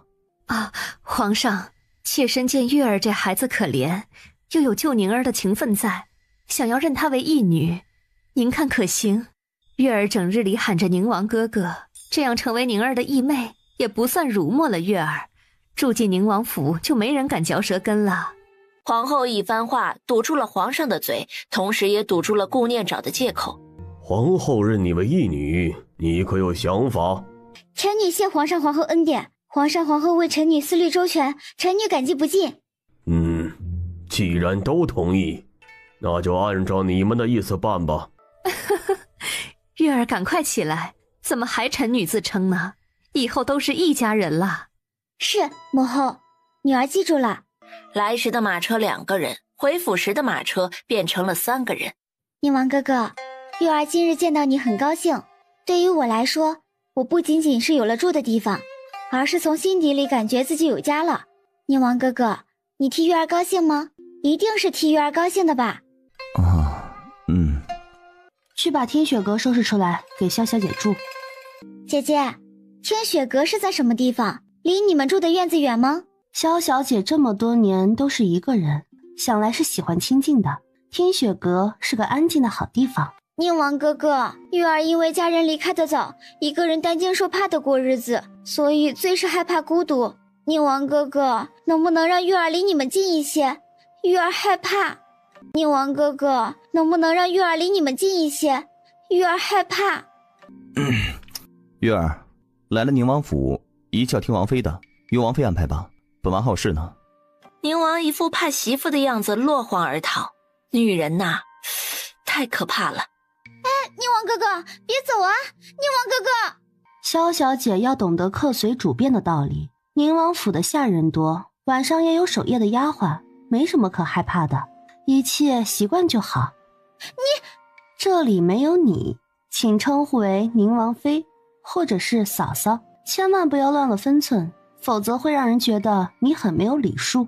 威胁一番，心情终于顺畅了许多，真是上赶着找虐呀！别以为有皇后撑腰，自己就治不了她。顾念刚回院子，就听到书房内发脾气的声音。出了什么事？回王妃，好像是沈一大夫出事了。沈一出了什么事？是被董顺抓走了？宁王刚才已经听到了他和侍卫的谈话，轻点一下头，没有说话。董顺得用他研究解药，沈一暂时不会有事的，你别太着急。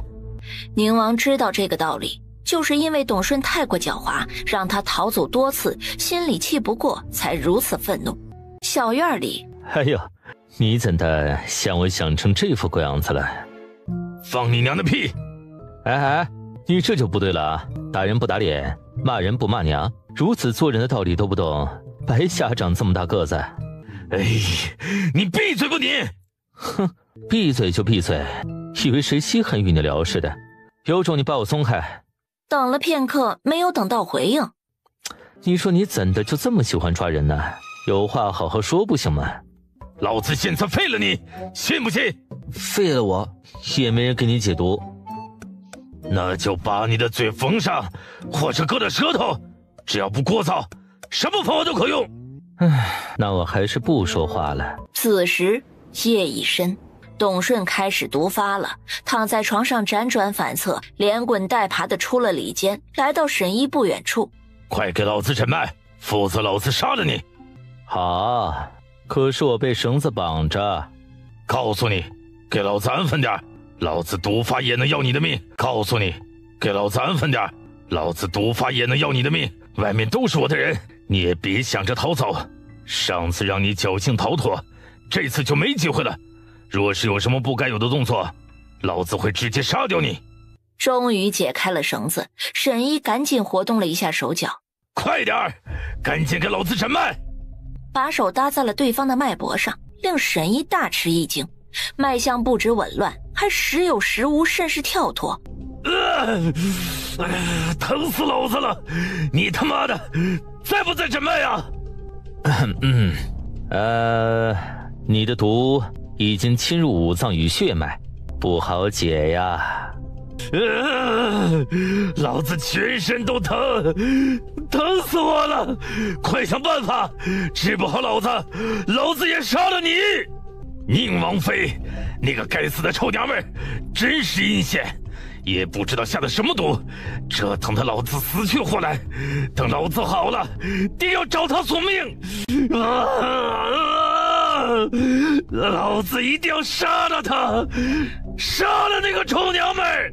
沈一有些担心自己的安危，想要悄悄的躲避。你想我去哪儿？熬药，你先把剑放下。走，赶紧熬药，别等老子受不住的时候杀了你。然后跟随着沈一的脚步向小厨房走。老子看着你熬药，别想耍花样。沈一知道对方一直盯着自己，眼观鼻，鼻关心地做着自己的事儿。以董顺的狡猾，肯定还会像上次一样让自己试药。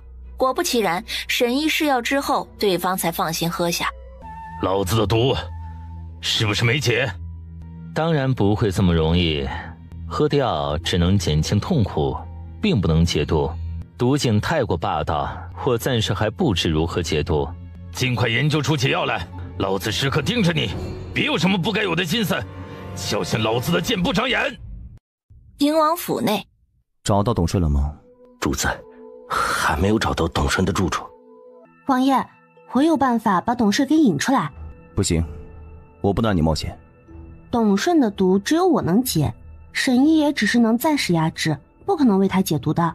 拖延个2天还可以，时间长了就会被董顺发现端倪，沈一就会有危险。那也不行，你给我歇了心思，我总会有办法的。我只是用解药把他引出来，再说了，我还有空间，不会让自己陷入危险的。我们想要快点救沈一，只能这样。不行，你想都别想。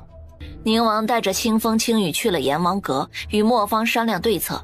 临走时专门叮嘱看好王妃，不让王妃出门。顾念着急地在房间内来回踱步，突然停下脚步。外面有什么消息传来吗？京都没有一点动静。回王妃，没有消息。董顺已经中毒，他肯定藏在京都的某个地方。不行，我必须出去。王妃，您不能出门，王爷离开时专门吩咐不让您出门的。刘星，你是王爷的贴身丫鬟，还是本王妃的？王妃，奴婢是您的丫鬟，对您绝无二心。既然是我的丫鬟，那就听我的话，我可不需要不听命令的丫鬟。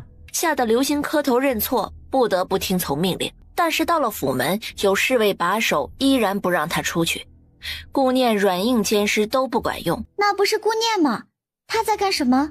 主子，听说王爷这2日要救什么人，王妃想要帮忙，王爷因为外面危险不让他出去，可看样子王妃与侍卫周旋，还是想出府的。想要出府，那就帮他一把。能要了他的小命最好，说是不能，给王爷添麻烦，王爷肯定会厌烦他，一举两得呀。立春，赶紧的帮忙找找，这可是我母亲留给我的镯子，不能丢了。是，小姐。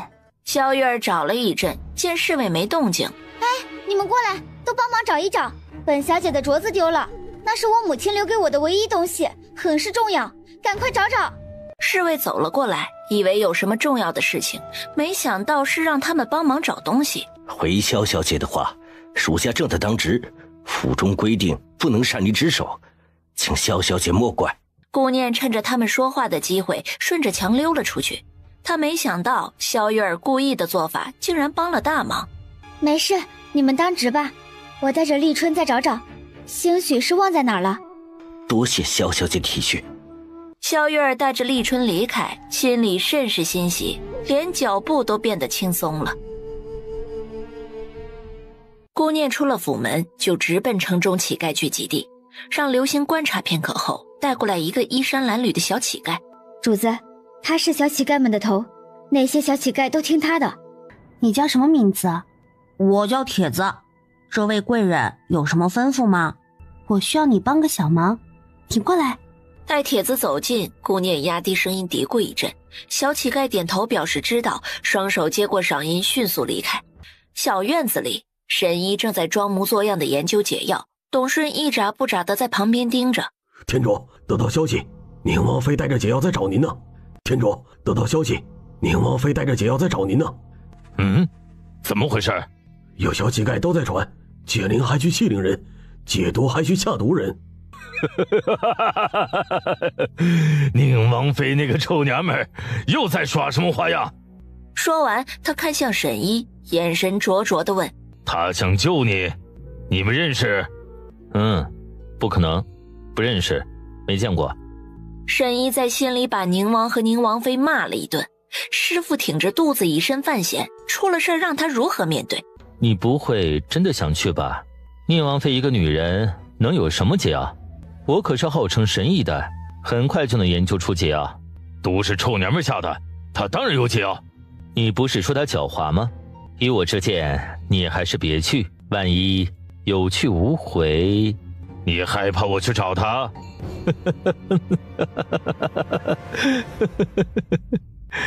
你在开玩笑吧？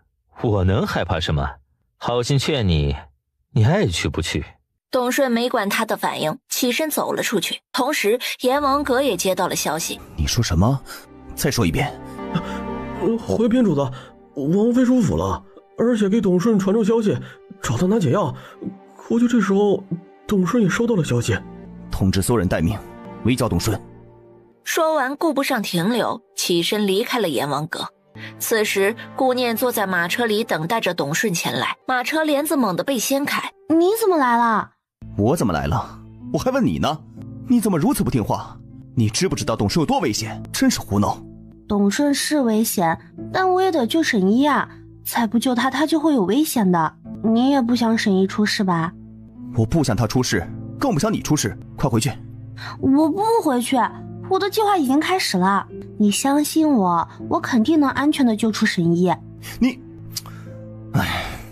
忽然，柠檬耳朵微动，脸上露出了警惕的表情。你把我放进空间里，随时跟在你身边，我才能放心。有危险的时候，我也能帮忙。在董顺掀开马车帘子的时候，宁王进入了空间。宁王妃，又见面了。嗨 ，Mr. 董，好久不见。嗨 ，Mr. 董，好久不见。什么米什么死的，别给老子瞎扯！解药拿来，否则老子这就杀了你！你只要解药，不抓走我？解药拿来就可以放了你。那董先生还是把我抓走吧。你没带解药，你竟然戏弄老子！有解药！董顺立刻停止了手中的动作，这才暗中松了一口气。解药的现熬现喝才有效啊！宁王在空间里能听到外面的动静，两人的谈话听得他心惊胆战。他的进出得靠顾念的意识，自己是出不去的，在空间里着急担心的坐立难安。哎，你慢点，别这么暴力拉着我。我一个弱女子还挺着大肚子，对你没有威胁，也跑不了的。再说了，万一动胎气早产了，我是生孩子还是给你熬药啊？快点走，别磨磨蹭蹭的。沈一被院子里的守卫看着，想逃也逃不走，在房间里面着急的来来回回的走动，事与愿违。当他看见顾念被董顺带进院子的时候，暗骂宁王顾念两人缺心眼子，竟然送上门来。现在就熬药，老子要解药，快点！好，这就熬药。顾念顺从的开始准备草药，一个时辰后，一碗黑乎乎的药出现在董顺的面前，并且当着他的面喝了一口。董顺定睛看着顾念的神色，才放心的喝下解药。你个臭娘们，又耍老子！喝的根本不是解药，对不对？是解药，是解药，是解药，老子更得杀了你！解药得喝3次才能解毒。是不是解药，等到毒发的时间就知道了。按照身体的情况，估计今夜又是毒发之时。午夜子时，夜深人静，床榻上没有睡着的董顺身体开始发生变化，只是痛苦减轻了不少，也在自己的承受范围之内，让他很是欣喜。他立刻站起身，下了床榻，来到外间观察一下两人的状态。沈一逃走了？刚才睡着了，不知道呀。老子的人在外面把守，都能让他给逃走。沈一有些本事。当即吩咐人追杀沈一，不留活口。去找吧，去找吧，下辈子你也找不到。顾念正在与董顺周旋，宁王突然出现在他的身后，如此诡异的事情吓得董顺瞬间回头对上宁王的视线。顾念躲到不会被波及的地方，看着双方的打斗。董顺被毒素折磨的身体每况愈下，显然不是宁王的对手。此时董顺正有些疑惑，宁王的武功怎么有些熟悉呢？就在此时，门被撞开，院子外的人听到房间内的打斗声，赶紧闯了进来。宁王在最后关头依然把剑刺进了董顺的身上，只是黑衣人的闯进导致对着心脏的剑刺入的有些偏离。莫方带着人把院子包围，院子也出现利器碰撞的打斗声音，不过很快声音渐渐变小后最后消失了。房间内的几个黑衣人也被宁王解决掉。遗憾的是，董顺太过狡猾，身受重伤，依然被他逃脱了。沈一呢？他出事了，还是来晚了。沈一没事，他很安全。说完，指了指李坚。他怎么了？怎么昏迷不醒？顾念上前轻轻一挥手，解药慢慢的散开。我睡着了。睡着了。对，睡着了。你还真是行的，这外面打得热火朝天，你还能打呼噜。董顺呢？死了吗？没有，还是被他逃了。不用担心，我给他喝的药里下了毒，他活不了的。你说什么？下了什么毒？厨房里的甘蓝草与解毒药放在一起，会起到剧毒的效果，只是药效有些慢，大概3天才能发作。再加上他身上的毒，必死无疑。怎么了？出什么事了？我给他的药里也加了毒药，此毒和之前的毒相互反应，会让董顺在3天之内必死无疑。但是和甘蓝草相互制约，会把他的毒压制，这样倒是成全了他。沈一懊悔的猛地一拍脑门，他们2人这是办的什么事儿啊？没事，他已经身受重伤，若是不及时救治，也没有活的希望。没事，他已经身受重伤，若是不及时救治，也没有活的希望。听雪阁内，萧月儿听到身边丫鬟禀报的消息，高兴地拍了拍手。顾念真的被坏人抓走了？这消息可靠吗？回小姐的话，消息可靠。奴婢听府里的金嬷嬷悄悄给王妃的丫鬟说的，脸上还很伤心的样子，肯定是出事了。好，被坏人抓走，肯定不会饶过他。嘿嘿，太好了，走，咱们去府门处等着宁王哥哥回府。萧月儿整理了一下发髻和衣服，扭着腰肢向府门走去。远远的就瞧见宁王扶着宁王妃回府，脸色顿时难看，怒瞪了厉春一眼。你不是说消息可靠吗？他怎么回来了？奴婢也是听说的消息，奴婢确实不知会这样，求小姐饶恕。哎，行了行了，赶紧起来吧，你是我带来的丫鬟，莫让人起了疑心。是，多谢小姐宽恕。宁王刚刚回府，就接待了前来送消息的田楼。这几日暗中调查才发现，是江南那边上缴的银两有出入。王爷，江南之地大多生活富裕，富上云集，不可能会出现这种情况，除非有人贪慕上缴的银两。王爷睿智。田大人，把户部全部任职人的名单拟一份交与本王。天楼禀报完事情刚刚离开，宁王就让人把刘展请进了府。王爷，找臣过来可是有急事啊？不错，是有件事，而且很重要，必须保密。王爷，有事您吩咐，臣一定尽心去办。户部查出江南上缴国库的银两有很大出入，你对江南一带应该很是熟悉，办事比别人顺利很多。不过此事一定要暗中调查，不可掉以轻心。是王爷，臣的祖籍在那边，也有很多的朋友，臣以祭祖的借口回去，应该不会引起怀疑。好，本王会给2人暗中保护你，一定要注意安全。多谢王爷。第2日，刘展回到江南，暗中约见了故乡好友，先是了解情况，又约见了一些有生意往来的商贾。刘兄得皇上看重，有机会也拉兄弟一把。江南这2年太难了，很多商贾都增加了税收。我去附近州郡做生意，他们的赋税并没有增加，唯独我们江南的增加，这不是看着江南的商贾多，欺负我们吗？唉，生意越来越不好做喽。为何要增加赋税？没听上面发布这方面的命令啊？什么时候开始的？就从咱们江南换了太守开始，第1年还很低调的增加了1点，后来越加越多，引起了很多商贾的不满，但是都敢怒不敢言，只当作破财消灾了。这么大的权力，可能与当朝的官员有着联系，咱们呀惹不起。再说江南的商贾不差这点银子，就像张兄说的，就当破财消灾了。哎，是啊，是听说与京都哪个官员有联系，具体是哪位高官咱们也不知道，只能哭水往肚子里咽。长兄别着急，京都的贵人对锦缎的需求量大，你们张家生产的锦缎质量不错的，我呀可以帮你引进引进。真的？多谢刘兄，可帮了我大忙了。你放心，我一定保证质量，不给刘兄丢面子。刘展有意无意地打听完一些事情，又给了对方一个甜枣，让对方瞬间喜笑颜开，把刚才诉的苦都抛之脑后了。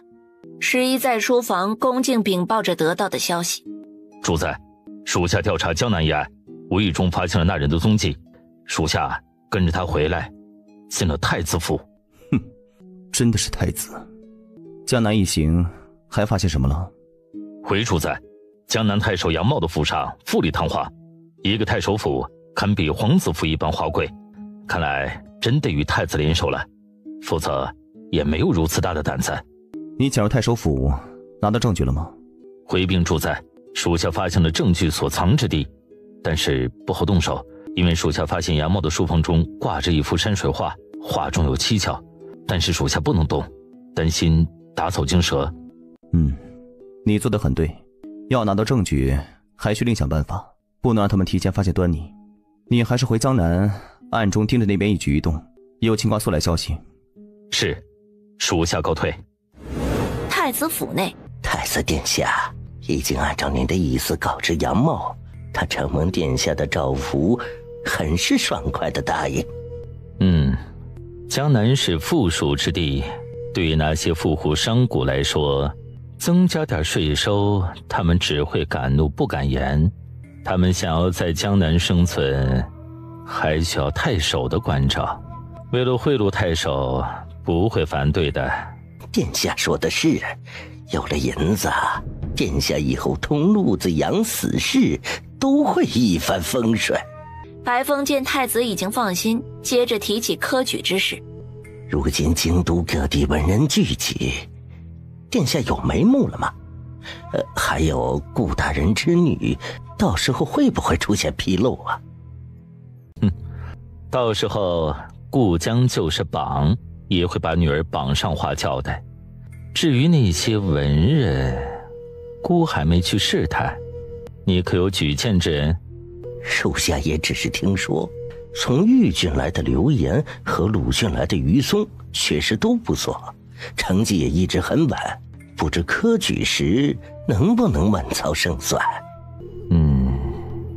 通知顾江重点留意这两人，姑希望他选个有前途的贤婿。白风眼珠转了转，应声退出了房间。顾念坐在马车中，掀开帘子的一角，看着长街上人来人往。玲珑，去对面的八宝斋买些桃花酥，母亲最爱吃他家的点心。是，王妃，奴婢这就去。八宝斋的点心颇有盛名，每日都人满为患。此时正是人多的时候，需要排队购买。他在马车里坐的腿脚都有些僵硬了，慢慢的下了马车，准备活动活动筋骨。刚站在马车旁边，就忽然从身后的酒楼2楼飞出了一个茶杯。刚站在马车旁边，就忽然从身后的酒楼2楼飞出了一个茶杯。旁边一个书生打扮的年轻男子赶紧冲了过去，正好砸在年轻男子的后背。你怎么样了？有没有被砸伤？没事，幸好没有砸到你。在下于松，因为事态紧急，冒犯夫人，还请夫人原谅。没冒犯，没冒犯。那这是治疗外伤的药膏，效果很好，你赶紧回去用上。今日多谢你的帮助。举手之劳，无需挂齿。夫人没事就好，多谢夫人的药，在下就恭敬不如从命了。为了不给顾念增加心理负担，于松接过了他的药，离开了。哟，这不是大姐吗？刚才吃饭呢，一个不小心杯子飞了出来，没伤着大姐吧？都是误会，大姐不要斤斤计较啊。顾仙儿是不是在太子府过得太过安逸了，忘记了他的手段？他直接一个响亮的巴掌打在了顾仙儿的脸上，很快就出现了5个通红的手指印。你竟然敢打我！你我可是太子宠爱的侧妃，肚子里还有太子的孩子。哼，你蓄意谋害皇家子嗣是何原因？还是在太子与侧妃的眼中，只能有太子殿下的孩子，宁王就不能有孩子？这难道是太子的意思？哎，她不是宁王妃的妹妹吗？怎的如此狠毒？看不得姐姐怀孕吧？其他王爷有孩子，太子有其他想法容不下了吗？哎呦，说漏嘴了。哎，这不是我们老百姓能议论的，还是少说话的好，以免惹来祸端。哎，是啊。你们胡说什么？杯子只是不小心掉下来的，大姐何必抓着妹妹的失误不放？只是我们姐妹之间的误会罢了。况且大姐已经打了妹妹一巴掌。误会？你以为的误会，差点把本妃砸死，有如此恶劣的误会吗？说完，狠狠地打向顾仙儿另一边的脸，疼得顾仙儿瞬间抬手捂住脸颊。你别得寸进尺，你别得寸进尺。哎呀，误会，本妃的手突然就不听使唤了，自己就过去了，都是误会，妹妹就不要斤斤计较了。这些话似曾相识啊，就是刚才从他口中说出来的，这让顾仙儿一时无从反驳。主子，你没事吧？吓死奴婢了。说着话，上下打量了主子一遍，没有任何不妥的地方，这才松了一口气。奴婢刚才看见太子殿下走过来。太子殿下来了竟然不出现，那就加把火把他逼出来。你什么你？你作为太子殿下宠爱的侧妃，竟然敢大庭广众之下意图害本妃肚子里的孩子，是你自己的意思吗？难道是……你别胡说，只是一个误会，都能让大姐大放厥词污蔑太子，好大的胆子！太子赶紧从人群中走了出来，再不出来，不知道会被顾念那张嘴说成什么呢？顾仙儿眼神瞥向周围的人，然后白眼一翻，捂着肚子，脸上一片痛苦的晕了过去。怎么回事？若是顾的孩子有个闪失，爹不会放过你。顾念脸上露出了一抹狡黠，装晕谁不会？大家来评评理，我是受害者，差点被他砸死，到头来还要被质问，这天理何在呀？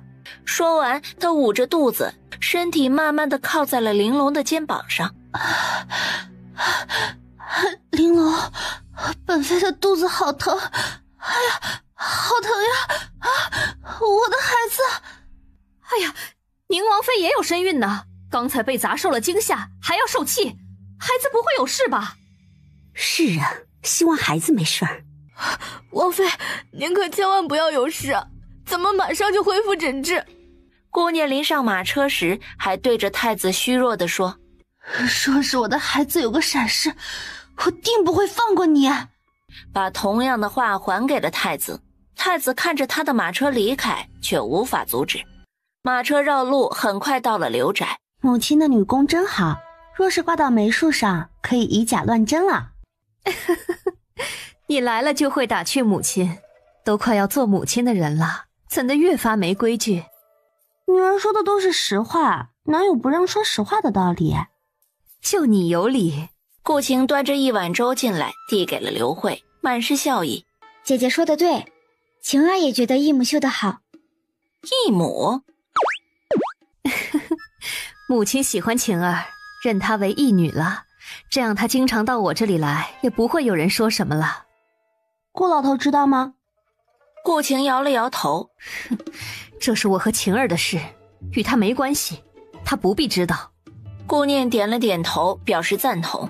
姐姐，有件事不知道该不该与你说。没事，但说无妨。有需要姐姐帮助的不用顾虑，能帮的我一定帮忙。哦，不是我的事，是三姐的事，我也是无意中听到的。有需要姐姐帮助的不用顾虑，能帮的我一定帮忙。哦，不是我的事，是三姐的事，我也是无意中听到的。父亲看好了一个备考的文人，说是让三姐姐嫁给那个人，不过听说那人家境贫寒，却学识渊博。备考的文人，家境贫寒。顾灵这样心气高的，怎么可能同意？父亲没在府中提起，三姐姐不知道这件事，估计也就这2日就会知道。好像叫于什么于松，听得不是太清楚，好像是这个名字。顾念听到这个名字，忽然想起来时路上救他的年轻男子，对方自报家门，也是叫于松。科举快要到了，顾老头不会等到科举之后再让顾灵嫁给他，所以这2日他就会知道消息。且等着看他的反应吧。若是有什么消息，一定要告诉我。好的，姐姐，一有消息我就会去找你。顾念回府的路上，正在思考顾灵会以什么样的方式拒绝顾老头，突然听到外面喊救命的声音。小娘子啊，跟小爷我走吧，保证让你以后吃香的喝辣的，只要你伺候好小爷。我不认识你，你滚开！小娘子温柔中带着强势，小爷喜欢，小爷喜欢。被称为小爷的正是皇后娘家哥哥的嫡子袁胜，父亲又是右丞相，雄厚的背景加上别人的恭维，养成了他纨绔的性子，吓得女子退后几步，直喊救命。不要喊啦，这个小巷子鲜少有人来，喊破喉咙也是没用的。谁说没人的？放开我嫂子！刘岩比于松大2岁，所以尊称他的妻子为嫂子。她是你嫂子？这是刘岩大哥的妻子，请袁世子放过她吧。若是小爷，我就是看上她了的。你住手！天子脚下竟然没有王法了吗？王法？给小爷我提王法？你知不知道小爷是谁呀？给小爷打，多管闲事儿，打才算我的。旁边2人高兴的摩拳擦掌，一步一步地向着于松走去。住手！你们快走吧。谁让你们走了？小爷我不同意。刘星的长剑瞬间拔出，对着袁胜一指，吓得袁胜下面的话没有说出口。宁王妃，你真的要多管闲事吗？这件事本妃管定了。顾念说完，对于松2人使了个眼色，示意他们快走。他们是本王妃护着的人，你以后别打他们的主意，否则后果你承担不起。顾念上了马车离开，旁边的纨绔这才问：袁世子，怎么办呢？宁王妃不让动他。他说不动就不动啊，他又不是天王老子。世子说的对，就是个王妃，有什么好怕的？世子背后还有皇后娘娘呢。今日没得到小美人儿，小爷我有的是办法。第2天，吉祥酒楼天字号厢房内，主子，顾三小姐来了，就在对面的厢房。她也来了，估计是知道了自己的婚事吧。突然，一阵摔杯子的声音从隔壁传来，打断了他的思绪。一说敬酒不吃吃罚酒，小爷用你，那是你的福气，不要不识抬举，否则小爷有的是办法对付你。就算世子对付在下，在下也不能帮你做这种事情，有违天理，更对不起自己的良心。在下告辞。若是你敢说出去，小爷弄死你，信不信？没有听到对方有任何回应，只有渐行渐远的脚步声。主子，隔壁的于松安全离开了，袁胜也走了。对面的顾灵是不是还在？是的，主子，顾三小姐还没离开。她好像有什么目的，你盯着点。是，主子。丫鬟小翠匆匆地进了厢房禀报：小姐，齐王好像准备离开。可看准了？看准了，小姐。顾灵赶紧整理了一下发髻，然后又理了理衣服，这才起身走出去。顾灵故作匆忙地猛地撞了上去，这一下并没有趁机投入对方的怀抱，而是被撞得向后仰去。这个突如其来的碰撞，还有在怀中稍作停留瞬间离开的温香软玉，让齐王微微怔愣。这位姑娘怎么如此不小心，有没有受伤？多谢这位公子相救，小女感激不尽。不知公子贵姓，以便小女日后报答。答谢就不必了，本王只是举手之劳。臣女无意冲撞王爷，请王爷勿怪。自称臣女，你是哪家的贵女啊？臣女是太傅府三小姐顾灵，请王爷宽宥。先起来吧，不用紧张。女子本就是身体娇弱，怎么能说冲撞了本王呢？是本王撞疼了顾小姐才是。记得本王的马车上有对羊脂玉镯，作为赔礼送给顾小姐吧。齐王说完就走出酒楼，上了马车。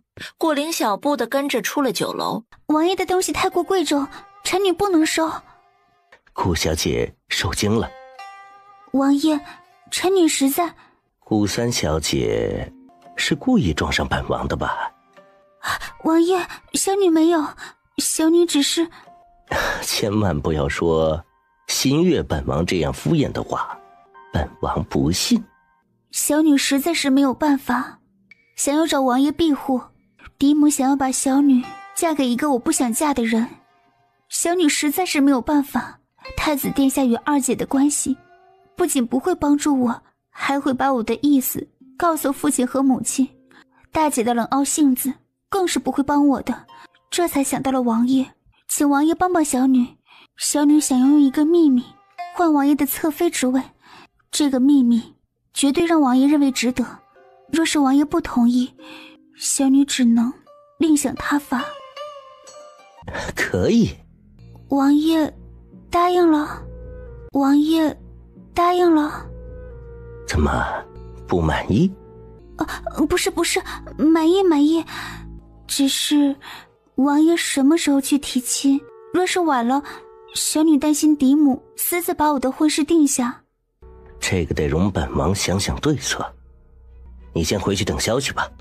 天字号厢房内，主子，顾三小姐在楼梯上撞上了齐王，然后上了他的马车，好一会儿才恢复。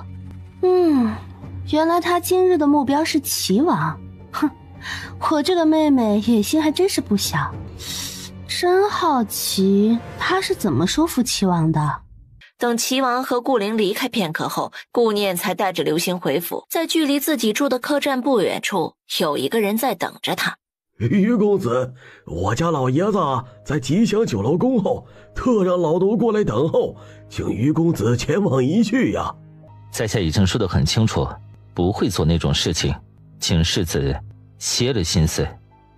于公子，可能是老奴刚才没说清楚，我家主子不是什么世子，我家老爷姓顾，有事想请公子过去叙话。于松露出了诧异之色，思虑过后依然跟着管家前往。到了吉祥酒楼的厢房，于公子，顾某已经等候多时，快请坐。在下有礼了，不知您找在下所为何事？顾某关注于公子几日了，发现于公子品性正直，是不可多得的人才。正好顾某的女儿刚刚其妻，也是京都有名的才貌双全，你们看起来很是登对。你到底是什么人？顾某是当朝太傅，本官刚刚的许诺没有丝毫虚假。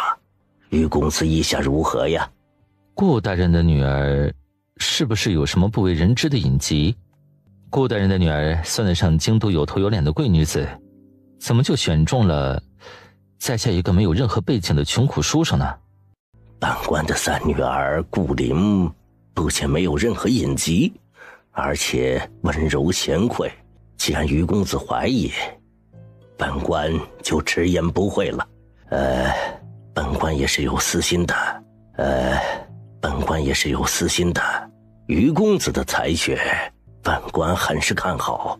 为了朝中的局势，以后相互扶持，定能在朝堂上有一席之地。就算是于公子今日不答应本官，明日或者是后日，也会被其他官员约见。于公子也要顺应局势才对。顾大人是宁王妃的父亲？宁王妃是本官的大女儿，但是背后高位之人比宁王更加运筹帷幄。这一次于松听明白了，和宁王妃也不是一条心。在下看来，娶妻是两情相悦的事，而不是用权势和金钱来衡量。况且我没有见过顾小姐，更没有喜欢的心思。多谢顾大人抬爱。没见过没关系，本官可以安排你和小女见见面。感情嘛，也是可以培养的。自古以来都是父母之命媒妁之言，多少人娶妻是没见过面的，不也一样白头偕老吗？再说小女的样貌和才情肯定是和公子匹配的。小女的样貌和才情肯定是和公子匹配的。不用了，在下一介穷苦书生，着实配不上顾小姐的身份。大人所提的科举如今还没有科考，不知会是什么成绩。若是榜上无名，更加配不上。在下告辞。本官也是惜才之人，见不得于公子被埋没。听说于公子的母亲为了供你读书不容易呀，如今自己在家等着你的好消息。本官见你母亲孤单可怜，就派人把她接来了京都，如今已经在路上。于公子可要想好啊！就算顾大人威胁迎娶顾小姐，在下也不会为你做事的。你歇了心思吧。还有，你准备把我母亲带到哪里？你放心，你母亲明日到了京都，就会安排在太傅府，一定是吃喝不愁，好生招待。毕竟这以后是一家人了。好一个威逼利诱！等你以后高官厚禄，盆满钵满的时候，就知道感激本官了。顾晴在顾念的旁边坐着，有些心中不安，又有些不解。姐姐，三姐姐好像已经知道父亲为她安排的婚事，但是没见她有任何反应，表现得与平常一样。顾灵如今出府的次数是不是比前几日少了很多？是啊，大姐怎么知道的？她前几日每日都要出门，而这2日都没怎么出府。不知用的什么办法与二皇子达成的协议，他真的很好奇。我过来的时候正好看到府上的马车出府，那上面的人好像是三姐姐。今日出府是为了什么呢？我怎么感觉她有个大计划似的，心里总是忐忑不安的。忐忑不安就对了，顾灵的计划中肯定会有顾晴。顾府中已经及笄的女儿，除了顾灵就是她了。看来得带着顾晴出门了。缘分这东西说来就来，不能让她稀里糊涂的就做了顾灵的替身。马车摇摇晃晃，没想到还没到客栈，就在前面的一个巷子里看见了于松的影子。此时的他不是平时的文质彬彬，而是被打得蜷缩在地上，很是狼狈。那个书生好可怜啊，若是没人救他，不死也会变残的。以后科举就没希望了，真是可惜。顾晴悄悄地走到巷子口，捡起地上的小石头，把石头狠狠地扔了过去。哎呀，好疼！谁砸的？周围依然一片寂静，没有任何动静。世子，真是见鬼了！不会暗处有高手帮忙吧？是啊，世子，若是真是高手，咱们可对付不了啊！好汉不吃眼前亏呀！要不咱们先保护世子离开吧。袁胜被他们说的心里也开始发生了变化，依了他们的建议，赶紧从巷子后面离开。顾念坐在马车里，盯着这边的情况，露出了欣慰的笑容。这位公子没事吧？在下没事。顾念给刘星使了个眼色，示意他是时候把人叫回来了。刘星领命走去。刘星对着两人说了些什么，刚走到巷子口，就见到了路过这里的顾灵。四妹妹如此有雅兴，竟然与书生私会。四妹妹如此有雅兴，竟然与书生私会。三姐姐，你说什么呢？这位公子受伤了，我只是帮他一把，怎的如此污蔑我？哼，书生就是窝囊。顾灵说完，扭着腰身离开了，向着吉祥酒楼的方向而去。咱们走，别理他。不用了，毕竟男女有别。不知宁王妃让在下前来有何事？顾老头是不是找过你？是。那你可知刚才路过的女子是谁？不知。那是顾老头准备嫁给你的妻子，顾家三女儿顾灵。双方都不情愿，顾大人，这是何苦呢？这是我四妹妹顾晴。于松看了顾晴一眼，又紧张地看向了一边，都是姐妹，怎么差距这么大呢？以后朝堂上的事暂且不提，眼下最着急的是你的婚事。若是我能让你有情人终成眷属呢？于松和顾晴两人对视一眼，纷纷转头看向顾念。不要想得太复杂啊，若是个男人，就该拿出男人的姿态，对自己喜欢的女人表明心意，否则我如何帮你？宁王妃真的能帮在下，宁王妃真的能帮在下。顾念笑着点头，给了他鼓励。发簪只是普通的木材，而且是我自己雕刻的，样子有些粗糙，在下深知配不上顾小姐，但是我还是想把心思告知顾小姐，若是愿意接受，我必定一生一妻，白头偕老；若是不愿意，我愿意接受。既然你们两情相悦，那我就帮你们达成所愿。啊？需要我们做什么？你们什么都不用做，就像平常一样，顾老头把女儿嫁给你，无非是想让你成为他的人，你一切顺从就好。虽然两人不解，却依然按照他的说法做。凤仪宫内，义母，您身子好些了吗？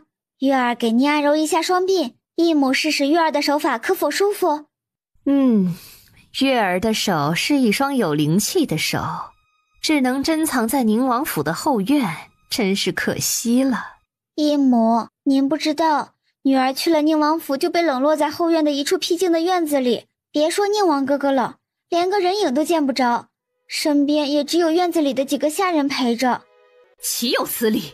这个宁王妃真是过分，难道连个义妹都容不下吗？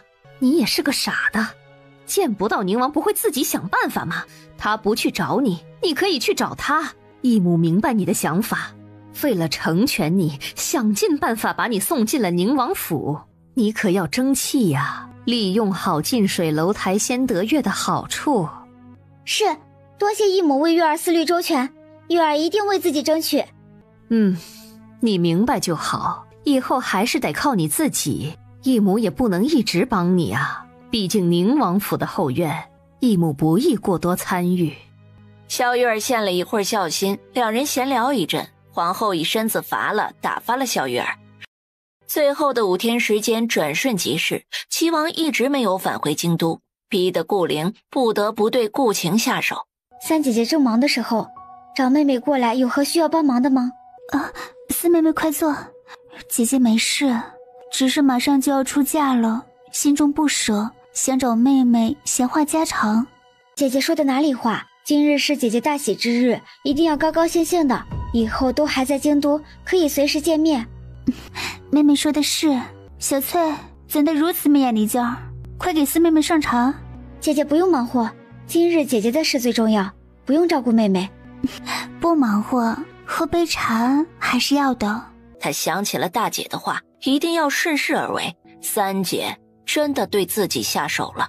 顾晴在他们殷切的目光中喝下了手中的茶，很快感觉眼前模糊，头晕无力倒了下去。动作快点。时辰已到，迎亲队伍浩浩荡荡地回府拜堂。成亲的过程很是喜庆，没有高朋满座，来的人都是亲朋好友送上真诚的祝福。太子和王爷都来了，让府上的人都觉得于松的身份水涨船高不得了，开始给新郎敬酒，同时也给宁王和太子敬酒。几人最后都是微醉的离开。宁王坐在马车里，真的有些醉意，被风一吹，醉意更浓。清风把宁王扶回了房间。在暗处等待的萧月儿心中暗喜，终于抓到机会了。刚才听说顾府出事了，刚刚成亲的顾三小姐也回去了，赶紧去告诉宁王妃，让她想想办法。下人一听，想也没想的就跑去禀报消息。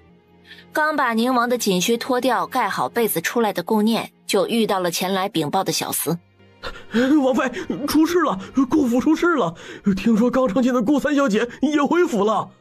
顾念神思微转，他决定还是回去看看，然后吩咐清风驾马车出门。进入后院，远远的就听见顾灵的房间里传来了一声厉喝：太不像话了，到底出了什么事？父亲，女儿也不知道，上妆完成后不知怎的就晕倒了，你，哎呀！顾念听到他们的对话，心中冷笑。顾灵还真是一贯的会装，既然顾晴没在这里，那他就放心了，准备离开。你怎的这时候回来？有事啊？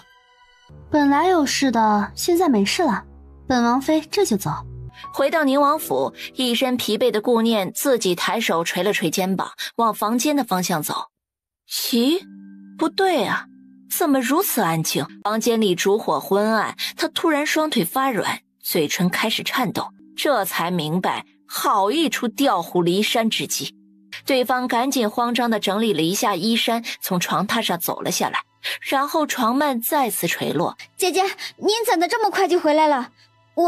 我，姐姐，请原谅妹妹，宁王哥哥他。萧月儿，你可真有意思啊！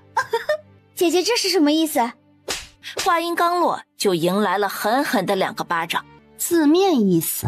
你竟敢打我！姐姐这是生气了吗？难道姐姐不想知道我和宁王发生了什么吗？生气？本王妃为什么要生气？该生气的是你吧？本王妃还得感谢你呢。你……萧月儿一时语塞，难道被他发现了？不应该啊！若不是你，本王妃怎么能知道王爷如此爱我呢？还有，你只是借住在宁王府的客人，不要有什么不该有的心思，否则别怪本妃不留情面。毕竟是宁王念着旧情，本妃可不欠你萧家的。此时正好宁王走进来，穿着整齐，头发还在滴水，显然是刚刚沐浴过。萧月儿，你怎么还没走？宁王哥哥，你知道月儿的心思吧？我已经没有亲人了，宁王哥哥就是我唯一的亲人，我把你当成依靠，所以才……行了，萧月儿，若非因为你哥哥，本王早把你赶出去了。本王念及旧情，不惩罚你，你赶紧回去吧。宁王怒瞪了立春一眼，立春吓得赶紧进去扶起萧月儿，踉跄着离开。房间里的宁王紧张的扑通一声跪在地上。念念，我没做对不起你的事，真的，要不我脱衣服你检查一下。我是母老虎吗？是你这么害怕？你怎么说也是堂堂的一个王爷，怎么能给我下跪呢？快起来！跪自己妻子怎么了？这是寝房情趣。他说着话，趁机把手臂伸出，放在了顾念的后背和腿下。等一下啊，怎么了？把床上用品全部换掉。哎呦，对，忘了。来人呐，把床上用品全部换成新的。一大早，宁王还没有出门上朝，就听到立春匆忙跑来禀报：王爷，外面立春禀报说萧小姐在祠堂晕倒了。什么？祠堂？啊，是的，立春就是这么说的。王爷要不要过去看看？宁王脚步匆匆地走进祠堂，看到的就是晕倒在地上的萧月儿。怎么回事？王爷，小姐虽然心里有王爷，但是昨日做出这种事情也是一时冲动，她心里愧疚，就跪在我家少爷面前反省，跪了整整1夜，这才……这个萧月儿这么不省心，已经不再追究了，她又闹腾什么？清风，你把萧月儿送回听雪阁。啊，王爷，属下去送不妥吧？怎么，你不送，难道本王亲自送？更不妥。昨夜亏得念念没生气，否则自己少不了折腾。正思索着，顾念走了进来，他抓过萧月儿的手腕把脉。王爷，他没事，只是身体疲惫，加上有些着凉，我给他开2副药，保证喝了就好。时辰不早了，赶紧上朝吧。宁王求之不得，赶紧带着清风轻雨溜了。本王妃警告你，别费尽心机的瞎折腾，小心真的把自己给折腾病了。同样热闹的还有太傅府。这就是顾大人的诚意吗？在下定的是3小姐，洞房后才知道竟然是4小姐。顾大人调包的本事真是高啊！在下迎娶的是谁真的没关系，但是不能让人如此的羞辱。混账东西，你竟然做出这种事情，把你3姐姐迷晕替嫁，亏你想得出来！父亲说的什么话？成亲当日，3姐姐给我下了软筋散，身体软绵又不能说话，被小翠强硬的塞进花轿，女儿才是受委屈的那个人啊！当即让下人把三小姐叫过来对质。于松在此等着，怎么也得给个交代呀。父亲找女儿何事？你还好意思问为父？看你做的好事，解释一下吧。三姐姐，为何这么对我？你若是不满意这婚事，可以告诉父亲啊，为什么给我下药提价？妹妹说的什么话？我当时也晕倒了，醒来才知道此事。你胡说！小翠端给我的茶里被做了手脚，当时你并没有喝水。父亲，小翠是三姐姐身边忠实的丫鬟，不吃点苦头根本问不出来东西。父亲，你一定要为女儿讨回公道啊！在下也需要顾大人给一个真相。顾江犹豫之下，听到于松的话，最终做了决定，给小翠上了杖刑。最后终于忍不住吐出了真言。事情真相大白，顾灵一屁股坐在地上。哼，真相大白，顾大人当如何？给为父捆到祠堂去，抄写经书，没有命令不准出来。顾大人怎的如此狠心对待自己的女儿？齐王殿下，不知齐王殿下到访未能迎接，请殿下莫怪。都是一家人，顾大人说这话就是见外了。齐王故意这个时候才出现的，他知道顾灵不想嫁给于松，就一定会自己想办法。这样不仅解决了顾江拉拢于松的心思，也能让太子不快。王爷说笑了，本王没有说笑。顾大人的三女儿顾灵与本王已经有了肌肤之亲。顾江一张脸像调色盘一样，一阵白一阵红。这个消息太过突然。顾江一张脸像调色盘一样，一阵白一阵红。这个消息太过突然。贤婿呀，本官的几个女儿都是出类拔萃的。我觉得顾大人不是真的想联姻，而是想趁机羞辱我。在下只是穷苦百姓，无法与顾大人这样高高在上的人共事。告辞。贤婿，贤婿。相公，等等。顾大人，咱们说说三小姐的事儿吧。顾江抬手想要阻止，奈何对方脚步匆匆，没有任何停顿。而大门外，于松正站着一侧，等着后面的顾晴。出了府门，两人相视一笑，上了马车。而马车奔去的方向是宁王府。大姐，多谢你帮忙，我们才能如此轻易的在一起，同时救出了相公的母亲，还能有理由不被父亲牵制。多谢宁王妃，于某感激不尽。以后若是需要于某相助的，定会不遗余力。自家人不用客气，我也是听王爷说的一些朝堂上的事，才知道他们的目的，如今已经解决，就是最好的。宁王妃，齐王殿下过去让顾大人免了顾三小姐的惩罚。哼，他倒是会见现成的。你是说齐王早就知道会有今日的情况？他知道顾灵不会坐以待毙，肯定会自己想办法。最后在那里出现，也是为了坐收渔翁之利。每次科举都会让某些人蠢蠢欲动，众多学子犹如海里的鱼，一朝踏错就是万丈深渊呢。把眼睛擦亮，才能走得更远。看来顾灵很快就是齐王府的人了。对了，顾源也参加科举，不过他很是看不上顾老头在太子面前唯唯诺诺的样子，应该不会被太子拉拢。3日后，齐王府纳侧妃，洞房花烛夜，齐王第一件事不是洞房，却是让顾灵遵守诺言。王爷，据妾身所知，我大姐和二姐的孩子都是野种。你说什么？你说的可是真的？你说什么？你说的可是真的？千真万确，大姐肚子里的孩子不是宁王的，二姐肚子里的孩子也不是太子的。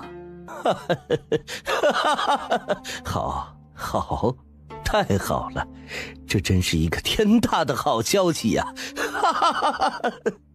王爷，时辰不早了。没等他把话说完，就被齐王的身体附在了下面。近日的事情让太子的脸阴沉的能滴出水来，对顾江颇有看法。顾太傅好算计，真是女儿多了广撒网啊！看来顾还是小瞧了他。而齐王是人逢喜事精神爽，他迎娶了顾灵，不仅让太子失去拉拢于松的机会，也能惹得太子对顾江的怀疑，一举两得。这边顾源刚进齐王的厢房，就有人把消息禀报给了宁王，正好被进来的顾念听到。我好像听到了顾源的名字，他怎么了？宁王打发前来禀报的人离开，然后把刚才得到的消息重复了一遍。其实顾源的野心很大，只是不显山露水罢了。他会考上齐王的。其实顾源的野心很大，只是不显山露水罢了。他会考上齐王的。你可是这次科考考官是哪几位啊？是谁啊？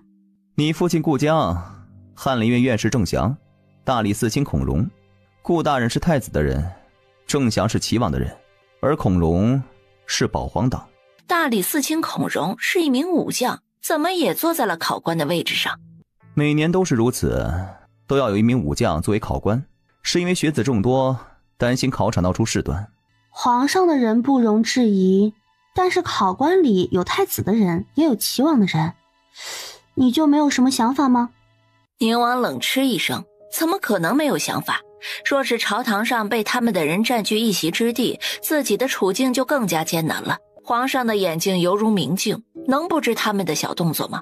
动作越多，越容易引起父皇的怀疑与厌烦。此时没有动作才是最好的。侍卫们井然有序地进入天香楼。您是宁王殿下？宁王殿下，天香楼正经的做生意，好像没犯法吧？您大驾光临是有什么事儿？要不先安排殿下进厢房里歇歇喝茶，我们楼里的姑娘保证让您满意。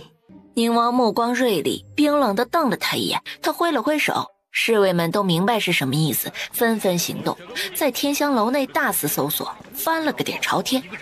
哎呦，宁王殿下，到底出了什么事儿了？姑娘们胆子小，别给吓坏了。经过调查，杀人犯躲进了天香楼，若是找不到人，就说明你们天香楼窝藏逃犯。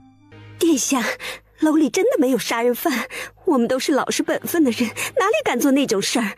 殿下是不是弄错了？你是说本王在无理取闹？奴家真的没有那个意思，请殿下明察。正说着话，太子走了进来。古路过这边，听到动静就过来看看。古路过这边，听到动静就过来看看。没想到京兆府尹如此失职，怎么抓捕逃犯这样的事，让三弟操心呢？我武军总都督府的事，难道本王不能操心？作为一个将士，背叛军营，背叛兄弟，天理难容。本王听说躲进了天香楼，难道太子皇兄要包庇逃犯？没有捉拿逃犯的文书是不能大肆搜索的，被视为扰民，影响三弟的名誉，姑也是为了三弟着想。宁王一甩手，把一张清晰的文书展现在众人面前。本王已经奏请父皇，这个叛徒我要亲自捉拿。本王相信他逃过初一，逃不过15。最让太子震惊的是，画像上的人一眼认出这就是白风。难道他知道白风是自己的人了？回禀王爷，没有找到。回禀王爷，没有找到。回禀王爷，找到那人的东西。侍卫递上来一个匕首大小的弯刀，白风跟随过宁王，所以对他很是了解，提前准备好一模一样的弯刀，故意过来天香楼给太子添堵。天香楼果真包庇逃犯。殿下明察呀，奴家真的不知情，谁是这个天杀的，怎么进了天香楼呢？我们是清白的。三弟，老鸨和姑娘们怎能知道谁是逃犯呢？他们是无辜的，不能被连累。再说，只是一个武器而已，怎么能确定就是那人的？本王的都督府有将士被害，太子皇兄最好不要参与此事，省得把你牵连其中。既然在天香楼找到那人东西，本王也不会随便污蔑。此事不容小觑，待查明真相才能正常营生。来人呐，贴上封条。宁王今日封了天香楼，不仅是为了给太子添堵，还中断了他的经济来源，同时也能逼得白风暴露行踪。宁王刚回到府中，就见顾念迎了上来。哎呦，念念，你走慢点，别着急。你这个急性子，若是以身教学，肚子里的乖女儿也该如此了。话还没有说完，就对上顾念瞪过来的眼神。乖女儿也如此，那就太好了，像念念一样，又可爱又特别。你少来这套，怎么现在就开始嫌弃我了？谁呀？谁敢嫌弃我家念念？告诉夫君，夫君替你收拾他。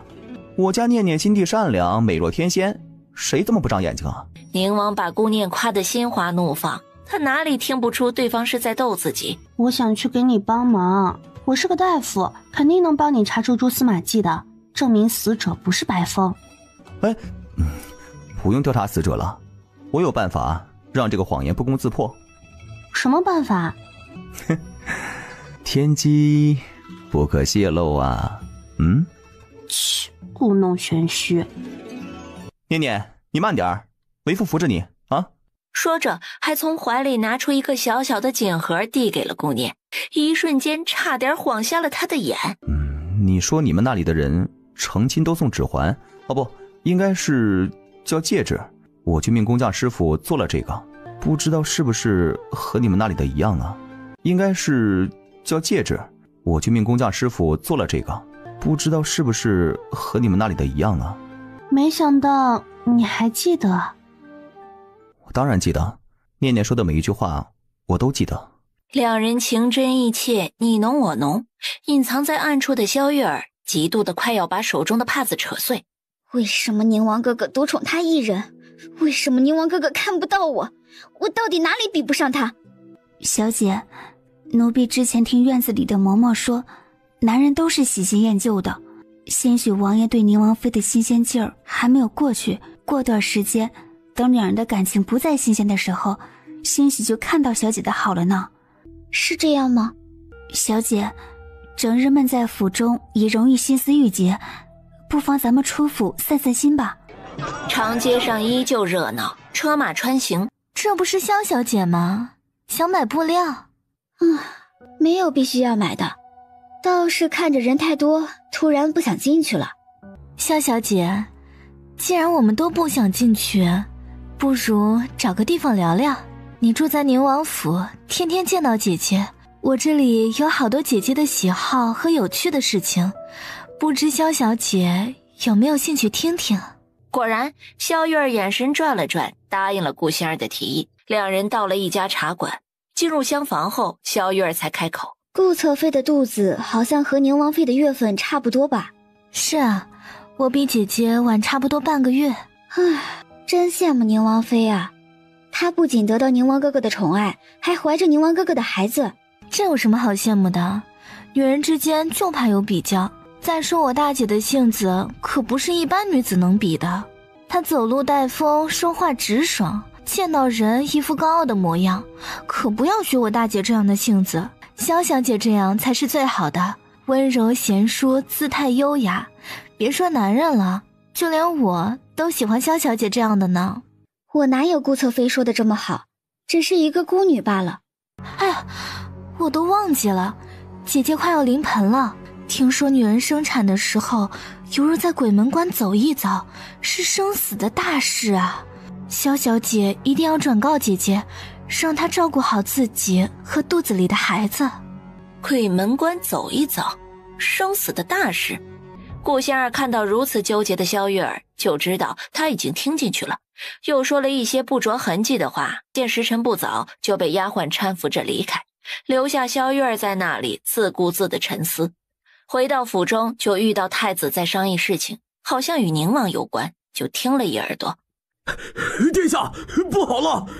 大喊大叫的出了什么事？“殿下，今日一早，大概与昨日一样的时辰，在天香廊右边的巷子也出现了一具尸体，一样的面目全非，一样在身上搜出一柄匕首弯刀。”“什么？给姑去查，到底是谁做的？还有，把这件事压下去，不要闹出动静。”“是，殿下，属下这就去。”第二日清晨，同样的时辰，同样的尸体出现在了天香楼左边的巷子里。这样的事情连着3日出现，尸体的位置都是围着天香楼，这让百姓们炸了锅了。宁王听着属下的禀报，眉梢微挑，他就是要用这个办法破坏太子的计划。你咋那么能耐呢？哎呀，老公真是太棒了，我都没想起来，还以为你得想办法证明尸体不是白风呢，没想到你以恶制恶就把事情解决了。太子最挣钱的营生中断了，以后的江南事情肯定还会变本加厉，越是这样便越容易露出马脚。太子最挣钱的营生中断了，以后的江南事情肯定还会变本加厉，越是这样便越容易露出马脚。顾念点头附和，一直都知道宁王腹黑，没想到如此腹黑，这么久远的计划都在筹谋。王爷王妃已经放吧，于松于公子，顾太傅的公子顾源，还有刘岩夺得前3甲，此时估计已经上门报喜了。我就说当初没有看错人，于松果真没让我失望，顾源倒是出乎了意料。接下来呢，还要进行殿试，从他们3个中选出状元、榜眼和探花，不知道谁能夺得这一届状元郎啊？那肯定是于松啊，我对他很有信心。说完，对上宁王投过来带着醋意的眼神，立刻改口：我是说我对他的学问很有信心，心里却在腹诽，这个臭男人，这该死的占有欲。大殿上，前3甲的3人并排而立，皇上高高的坐在龙椅上，对面前的学子很是满意。皇上向他们问出了同一个问题，是关于良田受灾、粮食短缺的问题，还有如何看待困境中粮食分配的问题。皇上，在下认为谁的粮食都可以缺，唯独百姓和边关的将士不可缺。皇上，在下认为谁的粮食都可以缺，唯独百姓和边关的将士不可缺。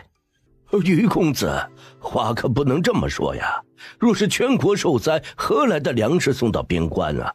官员才是国家肱骨之臣，没有层层选拔的官员，如何解决国家的各项问题？所以首先照顾的是皇亲贵胄和当朝大臣。是啊，于公子真是大言不惭，什么都不懂就敢大放厥词。在下虽是一介书生，曾经有幸见识过一次战场上的生灵涂炭、满目疮痍。边关将士保家卫国，不是在边关任职，而是职责所在。他们用命换来国家的平安，若是没有足够的粮食，他们就失去了最后的底气，何谈保家卫国？本王倒是觉得于公子说得很对，武将们用生命保家卫国，本就该受到重视。若是有朝一日动动嘴皮子，便能劝退别国的攻击，那就让朝堂上各位说话的大人前往，一定能立大功。朝堂上一时间鸦雀无声。皇上最后决定，于松夺得状元之名，顾源是榜眼，刘岩成了探花。这自古都说探花多英俊，倒是名副其实了。四公主正在凤仪宫对着皇后撒娇：母后，女儿真的看上了探花郎刘岩，您帮帮女儿吧，别等着他们游街了就被别人抢走了。你呀，他有你说的这么好吗？有，女儿就是喜欢他。母后，唉，母后是想给你找个京都贵公子嫁了，配得上你的身份，你可是本宫唯一的女儿呢。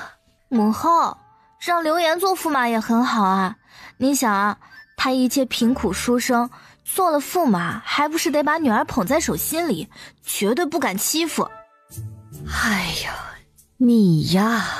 但他想了想也对，皇后当即吩咐人调查刘岩的背景家世。母后，去派人去他家乡调查吗？快马加鞭得几天才能回来吧？先在京都考生中调查一下，他们中间肯定有和刘岩一起来的，很快就能调查出来。朝堂上得很久才会让他们去游街，你放心吧。啊，至于他的家乡肯定是调查的，不过可以延后几日再去。派去的人行动很快，带回来的消息是刘岩已经在老家娶妻了。属下还查到，他的妻子曾经被……被什么？你倒是说呀！曾经被袁大公子欺负，那女子差点自杀，被刘岩拦了下来。但是从那之后，刘岩好像没有以前对她亲密了。太好了，没想到表哥无意间还帮了女儿一把。皇后赶紧屏退下人，低声训斥：大庭广众说的什么话，一点都不知道避讳。母后，女儿不管，女儿就要刘岩做驸马。好好好。皇后一边答应，随即找来身边的嬷嬷，低语了几声，嬷嬷就离开了。下朝之后，三人走在一众官员的最后面，被等在隐蔽处的嬷嬷拦住。请问这位公子可是探花郎刘岩，刘公子？啊，正是在下，不知这位嬷嬷可是有事？刘公子能不能借一步说话？刘公子能不能借一步说话？然后点头，跟着嬷嬷去了距离远一点的地方。刘公子，这是我们四公主送给公子的，恭喜刘公子高中。可是，刘公子不必着急回答，先回去看看香囊里的东西，想好之后再说不迟。嬷嬷转身离开，刘岩怔愣片刻，赶紧追上几人的脚步，一颗心久久不能平静。四公主一直都是单纯直爽的性子，此时见到刘岩，倒是表现出小女儿家的羞涩来。你既然已经收下了本公主的玉牌，那你之前的妻子……啊，在下已经与她和平解决，给了她休书一封，还有银子，她也同意了。那就好，本公主会尽快向父皇提起你的，也好尽快确定你的身份。四公主担心夜长梦多，回宫后先去了御书房，把自己的事情告诉了皇上，遭到皇上愤怒的眼神。什么？荒唐！荒唐！堂堂一个公主，怎么能与乡野村妇共侍一夫，而且给她做小？不是的，父皇误会了，刘岩给了那个女人休书，已经没有关系了。皇上听后更是把眼睛一瞪，立刻对刘岩有了不好的印象。父皇，您不知道，刘岩的妻子水性杨花就在科举考试之后做了对不起他的事，正好被刘岩发现，一气之下才给了对方休书。还有这等事？那刘岩也是个受害者呀。是啊，因为那个女人，刘岩很是受伤。父皇，女儿心悦他，您就答应了吧。你也不希望如此优秀的人才郁郁而终的吧？好吧，好吧，既然他已经休妻，若是他也愿意的话，朕就同意。不过，不能做强迫之事。多谢父皇，都听父皇的，绝对不会强迫的。后面有皇后的帮助，事情办得很是利索。四公主的喜事昭告天下，驸马是刚刚金榜题名的探花郎，有人羡慕，有人唏嘘。整日在街上无所事事的袁胜带着其他两个兄弟，一眼就认出了对面走来的巧儿。哎，小美人儿，咱们还真的是有缘分呐！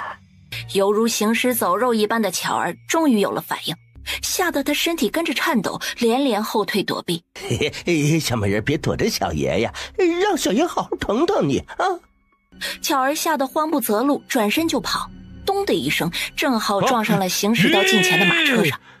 王爷，王妃，一个女子撞上了马车，好像受伤了。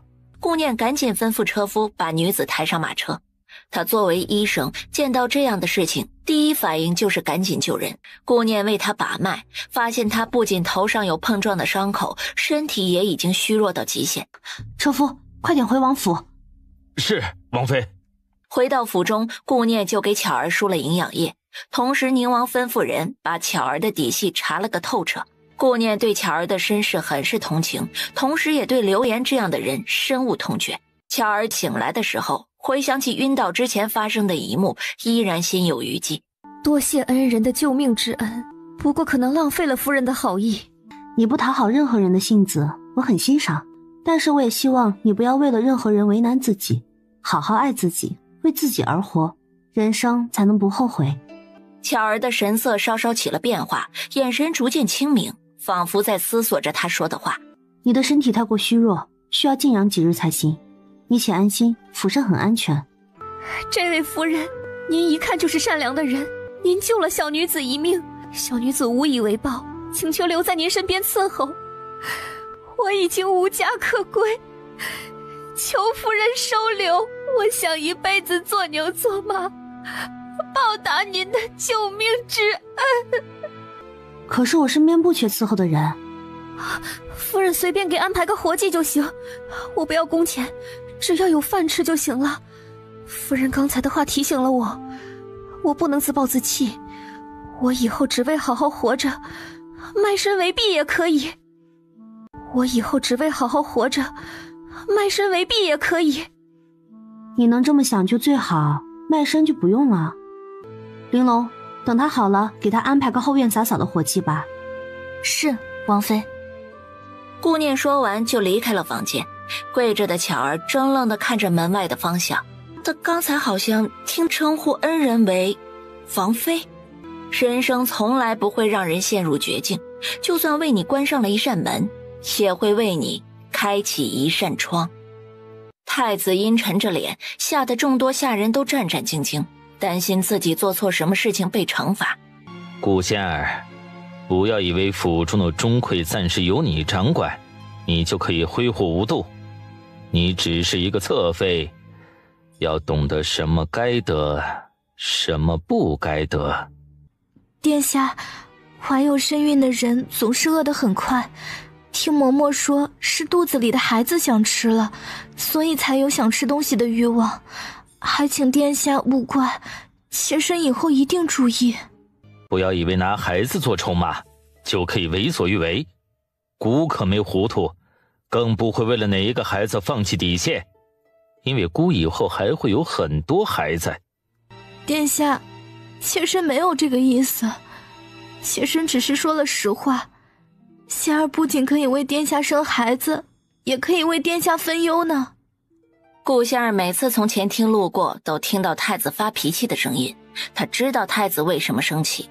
太子妃还没入府，他要让太子知道自己的重要性，这样才能不被冷落。殿下，是不是宁王惹您生气了？他给您找麻烦，你也可以给他找麻烦呀。只要宁王忙起来，就不会盯着殿下这边了。太子眉峰一凛，眼神瞥过去，心里暗自称赞顾仙儿还有点用，不像后院里的那几个女人。殿下别生气，就算宁王的把柄很难发现，可以从宁王妃身上找出漏洞啊。况且也不一定要找出对方的把柄，给他制造点麻烦，就能让他们忙活几日的。宁王最重视的人是大姐，大姐最重视的人是刘慧啊。他们两个不好动，那就……说的太子眼神微眯，渐渐的嘴角上扬，真是个不错的主意。王妃的产期就在这几日，这时候千万别着凉。没有着凉，不知道是谁在背后说我坏话呢。他总是心神不宁，好像预感有什么事情要发生似的。谁敢在背后说王妃的坏话呀？王妃又在说笑。后院洒扫的巧儿无意间看见立春鬼鬼祟祟地从厨房里出来，脸色煞白，神色慌张，一边走路一边环顾四周。见立春的身影已经消失不见，他赶紧去找王妃。王妃，不好了，可能有人在厨房的饭菜里做手脚了。一个穿着绿衣的姑娘，奴婢不知道她叫什么名字，也是第一次在府中见到她。巧儿猜测着对方肯定是下毒了，那个做贼心虚的样子，若不是下毒，难道是把厨娘给杀了？走，本妃去看看。王妃突然来了厨房，让一众厨子们心惊啊，心里思索着，难道他们的饭食做得不好，王妃都亲自前来训斥了？本王妃随便看看，你们继续做事就好。是，王妃。若是王妃有什么想吃的，就告诉奴才们。顾念点头，虽然让他们各自继续做事，但大家都依然小心翼翼的。这里面是什么？回王妃的话，这里面是您每日都吃的燕窝。他闻了闻，里面并没有发现任何异常。他带着玲珑出了厨房，玲珑压低了声音嘀咕着：“这个巧儿真是个惹事精，这不是无中生有吗？王英王妃直接去听雪阁质问萧月儿，可是直接把把柄送给他。”顾念一直觉得有什么事情想不通，巧儿不会无缘无故的陷害萧月儿，肯定是有什么东西没有发现罢了。顾念坐在院子里的摇椅上，舒服的闭着眼睛，其实心里在想着事情。王妃，您的燕窝炖好了。好，放那里吧。下人听从吩咐，放到了王妃身边的小鸡上，躬身退下。王妃，燕窝的温度刚刚好，可以吃了。顾念睁开眼睛接过，刚想要放到嘴边的时候，感觉到哪里不对了。王妃，怎么了？这燕窝有问题。片刻之后，他终于知道问题出在哪里了。这碗里不只是燕窝，还有与燕窝极其相似的白金花，这种花有活血化瘀的功效。哼，这个时候用活血化瘀的药，这不是让他滑胎，而是想让他一尸两命啊！宁王正好回来，看到桌子上的燕窝，很是诧异。燕窝怎么放凉了？让他们热一下再吃。王爷，这燕窝不能吃，里面有活血化瘀的东西。怎么回事？玲珑把事情一一禀报给王爷，宁王的眼睛里似乎要冒火一般，随即询问玲珑有没有找到证明萧月儿下毒的证据，有了证据才好找他算账。这是女人之间的事情，你还是别插手为好。玲珑，端着碗跟本妃走。念念，一定要小心一点。玲珑，照顾好王妃。顾念主仆两人抬头挺胸，满面笑容地进了听雪阁，还没有进入房间，就被萧月儿的贴身丫鬟丽春给拦在了门外。王妃请留步，待奴婢禀报我家小姐一声，才能让您进去。啪的一声，一个响亮的巴掌落在了丽春的脸上。大胆奴婢，竟然敢让王妃等着！这里是宁王府，府中的主子除了宁王就是王妃，你是个什么东西？王妃饶命，我家小姐正在休息，奴婢去禀报一声也是为了避免冲撞了王妃。哦，这么回事。不过萧月儿冲撞本王妃也不是一次两次了，怎的这次就想起了规矩？说完，他抬脚就往里走，也不管地上跪着的丽春。顾念走进来的时候，萧月儿正好出了内室。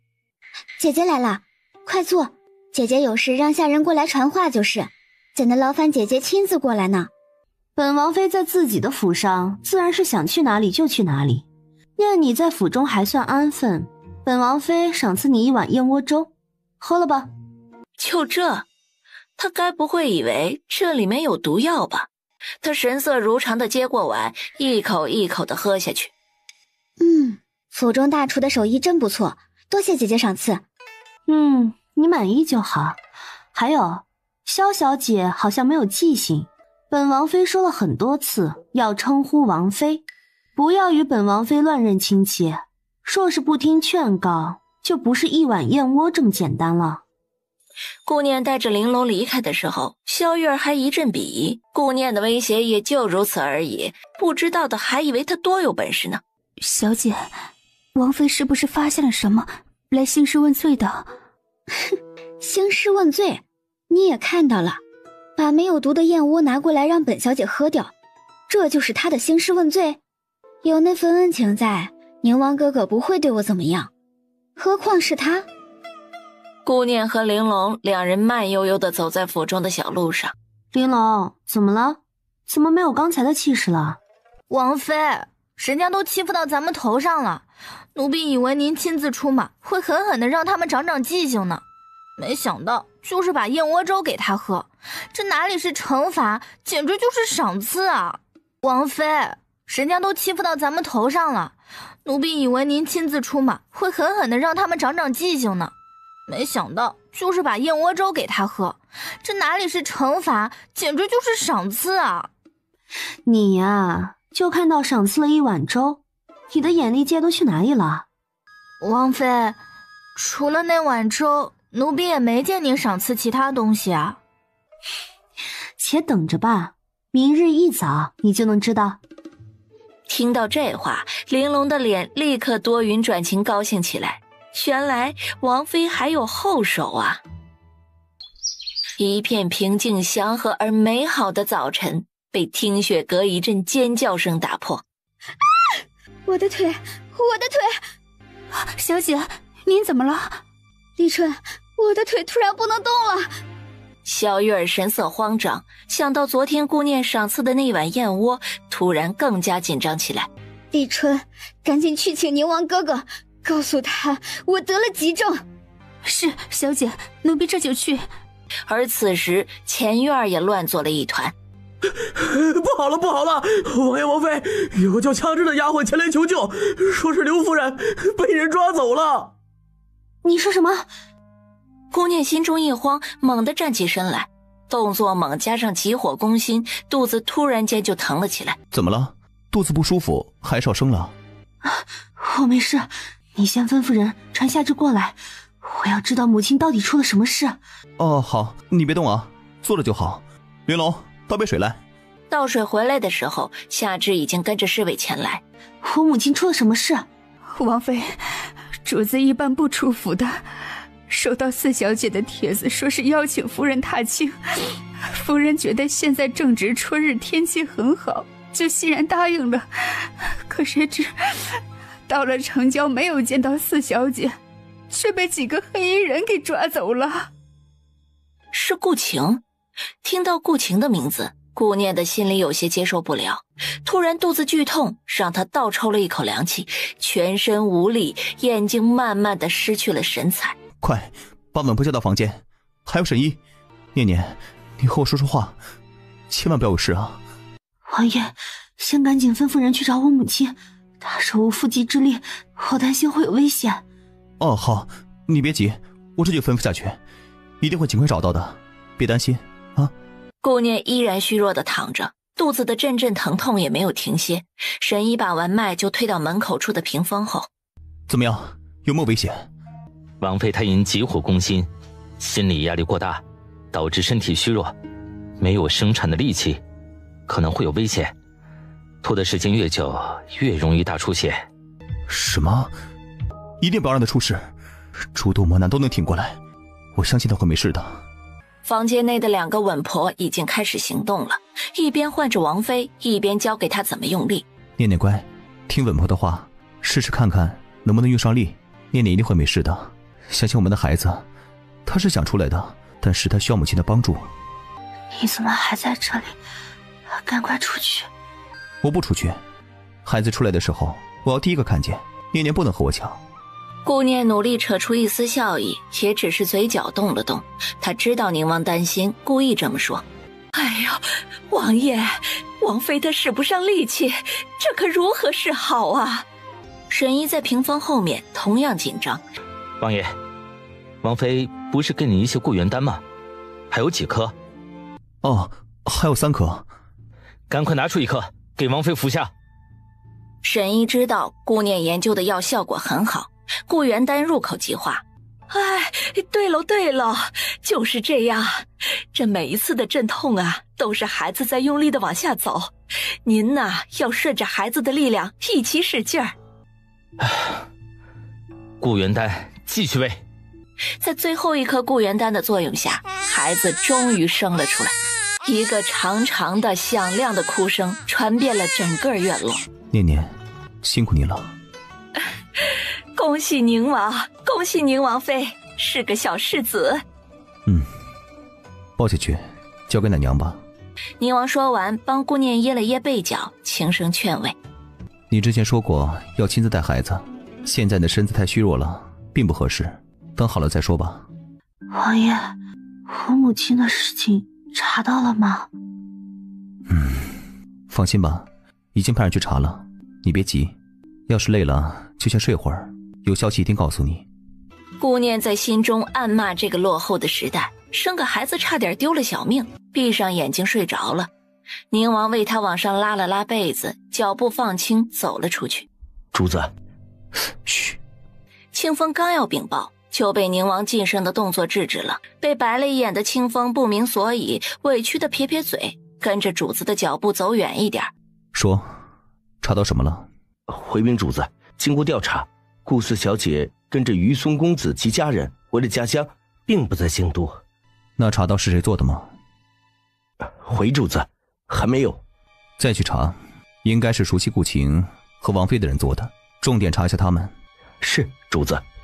哎，等一下，问一下莫方，白风找到了没有？让他给个消息。回主子，刚才莫方来过，见您正忙着就离开了，好像听他说了一句白风已经找到，不过有些为难。什么意思？难道白风找了个靠山，一时动不了？天幕渐黑的时候，莫方再次来到了宁王府。王妃既然自有天下，终于没事了，恭喜王爷，喜得世子。莫方说完，就一屁股坐在了椅子上，一贯的慵懒。刚才来的时候，整个宁王府仿佛乌云密布。王妃是何许人也？能力大着呢，活个1000年不成问题。宁王瞬间一个眼刀子甩过去，说的什么话？骂他的念念是王八吗？你别瞎想啊，我的意思是王妃千岁。说正事儿。对，说正事儿。经过调查，查到白风住在其中一个相好那里。其中一个？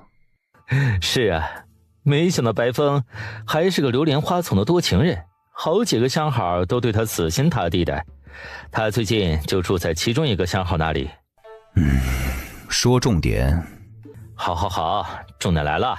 我从他的相好那里好不容易把他找到，经过一番打斗，发现姓白的这些年练就了一身躲避危险的功夫，被他逃了。我一路寻找跟踪，最后发现他进了齐王府。白风不是太子的人吗？难道白风还与齐王有关系？这个白风不简单呐，吃着太子和齐王两家的饭，竟然毫不冲突。厉害，不知道他背后真正的主宰到底是太子还是齐王呢？看来他的秘密有很多啊。好，继续追查白风。我倒是想追着继续调查，奈何齐王府如铁桶一般，只能另外找机会了。你刚才说白风是个风流之人，咱们进不去，那就往齐王府里送个能进去的人。不行，据我所知，齐王对女色并不感兴趣，他只对与他有利的人感兴趣。齐王对一般女人不感兴趣，白风感兴趣就可以了。他在齐王府一直不出来，肯定是……对呀，我安排一个长相不俗、武功高强的女子，只要能接近白风，肯定拿下他的小命。哎，不要会武功的女子，会引起他们的怀疑。而且进去不是为了刺杀他，是要尽可能的留在白风身边，查清楚他们的秘密。白风的命不值钱，对方的秘密才重要。时间一天一天的过去，一直没有查到刘慧被关的地方，也没有等到对方威胁的消息。我母亲被谁抓走了？找到了没有？念念别急，一直在找，肯定会有消息的。对，我不能着急，母亲一定会没事的，她还在等着我。只是没有想到顾晴会做这种事，母亲这么疼她，母亲此时一定很伤心吧？不是她。在岳母出事之前，四小姐就跟于松回了老家，根本不知道此事。不是顾晴。沉思片刻，忽然又想起什么，是顾仙儿。他认识晴儿的字，而且几个人之中只有他最擅长模仿，肯定是他。青雨，备马车。哎，念念，你要去哪儿啊？告诉我，让我去做就好了。你现在需要休息，不能乱跑。母亲是太子的人抓走的，这几日没有动静，就是要看着我们着急，然后用母亲威胁我们。这又是顾仙儿给太子出的主意。我要亲自去找顾仙儿，了结我们之间的恩怨。毕竟他还欠我一条人命，也该还了。车夫听从王妃的命令，直接赶往太子府，速度很快，1刻钟就到了。姐姐，稀客呀，你怎能有闲暇过来看妹妹？顾念一句话都没有说，狠狠的2个巴掌甩在了顾仙儿的脸上。宁王妃，好大的胆子！这里是太子府，仙儿是顾的侧妃，求你说打就打。若是顾的孩子有个闪失，定不会饶你。哦，是吗？那太子殿下告诉本王妃，我的母亲在哪里，否则我让顾仙儿今日死，她绝对活不过明日。好大的口气，那姑倒是要看看你真的敢动皇家子嗣。姐姐，这是怎么了？妹妹哪里得罪姐姐了吗？你要如此对我？别装了，你模仿晴儿的笔迹，邀约我母亲踏青，然后把她抓走。顾府中也就只有你模仿晴儿的笔迹最像，而且母亲出事之前，晴儿就已经出了京都城。顾仙儿一听，在心里咒骂了顾晴一顿，早不回晚不回，偏偏赶上这个时候，真是麻烦。姐姐她好凶，殿下你要护着仙儿啊。姑以为来者是客，没想到你们是来找麻烦的，就别怪姑不招待了。顾念本来就情绪不稳定，又被他们的态度激怒，他一步一步地走向顾仙儿。太子给了他一个安抚的眼神，赌顾念不敢伤害皇家子嗣。他看着顾念把手伸向了自己的肚子，立刻心惊胆战地张大了嘴巴。出乎意料的是，顾念给他来了一个声东击西，在顾仙儿惊吓的张嘴之时，竟把一颗药丸塞进了他的嘴里，入口即化。你给我吃的什么？毒药吗？殿下，救救仙儿！哼，你猜对了，就是毒药。我刚才已经给了你们机会，你们不说，那就别怪我不客气了。殿下救救仙儿吧，仙儿肚子里怀着你的骨肉，马上就要临盆了。太子也没有想到顾念如此心狠，竟真的要顾仙儿死，还敢不顾及皇家子嗣。哼，不要试图威胁姑，别忘了这里是姑的地方。殿下，仙儿求您，救救仙儿吧，让我把孩子生下来，好不好？太子殿下也不要试图威胁我，我只是想救出我的母亲。哦，对了，提醒殿下，等顾仙儿死的时候，她肚子里的孩子也活不成了，你可要考虑清楚啊。况且太子皇兄的侍卫是留不住本王的，别到时候赔了夫人又折兵。地上的顾仙儿脸色更加煞白，加上七窍流血，模样更加恐怖。告诉你们可以，但是姑需要宁王妃为仙儿接生。不行。可以。宁王对视上顾念戏谑的眼神，一下就知道了他的小心思。好好好，都依着他。城外十里亭有一处桃花林，请太子皇兄给个信物吧，免得起了冲突伤及无辜。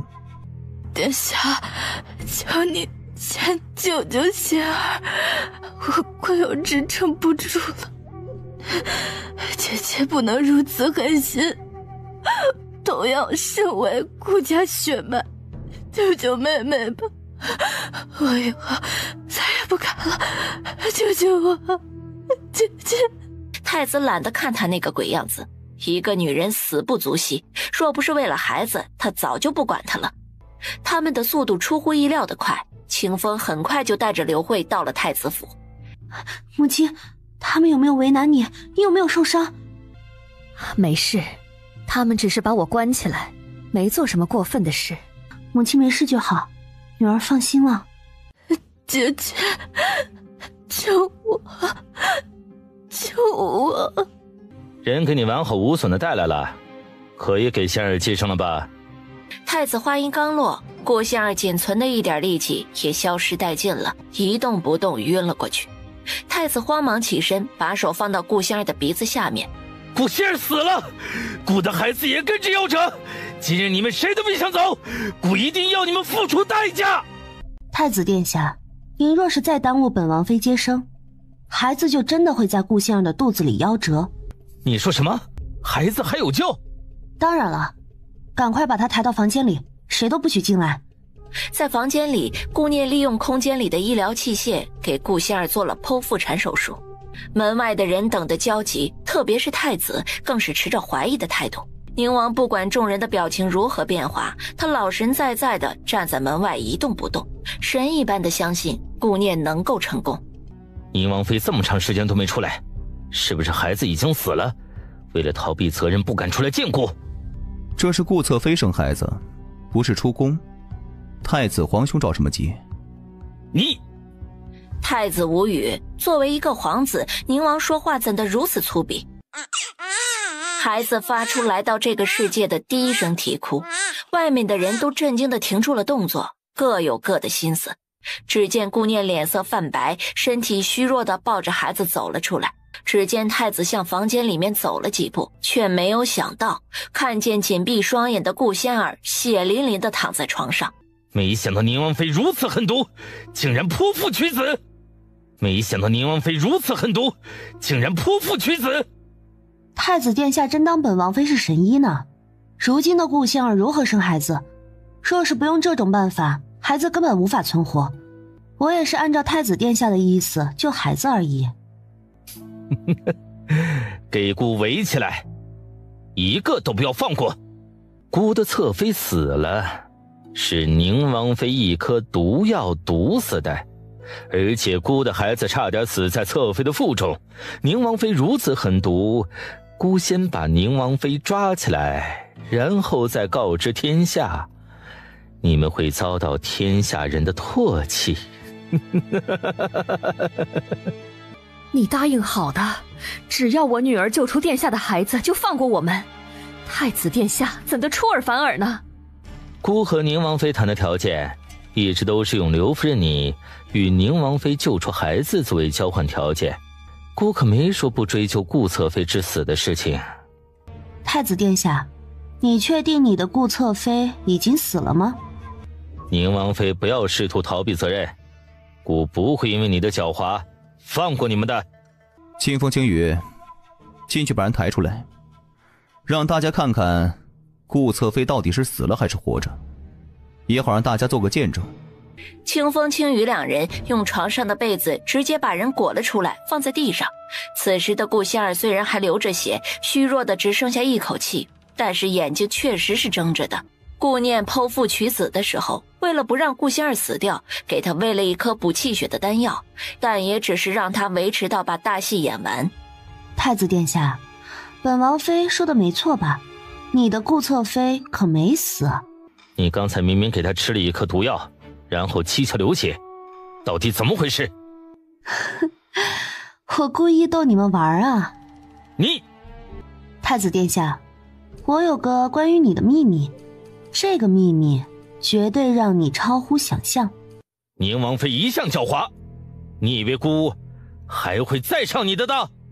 这是真的，否则你会后悔的，因为这个孩子会拖你的后腿。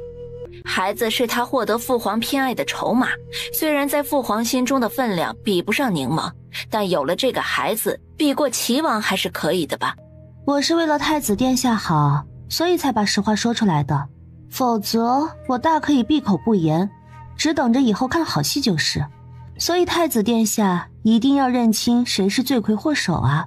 太子斟酌一番，抬手挥退了所有的侍卫，反正在自己的地盘上，谅他也耍不出什么花样来。清风清雨，你们护送我母亲回府。清风清雨两人担心主子的安危，但是主子的命令又不得不从，只得带着刘慧先行离开。太子殿下不遗余力地让我救治的孩子，并不是你的亲骨肉，而是顾仙儿加入太子府之前与人苟且所有。若是不相信本王妃的话，可以问顾仙儿的贴身丫鬟碧莲，这件事她一直都知道。太子忽然想起顾仙儿的吉吉宴，自己明明没有喝醉，却头脑不甚清醒，对顾仙儿做出了出格的事情。李雷，把碧莲抓过来。厉雷躬身退出，很快就提着碧莲的衣领回来，说这个孩子是不是顾仙儿与别人的野种？碧莲眼角余光瞥了顾仙儿一眼，然后被太子呵斥的吓得失去了理智。他把当初顾仙儿如何被乞丐糟蹋的事情全都告诉了太子。太子的拳头紧握，骨节发出了咯嘣咯嘣的响声。好你个顾仙儿，好你个顾江！看到厉雷腰间挂着的长剑，想都没想，拔出长剑刺向地上躺着的顾仙儿。宁王殿下也同样。看着他微张的口型，只有宁王和顾念知道他要说什么，只能回他两个字：愚蠢。太子的怒火无处发泄，指着跪着颤抖的碧莲怒喝：“把他拉出去，杖毙！”太子殿下饶命，奴婢也是没办法呀，殿下饶了奴婢吧。碧莲吓得身体抖得如筛糠，一边被侍卫拉走，一边求着饶，依然没有逃过杖毙的命运。太子挪动沉重的脚步走向厉雷，眼睛一动不动地盯着那个孩子，猛地高高举起，做出了准备摔的动作。手下留人。千钧一发之际，被一个声音及时制止。老衲乃是灵隐寺的方丈，冒昧前来，请各位贵人莫怪。请问方丈前来是为了？太子殿下，因国不曾亏欠任何人，不抱怨，不奢望，才是不为难自己。请殿下饶恕这个孩子吧，稚子无辜，他与这世间的缘分不能被人为阻断，请允许老衲把他带走教化，也算间接了了殿下的心事。太子犹豫了片刻，宛如扔一个物件一样，把孩子直接扔给了方丈。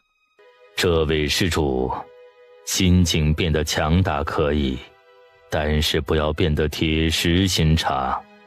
这位施主，心境变得强大可以，但是不要变得铁石心肠。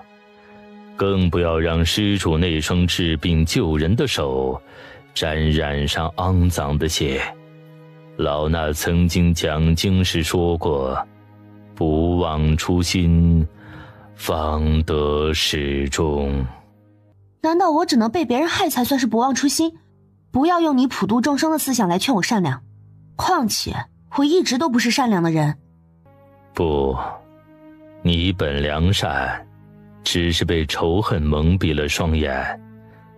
想想你曾经努力的研究是为了什么吧。老衲告辞。方丈抱着怀中的孩子转身离开，犹如刚来时一样，脚步平稳。顾念被方丈的话瞬间激起了前世的种种过往。前世为了研究一种药品，加班熬夜是常见的状态。每次研究出成果的时候，特别是人们用上他研究出的药品治疗好病症的时候，心情无比的高兴与自豪。而在这里，他研究的都是毒药和迷药，就如方丈所说，他真的忘记了初心。方丈的一番话不仅让顾念起伏不定的情绪安定下来，也为他无处安放的心找到了归处。顾念一路上都在思考以后的规划，直到进了府门，才被金嬷嬷急吼吼的声音打乱。哎呦，我的主子哎，刚生完孩子怎能乱跑呢？不好好坐月子会落下病根儿的，快去屋里躺着。老婆子我从今日起就好好看着王妃，哪里也不让您去。好好好，以后都听嬷嬷的，我哪里也不去。直到回了房间，看着顾念躺在床上，金嬷嬷才放下心来。青羽，去把沈姨找来，你就说本王妃答应收她为徒，她自会前来。青羽去找沈姨的时候，沈姨正好在房间里看医书，就听到了天大的好消息，赶紧起身向前厅跑去，仿佛去晚了就会失去这个机会似的。王妃，是真的吗？真的愿意收我为徒了？沈姨，你的医术已经很好，我也会毫无保留的把所会的东西都交给你。不，我一定要成为王妃的徒弟，我沈姨甘愿做王妃的徒弟。顾念见他一心为徒，也不再阻拦。这边两人进行了简单的拜师仪式，而听雪阁被萧月儿弄得乌烟瘴气。宁王妃本来快死了，如今依旧好好活着，还安全生出了小世子，真是气死本小姐了。小姐，我的好小姐，你小声一点，这里可是宁王府，小心隔墙有耳。哼，我才不怕呢，本小姐的腿已经这样了，还有什么好顾忌的？喝了几副药了，怎么依旧不见好？不是说她能治吗？快去把那个大夫叫过来，本小姐要问问他，到底何时才能下地走路。是，小姐，奴婢这就去。回来的时候却比出去的时候更紧张了。他这次出去没有找到那个大夫，听医馆的其他大夫说他老家有事儿，已经回乡了，连在京都的房子都卖了。小姐，奴婢该死，奴婢没找到那个大夫。没找到？他不是在医馆坐诊吗？如何找不到？奴婢询问了其他坐诊的大夫，说他卖了宅子回乡了。他这是被骗了呀！如今腿没治，还赔了500两银子，真是赔了夫人又折兵啊！去找宁王哥哥过来，告诉他本小姐得了急症，务必请他过来。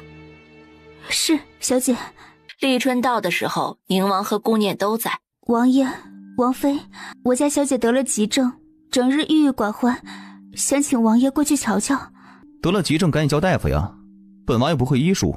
王爷，我家小姐一向视王爷为亲人，越是这个时候越需要亲人的陪伴，奴婢担心小姐孤身一人会更加想不开，求王爷过去看看她吧。王爷，既然萧小姐请你过去，那你就过去瞧瞧吧。她住在咱们宁王府，不知道的还以为咱们照顾不周呢。有了顾念的发话，宁王这才敢去听雪阁，否则一件简单的事情会变成送命题。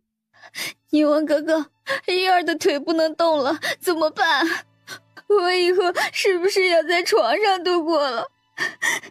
哎，不会的啊，本王给你请个大夫，肯定能治好你的腿。宁王知道是顾念所为，他了解念念只是暂时的惩罚一下，不会真的让他一辈子残废。多谢宁王哥哥，但是玉儿的腿是因为姐姐上次的燕窝粥。住口！够了，月儿，本王的王妃心地善良，岂是你能随意污蔑的？好心赏赐你一碗燕窝粥，被你说成陷害，哼！那宁王府的水土也养不起月儿娇贵的身子，倒不如告知母后，让你回她的凤仪宫的好。宁王哥哥变了，自从有了顾念，真的变得他都不认识了。宁王哥哥别生气，许是玉儿弄错了，我误会了姐姐。是误会就好，以后这种误会的话，玉儿还是不要乱说。本王稍后会让沈医过来为你诊脉。宁王说完就要离开，萧玉儿着急地叫住他：哎，宁王哥哥别走，陪陪玉儿好不好？自从腿不能动，玉儿就好害怕。孤男寡女毕竟不好单独相处，本王还需要避嫌的。大夫稍后就会赶过来，你的腿肯定能治好，放宽心吧。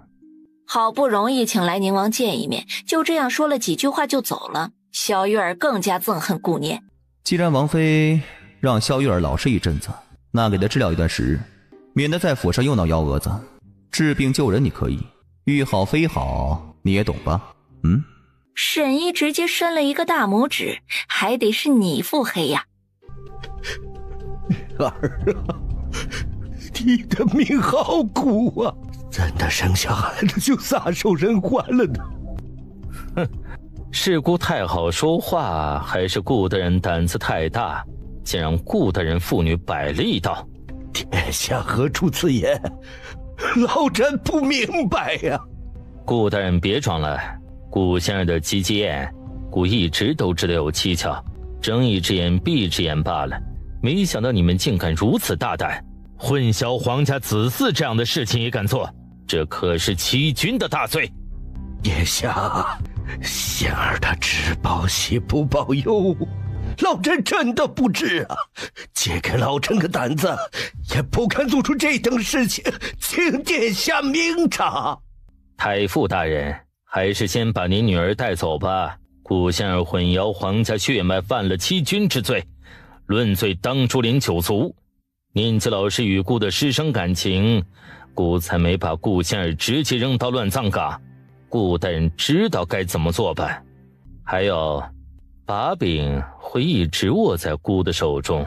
顾源跟随了齐王，顾江知道自己这么多事情，万一被顾源劝说去了齐王那里，自己就真的被动了。老臣知道，老臣明白，多谢殿下饶恕我，老臣以后一定赴汤蹈火，替殿下分忧。太子懒得再与他说话，直接甩袖离开。沈毅回到宁王府，把找到的店铺告知给顾念。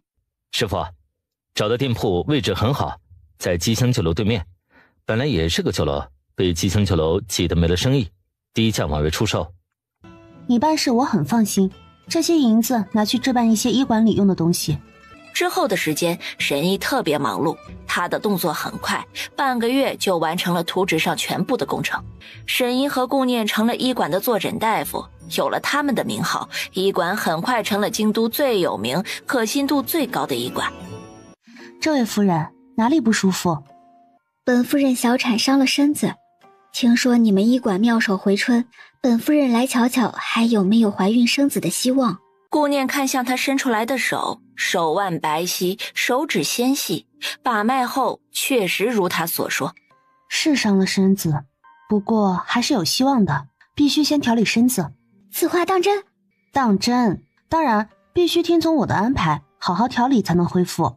好，一定按照大夫的安排，若是真的能恢复如初，本一定好好答谢大夫的恩情。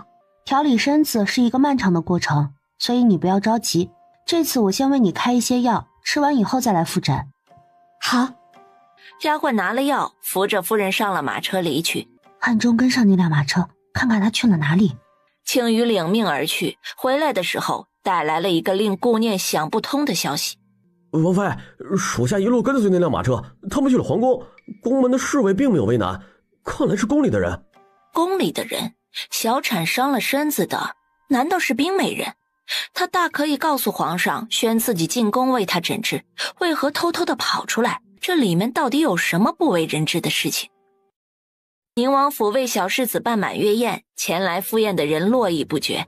皇上和皇后都低调出宫来了宁王府，这是皇家第一个小皇孙，皇上很是欣喜，赏赐了很多珍奇古玩。皇上高兴地抱着他动动了一番，小奶娃很给面子的咯咯笑了起来，惹得皇上龙颜大悦，爽朗大笑，连皇上一直非常喜欢的双龙玉佩都赏赐给了小世子，引起了几个皇子的嫉妒。宴席期间，小世子饿了，被奶娘抱走，吃饱过后没多久就开始身体扭动，不太舒服的样子，还开始哭闹起来。顾念赶紧把孩子抱过来，询问奶娘是怎么一回事。奶娘胆怯的回答和往常一样喂奶，其他并没有什么不妥之处。快把太医院所有太医都抢过来，帮侄儿诊治。皇上别着急，宁王妃的医术超过很多太医，有她在肯定没事的。顾念把孩子抱到屋里，然后进入空间抽取血氧化验。众人看着顾念的动作都不明所以，把孩子抱到屋里很久都没有出来，众人更是疑惑了。哎呦，皇上，宁王妃不是因为孩子受了刺激吧？怎的这么久都没出来？再怎么伤心也得为孩子医治啊！皇上也一直在疑惑，宁王妃在房间内干什么？难道真的因为伤心顾不上孩子的病情了？皇上，不能再等了，哲儿是第一个小皇孙，可千万不能出事啊！皇上因为皇后的话更加的担忧，走到厢房门外，命令公公把门推开。哦，宁王妃和孩子呢？哦，他在为孩子诊治，任何人不好打扰，还请父皇坐下来一起等吧。皇上，宁王妃生产时思虑过重，导致神思恍惚，孩子的病会不会让宁王妃再次神思变化？这样岂不是耽误了孩子的病情吗？莫不如找个人在旁边看着，也能时时提点一下，以防万一呀。父皇，念念是孩子的母亲，一定会想尽办法救治孩子的，儿臣也相信念念的医术。宁儿啊，要不让郑太医进去给宁王妃帮忙也是好的。宁儿啊，要不让郑太医进去给宁王妃帮忙也是好的。刚才太医们不是已经诊治过了吗？而且没有办法，就不劳烦郑太医进去了。况且凭借郑太医的医术，也帮不上念念什么忙。皇上，臣妾也是一片好意。郑太医在宫中任劳任怨已经多年，宁王怎能如此羞辱郑太医呢？多寒郑太医的心呢！母后，儿臣没有羞辱郑太医的意思，儿臣说的都是事实。再说，提出郑太医的是您啊，您明知郑太医治不好哲儿，还让郑太医进去，是故意为难郑太医，还是故意羞辱郑太医啊？皇上，臣妾哪里有那个意思？您看宁王说的什么话？臣妾也是为了孩子着急，没想到被宁王误会呀。突然，里面的门开了。既然母后知道是误会，那就请母后不要放在心上，以免伤了情分。朕的小皇孙可好了？回父皇，侄儿好了，孩子不是生病，而是中毒。到底怎么回事？怎么回事？侄儿腹部不适，哭闹不止，但是他还这么小，怎么可能乱吃东西呢？除非是有不轨之心的人给他喂下毒药，但是经过检查，肠胃里根本没有任何可疑的东西。我怀疑孩子是经过吃奶娘的乳汁进入肠胃，然后渗入体内的。清风，给本王把奶娘带过来，本王要问话。是，王爷。只要朕的小皇孙没事就好，朕就放心了。你们府上的事情，你们自己解决吧。是，恭送父皇。不多时，奶娘走进来，扑通一声跪在地上，脸上带着无奈的痛苦。今日带小世子，可有什么异样？还没等奶娘说话，她的嘴角开始有血迹流出，脸色也开始渐渐的泛白。顾念赶紧上前封住了穴道，不让毒素渗入五脏六腑，同时递给奶娘一颗解毒丸。这颗是解毒丸，奶娘吃下就会没事的，不用担心。奶娘在顾念的心中也一直都是忠心耿耿的，对待小世子像是对待自己的孩子一样。奶娘，你今日吃了什么？只要你说实话，王爷和本妃一定会为你做主，况且还有皇上在。回王妃的话，奴婢和往常一样用膳，真的不知。提起膳食，宁王匆忙吩咐人检查奶娘用过的膳食，一切都是正常的。查，继续查。奶娘和小世子接触的全部东西，全都检查。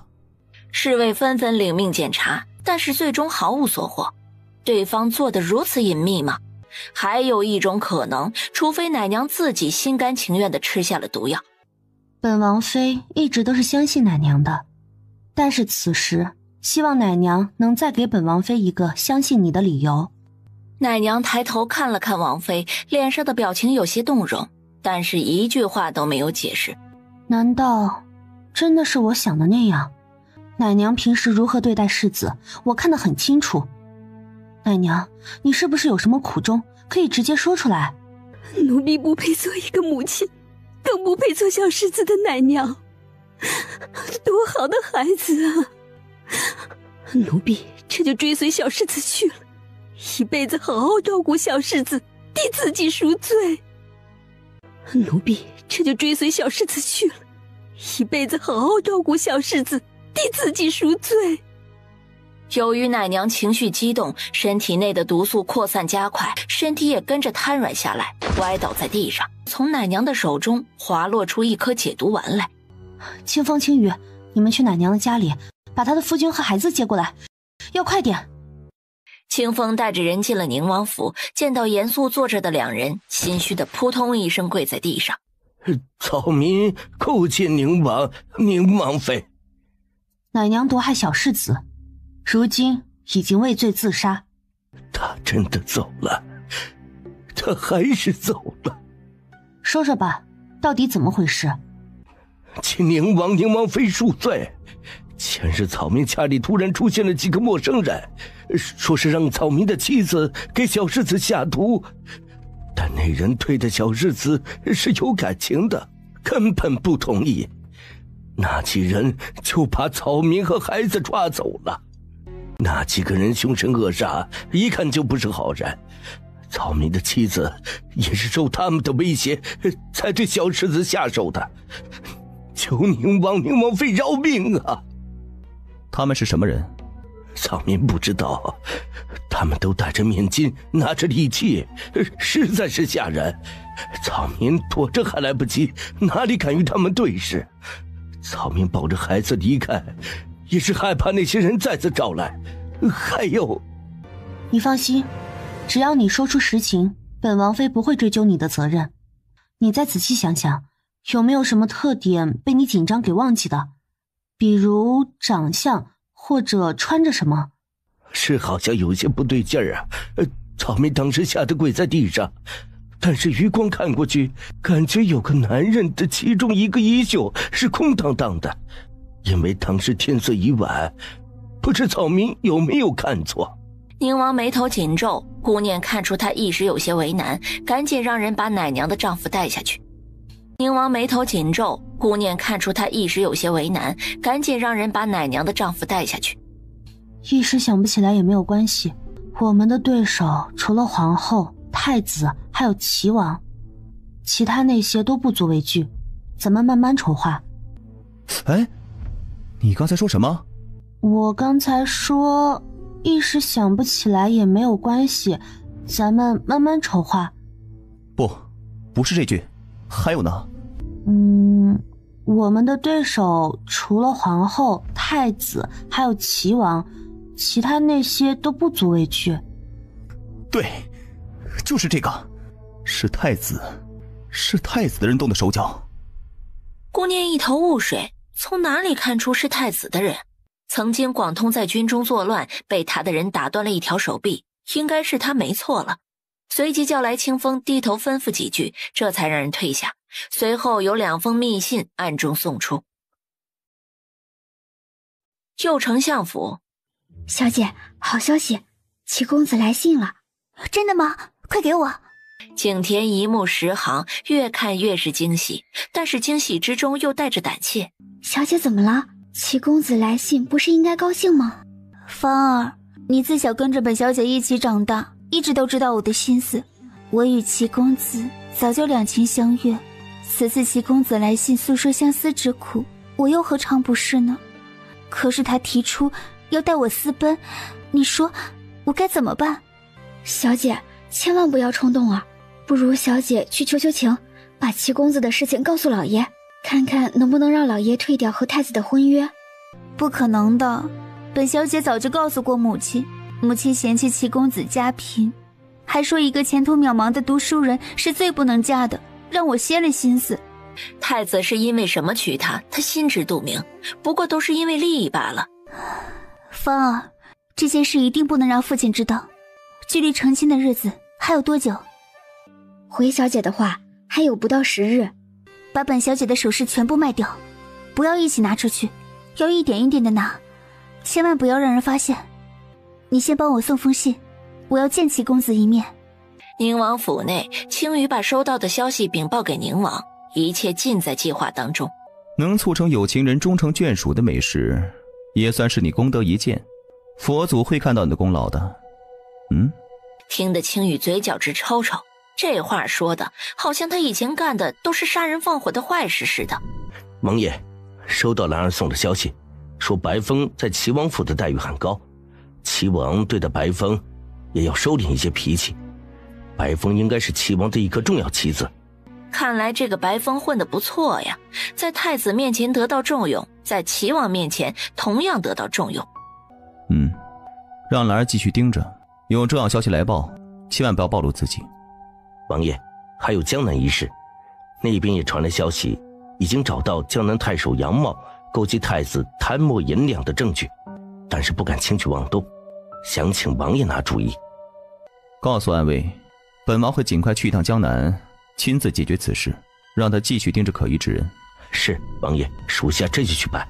小孩子的身体恢复的就是快，解毒后能吃能喝，一点都没有耽误长身体。你是不是有事要说？我算是发现了，什么都瞒不住你啊。过几天呢，我要以清剿的名义去一趟江南。江南太守杨茂勾结太子的证据已经找到了，得想办法拿到手。以剿匪的名义，你难道要悄悄的一个人去江南？只能这样才能悄无声息的把证据拿到手里。之前调查已经引起太子怀疑了，若再大张旗鼓的去，我担心对方会把证据转移或者销毁。不行，你自己去太危险了，我要陪你一起去。哎，这可不行，这不是去郊游，岂能儿戏啊？我有自救的办法，况且我有很先进的东西，关键的时候还能帮助你。你不让我去，我就偷偷的去。你觉得是跟在你身边放心，还是我自己偷偷去你放心？宁王无奈地叹了口气，真是拿他没办法，只有念念能拿捏得住他。看来这计划还得再考虑周全一些。有大臣上奏，临县一带出现流寇作乱。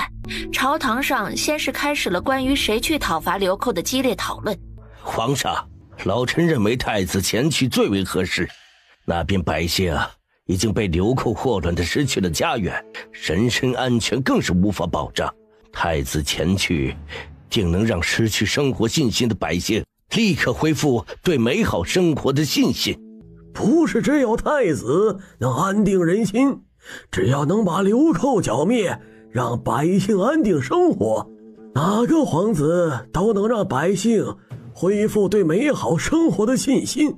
皇上，老臣以为林王有过带兵的经验，是最佳人选。哼，苏大人说的对，只要让百姓生活安定，无论谁去都可以。若是提起带兵的经验，所有人都不如宁王有资格。宁王确实有很足的带兵经验，但是区区一些流寇，就不必动用宁王的军队了吧？哦，苏丞相的意思是宁王大材小用了吗？宁王的领兵能力确实是无人能及的。哦，苏丞相的意思是宁王大材小用了吗？宁王的领兵能力确实是无人能及的。宁王带兵的能力也不差，他有一套自己训练军队的方式，林王前去定能获得成功。各位爱卿，大家都争先恐后的想要前去剿灭流寇，这是百姓之福。现下还是先讨论一下如何对付流寇较为妥当。有武将提出兵分两路，一路在前面攻打，一路从后面包抄。但是临县地处多山地带，而且山地占地广泛，若是从后面包抄，太浪费人力和时间。提出的几个剿灭流寇的方法隐患太多，都一一被驳回，只能先下朝想想办法，下次再做讨论。而宁王在朝堂上一句话都没有说，只默默地听着他们的发言，而且想着自己的计划。夜晚，太子正在府中与2个幕僚谈论如何才能取得皇上的信任，出任这次剿灭流寇的任务。欧阳为何一句不言？难道没有什么魏姑提议的吗？太子殿下，属下并不是没有建议，只是不想让太子殿下冒险罢了。为何是冒险？只是一些流寇而已，不足为惧。太子殿下没听说过吗？属下近日听说临县的流寇并不止一批呀，而且武功高强，心狠手辣，并不是好对付的。若是流寇达成协议合成一体，更加不好对付。属下认为此去凶险，以后立功的机会还有很多，太子殿下没必要冒这样的危险。欧阳怎的如此胆小啊？立功的机会近在眼前，就这么放弃，实在是可惜。况且只是流寇而已，若是太子殿下立功，回来肯定龙颜大悦，获得皇上的嘉奖。若是太子殿下立功，回来肯定龙颜大悦，获得皇上的嘉奖。哼，太子殿下尊贵之躯，怎能如此冒险？若是殿下有个万一，别说龙颜大悦获得嘉奖，太子的位置都不一定保得住。你到底安的什么心？2个幕僚很少持反对意见，今日2人说的话好像都有道理，这让太子心烦意乱，拿不定主意。太子殿下，这次流寇的事情，若是让宁王或者林王前去，有个万一，您不是少了一个有力的对手吗？若是没有万一，故也要制造出万一，让他有去无回。与此同时，齐王的书房内也在和幕僚商量对策。你们说本王如何才能说服父皇，让本王前去剿灭流寇啊？你们说本王如何才能说服父皇，让本王前去剿灭流寇啊？王爷可以亲自去皇上面前自荐，既能让皇上看到你勇气可嘉，又能不受朝臣的干扰，说服皇上。属下倒是觉得，王爷不必非要去剿灭流寇。听说流寇不止一批，且此去极为凶险。属下也听说此事。流寇穷凶极恶，势力不容小觑呀。哼，本王岂会害怕这些作乱的流寇？这种有个万一的事情，留给宁王或者太子，岂不是除去心腹大患？齐王眉峰轻挑，神思百转，这倒是个好主意，只是也失去了自己立功的机会。王爷若是想要讨得皇上欢心，不只有这一种办法，况且以后有的是机会，为何把自己置身到最危险的一种啊？况且他们万一还不是王爷说了算。本王再考虑考虑啊。第二天，朝堂上，皇上再次看着下面的朝臣询问：各位爱卿，可有想出好的对策对付流寇的？皇上，最近听说流寇穷凶极恶，不是普通流寇，臣还是原来的提议，让有带兵经验的宁王前去剿灭流寇。顾爱卿，你觉得程爱卿的提议如何呀？可有不同意见？回皇上，老臣以为程大人所言极是，宁王有勇有谋，又有带兵上战场的经验，是最合适的人选。启禀父皇，儿臣愿意接下此次重任，为父皇分忧，为百姓解决大患。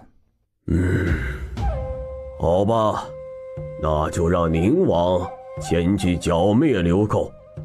听说这次作乱的不是普通流寇，朕另外再安排一队兵马助你前去，朕等你的好消息。是，儿臣多谢父皇。凤仪宫内，嬷嬷把消息禀报给皇后。皇后娘娘，太子进宫了，现下正在御书房里，还有袁丞相夫人也在宫外求见。哼，皇上那边还不知道是个什么情况，他这时候来求见，不是正好惹人异议？自己的女儿不堪好，还要连累本宫。告诉他，本宫身体不适，打发了吧。被皇后猜中了，御书房内，皇上愤怒至极，把袁丞相给朕先进宫。虽然并不想让太子与皇后娘家的人联姻，但是因此能抓住袁丞相的错处，得好好发挥。袁丞相战战兢兢，以最快的速度进宫。皇上，老臣有罪呀！你们袁府还真是胆大包天呐！太子成婚的大事，竟然教唆女儿逃婚，而且弄得整个京都人尽皆知。你可真是能耐呀！你可真是能耐呀！皇上误会，不是老臣教唆，是那个孽女自己逃走的。老臣也是近日才知道，老臣有罪，请皇上责罚。哼，责罚肯定是要责罚的。你们袁家把皇家颜面扔在脚底下搓磨，真是不拿自己当外人了。难道是因为有皇后撑腰，这才胆大妄为？不是啊，皇上误会老臣，臣不敢。好，既然袁丞相自己请求朕的责罚，那朕就罚袁丞相在家思过半年，不必上朝，取消袁家所有女儿嫁入皇家的资格。皇上，朕一言九鼎，说出的话不可更改。况且朕已经维护你们袁家的面子，没有昭告天下了。朝堂上瞬息万变，思过半年是直接把他多年来经营的势力和权力给磨灭了。袁家的女儿从此也都与皇家无缘了。而此时宁王已经把人马驻扎在流寇所在之地的向外10公里处。禀报王爷，他们已经安全到达了。禀报王爷，京都那边来了消息，袁丞相被停职思过半年，袁家的女儿以后不准与皇家联姻。太子去了灵隐寺，说是吃斋静心一段时日。哼，我就知道父皇会用这次事情打压袁家的。太子这次倒是聪明，以退为进，逃避责任，告知阎王阁的人，盯紧太子和齐王的人，他们有动作了，一定要及时传消息。是，王爷。宁王这次的计划不仅让太子与袁家的联姻失败，还让他们名声扫地，同时也让皇后提拔娘家女儿上位的心思破灭。夜色中树影斑驳。主子，太子和齐王的人分别从京都出发，现在已经快到我们这里。不错，是该动手了。他指挥着阎王阁的人，像太子和齐王的人一样，全部一身夜行衣，去把流寇引出来。记住了，千万不要恋战，边打边退，就是为了把流寇引出来。是，主子。2个时辰后，听到一阵利器碰撞的声音传来，还有杂乱的打斗声，而且越来越近。他心中冷笑，终于来了。2批黑衣人突然加入打斗，流寇的头目直接暗骂一声：糟糕，中计了！此时想要退出也已经晚了，因为隐没在树林中的人马已经把这些打斗的人包围了。包围圈内很快死伤无数，打斗的声音越来越小，直至最后声音消失，黑衣人与流寇纷纷死在对方的剑下。太子和齐王得到消息后震惊不已。什么？派出去的人没有一人返回？宁王呢？回来了吗？回主子的话，跟着宁王一起去的将士没有一人损伤，都安全返回，唯独宁王失踪，不知去向。这立功领赏的时候都不回来，宁王这次应该是真出事了吧？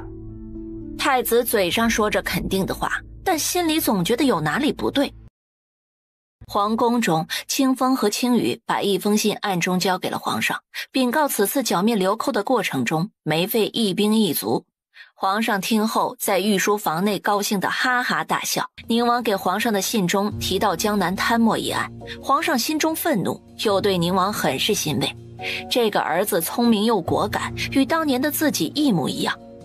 因为宁王失踪，第2日的早朝，公公宣布皇上身体有恙，不能上朝了。各位主子，请回吧。皇上心思郁结，不见任何人。福公公，让姑留下来照顾父皇吧，姑回去也放心不下呀。是啊，福公公，本王实在是担心父皇的身体，想留下来照顾父皇。这皇上发了话，皇上不想见任何人，只想安安静静的待着。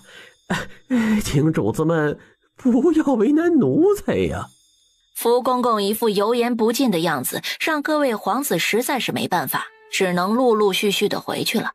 太子趁着没人注意，身体一闪，拐进了一条去后宫的小路。太子殿下是来看冰儿的吗？快进来坐。姑近日来是因为一件事，父皇因为宁王的事身体欠安，姑一直心里不踏实。你想办法进去市集，看一下父皇是不是真的身子有恙，最好能打探出宁王的事情到底是不是真的。可是殿下，听说皇上不让任何人接近，冰儿不知能不能做到。不用担心，尽力而为吧。好，只要是殿下吩咐，冰儿一定全力去做。太子很是满意的点头，起身就想离开。太子殿下这么快就走吗？冰儿在这深宫中，每每想起的全是殿下的身影。冰儿知道不应该，但是我实在……冰儿，我们不可以。殿下，冰儿晓得，但是冰儿实在情难自禁，求殿下让冰儿抱一会儿吧。太子一动不动，闭了闭双眼，忍下心中的异样，大手抓住冰儿的小手，扯开她的怀抱，落荒而逃。太子一动不动，闭了闭双眼，忍下心中的异样，大手抓住冰儿的小手，扯开她的怀抱，落荒而逃。他没有立刻拒绝，也是心悦自己的吧。小主，一个陌生的公公送来的，没说话就走了，说是请您亲戚。冰儿一猜就知道是谁，果然和他想的一样，齐王殿下信中交代的事情和太子殿下说的事情一模一样。宁王看了看夜色，再过半个时辰就要天亮了，岸十一还没有回来，他心里已然有了猜测。突然扑通一声，一个黑影从墙边落下，砸在了院子里。11，主子，属下。先别说话。他赶紧把人扶到房间里。顾念见到11也很是吃惊，怎的一个晚上不见，竟成了这副样子？哎，快躺下，这里没有主仆，只有同袍，你需要好好养伤。属下不敢。这里只有咱们3个人，不用拘谨。你救了本王和王妃，没有暴露本王行踪，立了大功了。你想要什么赏赐，本王一定重赏。你想要什么赏赐，本王一定重赏。属下一心为主子办事，无需主子的赏赐，这都是属下应该做的。只是本王不明白的是，你是如何知道本王和王妃的位置的？属下打探过太叔府几次，已经有了经验。见王爷和王妃迟迟不回来，就想过去查探一下，说不定能帮上王爷的忙。属下站在太守府院子外的一棵大树上，看到有火光，仔细一瞧，是有一处院子走水了，然后就看到杨茂书房的方向有2个人影进去。属下猜测着定是王爷与王妃进去了，但是你们很久都没出来，眼看着那边的火势被扑灭，杨茂也进入了书房。属下着急，在附近的几棵大树上来回穿梭，不经意间再去到巷子尾的一个小院子房顶，看到了主子的身影。这样说起来，就算杨茂不支持咱们，也打草惊蛇了。若是告知太子，太子定能想到是我们做的。主子不会暴露身份的，属下之前为了潜进太守府，专门做了一个太守府幕僚的腰牌。好，做得非常好。你好生歇息，养好身子再回京都，本王会派人来照顾你的。多谢主子。皇宫内，冰美人跪在皇上的门前，没有一点要走的意思。小主啊，皇上答应让你进去了，只能把粥放下，看一眼皇上就离开，这已经是皇上的特许了。跪了2天的冰美人惹得皇上很是心烦，赶也赶不走，又不能因为冰美人的关心而发落了他。听到福公公的话，冰美人心中一喜，力气终于没有白费。皇上故作虚弱地躺在床上，见冰美人进来，赶紧咳嗽几声。皇上，您身边没人照顾怎么行？让妾身留下照顾您吧，妾身实在是放心不下。这冰美人怎么说话呢？咱家不是人咋的？不用了，朕的身体，朕自己清楚得很，没什么大碍，休养几日就好。朕只是需要静养。妾身保证不多说话，让妾身留下照顾吧。妾身保证不多说话，让妾身留下照顾吧。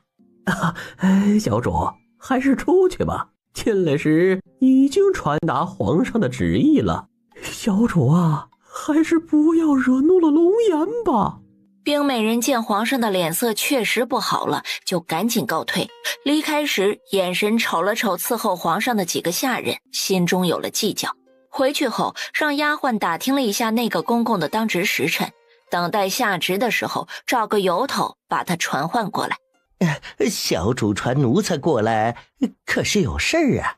也没什么大事。你这几日都在皇上身边当值吗？回小主的话，奴才这几日都在皇上的寝宫当值。皇上的病严不严重？之前好好的，怎的说病就病了？本小主放心不下，找你来问问。想要医好皇上的病，需要得知病因不是？回小主的话，皇上因为之前看了一封信，先是高兴，后来又生气，再后来就生病了。奴才也不知为何。一封信？何人给皇上的信？奴才只是听说是宁王写的信。冰美人眼神转了转，没有再问，示意丫鬟赏公公1袋碎银子，就让他离开了。不多时，一张纸条传入了太子府，同时也有另一张纸条传入了齐王府。传言不实，安然无恙。区区8个字，让太子和齐王瞬间了然。李雷，按照安排人去临县查找宁王的踪迹，不管他去了哪里，有什么目的，肯定有迹可循。查到后不要擅自行动，只暗中盯着宁王。姑要知道他使了一出金蝉脱壳，到底准备做什么。是，主子，属下这就去安排。黑衣人首领回到太子府的时候，身上已经有多处伤口，身上的衣服染着血迹，跪在太子身前。给你安排这么多人，怎么还弄成这个样子？回殿下，本来属下很有把握拿到东西，不料宁王发出信号，招来了援兵，所以属下拼尽全力才抢回了这个。撕碎的密信上已经沾染上了血迹，太子忍着恶心接过来，边说边打开看。宁王手上都有什么？只有密信吗？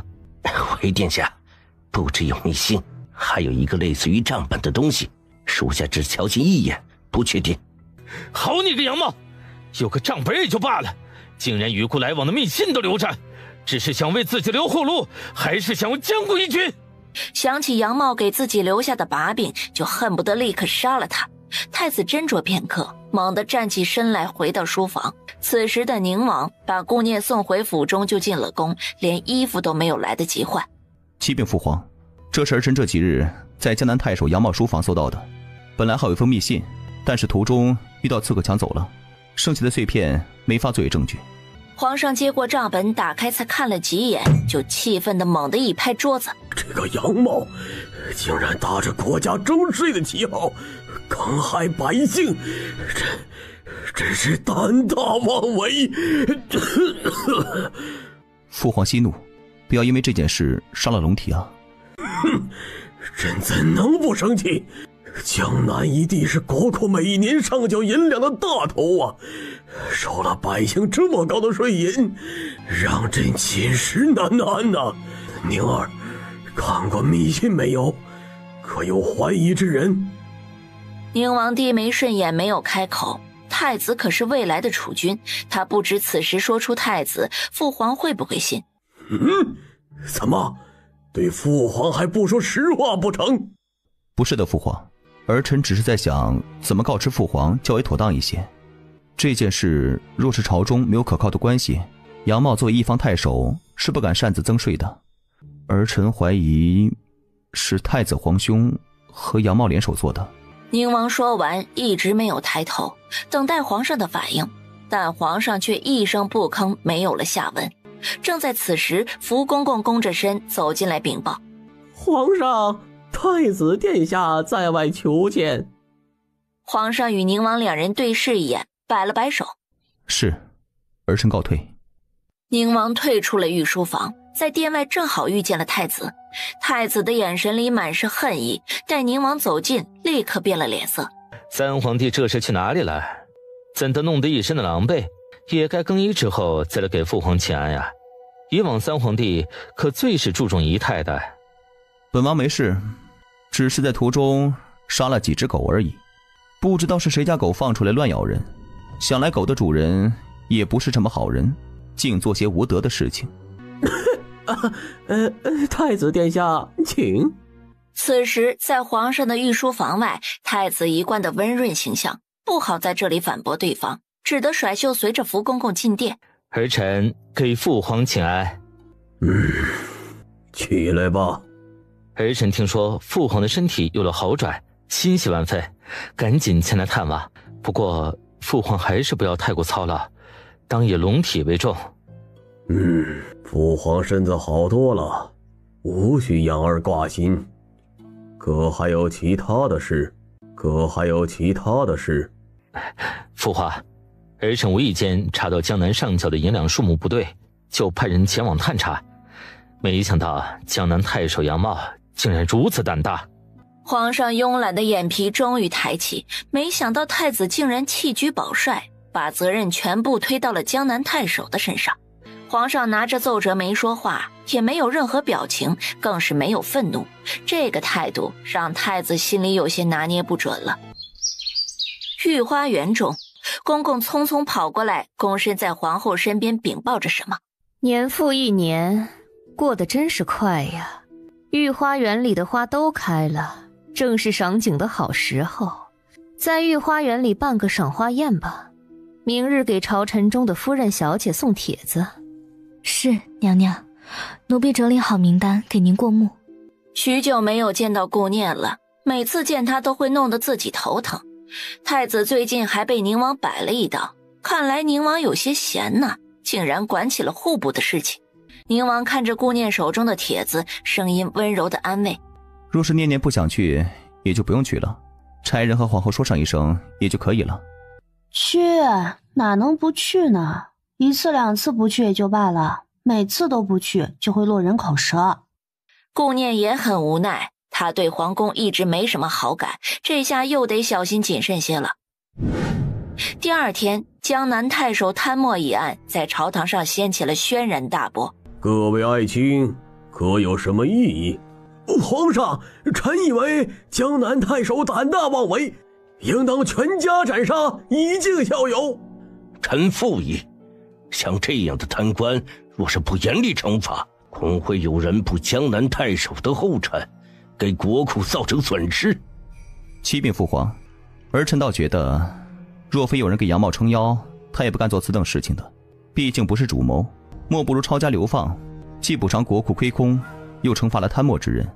最主要的是要把杨茂押解入京，让大理寺介入调查，看看到底是谁才是背后主谋。宁王所言极是，臣复议。数目甚大，是该让大理寺彻底调查一番。孔爱卿先派人去江南，把杨茂带回京都候审。是皇上，臣遵旨。江南贪墨一案只等候审的结果，然后再做决定。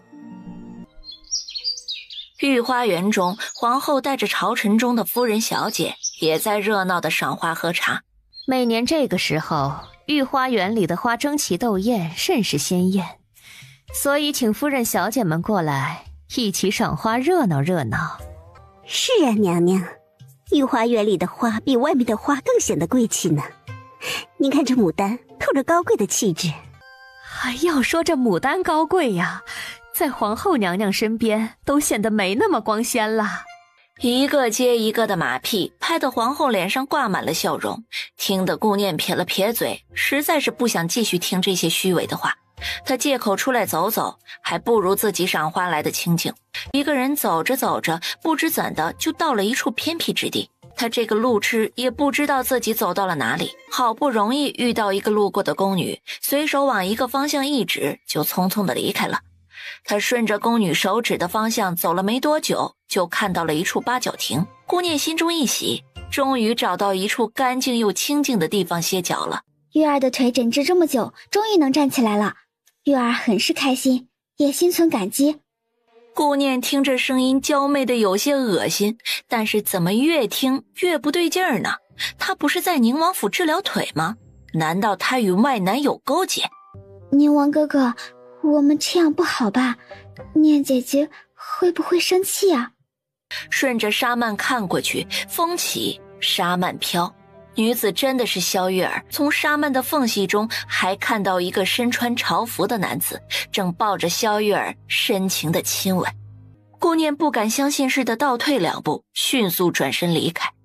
身材、背影、穿着，连身上的饰物，甚至只有两人才有的戒指，一切都是一模一样，还有什么可怀疑的？顾念两腿发软，硬撑着向前走，突然脚步一歪，差点摔倒了。他直接不顾形象地坐在了地上，眼泪像断了线的珠子一样往下掉。突然，一个绣着绿竹的手帕递了过来，让他顿时停住了哭泣。程毅，程毅的嘴角轻轻动了动，也许是顾念的伤心触动了他心底的那份柔软。见他没有接，不自觉地主动用帕子擦拭着顾念脸上的泪痕。住手！宁王远远地走来，就看见程毅把手放在顾念的脸上，顿时醋意大发。知不知道你在做什么？程毅本来就喜欢顾念，刚才着实心动，才一时忘记了两人的身份，做出了出格的动作。顾念看见宁王，就想到刚才的一幕，他抱着萧月儿亲吻得如此深情，自己心中的怒气还没有发呢，他倒是来兴师问罪了，一巴掌狠狠地打在了宁王的脸上。三人同时顿住了，顾念不等他们反应，不顾一切的大步离开。宁王更是吃惊，顾念竟然为了诚意打了自己一巴掌。都说借酒消愁，愁更愁。宁王终于知道为什么愁了，因为他现在看所有的东西都在晃动。哎呦，这位爷呀，您不能再喝了，再喝下去真的醉了。醉了？哼，谁醉了？你看爷我哪里醉了？啊？是，爷您没醉，但是时辰不早了，您再不回去，家里人会担心的。对，念念会在家里等着他，不能让念念担心。宁王赶紧起身准备离开，但是喝得太多了，脑中一片空白的趴在了桌子上。这一幕被正好从这里路过的萧月儿看到了。哎呦，这位小姐，真是不巧啊，小店已经打烊了。本小姐是来找人的。哎呦，夫人呐，您真是及时雨啊！这位爷喝多了，小人实在不知道送到哪个府上去呢。萧月儿一听小二叫自己夫人，这个称呼怎么如此的顺耳呢？瞬间缓和了脸色，让丫鬟付了酒钱，并扶着宁王上了马车。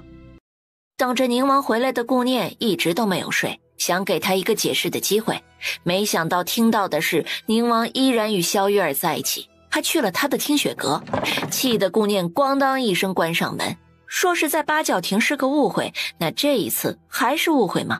王妃，您赶紧去找王爷吧，也许是个误会，此时可能还有机会挽回。世间哪有那么多误会？云龙，去把哲儿抱过来。王妃，小世子这个时辰已经睡下了，您看要不要明日再看他？不用了，现在就抱过来吧。是。玲珑的声音带着疑惑与不安，他屈身退下，很快就把尹哲抱了过来。玲珑，收拾一下东西，我要回刘府。王妃，现在是深夜，出去实在不安全，王妃还是等到天亮再走好不好？他承认他在逃避，他承认不敢面对。来到这里，他发现自己的棱角已经被生活打磨，自己的无惧被生活摧残，自己的爱情也被现实打败，造就了如今的顾念。不用了，这是命令，现在就收拾东西走。顾念说的斩钉截铁，玲珑不容反驳，简单的收拾了一下东西就上了马车，向着刘府一路而去。此时的听雪阁，萧月儿听到顾念离开，笑得合不拢嘴。嘿，还是一母有办法，真的是把顾念这个贱人给赶走了。他霸占宁王哥哥的王妃之位这么久，也该离开了，只是他的王妃头衔还在。萧月儿看了看床上躺着的宁王，勾了勾嘴角。念念，不要走，不要离开我。念念，我爱你，别走。宁王哥哥，我不走，我不会离开你的。不，念念，你哪里也不许去，我不许你走，别离开我。为什么宁王哥哥可以为了顾念低声下气？他可是王爷呀，就如此的爱他吗？为了他连身份都可以不顾了。萧月儿把下人都退下，轻轻地脱掉鞋子上了床榻。宁王仿佛感受到对方的存在似的，猛地睁开了眼睛。你是不是想死你？宁王哥哥，月儿只是情难自禁，宁王哥哥就不能给月儿一个机会吗？宁王哥哥就不能给月儿一个机会吗？本王心里只有顾念，装不下任何人，包括你。不要让本王对萧家的感激从你身上消磨掉。哼！然后不带任何留恋的离开，脚步匆忙，背影决绝。萧月儿双腿一软，坐在地上。对方神志不清时喊的全都是顾念的名字，而他却一个机会都没有。眼神渐渐的从恍惚变得清明，清明里蓄满了恨意。宁王回到房间里，已经空无一人，连顾念常用的东西都消失不见了，心里突然一空。王爷，王妃回娘家了，谁都不让跟着。好在刘星和刘云苦苦哀求之下答应带走。顾念肯定是误会自己和萧月儿的事情了，不行，得去找他解释。身形一闪，消失在原地。宁王准确地落到顾念的院子里，整个府上都是一片寂静。念念，打开门好吗？让我解释一下。念念，我知道你在听，我们之间有误会，并不是你想的那样的。念念，我知道你在听，我们之间有误会，并不是你想的那样的。误会，又是误会。刚才还在萧玉儿的房间里软香在怀，如今跑到她面前说是误会，真是可笑。不用说了，你走吧。宁王还想再说些什么，就听到走近的脚步声。哦，岳母。王爷，我可以和您单独聊聊吗？宁王离开前看了紧闭的门一眼，跟着刘慧的脚步出了院子。王爷，念儿她以前性子胆小，作为一个嫡女，生活在太傅府这个泥潭中，却整日战战兢兢，谨小慎微。可忽然有一日，她变得性子耿直，勇敢坚毅。我不知道她经历了什么，但是念儿不论变成什么样子，都是我的女儿啊。她心中有执念，一时想不开，请王爷不要怨怼，留给她一些时间，毕竟现在的状态同样不是她想看到的。岳母说的不错，误会总会解开的，到时候念念会看到我的心意的。第二天，朝堂上正在讨论政事，突然一声禀报打断了商议的声音。皇上，臣无能只带来了杨茂的尸体。孔爱卿，怎么回事？启禀皇上，臣到了杨茂的府上，杨茂却刚刚被人暗杀。臣在附近检查了一番，没有发现任何蛛丝马迹，臣只好把人全部禁足在府中，带着杨茂的尸体回来复命，还请皇上降罪。不用说也知道被对方抢先一步。宁王殿下，你不是说杨茂在朝中有很大的靠山吗？怎的还没人庇佑？这说明王爷的说法只是个人想法，而且是无稽之谈。是啊，王爷，您这个说法简直可笑。你们都是眼盲心瞎吗？就是因为背后之人担心被牵连，所以才斩草除根，置杨茂于死地。宁王心情低落，脑中全是顾念对自己失望的样子，对他们的奚落没有任何反应。下朝之后，程毅追上宁王，想要解释一番。启年，其实我不用解释，本王都清楚，这件事与你无关。程毅看着宁王离开的背影，有些落寞。与他无关，这是气话吗？哟，程大人，今日怎的一个人呢？哎，亲兄弟还有针锋相对的时候，更何况异姓兄弟。程大人也不用伤心，志同道合皆兄弟。本王倒是很欣赏程大人的胸襟。哼，承蒙王爷看得起，只是本官不才，没有什么可以帮助王爷的地方。告辞。齐王看着程毅的背影，眼神微眯，表情微微带着些怒气。这一幕正好被后面的太子看得一清二楚。太子嘴角微勾，暗中嘲笑齐王这个傻子。程毅与宁王是从小到大的情谊，怎么可能一时间就被说服了？太子刚回到府中，就收到了暗卫的禀报。主子，属下之前去江南调查，查到在杨茂出事之前，刘展大人在江南停留了一段时日。这个姑听说了，刘展不是回乡祭祖吗？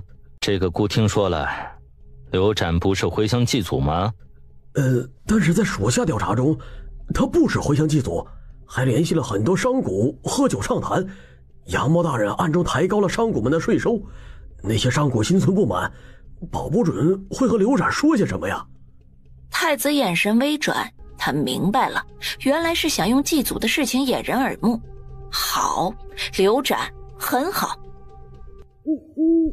顾念在府中每时每刻都会想起宁王与萧月儿的事情，就算那天晚上没有见到宁王在听雪阁做了什么，他也能胡思乱想的脑补一切。听到急切的敲门声，就赶紧命人打开院门。林老，出了什么事？王妃，田府的人前来求王妃救田夫人一命，说是田夫人难产，已经快要不行了。什么？王妃，田夫人难产，说是非常严重，若是有个万一，王妃的名声会受损，更是会影响到医馆的声誉。我必须得去，田夫人有一段时日没来找我诊脉了，想来是他们府上出了什么事。当田楼看见顾念的时候，眼神一亮，仿佛看到了曙光。王妃，您终于来了，求求您救救她。田楼脸上的担忧让顾念明白，田景世此番很是凶险。到底怎么回事啊？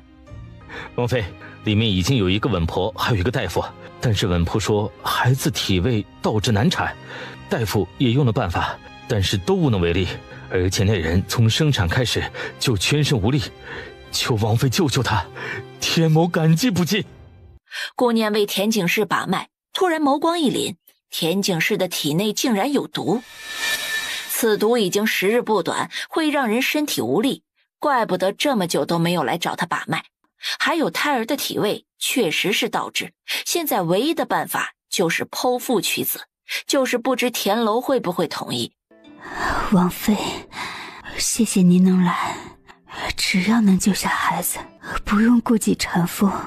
不要说话，你的心情我都明白，此时最重要的是保留体力。我有一个办法能救你和孩子，但是方式可能不知道田大人如此爱你，能不能接受？不用征求他的意见，您现在就动手吧，臣妇同意。保存体力不用多想，我出去一下马上就来，放心，你和孩子都会平安无事的。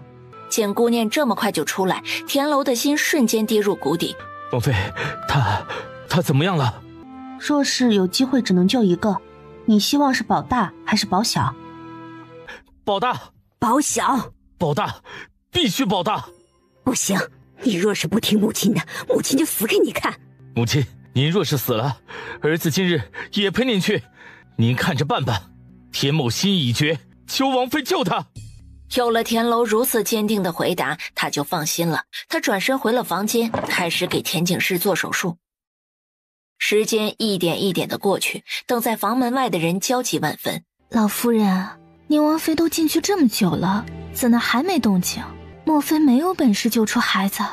若是不行，咱们得换个大夫。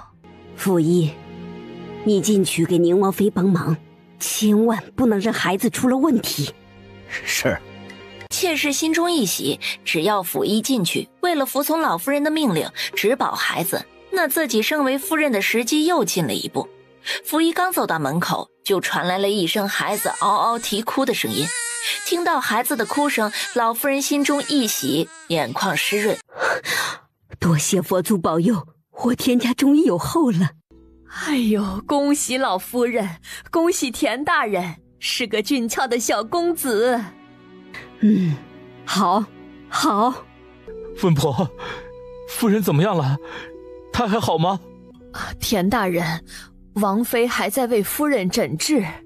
感谢宁王妃前来救出田家的血脉。若是真的无法救治儿媳，那也是她的命。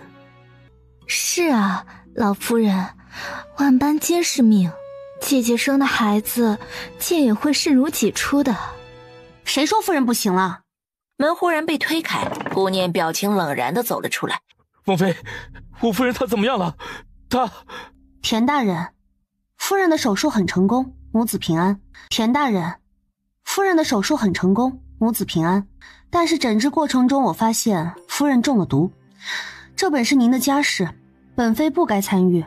但是本妃不想尽力救治的人再次出现任何状况，而污了本妃的名声。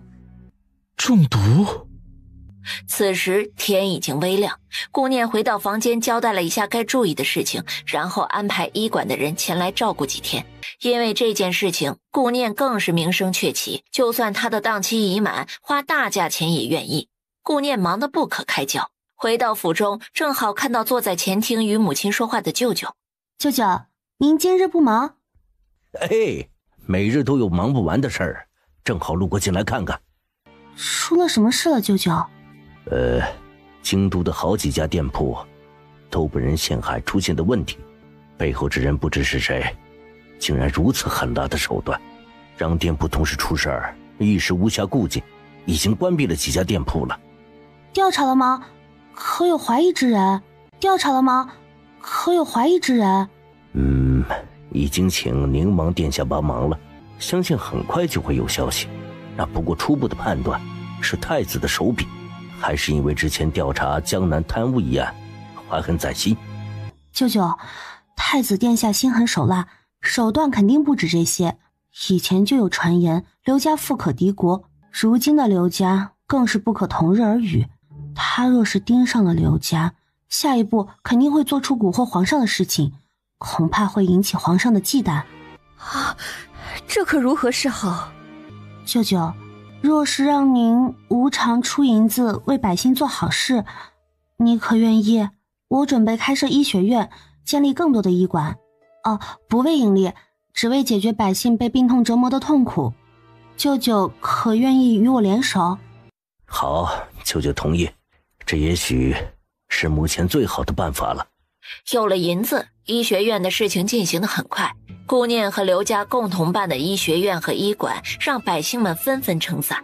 宁王妃和刘大人真是大善人，老婆子我没有银子看诊，医馆免费治好了老婆子的病，如今还能活着，多谢宁王妃与刘大人啊！是啊，我爹摔断了腿，不能下地。若是没有宁王妃和刘大人的好心帮助，我爹可能就一辈子在床上不能动了。我也很感激他们，他们真是大好人。走到大街上，听到的最多的就是关于宁王妃和刘大人的事情，让百姓和民心能成为刘家的保护伞。皇上心情很好的看着站在大殿上的刘展，夸赞：刘爱卿，你一心为百姓着想，捐赠银子帮助宁王妃开学堂和医馆，救治百姓，实乃大善，朕很是欣慰。多谢皇上夸赞。百姓受苦受难，臣既然有能力，应当出一份力，为皇上分忧。若都是如刘大人这般心系百姓，国家将会是另一番景象。皇上，臣自从帮助百姓以来，总有人找刘家店铺的麻烦，已经导致好几家店铺亏损关门。此人心思不轨，请皇上做主。事情明明是在刘展捐赠银子之前，现在刘展这样说，倒成了有人不想让刘展帮助百姓。哦，还有这等事？孔爱卿，这件事就交你去查，务必将此事查清。皇上安排了大理寺卿孔融，他最是铁面无私。父皇，调查这等事情应该是京兆府的职责，若是御阻代庖，这府尹大人……太子说的极是，还是让京兆府去查稳当些。启禀父皇，这时儿臣刚好路过，看到刘季被诬陷，实在不忍，便查出凶手，已经签字画押了。但是那个人好像是太子皇兄的人。你胡说，纯属诬陷，怎么证明凶手就是孤的人？父皇，这是那个凶手身上的，是太子皇兄府上的腰牌。把腰牌递了上去，皇上端详一二，眼神微眯看向太子。父皇，府上的管家前几日确实丢了一个腰牌，后来给他补发了一个，兴许是有些人拿去做坏事了，儿臣管教不严，请父皇责罚。皇上仿佛能看透一切的眼神盯着太子一瞬。让京兆府去调查一番再说吧。宁王与刘展的目的已经达到，既阻止了太子对付刘家，又在皇上心中种下了不好的印象。皇上，福公公上前把一封信交给皇上，皇上打开一目十行，刚才还欣慰的面容立刻难看起来，让下面的大臣一阵疑惑，但是也不敢出声。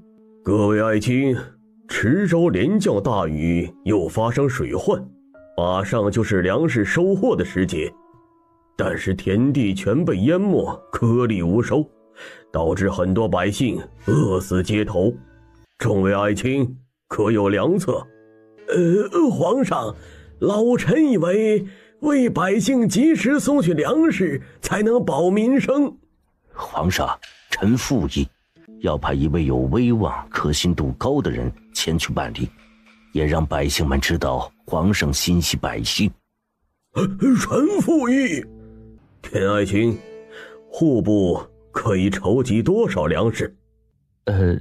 皇上，上个月刚刚筹集了军用粮食，给边疆送去，如今没有多少粮食可以筹备了。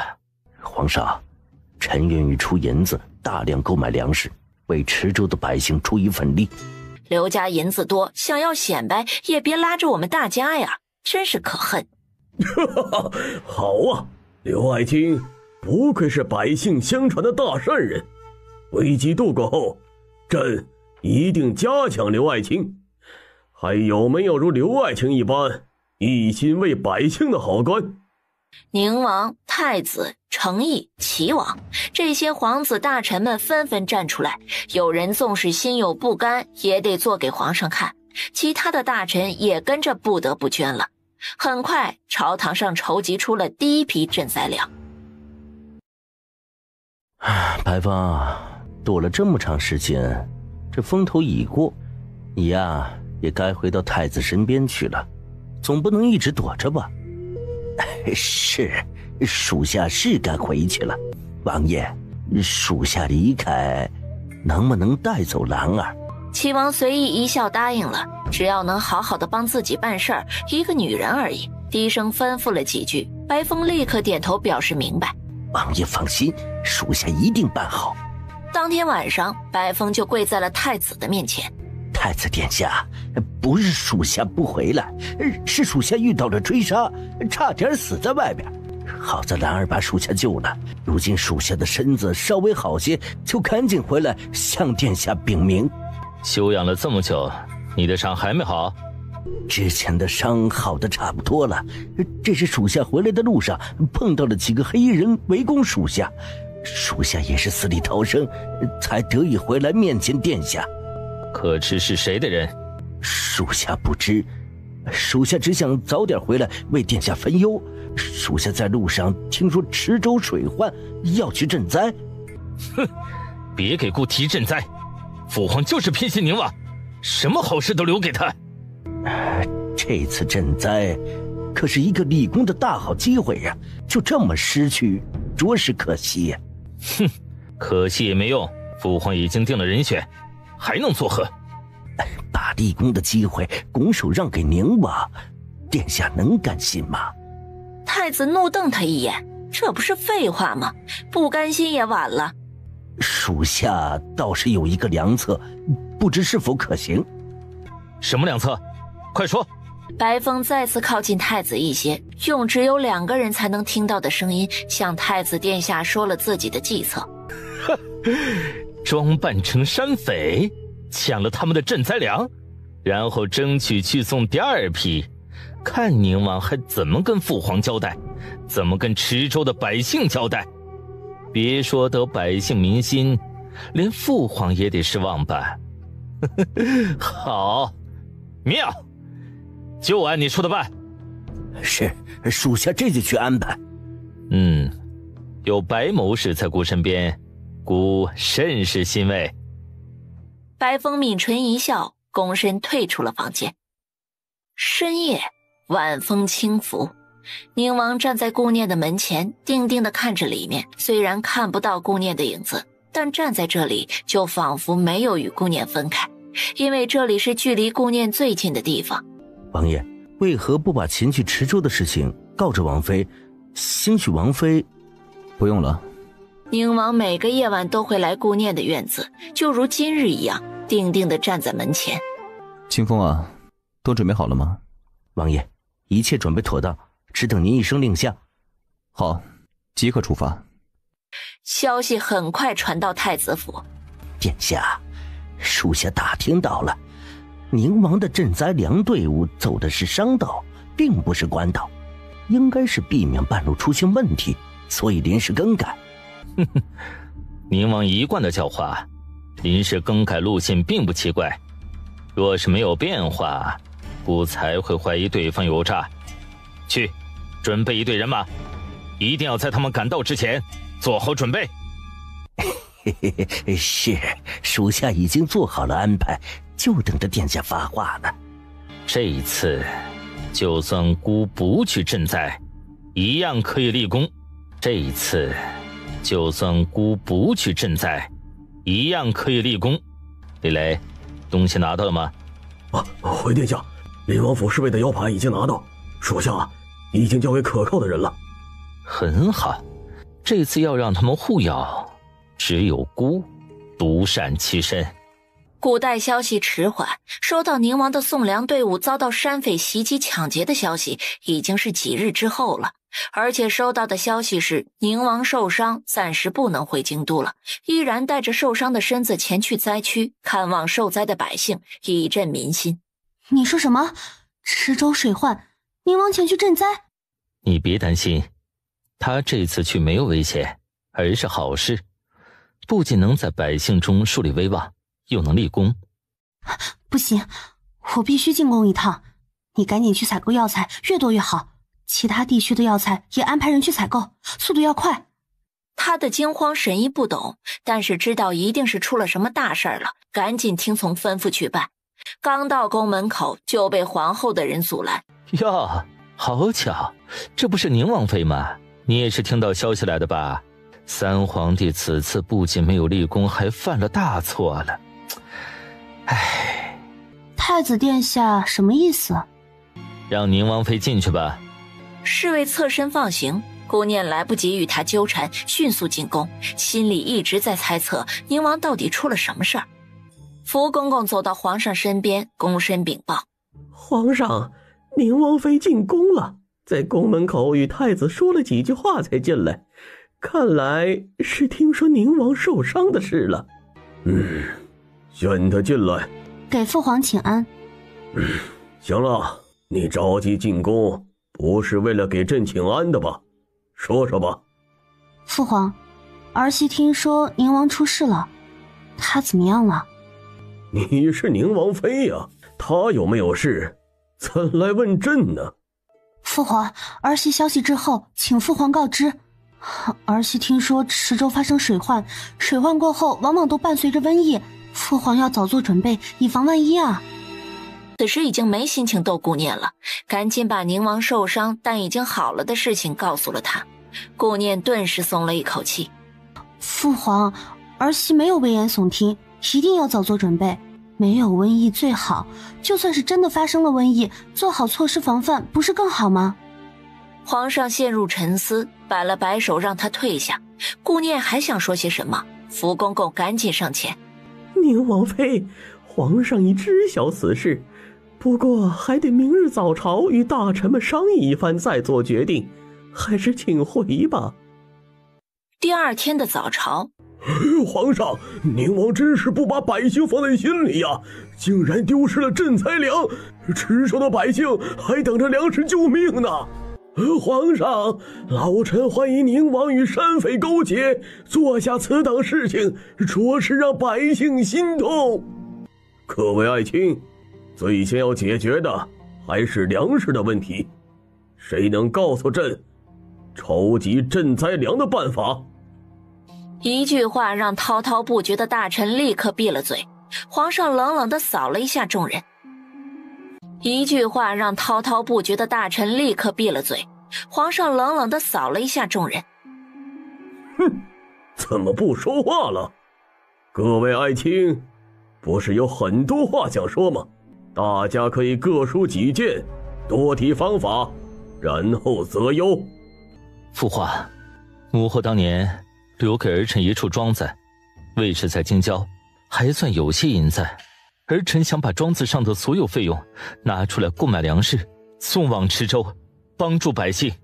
先皇后给太子的庄子，皇上是知道的。太子竟然为了百姓有如此贡献之心，让皇上很是欣慰。好，不愧是朕的皇子，就如你所愿。第二批粮食由你负责。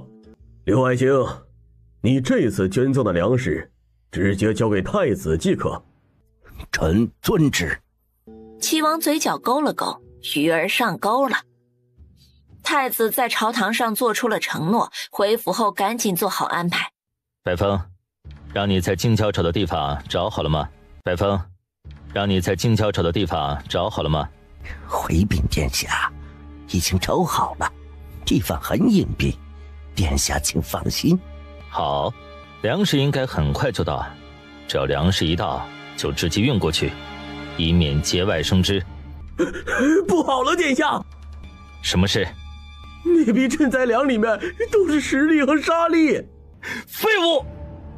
又一个侍卫从外面走进来。殿下，您让属下调查明王的行踪，属下查到他们一行人已经带着赈灾粮到了池州。他今日早朝刚向父皇夸下海口，筹集第2批赈灾粮，这下真的要出一大笔银子了。去吩咐管家算一算府上可动用的银子。管家听从太子的吩咐，查了一下账户，脸色为难地回答：殿下，赈灾粮的耗费太大了，咱们账户上的银子实在是不够支撑啊。加上庄子上的也不够吗？是的，殿下，全部加起来也是不够的。殿下，属下倒是有个不是办法的办法，但是……什么办法？快说，别吞吞吐吐的。但是得赏起一些人。那就与宁王耗，迟迟等不到赈灾粮，这些百姓肯定会一起反抗，继而引起暴动，看他在池州怎么处理。宁王带着送粮的队伍进入了池州之地。王爷，这时候他们应该是已经看到马车里都是沙粒了，肯定是恨极了王爷。恨也不是1天2天了，不差多这一件。从尸体中找到的2个妖牌怎么处理？宁王心中冷笑，齐王想用一个妖牌陷害太子，太子想用妖牌陷害齐王，两人真是一丘之貉呀，竟然想到一起去了。不急，那2个妖牌自有用处。太子进宫跪在御书房，表情诚恳：父皇，儿臣没有保护好庄子的银子，还让无辜百姓受到牵连，儿臣无能，请父皇责罚。儿臣想着让人把闲置的东西变卖掉，换成银子，多购买一些粮食，没想到刚刚筹备好，还没来得及购买粮食，就被人给……这事儿也不能怪你，多补偿一些银子给无辜枉死的家属，查到是何人所为了吗？回父皇，没有线索，但是儿臣怀疑是山匪。之前宁王不是遇到山匪抢劫粮食吗？这次是不是同样是山匪干的？难道山匪已经到了京都？山匪有这么大的胆子，在皇城脚下抢劫？不可能。也说不定山匪心狠手辣，就是靠抢劫为生，不能排除。皇上无力地打发了太子，同时太子也松了一口气，不用拿出自己的银子买粮食，真好啊，否则太子府真的会被掏空。池州，王爷，粮食已经不多了，送到京都的信也没有回复，这该怎么办呢？若是再送不到第2批粮食，百姓们会再次回到当初饥饿交迫的时候，万一……他沉思一番，看着窗外的难民，吩咐着。清风，从今天起不再开仓放粮。王爷，不可呀，突然中断放粮，同样会引起百姓的暴动，甚至更甚。也没若是让他们知道有粮不放，会有折子弹劾您的。你想什么呢？不开仓放粮，改为施粥，多设立几个粥棚，把粥熬时间久一些，这样剩下的粮食兴许还能多坚持几日。他一片愁容地想着事情，这个方法也只是暂时的，最重要的还是粮食。清风，再往京都送信，这一次多送几封。自从顾念知道宁王前去池州送粮，就开始关注池州的情况。师父，咱们坐下想办法行不行？你来回走的我头都晕了。徒弟知道师父担心宁王，镇定下来才能想出办法。谁担心他了？我只是担心池州的百姓。是，师父是担心池州的百姓，没担心宁王。就算太子这里没有希望，咱们可以换个方法，或者换个地方，不能在一棵树上吊死。对啊，我们可以换个地方。柳州四季温度适宜，是粮食盛产较多的几个知县之一，而且距离池州也只有3天的路程。若是加快赶路，甚至不用3天就可以送到。我知道宁王走之前肯定留下了不少人，你赶紧吩咐人去柳州大量购买粮食，先送一批解宁王的燃眉之急，然后继续在那边购买，越多越好。还有，分出一部分人到柳州附近的几个盛产粮食的知县，同样购买粮食，越多越好，都用来供给池州。每个地方都要找一个存放粮食的仓库，但是一定要按批送。那些人是宁王留下保护师傅的。还犹豫什么？我身边有流星流云呢，暂时不需要他们。宁王如今才是最危险的，赶紧的。沈一最后还是听从了师傅的话，吩咐那些人做事。管家，筹集一下银两去购买粮食，然后派人送到池州宁王的手中。老爷，前几日不是刚把粮食送到太子府上吗？老爷，前几日不是刚把粮食送到太子府上吗？太子府上出事了，我们那些粮食杯水车薪，不足以耗费兵力前去护送，我们要多购买一些粮食，越多越好。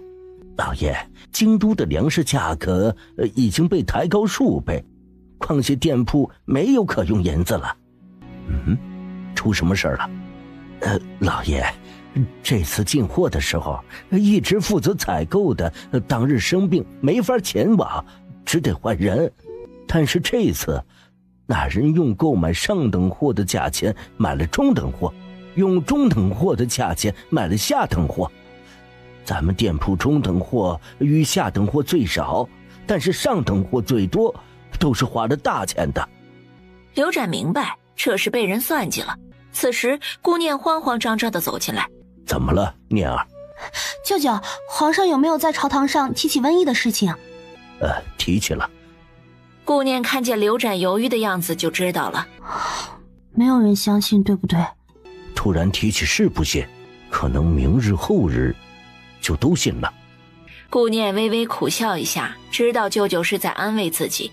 念儿，舅舅不能继续捐赠粮食送到池州了，店铺出了点问题，银子周转不开，被人做了手脚。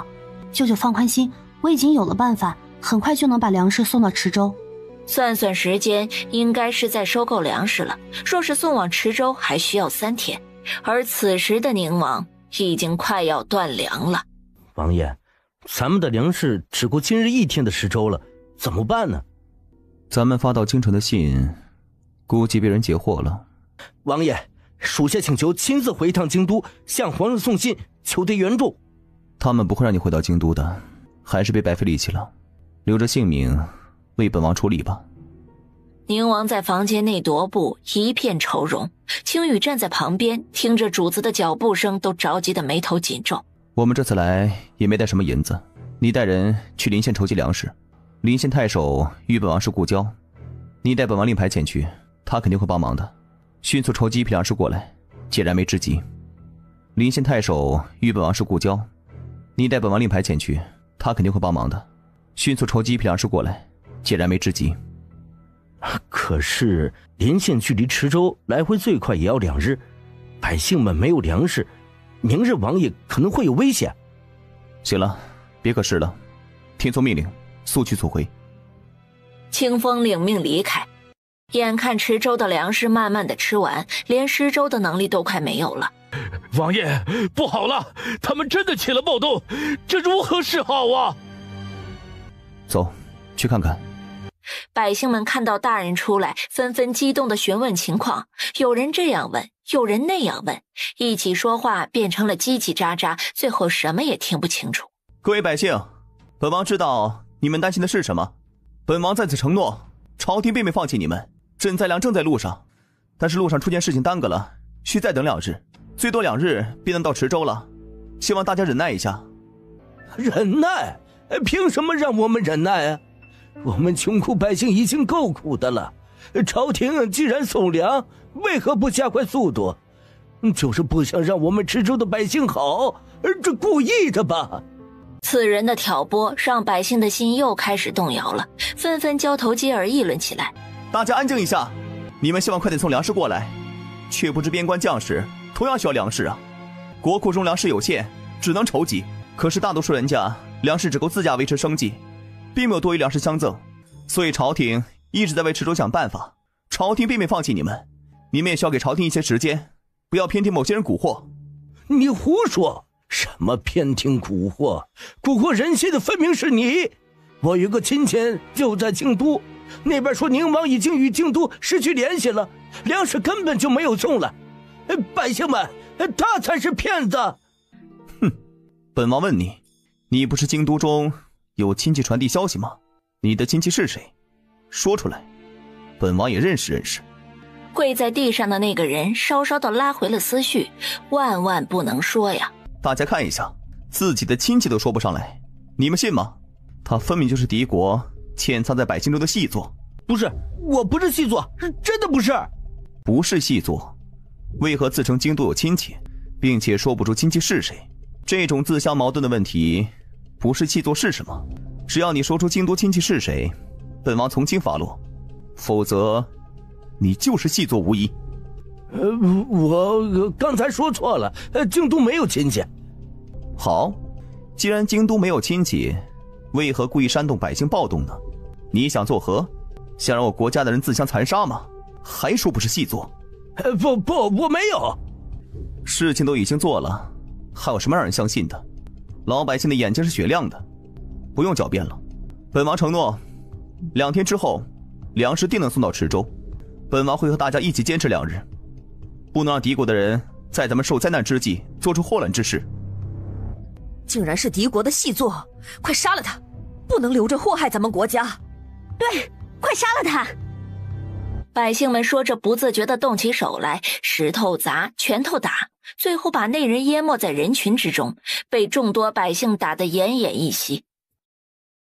不到1日，从柳州收购的粮食就送到了池州，直到看到留在顾念身边的侍卫，他才心中有了猜测。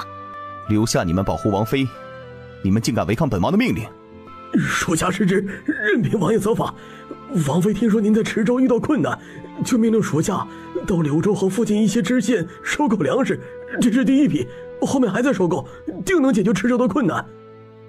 宁王知道是顾念命令他们前来帮助自己，心里的那份触动再次涌了出来。百姓们看到粮食高兴不已，他们一起把粮食和挖来的野菜一起煮粥。刚吃完饭没多久，他们中间就开始有人肚子疼，还有的口吐白沫，浑身发抖。宁王心中一慌，难道中了别人的计，粮食中有毒？快，召集城中全部大夫，替我症状患者诊脉，找出原因，检查全部粮食、野菜和其他入口东西。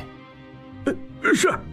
他心中有了想法，说是吃食有问题，那为何有的人死亡，而有的人却没事？王爷，池州的大夫都聚集过来为百姓看诊了，但是他们危言耸听，简直不可理喻。我们池州只是发生水患而已，怎么可能是瘟疫呢？瘟疫？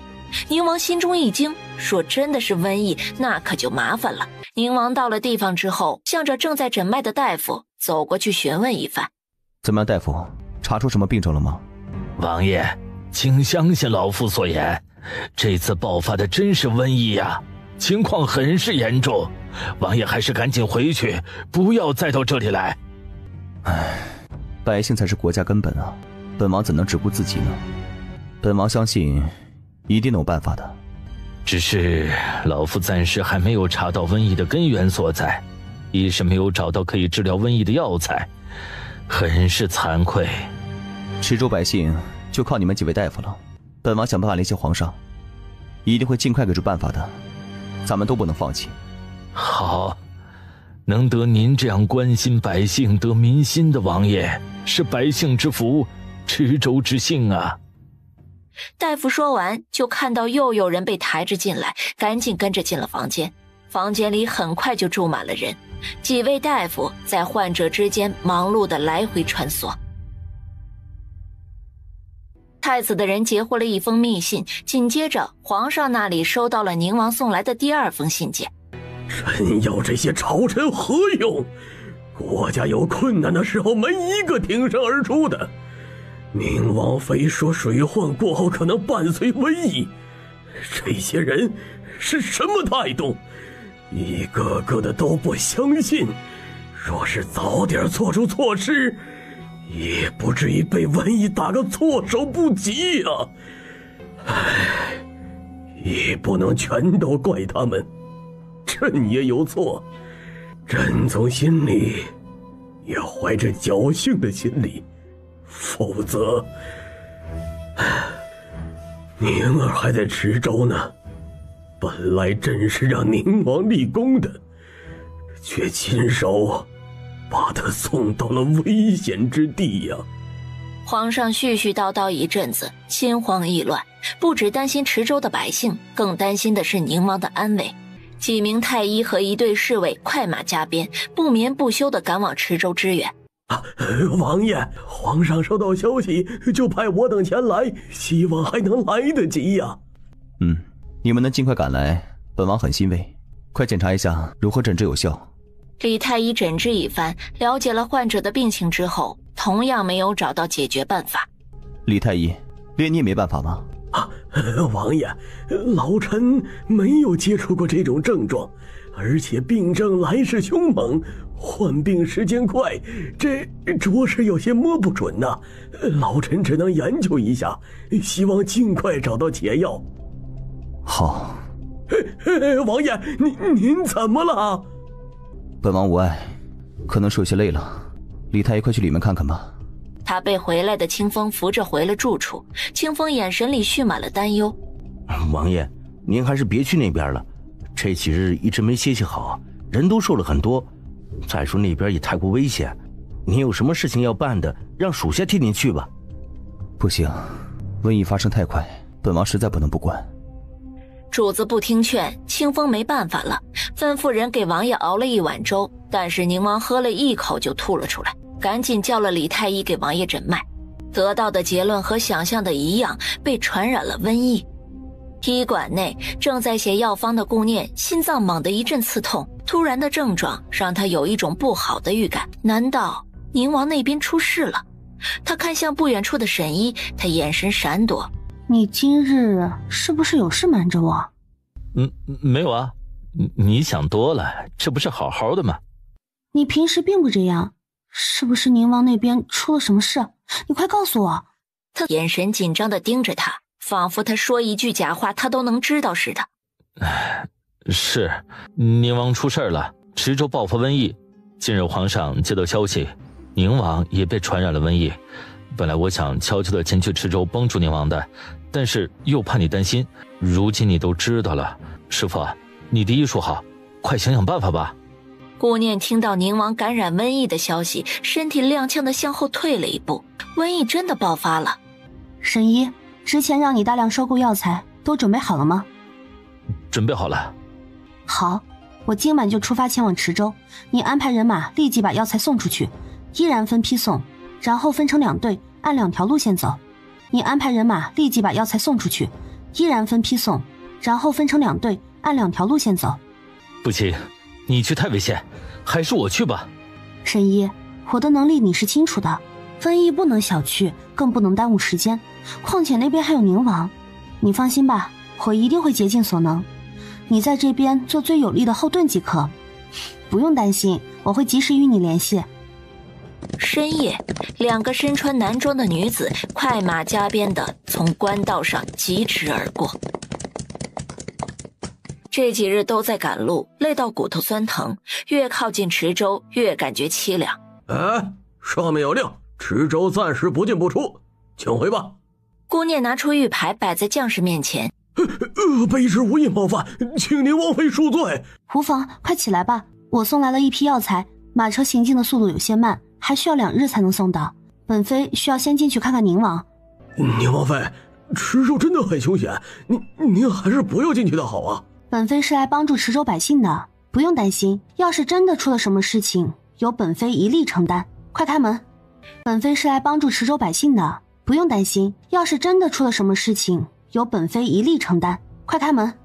顾念找到池州太守府，同样亮了玉牌才进去。给宁王妃请安，下官有失远迎，请宁王妃恕罪。快请起，本妃此次前来是来送药材的，2日后就会到达池州，希望对池州有所帮助。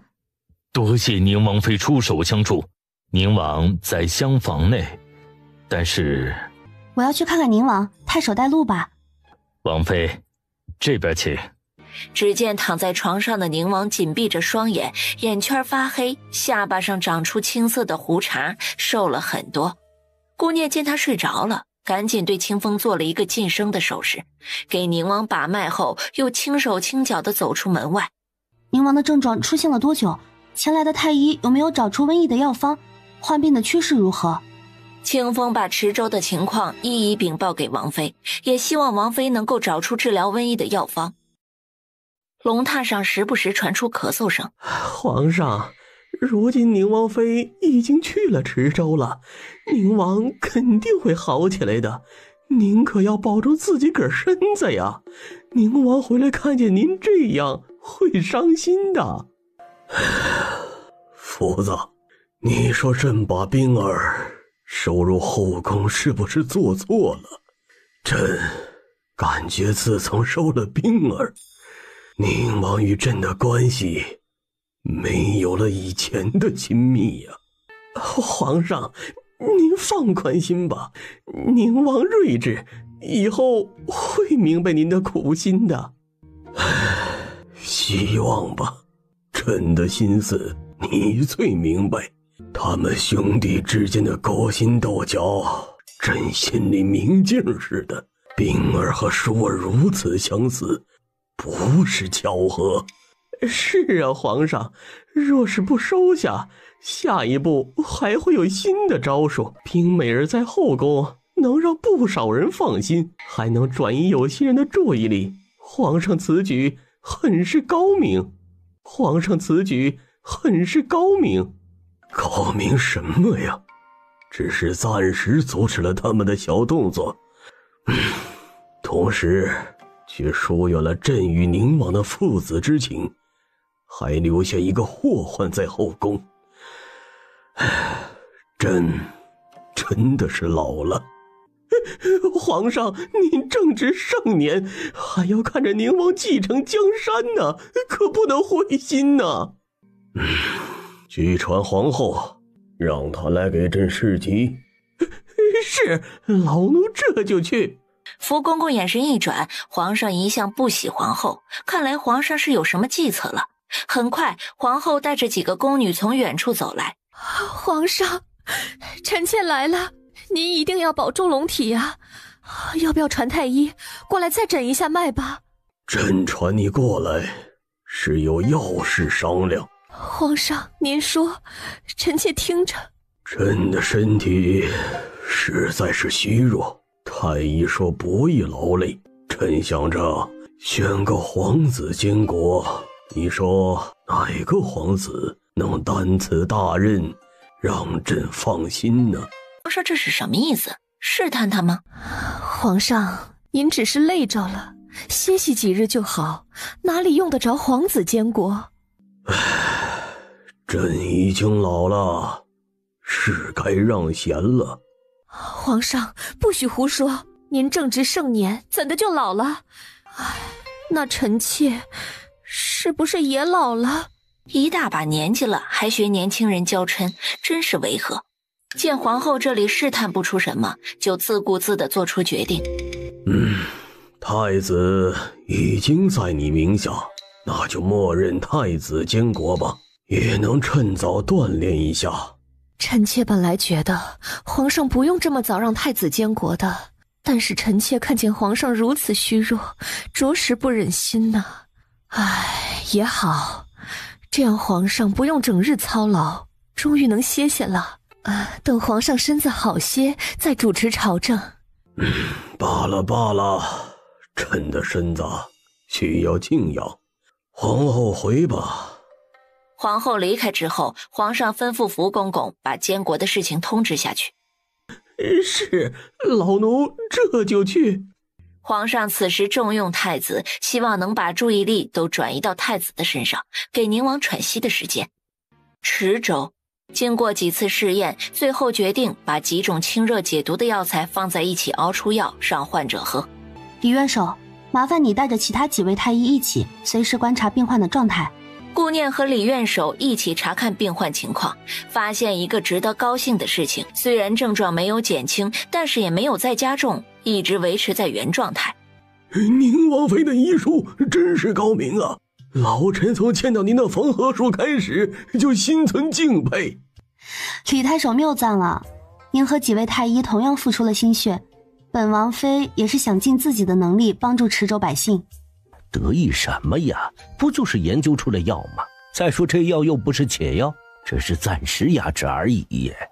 是啊，还没研究出解药就得意忘形，若是哪日研究出解药，还不得上天呐？咱们在太医院多年，积攒了多少功绩，都没像他似的。若是不服，你们也可以研究出解药，到时候我们都会感激你。你说什么胡话呢？赶紧去看看病患有没有需要帮助的。两位太医不情愿地听着训斥进了房间。宁王妃，别和他们一般计较，他们平日不是这样的，许是最近太累了。维持身体的药已经喝了2日，顾念还没有研究出对症的药，突然房门被一个急促的声音敲响。王妃，不好了，您快去那边院子看看吧。出了什么事？王妃，病患今日中午就开始呕吐不止，捂着肚子，仿佛疼得厉害。顾念听个大概，赶紧往那边赶。到的时候，那些百姓纷纷躺在那里捂着肚子，哎呦哎呦的痛苦的哼唧着。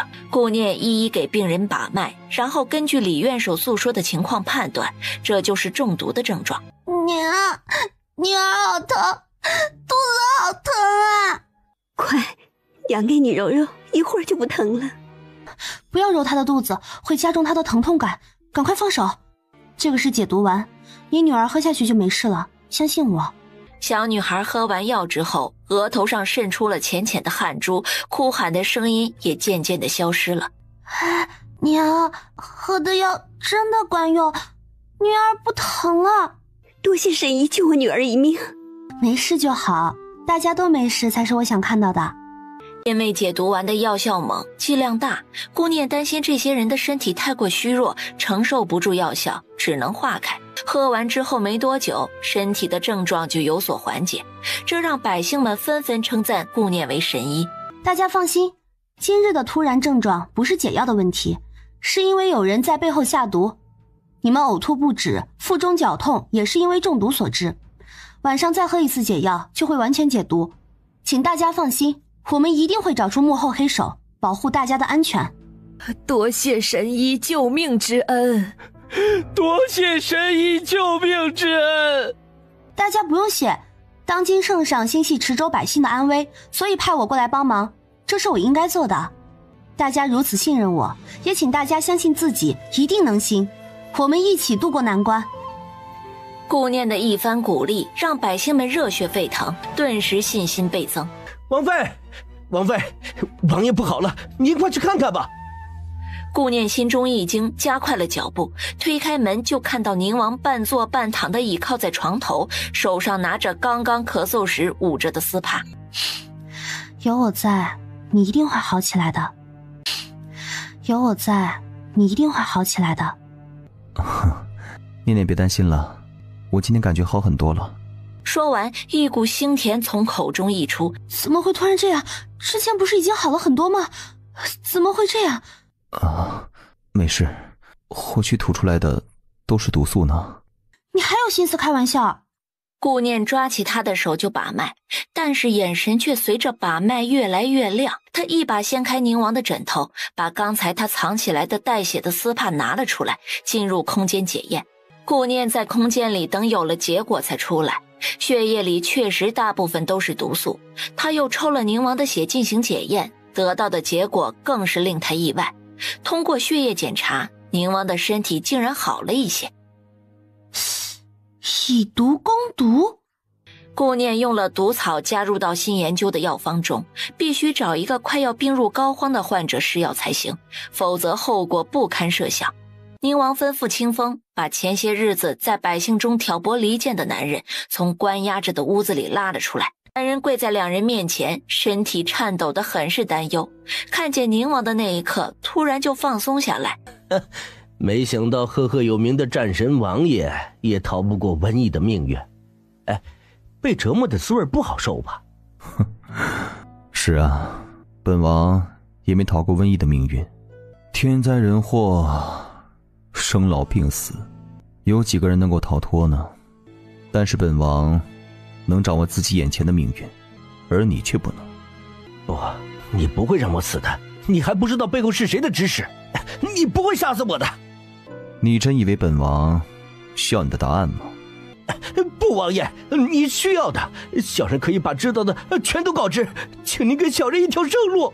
你可以说说看，若是情况属实，赏赐你碗瘟疫的解药；若是情况不实，你明白吧？找到瘟疫的解药了？当然，不过此时你信不信都无关紧要了。本王只给你一次机会。我说。宁王眉梢微挑，不出所料的是太子的手笔，和自己猜测的一样。想到背后下毒之人，眸光瞬间冷厉。可还有没说的，比如同伴；可还有没说的，比如同伴。王爷，小人说的都是事实，没有一句假话。而且太子殿下只安排小人自己，真的没有同伴啊，请您相信小人。他没说相信，也没说不相信，直接让清风把碗递了过去。多谢宁王殿下的大恩，殿下不计前嫌，小人以后一定为殿下效犬马之劳。好了，快喝吧。男人嘿嘿一笑，赶紧咕嘟咕嘟地把药倒进了嘴里。去厢房歇着吧，稍后会有大夫过去为你诊脉。房间门关闭，顾念这才从屏风后面出来。念念放心吧，厢房门口有人看守着，稍后就会有人把他情报禀报过来。话音刚落，就有侍卫过来禀报，说那个人吐了血，正在房间里咒骂。哼，就凭辱骂本王这一点，他就不能活了。男人刚刚闭嘴，又吐了一口血，而且仔细一看，血中还隐隐透着黑色。男人终于忍不住再次骂了起来。再骂一声，就割了你的舌头喂狗！哼，宁王妃，你们夫妻狼狈为奸，竟敢自己前来，不怕我杀了你？本来你有活着的机会的，但是都被你一张破嘴给丢了。什么意思啊？清风站在顾念的身后，一个小石子扔过去，男人顿时定在那里不能动弹。顾念上前把脉，男人的脉象已经恢复正常，顿时心中一喜，面容上带着抑制不住的高兴。解药终于研究出来了，以毒攻毒的办法确实有效。嘿，你这个毒妇啊，弄死我还这么高兴？你和宁王真是恶毒至极的一路货色。本王妃今日让你死个明白，你本来是有活命的机会的，王爷赏赐给你的是瘟疫的解药，可是你却不知好歹，辱骂王爷。知道辱骂王爷是什么罪过吧？你胡说！自从喝了解药就接连吐血，分明就是毒药。血迹发黑，吐的都是毒素，面容正常，并且本王妃已经把过你的脉，脉象也已经正常了。看着男人越听越后悔的神色，顾念冷笑一声离开。对于太子的手下，就当是为池州百姓做贡献吧。顾念心里终于轻松了很多，他看着宁王喝下解药就完全恢复了，只是身体虚弱，还需要静养。背后之人还没有找到，只能将计就计，把宁王病弱的消息悄悄在太守府上传开。一切安排好之后，顾念才放心的离开。王妃，属下没发现下毒之人，但是两位太医倒是经常偷偷摸摸的交谈，眼神有些鬼鬼祟祟，好像担心着什么。哦，他们既然以身试法，是给我挖坑，还是给他们自己挖坑？顾念悄悄地走到他们身后不远处，只听到李院守对他们呵斥道：你们怎的如此糊涂？大事面前竟然只顾着个人利益！李院守，不是我们说呀，你若是不争不抢，最后这功劳都会落到宁王妃的头上，没咱们什么事儿，这不是亏了吗？是啊，李院守，咱们冒着生命危险来到池州，最后一点功劳都没有，实在是不公平。您是太医院的院守，属下都认为您医术高明，不比宁王妃差，功劳应该是您的才对。你们说的什么话？现在是争功抢利的时候吗？再说了，我的医术怎么可能比得上宁王妃？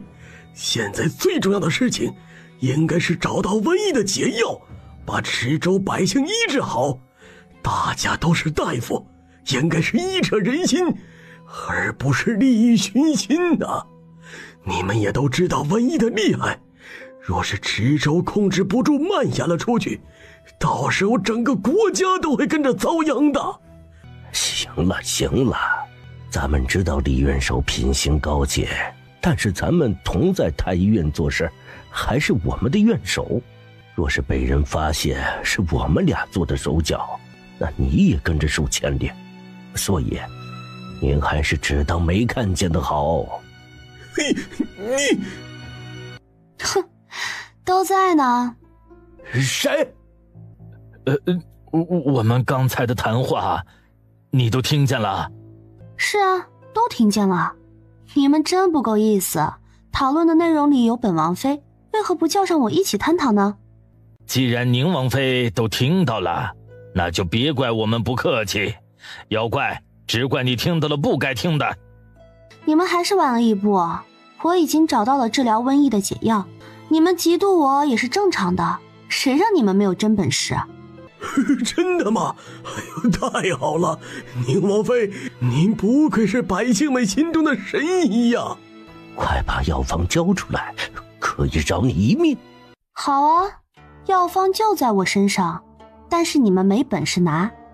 你们这种人都不知道你们太医的职位是怎么得来的，银子买来的吗？宁王妃，你放心，我们一定会替宁王找到瘟疫的解药的。只不过只有我们，没有你。来人！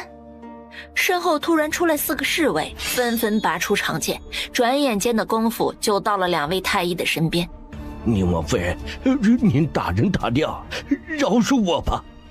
宁王妃，我们被功劳蒙了心，一时糊涂做出错事，求宁王妃饶恕我们吧，我们以后再也不敢了。你们背后下手毒害百姓，陷害本王妃，今日还想杀掉我，哪一条都是死罪。你说本王妃怎么饶恕你们？我们是太医，你不能杀我们，只有皇上才有权利。为何不可？池州距离京都路程遥远，事从缓急，本王妃可以先斩后奏。2人的眼睛里蓄满了恨意，仿佛可以用眼神杀掉他一般。你们可以有一次机会，说出让我不杀你们的理由，只有这一次机会，想好了再说。都说宁王妃心地善良，我府上上有老下有小，很多人要照顾，求王妃饶恕，我一定痛改前非，做个好人，以后只听王妃的差遣。你知道我是谁吗？怎么？难道皇上是你爹？皇后娘娘是我表妹。呀，关系户还是后宫最高领导呢，怪不得一副目中无人的姿态。李院守突然跪下，打断了他的思绪。王妃，太医院的太医本就不多了，2年1度的太医选拔还没到时间呢，这宫里贵人得用的时候实在周转不开呀。老臣在这里替他们2人请求，饶恕他们的命吧。他们作为太医，品行不端，思想恶毒，不配做一名太医，留他们一命，岂不是害人害己？老臣作为太医院的院守，也有责任。平时是对他们管理的太宽松，以后一定严肃管教，不让他们再犯。顾念心思翻转，何不给李院守一个面子，留下他们？也许以后是扳倒皇后的利器呢。本王妃就给李院守这个面子，不跟他们计较了。若是以后有什么害人的心思，别怪我不留情面。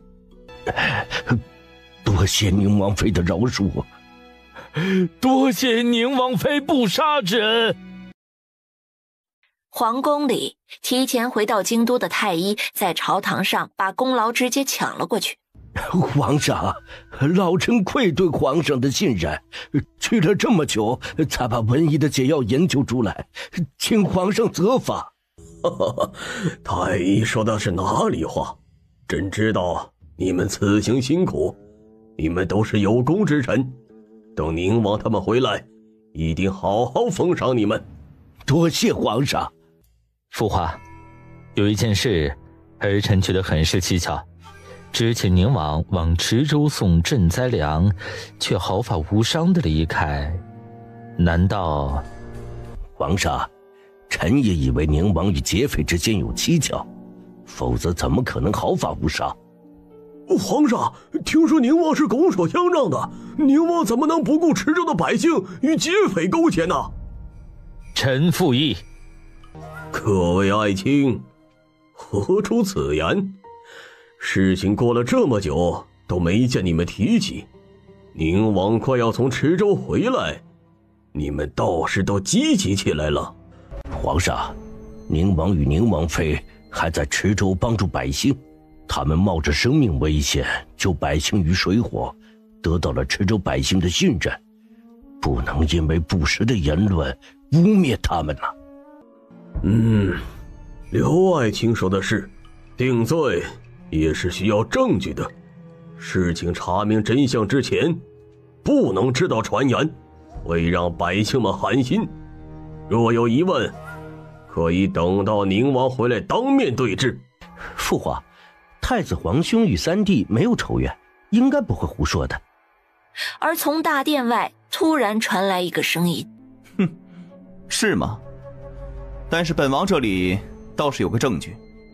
皇上看到宁王安全回来，心里激动的想要站起身来，但最终却屁股轻轻挪了挪，然后又坐定了。父皇，儿臣给父皇请安。好啊，好！这次你们夫妻不仅赈灾成功，还找到了瘟疫的药方，解救了池州百姓，真是为国家立了大功，朕一定好好封赏。都是儿臣该做的，能为父皇分忧，百姓安居乐业，儿臣也高兴。皇上，老臣有本启奏。哦，任爱卿有何事启奏？皇上，老臣状告宁王妃，她偷走老臣的药方，占为己有，后来才根据药方研究出了解药。在池州这样生死攸关的时刻，宁王妃竟然只顾着一己私利，实在是愧对百姓。宁王妃可有何话说？任太医，你可曾想过说出的话会有什么后果？宁王妃不要顾左右而言他，事情总是会偏向正义的一方。任太医真是大言不惭，既然你说本王妃偷走了你的药方，那你说说药方上面都有些什么药材？蒲公英、连翘、金银花。顾念等他全部说完，点点头表示都对。任太医说的都对，这个药方正是本王妃初步使用的药方，只能暂时压制瘟疫，却不能根除。太医不会天真的以为说出里面的药材，药方就是你研究出来的吧？你有什么证据证明药方是你研究的？患病的百姓都能证明，当时是我最先端进去给他们喝的。皇上，儿媳要告任太医为了一己私利，毒害池州百姓，并在我研究的药里下毒，导致感染瘟疫的百姓呕吐不止，请父皇明察。哦，竟有此事，真是胆大包天！皇上，老臣没有，是宁王妃污蔑老臣呐！老臣哪里敢做出这等事情？宁王妃，你偷了我的药方，这是事实，你不要恼羞成怒，如此报复我。任太医眼神阴冷，禀告皇上说自己有人证可以证明说的都是事实。皇上把大殿外跟随着一起去池州的太医和李院守宣进了大殿。你们都知道些什么？纷纷说出来。李院守依然低垂着眉眼，没有任何动作，而另一位太医却把池州发生的事情一一说了一遍，却把顾念研究药方的事情掩盖，反说成是任太医的研究成果。父皇，这是儿媳刚到池州时研究出来的药方，里面不仅有任太医刚才说的那些药材，还添加了本王妃专门研究的解毒药粉。煮药过程中被任太医暗中做了手脚，加入了乌草，才使得百姓们呕吐腹痛。这乌草是从任太医的房间里找出来的，若是从乌草的来源查起，应该很快就会找到真相。李院守做出了证明任太医为了一己私利用乌草残害百姓的事实。被侍卫拉下去的那一刻，依然喊着表妹救命，声音渐行渐远。启禀父皇，儿臣进来之前听到有人怀疑儿臣与劫匪勾结，把赈灾粮拱手相让，简直荒谬。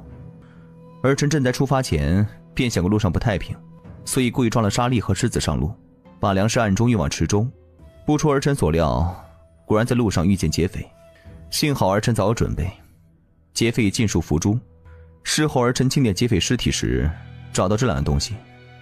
皇上看了看腰牌上的名称，眼神转向太子和齐王，两人顿时警觉。哼，说说吧，这是怎么回事？哼，说说吧，这是怎么回事？父皇，儿臣是被陷害的。父皇，儿臣真的冤枉，儿臣什么都不知道啊。哦，照你这么说，难道是有人陷害，让劫匪专门在你府上偷了腰牌去抢劫的？而且劫匪为了马车上的沙粒，出手狠辣，刀刀致命。若不是本王早有准备，现在已经是一具尸体了。父皇，此事很蹊跷，请父皇彻查。宁王此去池州本就多灾多难，是该彻查一番。此事也交由大理寺查办吧。是啊，父皇，此事是应该好好查查，还三弟一个公道。还有太子府上的腰牌一事，不知是哪个小人作祟，竟然栽赃给姑。对，三弟池州镇散很辛苦，确实应该彻查。父皇，齐王府腰牌的事情一定要还儿臣一个清白，否则儿臣如三弟一样委屈。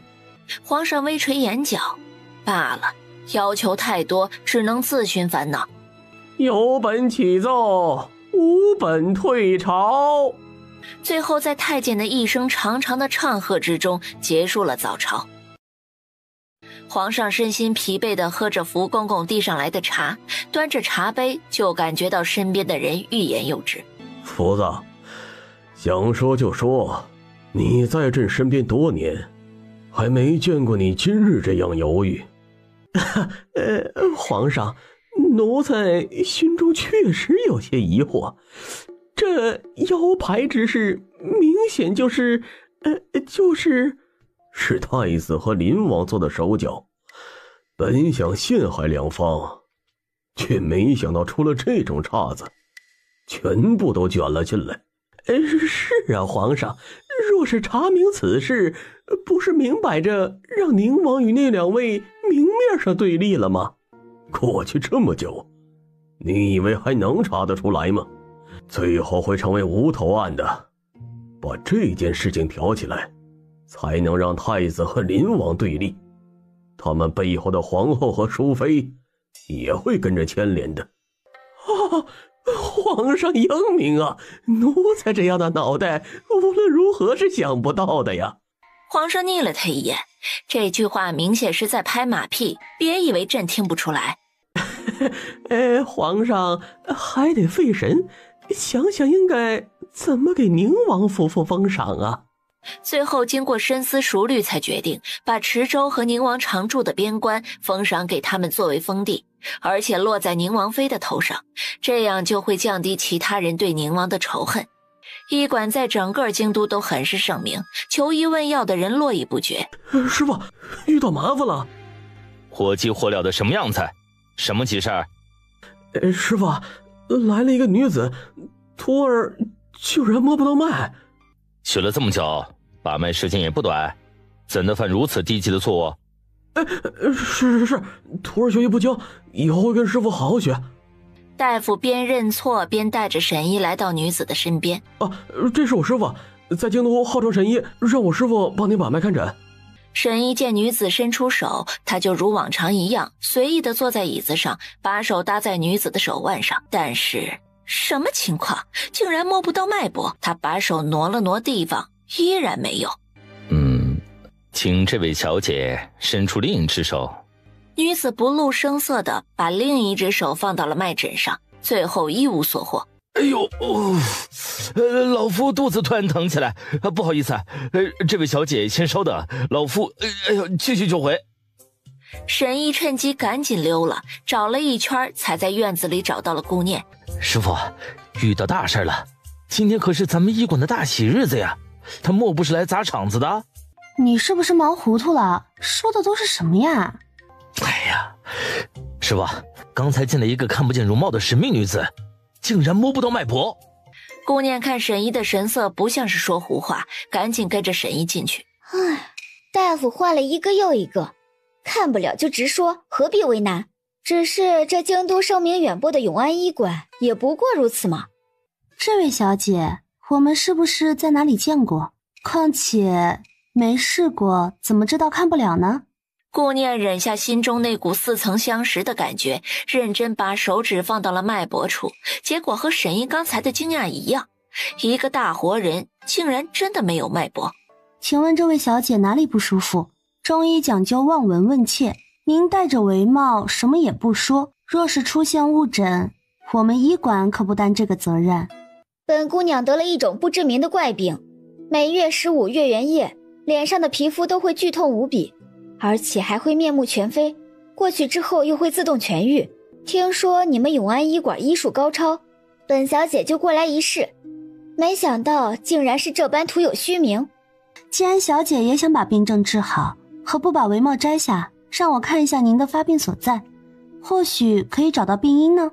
不行，本小姐的脸不能见风，也不能见光，否则发病之时会更加严重。请大夫诊脉吧，本小姐到底是得了什么病？他定了定心神，猛地把女子的袖子推上去，露出了白皙的手臂。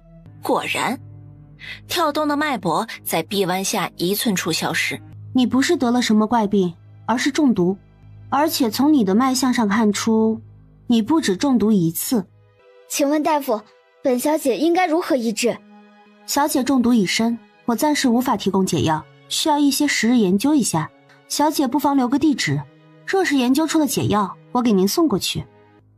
不用了，本小姐过几日再来。等女子的身影上了马车，顾念赶紧吩咐流星暗中跟上他们。师傅，您可真厉害，徒弟还是第一次见到脉搏不在手腕上的，您是怎么发现的？活着的人不可能没有脉搏，只是隐藏在不太明显的位置而已。还有那个女子，我怎么觉得在哪里见过呢？而且从她的身上感觉到了冷然和憎恨。一炷香过后，流星匆匆地回来。王妃，奴婢无能，把人跟丢了。跟丢了？是的，王妃，那女子身边跟着的丫鬟身子矫健，脚步轻盈，能看得出是个会武功的，而且武功不低。顾念和沈一都一副了然的神情，既然一时不清楚女子的身份，那就不想了，以后肯定会知道的。沈一，慈善堂建立的怎么样了？师傅，慈善堂马上就要建好了，您要不要去看看？不用了，有你盯着我放心。以后咱们医馆里那些看不起病的，还有没地方住的，都可以住到慈善堂内。还有把刘家捐赠银子建立慈善堂的举动宣传出去，让百姓们都知道。是，师傅。忙完回到府中的顾念全身疲惫，刚坐下想要喝杯茶，就见负责府中衣服的嬷嬷走了过来。王妃，王爷吩咐奴婢给您量体裁衣，这2日见您一直不得空闲，刚才听说您回府了，所以就匆忙过来了。您看。他一脸不情愿的刚扶着桌子站起身来，宁王就匆匆的走了进来。你不用每天都去医馆的，如今这么多徒弟，你也该歇歇了。不行，万一出现棘手的状况，赶过去是来不及的。好，依你，尺寸不用量了，比上一次量小1寸即可。好的，老奴这就去做。嬷嬷见宁王抱着王妃感情恩爱的样子，低着头，笑容比来时更大了。你怎么知道小1寸？我已经量过了呀，这样抱着你量的。你都瘦了，不行，不能让你再操劳了，你必须隔1天去1次医馆，否则什么？否则夜夜的惩罚你，让你每天起不来床。哎呀，快放我下来，这么多人看着呢。哎，我就不放，你老公我长这么帅，看我就行了，只当他们不存在。宁王说的冠冕堂皇，顾念扑哧一声笑得双肩颤抖，他这是在手机上学了多少啊？好了，快睡觉，休息一会儿，晚膳时叫你，我看着你睡。宁王说着，一起躺在床上，真的就这么看着他，仿佛怎么都看不够一般。片刻之后，清风敲门禀报，这才轻手轻脚地走到外间开门。嘘，什么事儿？王爷，在太子府的暗信传来消息，那次在边关，真的是太子的人做的手脚，才导致我们这么多兄弟惨死。暗信的消息是怎么得到的？可靠吗？应该是可靠的。暗信是与白风喝酒时，见他喝醉了才问出来的。你确定白风真喝醉了吗？他如此狡猾，要是故意把事情透露给我们呢？那这样一来，咱们的暗线可暴露了。给兰儿传递消息，把事情确认一下，再做下一步准备。是。清风领命，刚刚离开，就见小厮匆匆跑到宁王跟前。王爷，翰林院院士郑大人家的管家求见王妃。宁王在心里想了一下，郑大人，他是属于齐王的麾下。不见。是王爷。赶出去之前打听下来的目的。管家说他家老人得了重病，请求王妃前去看诊。知道了，下去吧。用过晚膳后，刚让下人把东西收拾了，就听到有人前来禀报，郑家的管家又来了，这次带了厚礼前来。把人赶出去，东西也扔出去。我宁王府不缺郑家那些东西。怎么了？宁王把事情说给顾念听。你放心吧，这郑大人可是出了名的孝子，到现在还卸不下面子，说明老夫人死不了，郑家还会再来的，你且等着吧。顾念觉得他的话有道理，同时心里还想着，若是能医治好老夫人的病，是不是能把郑大人给拉拢过来呢？一日一早，老夫人病情突然加重，此时的郑府一片阴霾。老爷，您不能去啊，京都没有秘密可言，您只要进了宁王府，齐王就会知道的，他肯定会怀疑老爷。母亲病重，我必须得去，让开。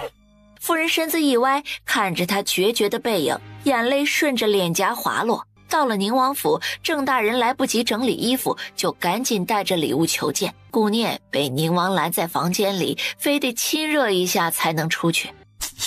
你是故意的吧？我就是故意的，不让他着急一会儿，不知机会来之不易。在郑大人心急如焚之际，终于看到宁王与宁王妃携手前来的身影。宁王妃，老臣的母亲病重，请求王妃能前去帮忙诊治。郑大人别急，本王与王妃这便随你前去，一定尽力救治老夫人。这家伙变脸真快呀！刚才还一副故意拖延的模样，现在就变成了心系病人的大善人。郑大人放宽心，请带路吧。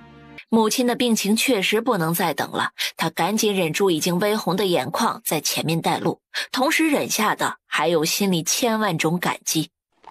两辆马车一前一后的在长街疾驰，半炷香的时间就到了郑府，一路跟随郑大人来到老夫人的房间。顾念把老夫人的衣袖往上掀开，把手搭在老夫人的脉搏上，皮肤很烫，是明显的高热症状。片刻之后，他了解了老夫人的病情，他赶紧拿出退烧的药片放在老夫人的口中。老夫人赶紧喝水把药咽下去，您的高热太久了会有危险的。老夫人眼神有些迟缓地看了看他，然后听话地喝水咽下了药片。老夫人高热成这个样子，怎么也没人喂药？老夫人高热成这个样子，怎么也没人喂药？不是的，母亲她一直在喝退热的汤药，但是退下去一点就立刻又热上来，反复如此。今日一早已经喝过退热的汤药，可是刚才我给老夫人吃的药是退热药，一会儿就会好转。老夫人是不是还恶心呕吐，吃不下饭，腹痛难忍，还腹泻？是，就是这样。请问宁王妃，我母亲得了什么病啊？老夫人得的是绦虫病，因为腹痛、腹泻、脱水，又吃不下东西，导致浑身无力。老夫人年岁大了，经不住这样的折腾，所以身子虚弱的厉害。宁王妃，这个绦虫是蛊虫吗？不是的，绦虫是一种吸附在肠道壁上的寄生虫，大概是因为老夫人吃了没有煮熟的肉类导致的。绦虫病应该如何治疗？能彻底痊愈吗？可以的，只要按照本王妃说的做，是可以彻底痊愈的。因为绦虫很容易繁殖，也有一定的传染性。大家一定要按照我说的做。传染2个字让在场的除了郑大人之外的所有人都暗暗地往后挪动了一下脚步。你们都出去吧，我要为老夫人治病。你们都出去吧，我要为老夫人治病。不管多久，你们都不要擅自进来，否则我可不敢保证老夫人的身体会怎么样。其他人都松了一口气，纷纷地走了出去。宁王站在门内守着。大约1个小时，顾念把东西都收拾干净。听见房门的响声，郑大人赶紧快走几步上前。宁王妃，我的母亲怎么样了？郑大人进来看看吧。郑大人见老夫人脸色好了很多，还微微对着他一笑。母亲没事，别担心。好，母亲没事就好。多谢宁王妃给我母亲看诊，老臣感激不尽。郑大人想要跪下的动作再次被宁王拖住。他抬头看了看宁王的神情，没有齐王的阴郁狠辣，更没有传说中的暴力狠毒，但是天生的贵气势不可挡。他一下子就慌了神。郑大人，这是老夫人的药，本王妃已经把用法和用量写在了纸上，一定要按时给老夫人服药。还有，老夫人以后穿过的亵裤全部都要烧掉，不要重复穿，公桶也要刷干净，还要把排泄物埋在土中，以防传染。郑大人恭敬地接过药，满口答应着顾念的交代，亲自把2人送上马车，看着人离开，心里却久久不能平静。他刚才不经意的一眼，仿佛在宁王的身上看到了帝王之相，这个想法惊得自己浑身一个哆嗦。刚回到宁王府，就接到兰儿传来的消息。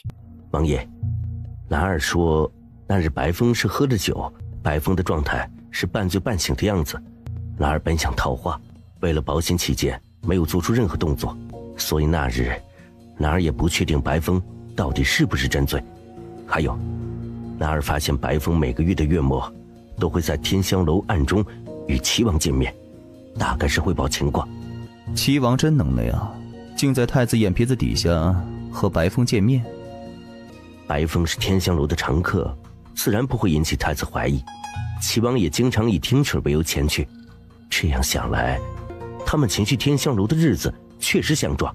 明日就是月末了吧？把这个消息传给太子，让他自己寻找答案去吧。白风不用本王动手，他也活不了多久了。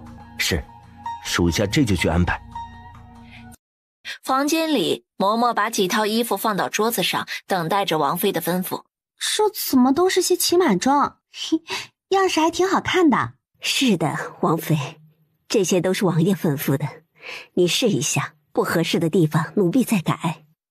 玲珑帮助顾念更衣，试了一套，穿上后娇俏中带着英气，着实好看。哟，衣裳送来了，可还喜欢？喜欢，怎的都是骑马装？你要带我去骑马？是为下个月秋猎准备的，王公贵族都得去，我们更是。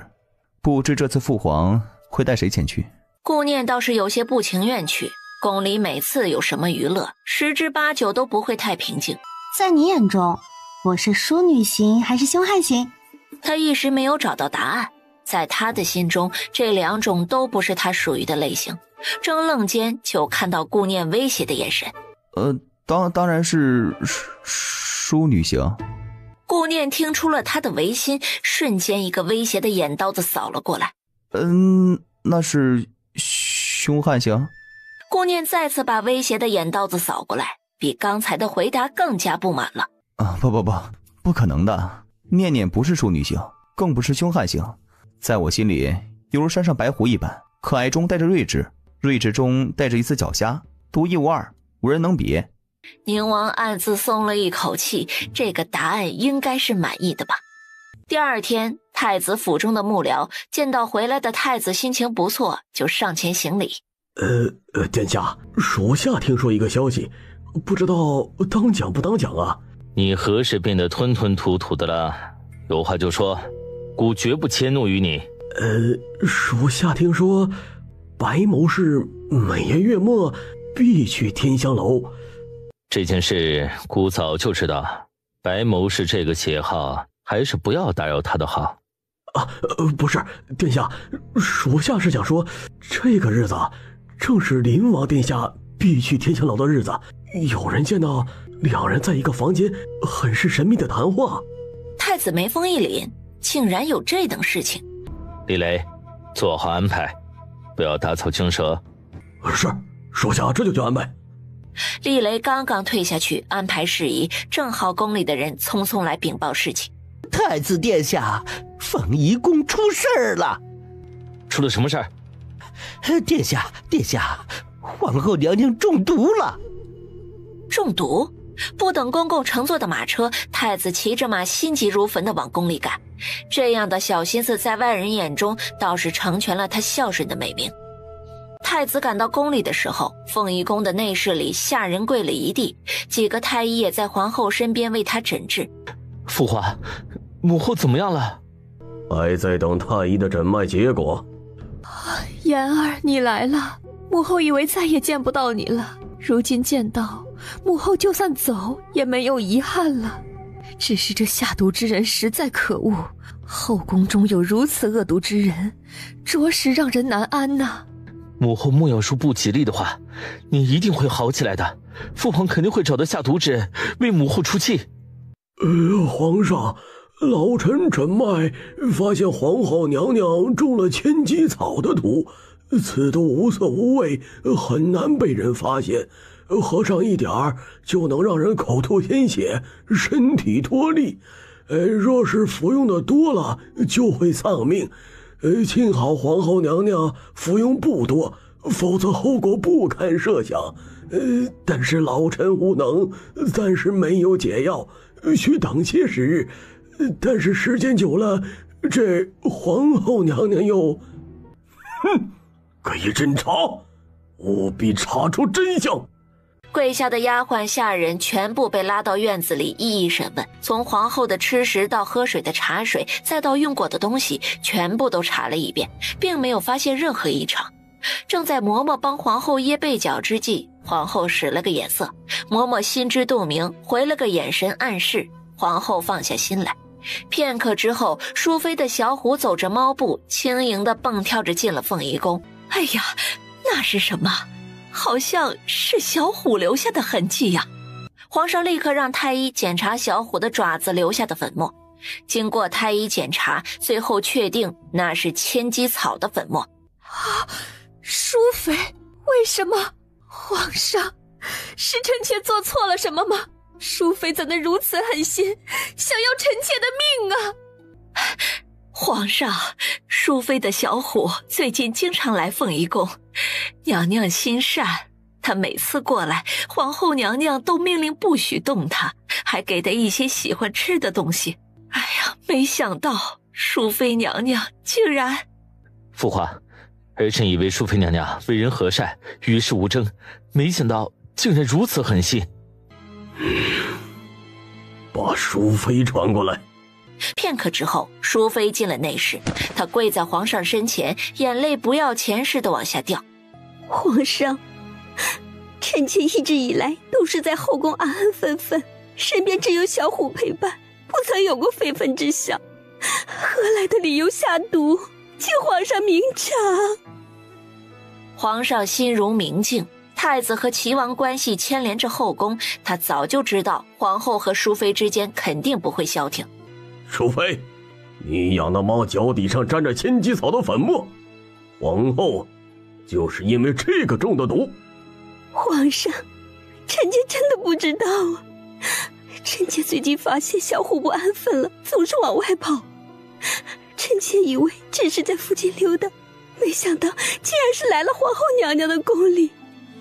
小虎从不乱跑的，肯定是有什么东西吸引了他。你可有千机草的解药？皇上，臣妾都不知道什么千机草，哪里来的解药啊？皇上是不相信臣妾吗？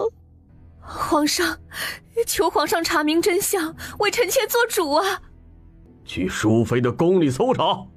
侍卫在淑妃的宫里一阵乱搜，一炷香后，真的带着一包千机草的粉末送到了皇上的面前。皇上，臣妾冤枉，臣妾真的不知道。哼，传朕口谕，淑妃禁足5天，好好抄写佛经静心。心中暗自愤恨，皇上不公啊！下毒谋害皇后，竟然只惩罚禁足抄写佛经。皇上，臣妾身上的毒，要不让宁王妃前来为臣妾解毒吧？她连瘟疫都能解决，千机草的毒肯定也行。皇上对顾念的医术还是很有信心的。皇后已经提出让顾念医治，若是不同意，别人会如何想？沉思片刻之后，欣然答应。皇上从凤仪宫出来，直接去了淑妃那里，还没进门，就听见淑妃委屈的哭声。皇上，朕知道你委屈，皇后的地位迫使她任性惯了，没查明真相之前，只能让你受委屈了。你可有怪朕？臣妾不怪皇上，只要皇上心里有臣妾，臣妾受些委屈也心甘情愿。皇上的态度对于淑妃来说很是受用，有了皇上的理解，哭声渐小，心中仿佛得到了慰藉。皇上回到御书房，福公公疑惑道：皇上知道淑妃娘娘是冤枉的？后宫的女人没有一个是省油的灯，如今后宫中就属皇后和淑妃最不安分，他们两个人谁都不会无辜，挑起他们之间的嫌隙，才有可能削弱他们背后的势力。福公公恍然大悟，原来皇上心如明镜，他就放心了。此时宁王正坐在前厅悠哉地喝着茶，来传消息的公公耷拉着脑袋，没有了刚刚趾高气扬的样子。宁王斜瞪了站在一旁的公公一眼，他心中腹诽，我家念念睡会儿觉怎的就这么难呢？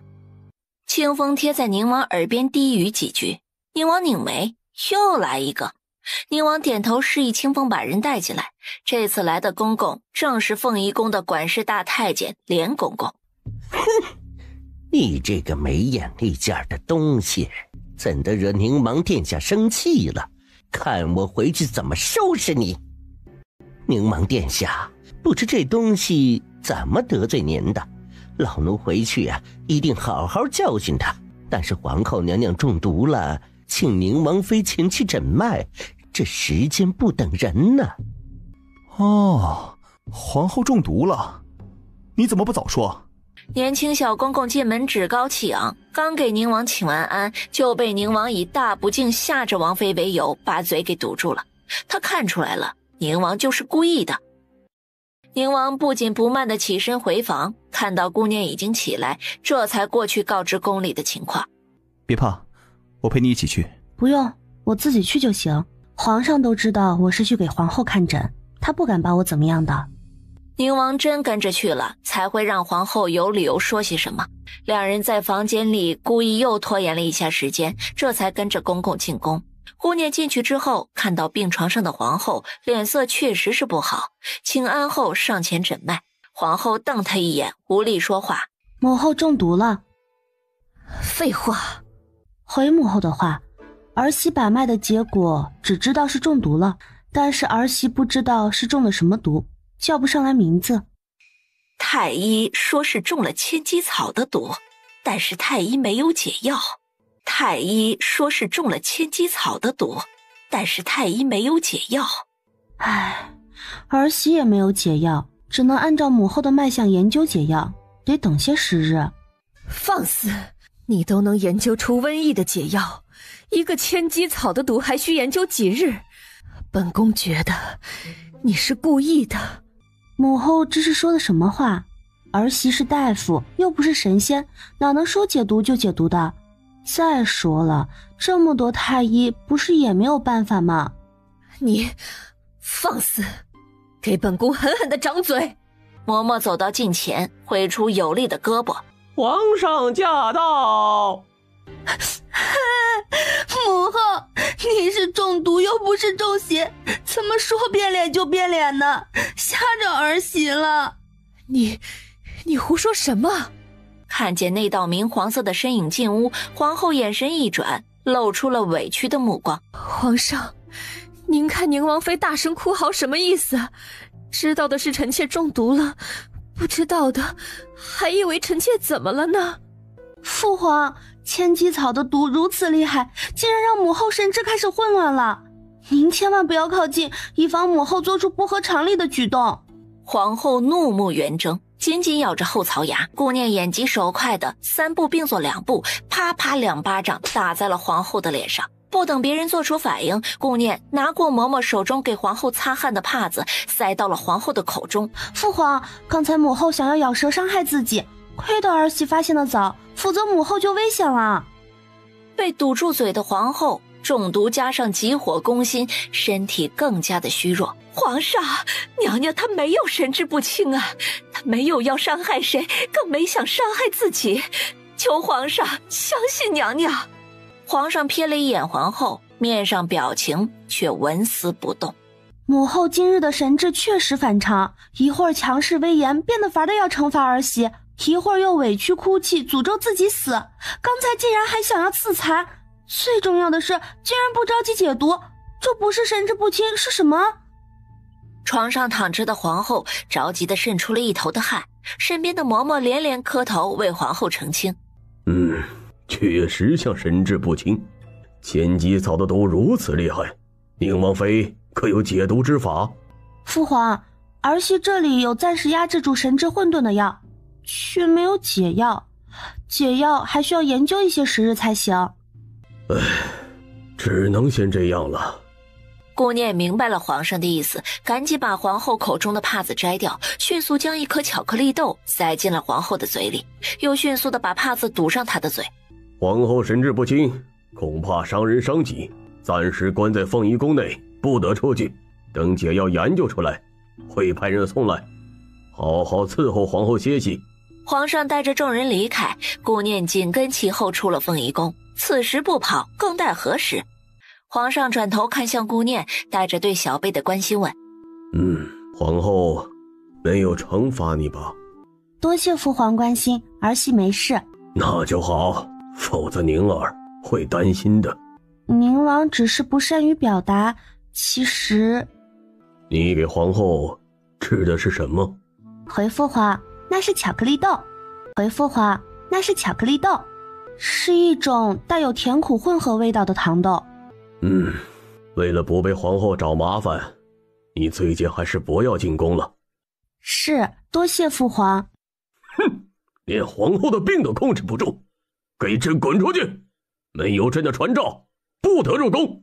皇上说完甩袖离开，福公公躬身紧随其后。顾念被突然变脸的皇上吓了一跳，他明白皇上用心良苦，是在保护他呢。很快宫里就会传遍顾念因为不能为皇后解毒遭到皇上的厌烦。主子，正如您所说，白风被太子挑断脚筋带回府中，中途却出现了一个戴着围帽的女子，帮太子捉住了白风。可惜女子看不清容貌，不知是何人。宁王沉思片刻，有些疑虑，竟然有这等事，到底是谁在帮助太子？难道是想和太子联手？宁王在书房里想了一会儿事情才回房。白风被太子捉回去了。既然白风活不成了，为何不把我们之前拿到的太子的秘密交上去，这样不就能把太子拉下来了吗？既然白风活不成了，为何不把我们之前拿到的太子的秘密交上去，这样不就能把太子拉下来了吗？你想的太过简单了，如今还不是时候。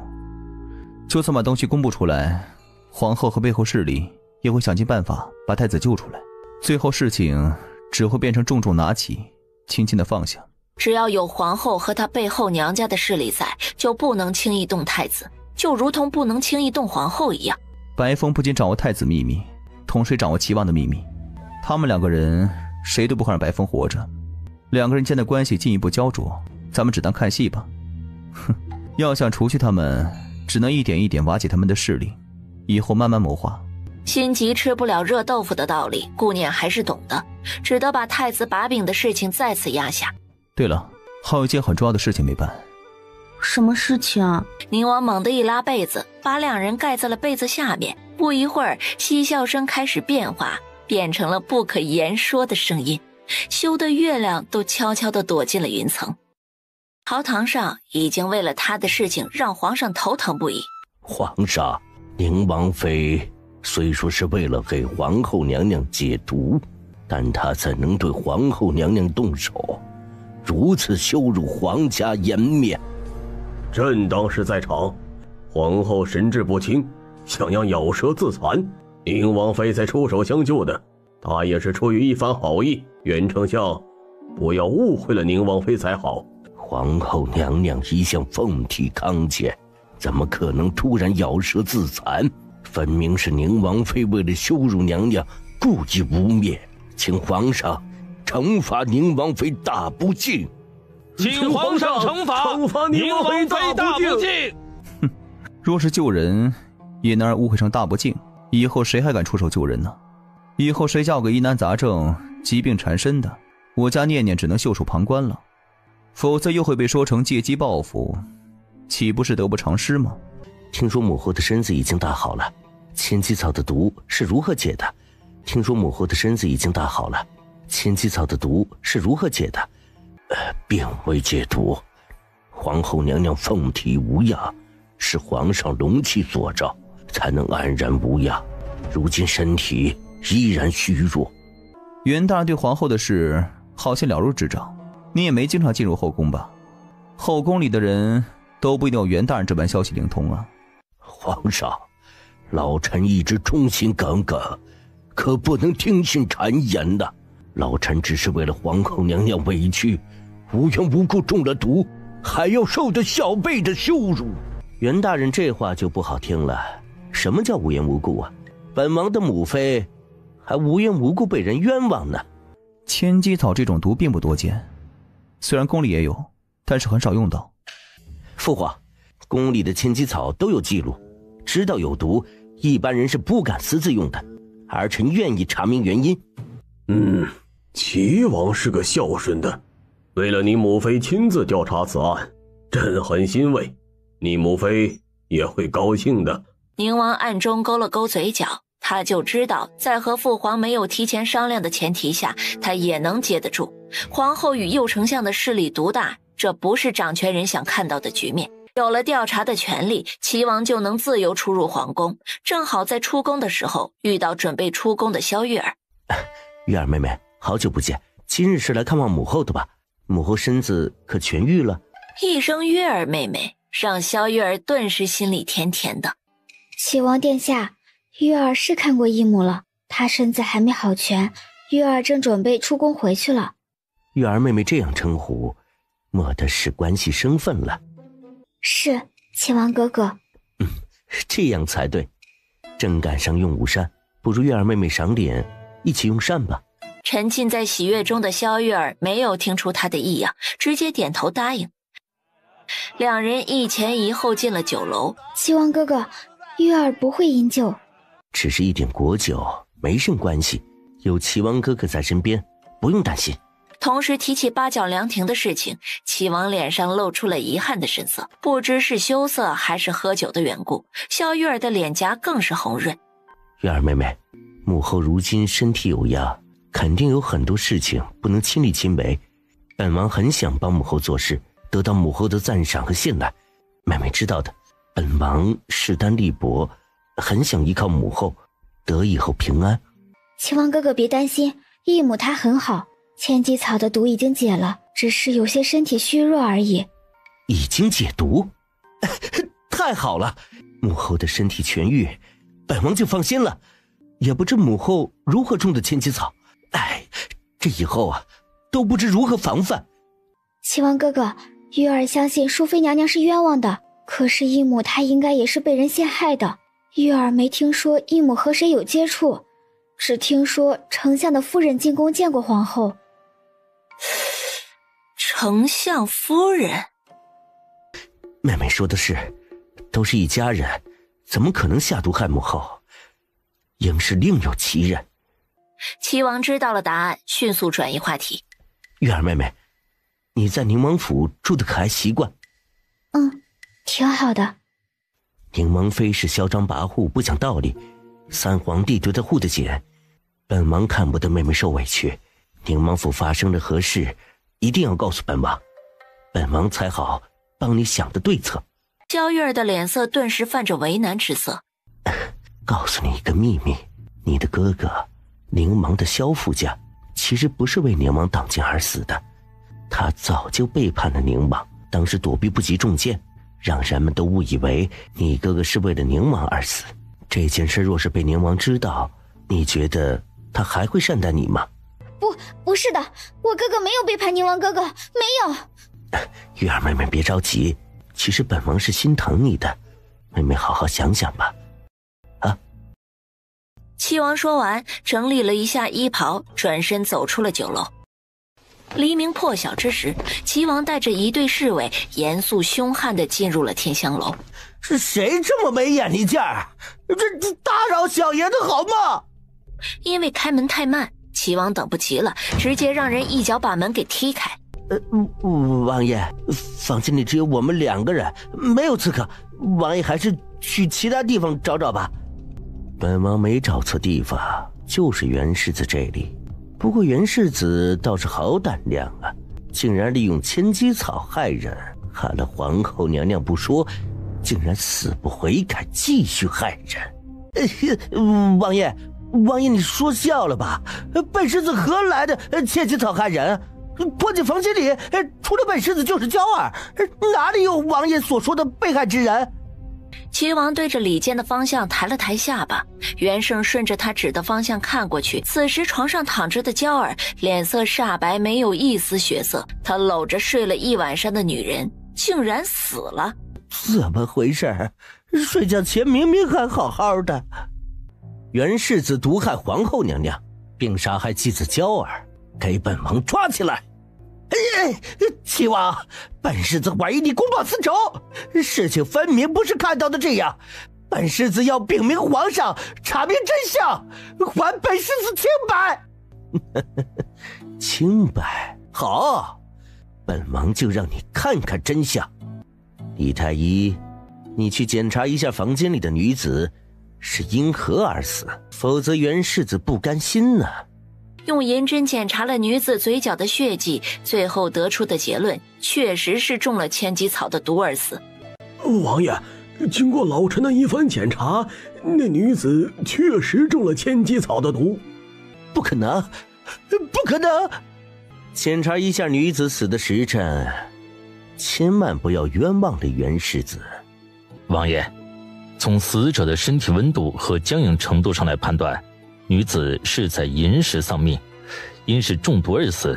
女子眼底发青，口中和鼻腔中都有血迹存在。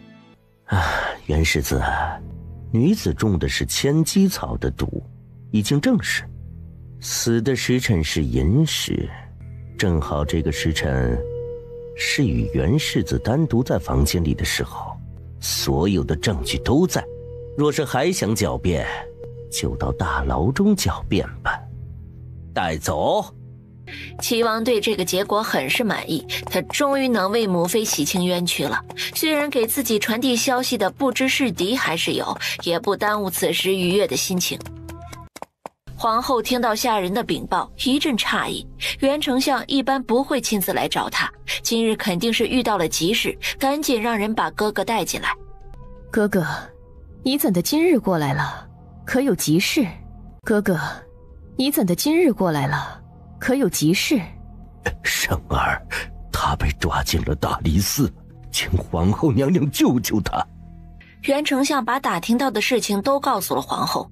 看来齐王已经查到是我们做的，他在替淑妃报仇呢。这可怎么办？圣儿他还能出来吗？若是让你失去一些权利，换圣儿出来，哥哥可愿意？愿意，只要能救出圣儿，换什么都可以。本宫去试试，求皇上救人。不过皇上很少听从后宫的建议，若想让皇上同意，一定要给他想要的东西。娘娘到底想说什么？皇上是想……对，就是哥哥想的那样。你手中的那枚虎符才是皇上最忌惮的。袁丞相手中的虎符虽只有调兵之权，却可以以清君侧的名义反对皇帝，着实成为萦绕在皇上心头的苍蝇。两人看清局势，商量好对策，袁丞相才出宫。御书房中，袁丞相被宣进御书房，2日的时间已经看上去消瘦了很多。皇上，老臣那个儿子虽然不争气，可给他几个胆子，也不敢毒害人的。犬子是被冤枉的，请皇上感恩，饶他一命吧。皇后也曾向朕来说，袁胜是冤枉的。今日朕也说同样的话。此案已经交给林王，但是没有证据，让朕如何放人呢？让朕如何给被害人一个交代？就算朕知道袁胜是冤枉的，知道丞相一心向国，朕也不能没有任何理由的释放一个不能自证清白之人呢。皇上，老臣年事已高，儿子又出事，实在有心无力。如此重要的权利，还是交给有能力的人吧，求皇上恩准。袁丞相何须如此啊？这虎符在袁爱卿手中，朕才放心呢。你怎能说放手就放手呢？爱卿，还是收回去吧。你怎能说放手就放手呢？爱卿，还是收回去吧。皇上，老臣也是有私心的，想要将虎符交给有能力之人，为老臣的儿子找出证明清白的证据，还我儿一个公道。求皇上看在老臣为儿子着想的心情，答应老臣的请求吧。袁丞相为了儿子的心情，着实让朕动容。既然爱卿如此说，那朕就帮爱卿这个忙，让有能力之人着手调查此事，一定还袁世子一个清白。老臣多谢皇上成全。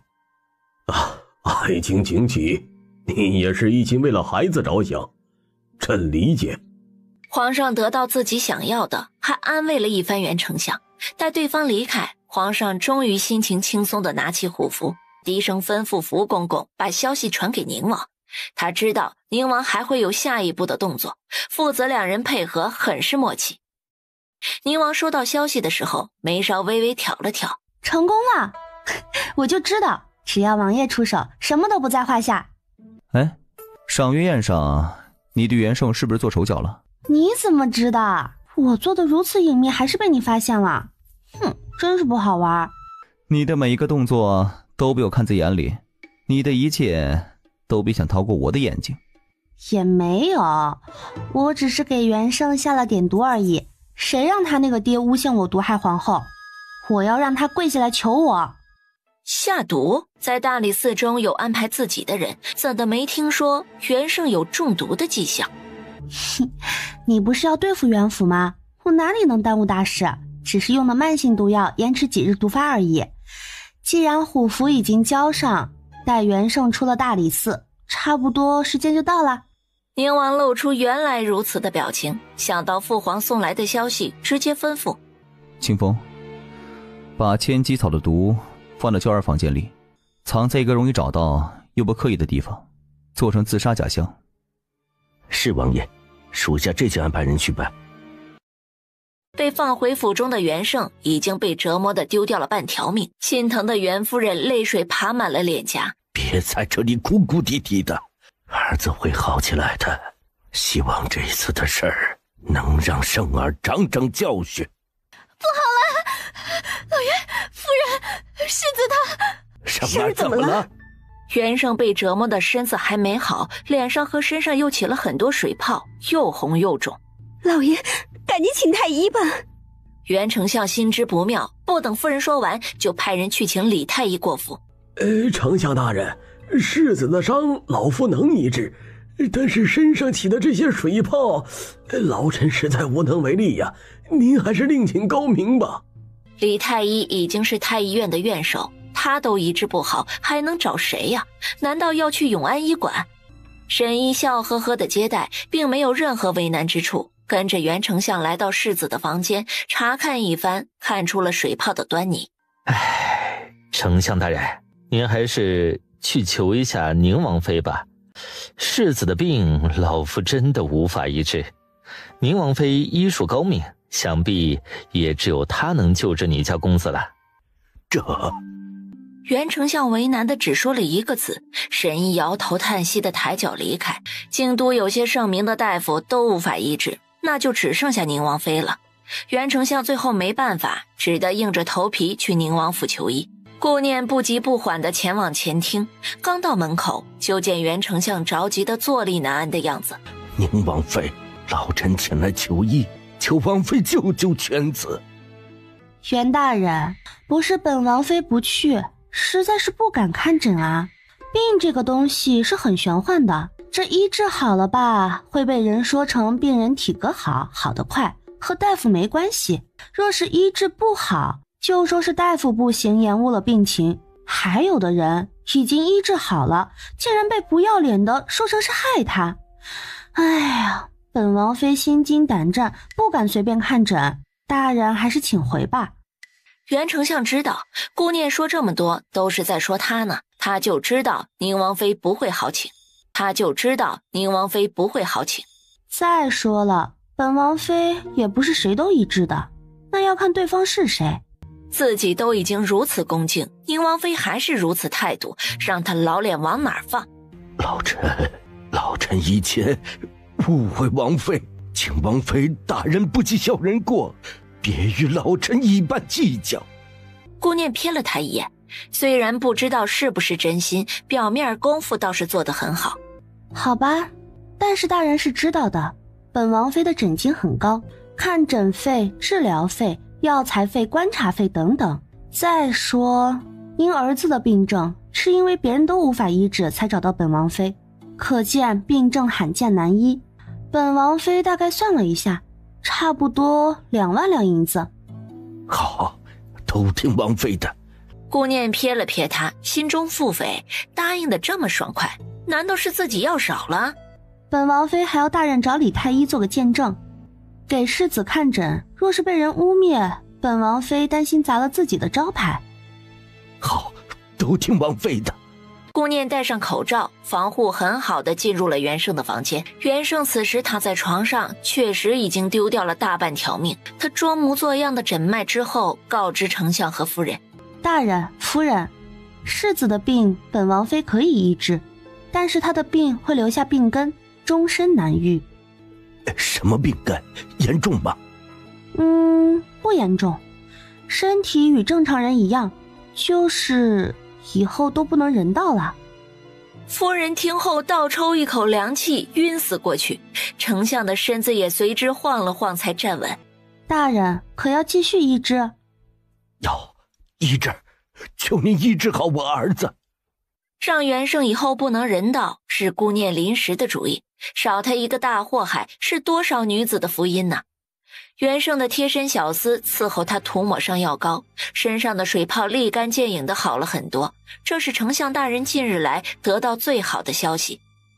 袁大人，本王妃不计前嫌为世子看诊，您应该记着一句话，本王妃是一个大夫，而且号称神医，谁家都不一定没有个病症，以后对本王妃说话还是要客气些的好。谁家都不一定没有个病症，以后对本王妃说话还是要客气些的好，否则以后我可就没有这么好说话了。是，宁王妃说的是。顾念看着他恭恭敬敬的态度，终于心里舒坦了。刚回到府中就被宁王抱了个满怀。你不舒服还出去啊？让袁丞相等着就是了，袁胜一时半会儿死不了。是啊，我今日就不该出门的，哪儿都不顺利。玲珑不等宁王询问，便把路上的事情全都告知，这才知道有人家丢了女儿的事情。这件事闹的已经大家都知道了，我也听说了，而且京都已经出现3户人家女儿丢失了，都是年轻貌美、刚刚及笄的女子。事情被京兆府压下，朝堂上根本无人提及。今日早朝讨论最多的就是秋烈，早就已经定下了时间，就在明日。丢失女儿的事情被京兆府压制，就放任他们不管吗？这京兆府尹也太大胆了吧！这事肯定不能不管啊，如此下去世道会乱的。我已经让人暗中调查，应该会有后续消息的。顾念听后终于放下心来，这是他第一次参加秋猎，心情很好的指挥玲珑收拾东西。秋风瑟瑟，卷着黄叶纷飞，让隐蔽的小院子更加显得神秘。哭什么哭？不想死都给我闭嘴！求求你们放我走吧，家里的母亲还在生病，求求你们，求求你放了我们吧，我们不想死。我不想死。不想死就给我安分一点，否则立刻赐死。见他们终于噤了声，彩儿轻轻松了一口气，这才离开房间，走到小姐身边低声询问：小姐，明日就是秋猎，与太子的合作还来得及吗？秋猎不止一日，来得及。女子声音寒冷，没有一丝感情，一张脸清秀婉约，美不胜收，只是这容貌透着陌生，早已经不是自己的模样。今日就是15，她到底还是得承受每月15的剧痛折磨。回神后，走到书桌前，提笔写下一封信，递给彩儿。彩儿，这封信务必亲手交给太子。是，小姐，奴婢这就去。彩儿就在下人的带领下走到太子的面前，她毕恭毕敬地把信递上。太子看完信之后，眉头猛地一紧：你家小姐到底是谁？如何知道这么多事儿？还有，若是想要与孤合作，还是有些诚意的好。当然，我家小姐很有诚意的与太子殿下合作，就如信上所说，诚意满满。再次双手举高，把手中的小纸包递上。太子殿下听说过西域奇毒琉璃草吧？这种毒已经在世间销声匿迹，如今我家小姐把这种难得的东西送与殿下，以表诚意。传说琉璃草是西域奇毒，若是想要下毒害谁，定能神不知鬼不觉。你家小姐想如何合作？我家小姐想知道太子殿下在皇家围场的部署。惊得太子眸光一凛，立刻露出了寒光。小姐说，她不但不会破坏，还会助您一臂之力。若非孤有十足的把握和定力，都会以为你们有什么不可告人的阴谋，或者你们想要的是什么？小姐说了，与太子合作肯定有所图，但是所图之物肯定是太子殿下给得起的，而且绝不让您吃亏。好，回去告诉你家小姐，孤应下来。彩儿谢过太子之后离开，刚回到院子，就听见里面隐隐约约地传来痛苦的呻吟声。小姐，你还好吧？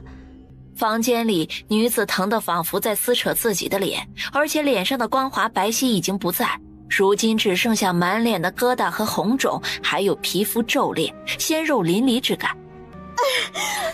他们让我受此锥心之痛，我必让他们百倍偿还。小姐，彩儿回来了，你要不要用药引？彩儿帮你。赶紧点头，让彩儿速去速回。彩儿几步走到关押3个女子的房间，抓着一个人的胳膊就往外拖，带到小姐的房间内。她拔出匕首，对着躺在地上的人直接下手。一把女子的脸皮扒下来的时候，竟然又快又整齐。死的时候身体完好无损，只是一张脸已经血肉模糊，没有了模样。一盏茶的功夫，上面的血液很快被吸收。小姐，这里不比京郊，咱们刚到京都，这样会不会引来麻烦？是得尽快找医治的办法才行。没想到有朝一日，我苏贤因那个贱人中毒，还要仰仗那个贱人解毒。小姐，这些如何处理？今日正好是他们出发秋猎的日子，待晚上无人发现之际，随便扔到乱葬岗吧。那儿会有很多野狗等着，时间长了也剩不下太多证据。是，小姐。皇家围场在城北处的天印山，车队浩浩荡荡，用了大半天的时间到达。王爷，真的如您所料，围场内有异常，而且属下的人发现很多地方都被人撒了药粉。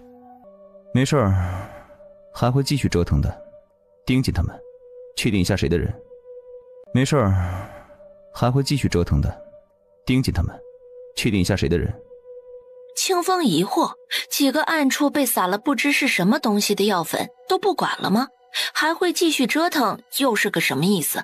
宁王看出他的疑惑，竟然耐着性子指了指天色，清风刚走出帐篷没多远，就见天色渐渐暗了下来，他这才明白主子的意思。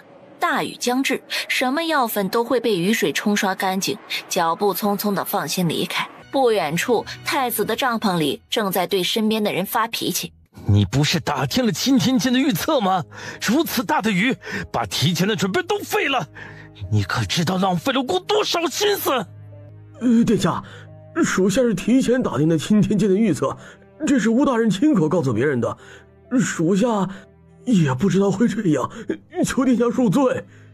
吴大人，难道？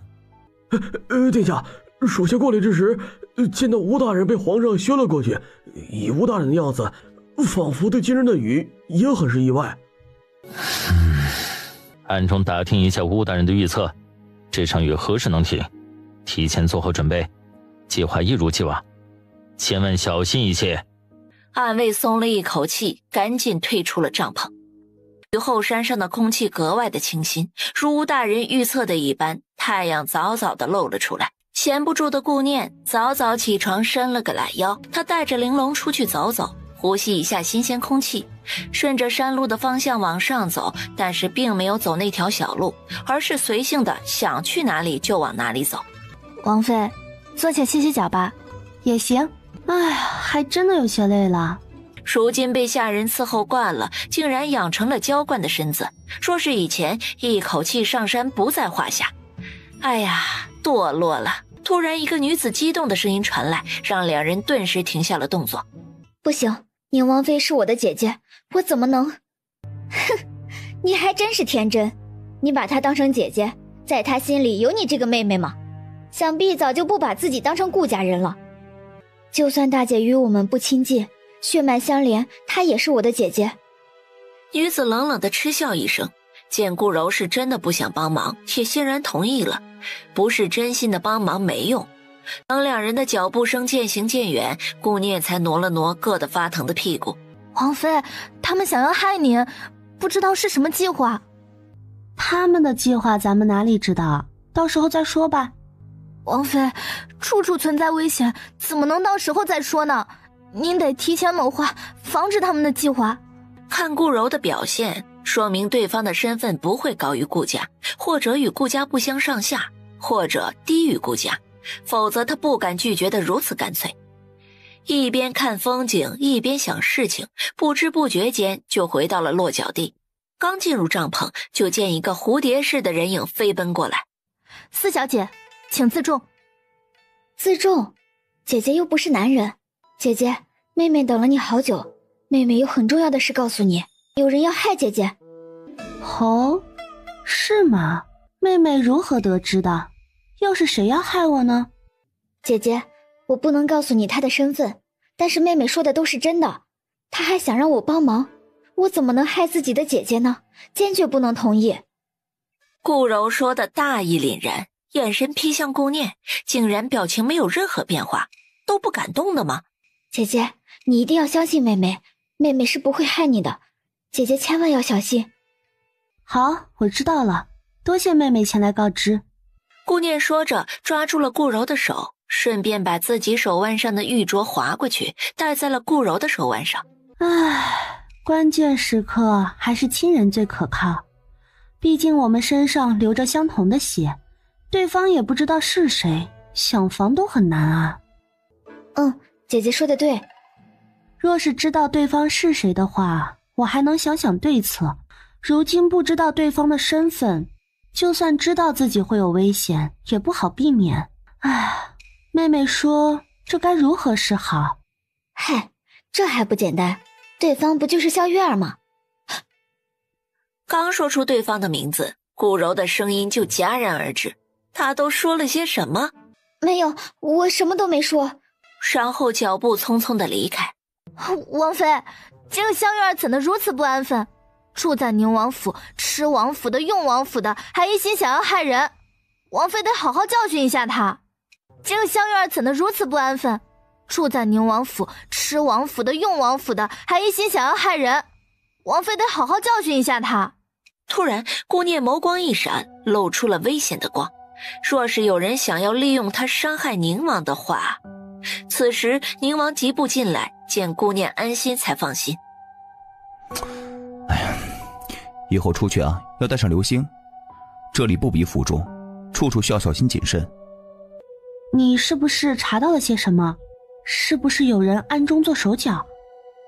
他收到暗卫的消息，被雨水冲刷后的地方再次被洒满了药粉。识太子的人在猎场各处撒了不知名的药粉。王爷，派出去的暗卫找到了丢失的3个女子。在哪里？回王妃在乱葬岗。两人心中一惊，竟然都死了。怎么样，查到了吗？有什么异常地方？3个女子都是面目全非，不知是人为还是被野狗啃食，整张脸仿佛是撕下来的感觉，身体没有任何异样，也没有被糟蹋的痕迹，只是没有查到尸体的来处。让他们继续盯着，狐狸尾巴总会露出来的。属下躬身退出，按照主子的吩咐行事。四公主进入皇上的帐篷，就把事情添油加醋地说了一遍。父皇，你要为儿臣做主，为萧小姐做主啊！还有顾柔，他们2人都是被宁王妃推下陷阱的，那陷阱里还有他提前准备的毒蛇，他如此恶毒，根本配不上3皇兄。皇上见萧玉儿确实昏迷不醒，听到四公主说毒蛇，赶紧吩咐福公公宣太医，得先把人医治好再说，不管真相如何，都不能落人口实。太医的帐篷本就不远，听到传召来得很快。赶快给萧小姐把脉医治，希望人没事才好。是，皇上。太医把手搭在萧玉儿的手腕上，仔细地斟酌一番，开口：皇上，萧小姐是中毒加上惊吓，导致昏迷不醒。若不是公主救治及时，恐怕不只是昏迷这么简单，估计此事已经……既然已经知道病因，赶快救人吧。回皇上的话，蛇毒已经进入血液，老臣无法医治啊，整个太医院都没法应对，老臣也只能先让他苏醒而已。那赶快先让他苏醒过来呀！吓得太医赶紧弓着身子给萧玉儿施针。皇上眼神微眯，这下如何是好？若是死了，宁王妃不是更说不清楚了吗？父皇，医治不了不是太医的问题，若是萧小姐真的没法救治，父皇一定要治罪宁王妃，是她把人推进陷阱的，女儿亲眼所见。顾四小姐不是也中毒了吗？人呢？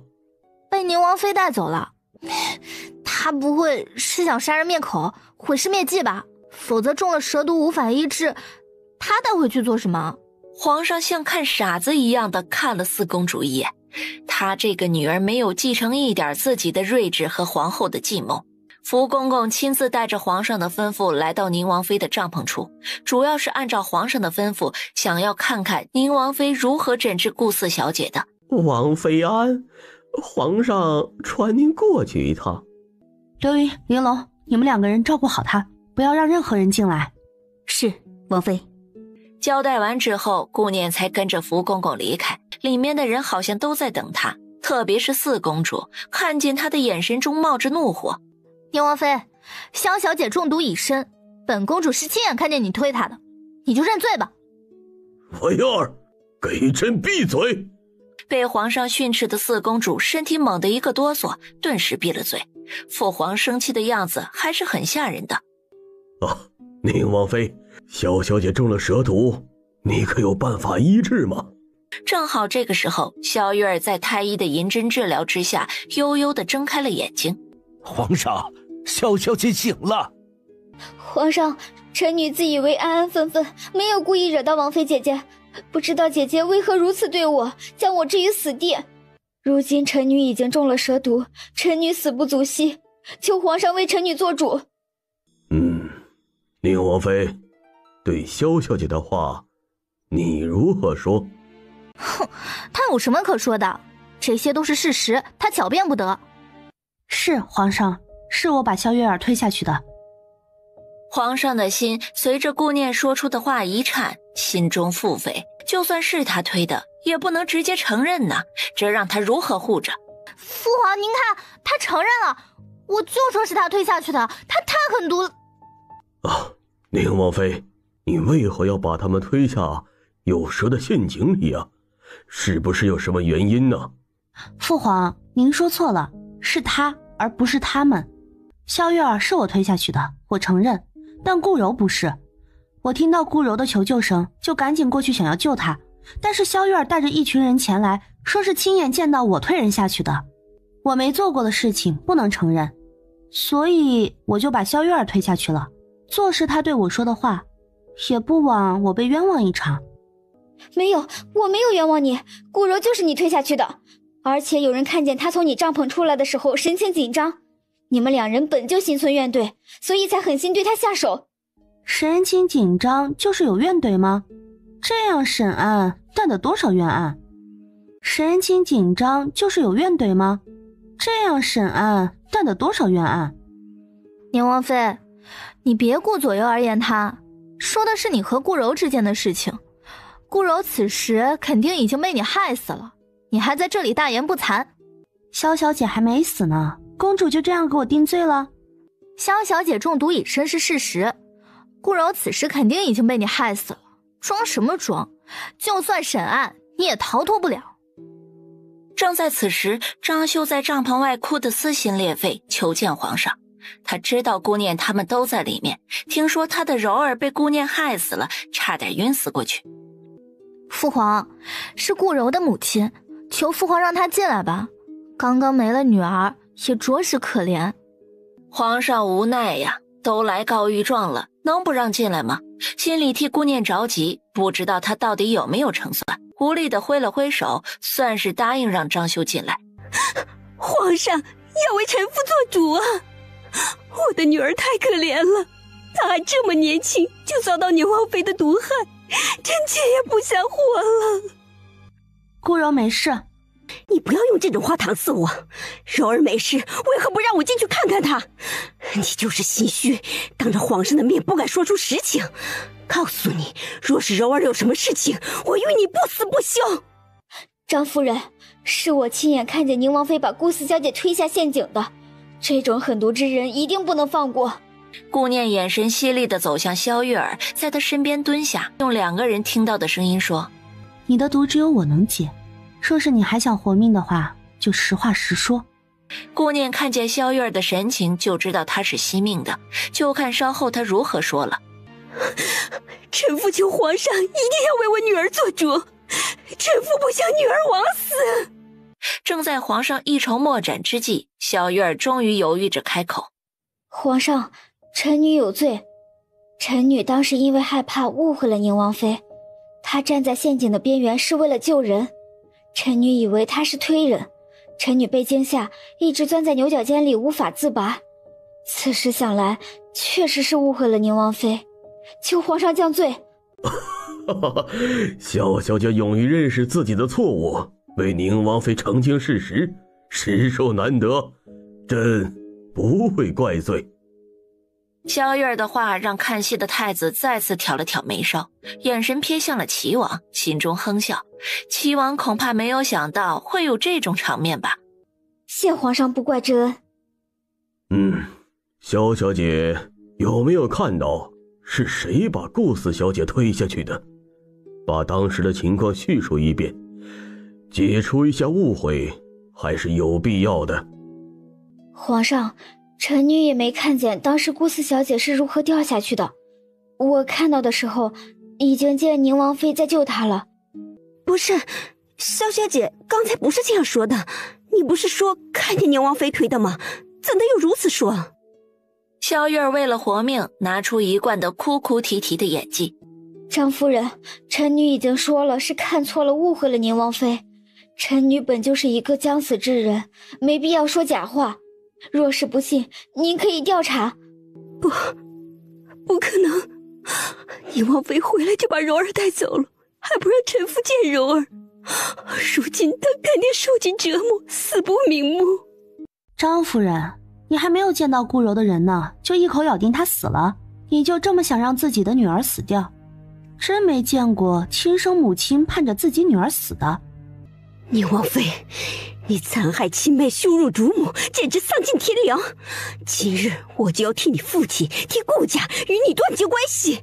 一个后宅妇人如何能替家族做这种决定，真是不自量力。好啊，虽然你做不了主，而你诬陷我的话，我也并不承认。但是你做出的这个决定倒是很合我的心意，本王妃答应了。你。张秀语塞了，没见过顾念这样与娘家断绝关系还如此高兴的。皇上，外面宁王妃的丫鬟和妹妹求见。哦，快先进来。张秀不敢相信地转头看去，顾柔真的被玲珑搀扶着向帐篷里走。柔儿，你没事了，真的没事了。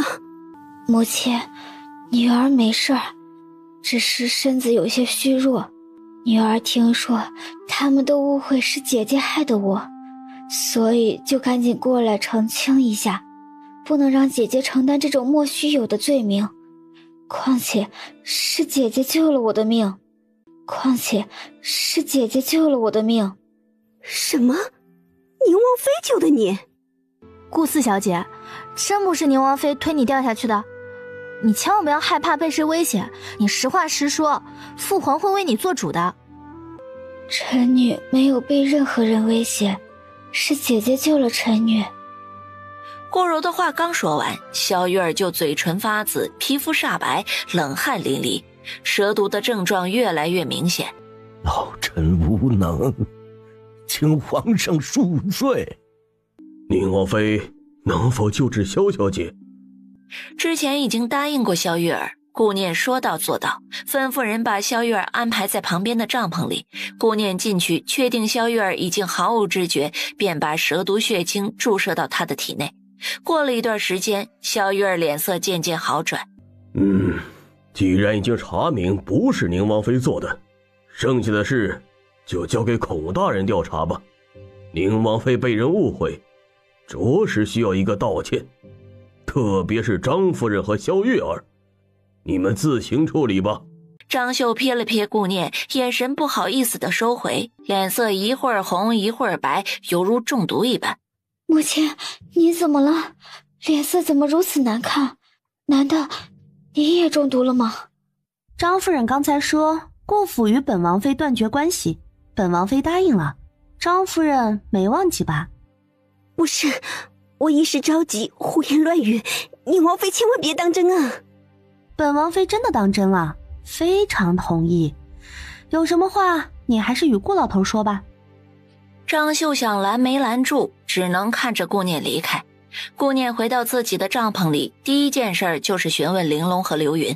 王爷还没回来吗？还没有找到他们？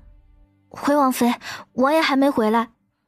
顾念着急的来回踱步，这都大半天不见人影了，到底去了哪里？有没有出事？他心里焦急万分。福公公端着茶躬身递给皇上，见皇上一筹莫展的样子，开口劝慰。皇上，您放宽心吧，宁王妃有自己的成算，不用您发愁的。皇上还是小心自己个儿的身子吧。皇上，您放宽心吧，宁王妃有自己的成算，不用您发愁的。皇上还是小心自己个儿的身子吧。朕哪里是担心宁王妃呀？他们那些女子之间的斗争都是小事，朕担心的是宁王啊，此时不知道在哪里，有没有受伤啊？福公公知道皇上对王爷皇子之间的斗争心如明镜，早就对此次狩猎有了防范，但是暗中跟着宁王的人回来禀报，把宁王给跟丢了。因为宁王在山林中遇到黑衣人的埋伏，场面混乱，打斗中宁王不知去向。这个消息让皇上很是着急。皇上，宁王是个有福气的，肯定会逢凶化吉的，皇上莫要忧心了。朕才不忧心呢，他们几个明争暗斗多少年了，不也一样过来了？若是想要宁儿继承，朕得学会放手。他们争斗越是激烈，宁儿的想法越是会出现转变。这个儿子是朕从小看着长大的，虽然腹黑，却不是纯良，但是烈性却没有被激发出来。福公公瞧着皇上的表情，提起宁王的时候都是眸光中闪着宠溺和疼惜，但是皇上的意图他也明白，最大的愿望就是找个继承人，这个人就是宁王，皇上要等宁王自己争取。皇上能这样想最好了，王爷们有自己的福气。山洞里，宁王和清风都受了伤，清风在一个大石头上躺着，身上的伤比宁王的更加重。王爷，你还是找机会回去吧，不用顾及属下。宁王站在洞口负手而立，观察着外面的动静。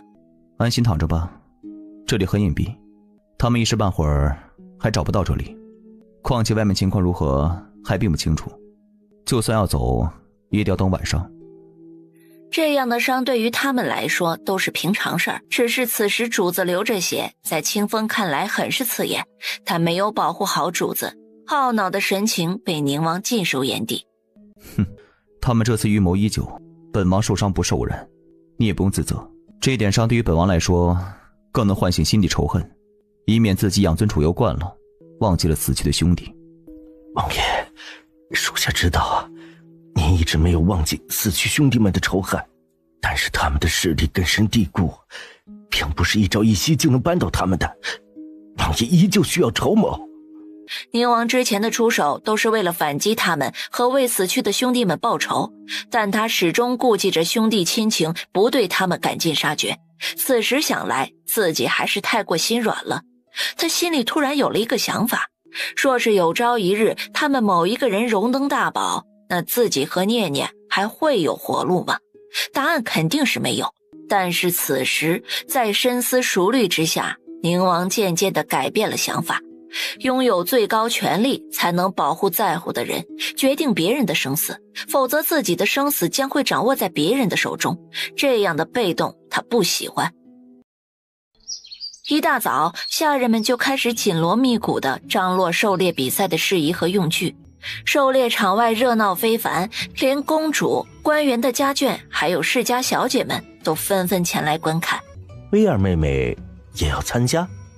当然了，本公主的骑射不输男子，定要在比赛中夺得头筹。好，薇儿妹妹最厉害，期待你的表现。所有人都到齐了，唯独宁王与顾念迟迟没来。三皇帝今日怎的如此不积极？日头这样高，不会还在睡觉吧？美人在怀，咱们都懂。是不是美人在怀还不一定呢，有可能啊是不敢来比赛，丢不起这个人吧。皇上也听到了这边的情况，心思翻转。他今日一大早就听到侍卫来禀报，宁王与宁王妃回来了，而且一身狼狈，身上有伤。皇上，宁王殿下没来，肯定是受伤了，要不要派人去瞧瞧啊？这个臭小子，不管是出了何事，都闷着不告诉朕，朕才不管呢。嗨，宁王会理解皇上的一片苦心的。皇上真的不管了？不管了，希望这件事情能让他心里有所警惕，改变以前的想法，也不枉朕狠心放手一次。是皇上，宁王会明白的。两人的悄悄话无人听见，其他人一直在吵闹，有的奚落，有的嘲讽，有的为宁王据理力争。谁说本王不敢来？只见宁王骑着一匹鬃毛油亮的黑马款款而来，此刻太子的表情可谓是五彩缤纷，宁王的出现让他的心里极其震惊。太子皇训的心情好像不好啊，不知道会不会影响比赛。依皇帝的意思，还是歇息为好。骨好得很，不用三弟操心。没事就好，免得到时候有人说本王胜之不武。太子阴郁的眼神眯了眯，他发现此时的宁王仿佛有了很大的变化，从眸光，从说话的口气都与平时不同。时辰已到，蓄势待发的参赛者卯足了精神向前冲去。顾念看着宁王的身影很快就消失在视野之中，他心里隐隐有些担忧。他身上的伤口已经经过缝合处理，还有他在2小时之内研究出来的新药，既能快速的恢复伤口和体力，又能固本培元。身体状态应该能够支撑整个狩猎比赛，但是狩猎场上危险重重，敌人的小动作接连不断，明枪易躲，暗箭难防啊！太子有些一心二用，就听见一阵剧烈的震动声。以太子的经验，这肯定是大型动物，应该是一头熊。只须臾的功夫，就看到一头黑熊出现在视野中，太子顿时露出了惊喜之色。若是把黑熊打下来献给父皇，是不是也能让父皇心情愉悦，大家赞赏自己呢？他把弓箭拿起，对着黑熊的身体拉满长弓，拉弓的力道很是强劲。这一幕都在不远处的宁王的视线之中。他抬起手中的弓箭，渐渐对着太子的方向，弓箭拉得满满的，带着力道。为了狩猎比赛公平不出错误，每个人的弓箭箭头都是不一样的。宁王把对着太子的弓箭稍稍变化了一下方向，他3箭齐发，每一支长箭都带着劲风。黑熊顿时轰然倒地，脑袋上插着2支利箭。承让了。哼哼，三皇帝的箭术果然名不虚传，只是做事儿有些不太厚道。哼，本王怎么听出不甘心的意味啊？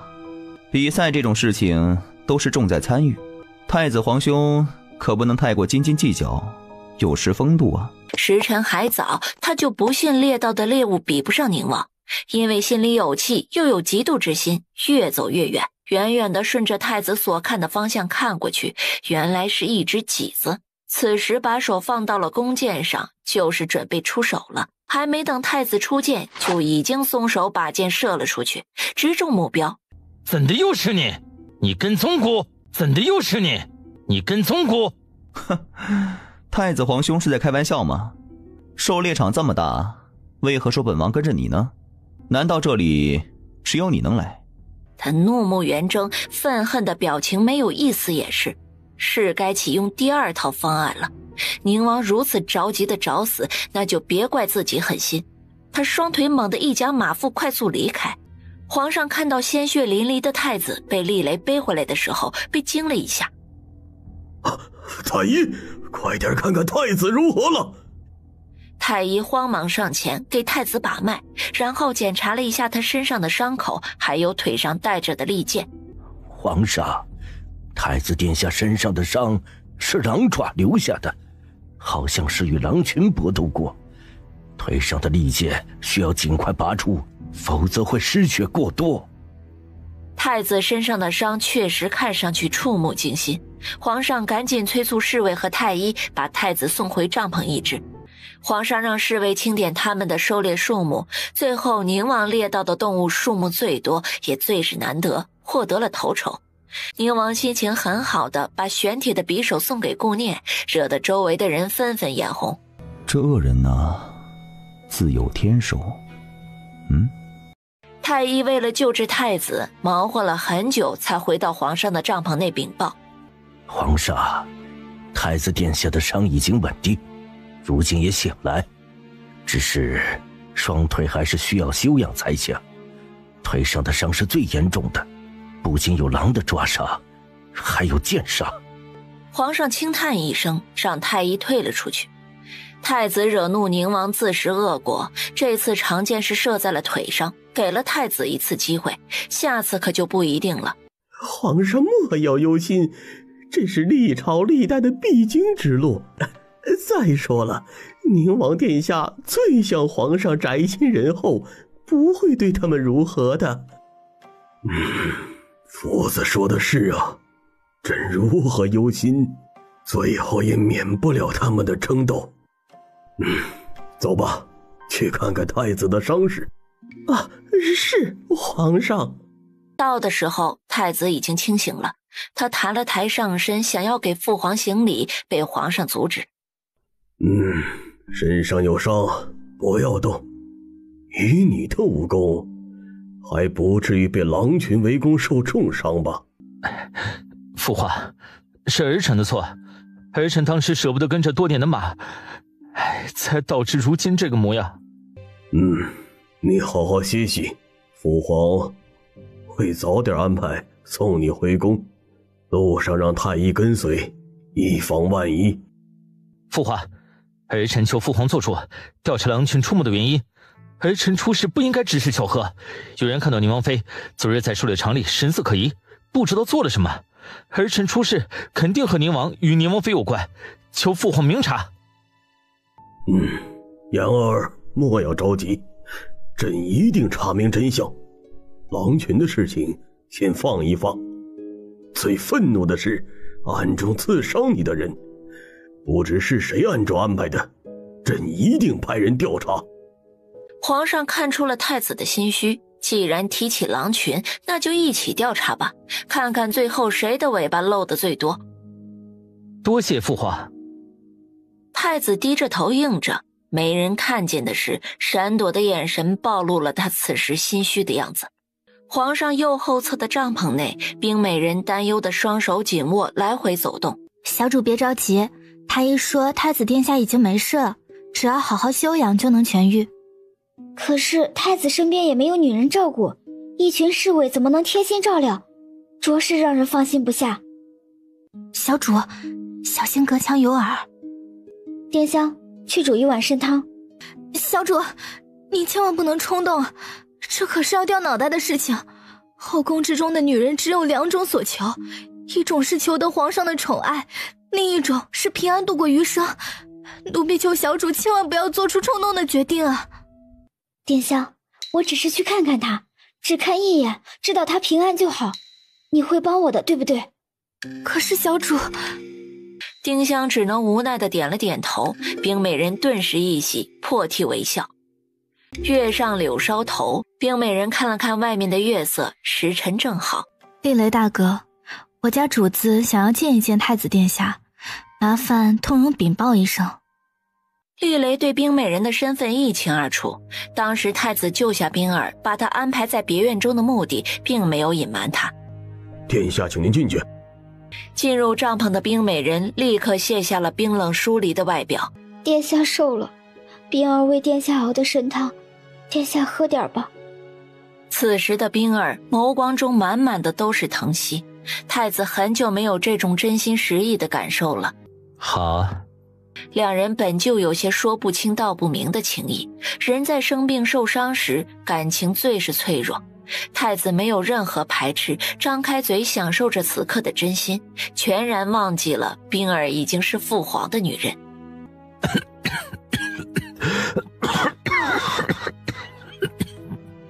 冰儿再次陷入了慌乱之中，她看着太子极为痛苦的表情，恨自己无能为力，不知如何才能减轻他的痛苦。突然她想到了什么，直接把柔软的唇贴在了太子的唇上。太子痛苦的表情立刻消失，仿佛突如其来的亲吻能治愈他的痛苦一般，表情渐渐变成了享受，无法用力的胳膊也搂上了冰儿的腰，两人沉浸其中。从狩猎场回来，顾念就恢复了原来的三处奔波的生活。今日走进医馆，苏贤已经等在那里了。苏贤着急自己的毒，每月15发作，说是不及时解毒，每月都要用3个年轻貌美姑娘的新鲜脸皮，1次2次还可以蒙混过关，说是时间久了，他担心会被发现。这位小姐，根据您之前描述的毒发情况，是出现在脸上。您戴着围帽不让检查，我实在是无能为力。您若是不配合的话，还是另请高明吧。我家小姐岂是你想看就能看的？住口！唉，一个丫鬟的脾气也能如此之大，真不知道谁是小姐，谁是丫鬟。我们这里只是一个医馆，不是听从你们差遣的地方。小姐还是离开吧。不，我此次前来就是想要顾大夫解毒的，希望大夫看到之后能够找出解毒的方法，否则本小姐也不是随便被人威胁的人。您这话说的就不对了，大夫看诊，病人配合，这是天经地义的事情，也是你情我愿之事，哪里有被人威胁的道理？别说病人不想被威胁，大夫也不愿意被威胁。他在心里纠结片刻，最后狠心抬手，轻轻地把围帽摘了下来。苏贤抬起眼皮盯着顾念，他想从顾念的眼神中看出有没有认出他来。顾念同样眼神灼灼地盯着苏贤，与他心中所想的不一样，稍稍有些疑惑。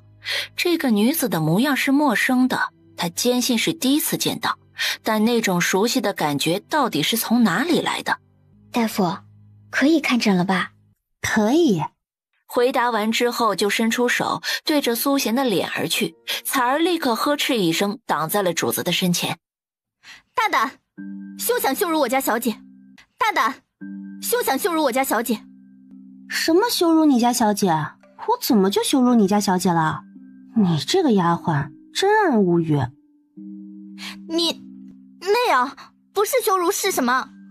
你家小姐毒发的时候症状是在脸上，我不检查一下她的脸，应该检查哪里？你们还是走吧，神仙来了也看不了你们的病。彩儿，放肆，怎的如此无礼？丫鬟不懂事，还请大夫不要见怪。本小姐回去一定好好管教。管不管教丫鬟那是你们的事，看不看诊这是我的事，别动不动就趾高气昂，谁也不比谁高贵。我没拿身份来压你们，你们也别把自己太当回事。若是想看诊，就按照我的规矩来；若是不愿意，赶快给我离开。苏贤斜瞪了彩儿一眼，彩儿赶紧改变语气认错：“是奴婢误会了，您别和奴婢一般见识。”罢了罢了，斤斤计较倒是显得我很小气。只要你们愿意配合就行。作为一个医者，他心里永远以病人为重。面对不配合的病人，也只是过过嘴瘾罢了，医生的职责还在。更何况这个女子的身份让顾念很是怀疑。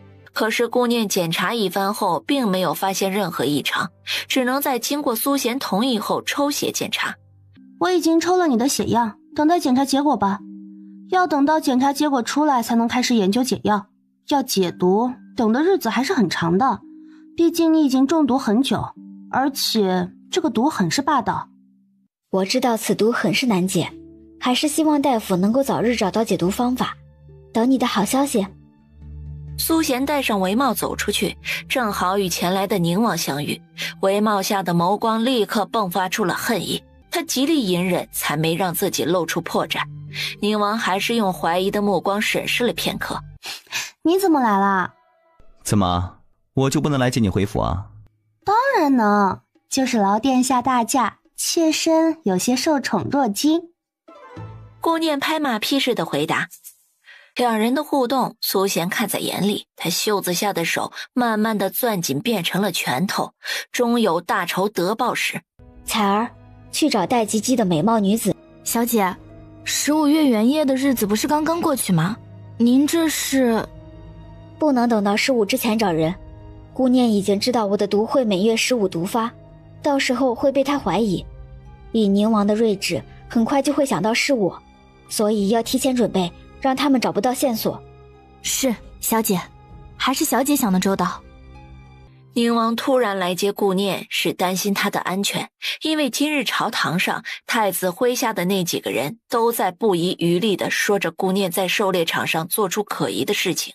第二日上朝的时候，再次被有心人提起此事。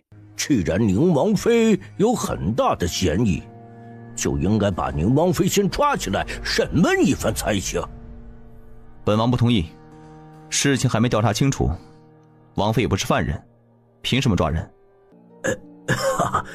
宁王殿下说的是，现在没有证据证明宁王妃就是陷害太子殿下的人，这么抓人着实不合规矩。皇上中意宁王的意图，孔大人心知肚明。他亲自到医馆找顾念调查此事，顾念很是意外，竟然把自己也牵扯进去。孔大人，本王妃当时在狩猎场周围闲逛，无意中发现了几处被人撒了吸引蛇虫的药粉。本王妃担心狩猎场出事，就赶紧把那些东西给收了起来。后来遇到了掉进陷阱的顾柔被毒蛇咬伤，本王妃怀疑撒药粉的人也是对顾柔下手的人，还请孔大人明察，还本王妃一个清白。宁王妃放心，臣一定竭尽全力查清此事。孔大人询问一番离开，顾念越想越觉得事情蹊跷，赶紧收拾东西回府，想要与宁王商议。马车走到半路的巷子口突然停住，顾念与玲珑以为路上又有什么堵住了去路。王妃，奴婢出去看看。车夫没有一点声音的被人打晕，玲珑刚走出去，同样被人一个手刀劈晕了，一点声音也没有，连对方是谁都没有看见。一个陌生的男人坐在了车夫的位置，马车徐徐向前行驶。马车动了，玲珑怎么还没有进来？顾念这才觉得不对，微微地睁开了眼睛。一炷香的时间，马车渐渐地停了下来，一个大宅院展现在眼前。厉大人，主子交代的事儿，属下都按照吩咐办了。主子要的人也在里面，请您检查。厉大人？他怎么没有听说过厉大人？到底是谁？思索间，听见走近的脚步声，在厉雷掀开车帘之际，猛地进入了空间。这就是你说的，按照主子的吩咐完成了。是的，怎么了？难道属下抓错人了？你自己看。厉雷伸长脖子往马车里瞧了瞧，心中一惊，竟然没人。他是什么时候逃跑的？厉大人，属下实在不知道他是何时逃跑的，属下再去抓人，这次一定把人带来。成事不足败事有余，坏了主子的大事。有了这一次，宁王妃肯定会有所警觉，再次动手会很难的。就算是警觉，属下也一定把他抓过来，给主子一个交代。还不快滚！是。太子府，只是区区剑杀，怎的一直不见好？快去给顾纯太医。是，属下这就去。厉雷回来复命的时候，正好看到受训的下人，他走进去拱手行礼。殿下，广通把人丢了，属下命他继续查办。哼，广通这个废物，故一直没用他，就是担心他耽误大事，没成想真的无用。狩猎场上药粉的事情，太子就是要嫁祸给宁王妃。如今父皇命孔大人亲自查案，明摆着是要帮助宁王妃澄清。太子怎能如他们的意？他现在准备把宁王妃抓走，让宁王自乱阵脚，之后想要做点什么就容易得多了。可惜被广通给搞砸了，太子越想越气。宁王府中，玲珑慌里慌张地往主院里跑。青羽大哥，王爷回府了吗？回府了，刚回府。超级帮帮的有事儿？告诉王爷，王妃丢了，都是奴婢不中用，没能保护好王妃。宁王正好走出来，听到玲珑说的话，他心中猛地一紧。什么？王妃何时丢的？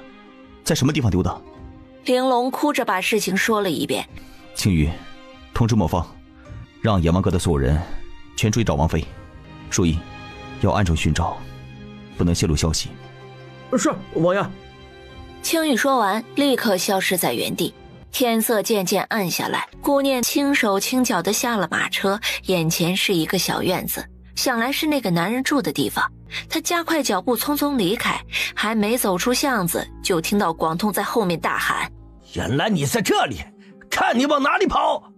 顾念的心猛地收紧，来不及回头看一眼，从脚步匆匆变成了快跑。就算最后躲进空间，也得在一个隐蔽的地方才行。一个会武功的男人，脚程肯定比顾念快上许多，很快就被拦了下来。宁王妃，跑啊，继续跑啊！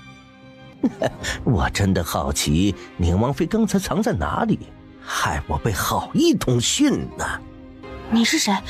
为什么要抓我？你想要什么？我想要什么你都能给吗？当然，你要什么我都能给。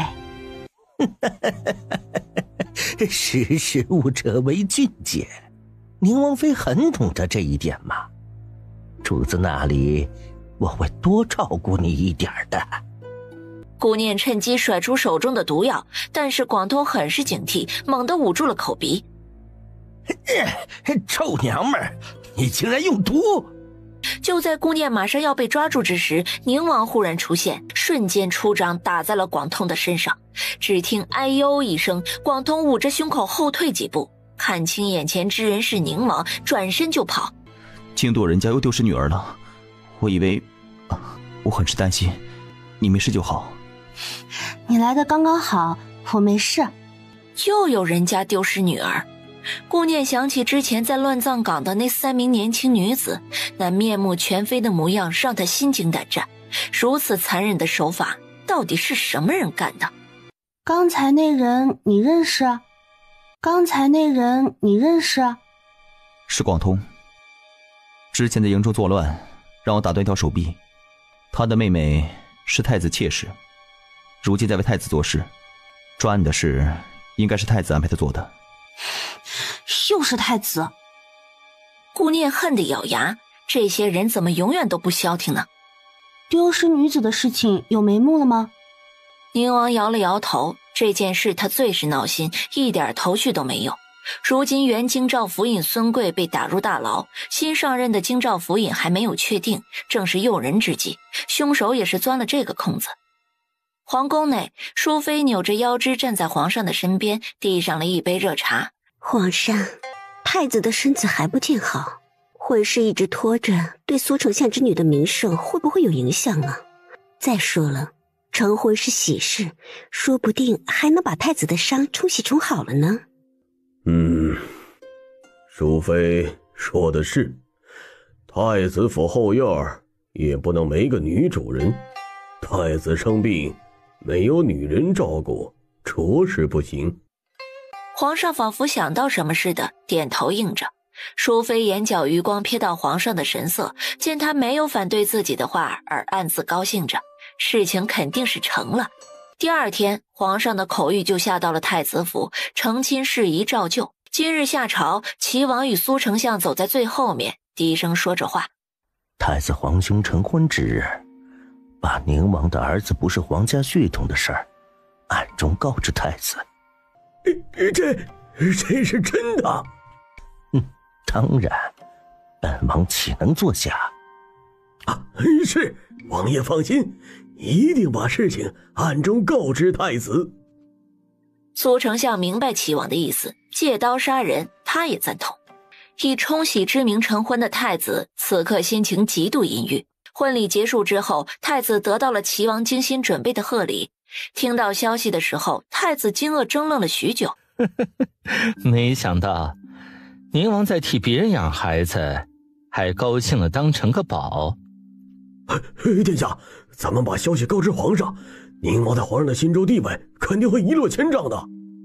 殿下，咱们把消息告知皇上，宁王在皇上的心中地位肯定会一落千丈的。这个消息不知道是否属实，姑可不会给别人当枪使。太子冷笑一声，这种混淆皇室血统的事情可谓是大事儿，得用个万全之策，让宁王与宁王妃永世不得翻身。太子的速度很快，只用了1天的时间，整个朝堂上能数得上排名的大臣都收到了匿名信，还有皇上那里也收到了。福子，你说这个消息是真的还是假的？皇上，奴才糊涂，也不知真假。皇上的神情没有任何变化，他闭了闭眼，让福公公带着下人都下去，他想要一个人好好的想想。因为这件事情，皇上闹心的吃不好也睡不好，疼惜了宁王多年，一直把他当作心里的那个继承人，暗中培养维护。没成想孙子不是正统，一直把他当作心里的那个继承人，暗中培养维护。没成想孙子不是正统，以宁王对顾念的疼惜，他肯定情愿什么都不要，也不会离开顾念，更何况他本来就没打算要皇位。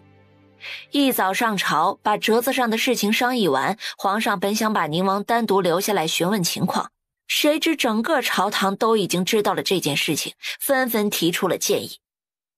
皇上，宁王的孩子不是皇家血脉，世子之位应当取消。皇上，臣附议。皇家子嗣不仅是家事，也是国事，理应滴血认亲，查明真相，能够还宁王妃的清白，这对于宁王妃来说也是好事。臣父议。大部分的官员都站了出来，同意滴血认亲，查明真相。其实皇上也想知道真相，但不想当着这么多人的面，因为他还想给宁王与宁王妃留些余地。可这么多的大臣多多相逼，让皇上也没办法维护了。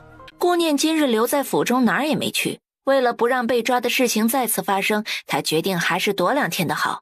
你今日又不去上朝啊？那些大臣肯定得弹劾你。弹劾谁是他们的事，听不听是我的事。我才不在意那些老匹夫们他们说什么了，我只在乎念念。咚咚咚的敲门声打断了2人的激情。王爷王妃，宫里来人了。2人的动作猛地停顿，掀开被子互相对视了一眼，都感觉到有什么事情发生，慌忙整理衣服出去。前来的不是福公公，这个公公也是笑容满面，一副恭敬的样子。宁王殿下，宁王妃，奴才给您请安。皇上想念小世子了，让奴才请您与宁王妃带着小世子进宫。皇上若是想念小世子，肯定会让福公公前来。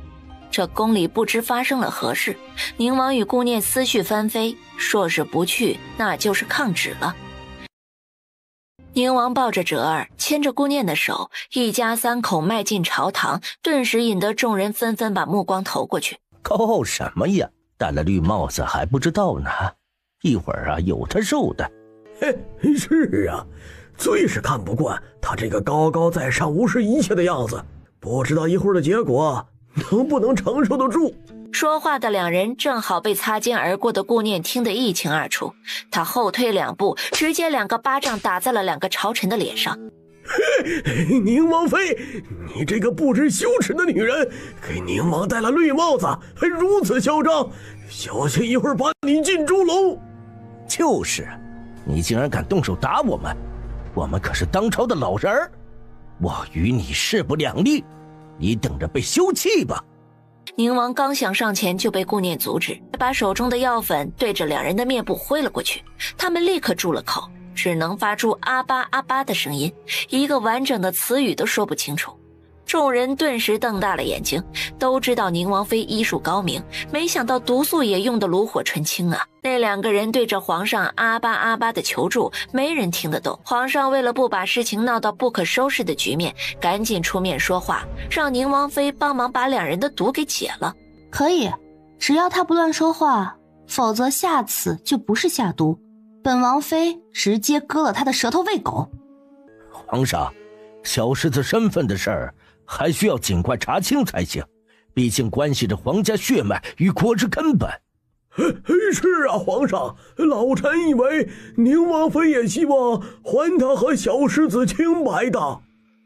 外面传出谣言，说哲儿的身份有异，所以朕觉得还是查清楚的好，否则哲儿以后的路也总会被人质疑。朕决定为宁王与哲儿滴血认亲。我不同意。皇上第一次被人当众反驳，他眉心微蹙，脸色难看。大胆！宁王妃不尊重皇上的决策，罪不可恕。本王妃说了什么就罪不可恕了？有你什么事？有些人只会拍马屁，什么事都不会，哪儿凉快哪儿待着去。你父皇，儿媳说的不同意，不是不同意认亲，而是这样会对哲儿以后的名声产生很大的影响。就算哲儿确定是皇家血脉，以后也会经常被人提起滴血验亲的事情。宁王妃说的是，你可有好的方法？滴血认亲可以，为了以后哲儿的名声，也为了皇家血脉不出现任何纰漏。儿媳以为只要是皇家的血脉都要经过一次验亲的检查，还有为了皇家名誉着想，更是为了朝堂的风气，今日在场的所有朝臣家中子嗣都要经过一次滴血验亲。皇上不可呀，自古以来朝廷都不曾出现如此大的动荡，怎能因为个人的事情牵扯整个朝堂啊？皇上并没有说话，他眉头微蹙，眸光凝视着下方，不知心里在思索着什么。是啊，皇上，不能因为一个人的事情演变成整个朝堂的事情，这样会造成整个朝廷不安和后宅不宁啊！臣附议。哼，怎么了？众位大臣刚才让本王妃的孩子滴血验亲的时候，那个咄咄逼人的态度呢？轮到你们自己就如此反对，是你们对自己的后院没信心，还是担心替别人养孩子承受不住？宁王知道顾念有自己的方法，有时默不作声，有时轻声附和，任由他在朝堂上发挥。父皇，儿媳觉得以往封赏的世袭罔替或者爵位必须身份清楚才能有资格担当，世袭罔替的人家有必要把承袭者的身份调查一下，比如做个滴血验亲的仪式，对于家族的封赏身份明确才有资格。所以儿媳认为，既然众位都把滴血验亲的事情提出来了，也不能驳了大家的面子，不妨趁此机会全部都速查一遍，让真正有身份的人正大光明，更让那些别有用心之人闭上嘴巴。朝堂中犹如炸开了锅，这些朝臣都怒目圆睁，对着顾念指指点点，说出的每句话都犹如带着刺一般。顾念不以为意，为了哲儿，只要达到目的就行，最后还得等着皇上发话。如果皇上不同意，他的目的就会失败。本王听说太仆寺卿去年从天下楼赎出一位女子，还不到半年便产下一子，不知太仆寺卿对于这个孩子身份是否有把握？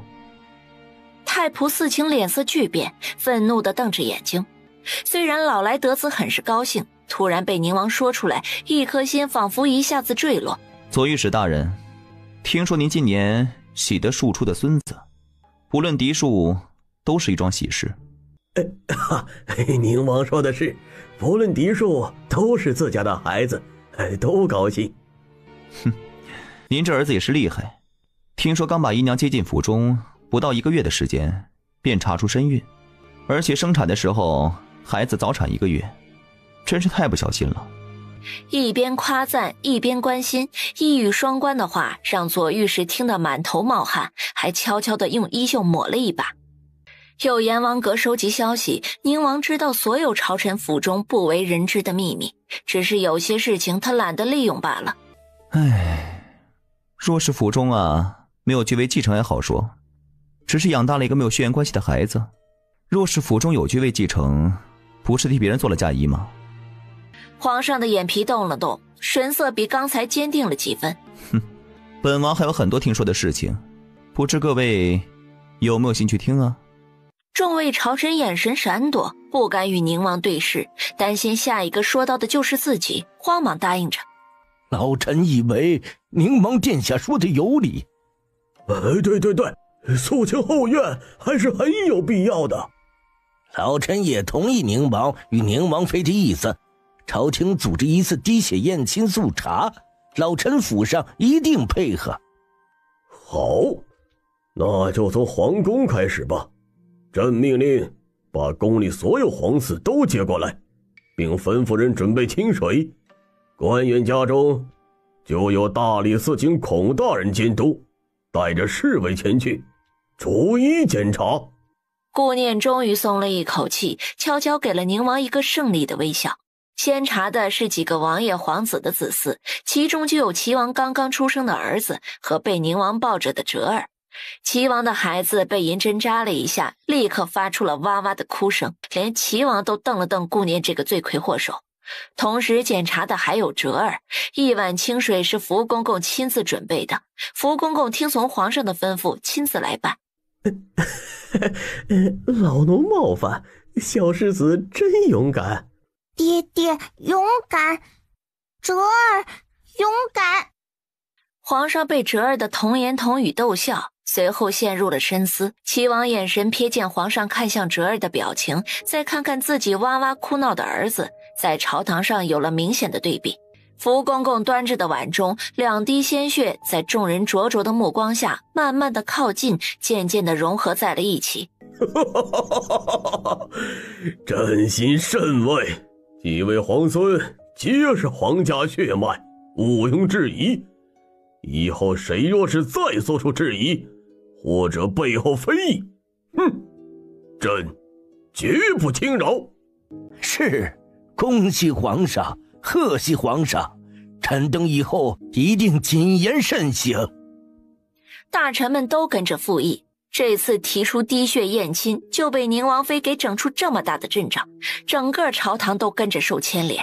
若是以后谁还提起小世子身份的事情，不知道被宁王妃如何整治呢？令齐王意外的是，宁王的孩子竟然不是野种，回到府中就给了顾灵一巴掌，心中的怨气无法发泄，又直接对着顾灵的腿踢了2脚。齐王是练武之人，而且正在怒气冲冲的时候，根本顾不上分寸。顾灵倒地，不一会儿就发现身子下面出现了一滩血迹。真没想到，你竟然如此大胆，连本王都敢算计。本王今日就让你看看算计本王的下场。王爷，妾身真的不敢算计王爷，真的不敢算计王爷呀！求王爷救救妾身腹中的孩儿吧，他就快要出生了，他是王爷的孩子呀！求王爷救救他，求王爷救救他！侍卫，把他关入房间，不许出来，不许给我找大夫，也不许人伺候。王爷，不要啊，王爷！求求您救救孩子吧，王爷！王爷，求求您了，王爷！顾灵一边被侍卫拖走，一边乞求地喊着，那个越走越远的背影无动于衷，周身散发着冰冷。太子一直在府中养伤，厉雷走近，低声把今日朝堂上发生的事情禀报给主子。什么？这是真的？是的，殿下，千真万确。这个消息是谁提供的？属下调查过，是从苏上将府中传出来的。哼，又是老二搞的鬼，幸好顾没上他的当。殿下睿智。传太医院院手过来，诊治顾的腿伤。厉雷听到吩咐，直接出门安排，只用了1炷香的时间，就把李院手给请到了府中。经过李院手的检查，他发现了蹊跷。太子殿下，您腿上的伤一直不见好转，是因为中了毒。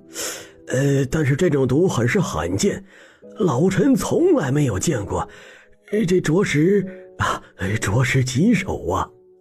为何一开始的时候太医没有发现？此毒很是隐秘，开始的时候没有任何中毒的症状，这之后才会慢慢被发现。一旦被发现的时候，就已经是深入经脉了。李院手，连你也没办法了吗？这种毒若是医治不好，时间长了会怎样？李院手有些忐忑，不敢说出口。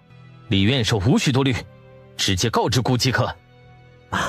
太子殿下，此毒若是时间久了，中毒之处血脉瘀滞，会使不上力气，然后双腿失去力气，不要说是武功了，就连行走都是难事儿。但是后面的话，李院手实在是不敢说出口。李院手，多谢您过来，今日之事还请您保密。太子殿下睿智，知道很多朝中重臣的隐秘事，比如李院手您的。不过殿下仁慈，只希望大家都好。是，今日老臣过来，只是给太子殿下把平安脉而已，并无其他。两人说着就走到了大门处，厉雷点头，再次做了一个请的手势，送李院手上马车。李院手才松了一口气，他整日在生命线上游走，心好累呀。下朝后，福公公按照皇上的吩咐来了宁王府。王爷，皇上今日见到小世子很是高兴，命奴才前来赠送礼物给小世子。皇上说了，这是给小皇孙的礼物，希望小世子喜欢。宁王知道父皇这是想要补偿侄儿，做了滴血验亲这等事情，任谁的内心都会起波澜。虽然侄儿还小，也算是安抚一下宁王与宁王妃的心。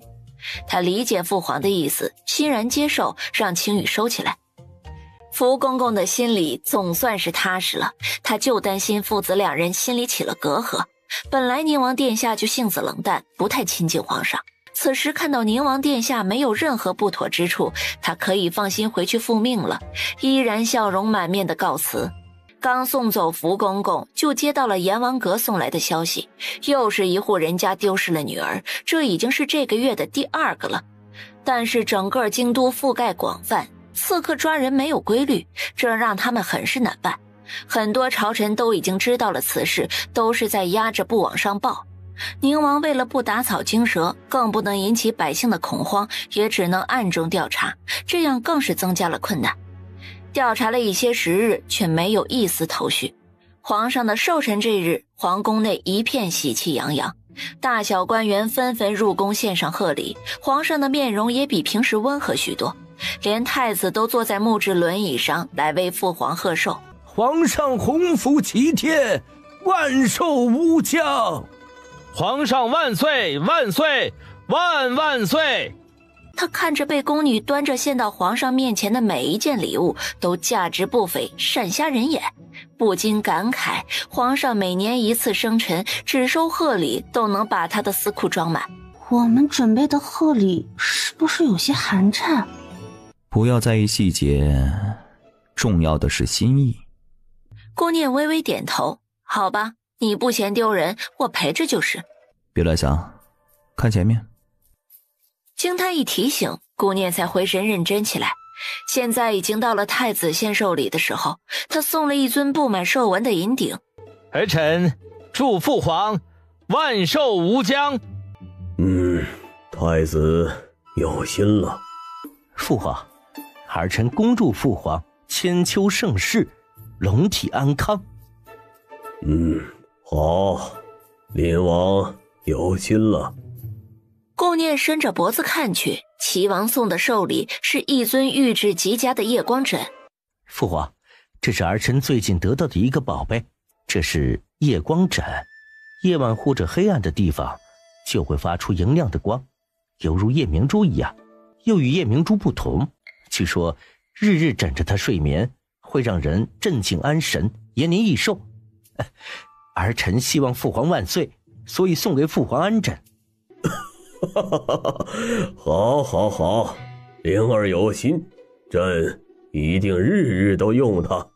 顾念倒不是很稀奇，这种夜光的东西对他来说是见惯了的，只是对夜光枕存在怀疑，真的是玉制的吗？他以前见到的夜光的东西都是塑料制成的，虽然这里还没有塑料这种东西，但是对夜光枕的玉制带着审视，这种感觉也只存在一刹那间。喂，是不是该我们喝寿了？宁王点头，拿出提前准备好的画。这是他亲自画的一幅画，所以顾念在看到别人送的奇珍异宝之后，才感觉到自己准备的贺礼有些寒酸了。最终在众人殷切的目光下打开了卷轴，引来了一阵唏嘘。宁王与宁王妃也不缺银子吧？怎的如此寒酸呢？是啊，我还以为是哪位名家的大作，等着一饱眼福呢，谁知竟然只是一幅普通的画呀，寒碜。皇上从看到画的那一刻就激动得差点站起来，碍于这么多人的场合，皇上把手放到龙椅的扶手上，用力地握了握，然后松开坐好。这幅画上的女子正是宁王的母妃林殊。这幅画上的场景并不是真实存在过的，而是宁王对一个完整的家的向往。林殊对于宁王来说犹如失去母亲一般，而对于皇上来说犹如失去了心中最爱的女人。虽然林殊近在咫尺，却像是远在天涯，无法解相思之苦。太子和齐王心中愤恨，表面没有任何变化，但是下颌骨却微微的咬紧。他们费尽心思准备的贺礼，最后被一幅破画给比下去。好啊！父皇，儿媳斗胆，请父皇移步殿外观看烟花。烟花？皇上怔愣，心中腹诽，烟花是什么花？好奇心驱使着他起身，在福公公的搀扶下移步殿外。外面放烟花的声音还没有停止，侍卫点燃，升空在夜空中炸开，闪现出五颜六色、外形各异的烟花，惊得众人微张着嘴巴。哇，这就是烟花吗？真好看啊！哎，你看那边，像一朵朵盛开的鲜花，那一点一点的又像珠帘，太美了。哇，我还是第一次见到烟花呢，太美了。顾念露出了洋洋得意的笑容，这可是他研究了好一阵子，其中不知失败了多少次，还被炸得面色黢黑，最后才做成功的。得到这样的效果，不枉费他一番心力啊！烟花盖住了所有鹤里的光芒。回到大殿中，依然在窃窃私语，谈论烟花的浪漫与美丽。皇子公主们贺寿结束，后面就是大臣们争先恐后的献礼。刘大人送的是什么贺礼呀？这么一大件儿，应该很贵重吧？看样子是挺贵重的，一定是稀罕物件。皇上，微臣来迟，请皇上恕罪。这是微臣为皇上准备的寿辰贺礼，恭祝皇上万寿无疆，恭祝皇上万寿无疆。刘爱卿并未来迟，快请起。多谢皇上。刘展谢过之后，走到贺礼的旁边揭晓答案。只见明黄色的布巾随着刘展的动作缓缓下滑，逐渐露出了里面的东西。这是一个足足半人高的盘龙柱，整个都是白玉质地，上面雕刻着一条盘旋而上的龙，栩栩如生，带着盘龙独有的气势，仿佛马上要飞入云端一般。整个贺礼展现在众人眼前，彰显着皇权的威严。好啊，刘爱卿有心了。微臣以前走南闯北，认识不少商人，也是最近无意间发现的。这么完整的白玉，实属是罕见。想到皇上的寿辰，微臣就赶紧出手，把白玉买下，然后找了宫里雕刻手艺最好的工匠师傅雕刻的。这里面也有工匠师傅的功劳，微臣不敢居功。刘展一贯的谦逊有礼，让皇上觉得他是个不可多得的官员。何况今日的贺礼甚得皇上的心，当即封赏刘展，官职直接连升2级。多谢皇上，微臣只是一介商人出身，担心不能胜任此等重要官职，微臣惶恐。刘爱卿太过小心，明明是难得的人才，怎能如此谦虚？朕觉得你能胜任即可。在场所有人的眼神和表情都没有逃过宁王的眼睛，他扫视了一圈，最后落在了太子的脸上。太子的那种说不出道不明的表情，让宁王心里猛地一颤，心道不好。没等宁王做出任何动作，就听到大殿之上发出了咔嚓一声巨响。我就说嘛，他一不小心就会掉脑袋，你看被我说准了吧？刚刚升了官职，前途堪忧喽。那也不一定啊，皇上如此器重他，那不一定。还器重呢？皇上是真的生气还差不多。只见皇上坐在高位上，脸色不只是难看，而是明显的愤怒。皇上，微臣真的不知会发生这样的变故，微臣只是想送给皇上一个彰显身份的寿礼而已。皇上愤怒至极，大喘着气，眼神怒瞪着跪在地上的刘展，一时没有说话。皇上恕罪，微臣真的不知情，微臣只是准备了这玉而已，其他的什么都不知道，直到今日才看到他。龙身炸裂断开，还是在皇上寿辰之时，这代表着什么？皇上九五之尊岂能不做他想？把刘展给朕押下去，关入大牢，抄家后全家流放。顾念猛地一个机灵，他心里着急，想要站出来为刘展说话，猛地被宁王抓住，暗暗摇了摇头。此时不是解释的时候，皇上正在愤怒当中，说什么都不会听，反而把自己搭进去。不如暗中调查真相，然后在背后保护刘家，让他们一路平安。太子坐在木质轮椅上，眼角余光观察着顾念与宁王两人，暗中高兴。报仇的时候是心情最好的。事发突然，刘展一直在惶恐之中，解释无用。此时听到皇上的话，更是没有了解释的动力。刚才加官进爵，现在下狱流放，真是一朝天堂，一朝地狱，福祸只在一念之间呐。顾念眼看着刘展被侍卫押走，眼眶瞬间通红。怎么办？如何才能救下他们？流放还不是最危险的。他想说，流放路上才是最危险的。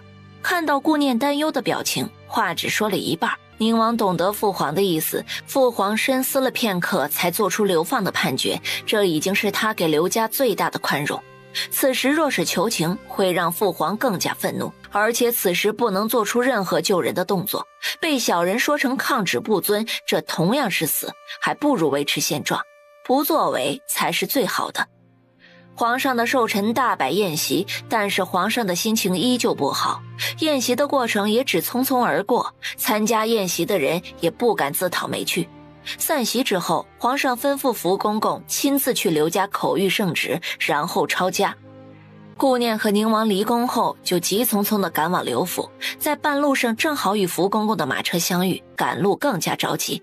一定要赶在福公公前面，才有机会见亲人一面，否则就失去了唯一的机会。悄悄地拿出一块碎银子，掀开窗帘的一角，对着身下马车的轮子猛地弹出，马车瞬间停止。福公公故作不知地掀开帘子询问：“哎，出了何事啊？马车怎么停下了？”“公公，马车突然停止，可能是哪里坏了。您稍等，奴才检查一下。”福公公望着宁王马车快速离开的方向，暗自叹息一声：“福公公，真的是马车轮子坏了，出宫时明明检查了的。有劳公公耐心等待，奴才需要修一下车轮。”“没事儿，慢慢修吧，不着急。”“是啊，慢慢修，不着急。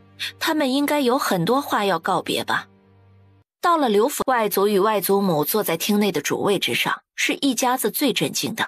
“外祖母！”“皇爷，念儿，你们来了。”“外祖母，我一定会想办法救你们。”“念儿，不用费力了，皇上口谕不容改变，否则就是抗旨。千万不要为我们的事情奔波，免遭连累。你母亲整日闭门不出，估计不知道此事，暂时先瞒着她，能瞒多久是多久吧。念儿，以后常去看望你的母亲。”外祖父是个头脑清明的人，想得和宁王不谋而合，可能也想到了流放路上可能出现的事情，说的话中仿佛都在交代后事一般。“念儿，过不了多久，宫里就会来人抄家了，这是你外祖和大舅舅辛辛苦苦一辈子挣来的家业，不能如数上缴啊。这里面还有属于你的一部分，外祖母都给你留着呢。这房间里有一个密室，他们一时半会儿找不到那儿，你赶紧想办法拿走。还有一部分，外祖母托你暂时保管，若是有朝一日我刘家的子孙有幸活着，至少还有一些家底可用，他们可以找偏安一隅，重操旧业，东山再起呀。若是有个万一……”“不会的，外祖母不会的，刘家人一定会完完整整，念儿一定会想办法让你们早日回京。”“老爷、老夫人，宫里来人了，是福公公。”该说的话差不多都说完了，等待他们的就是即将到来的灾难。外祖母给贴身嬷嬷使了个眼色，嬷嬷心领神会，把顾念与宁王从后门带出去，进入老夫人的房间，给她指了指密室的方向，然后把门关上。顾念与宁王走进密室，里面的东西琳琅满目，除了一箱一箱的罕见宝贝，就是一箱一箱的金子和银票。怪不得外祖母不舍得全部上缴，这一个密室里的东西都比皇上的私库值钱。全部收进空间之后，就沿着密室一路往里走，最后通过一片竹林走进了一个不起眼的小院子。来不及细细观察这个院子，便匆匆离开。他必须尽快找到救人的方法。两人刚回到书房，他就迫不及待地询问：你知道是谁做的吗？如何才能找到证据？流放路上会有危险，对吗？好了，不要担心了，我会安排人保护他们的，一定保证他们安全。这证据也会找到的。父皇的气息是不会消失的，我们只能慢慢筹划，否则就算找到证据，父皇也不会同意翻案的。顾念一直隐忍的泪水终于缓缓下落，一直绷着的心弦瞬间土崩瓦解，靠在宁王的怀中抽泣着。京都城外几个侍卫打扮的人急声催促，骂骂咧咧：快点走，老不死的，别磨磨蹭蹭的啊！再不走快点，老子打死你！侍卫大人，我母亲年纪大了，腿脚慢，麻烦您多担待。老子不能担待，若是按照老不死的走法，还不得走到明天呢？老子的差事做不做了？走不了趁早死掉，别耽误别人。嘴巴还是放干净点的好，给别人留条后路，也是给自己留条后路。哟，刘展，你能耐了呀！哼，你以为你还是原来的刘大人呢？整个京城里，谁人不知刘大人是皇上面前的红人啊？哎呦，可惜喽，一朝连升2级，接着下狱流放，此一时彼一时，你要懂得识时务者为俊杰。说到这里，侍卫突然停顿了一下，在他们身上来回打量一番，最后冷哼一声：哼，瘦死的骆驼比马大，你们身上肯定还有保命的东西吧？是兄弟们搜身，还是你们自己拿出来呢？侍卫的眼神瞥向一直保养的颇为年轻的女眷们，眼神更加放肆，吓得他们赶紧躲到后面。各位大人是知道的，我们刘家的东西都被抄家了，哪里还有银子呀？还请各位大人放过我们吧。不是不放过你们，这是规矩，否则这一路上我们吃什么喝什么，还有对你们一路的护送，你们不得表示表示？刘展的眉头皱得更深了，怒气冲冠，在皇权面前忍气吞声，那是无奈之举。此时还要对眼前的宵小之辈卑躬屈膝，他实在忍无可忍，直接一拳挥过去，打在侍卫得意的脸上。侍卫挥起手中的鞭子，对着刘展狠狠地甩过去。兄弟们，给我搜身，谁找到东西就是谁的。侍卫们伸出作乱的手，面上带着邪笑，女眷也做好了誓死的准备。就在千钧一发之际，一群同样侍卫打扮的人踏着轻功前来，飞快地踢开那些侍卫，招招狠厉，刀刀致命。片刻之后，那些作乱的侍卫纷纷被斩于刀下。外祖母，你们没事吧？大家都没事吧？舅舅你受伤了！这些畜生真是死有余辜。宁王对着清风低语几句，清风立刻带着侍卫忙活起来。他们把死掉的侍卫拉到隐蔽处，一把火烧掉，熊熊烈火把周围照亮，同时也让刘家人放下了心。大家放心吧，这些侍卫都是太子安排的，他们就算不折磨大家，也会在半路上要了大家的命的。本王安排一队侍卫顶替他们的名字，一直跟着保护大家，请放心吧。经过宁王的解释，刘家人都明白了，心里满满的感动，纷纷跪下感谢宁王。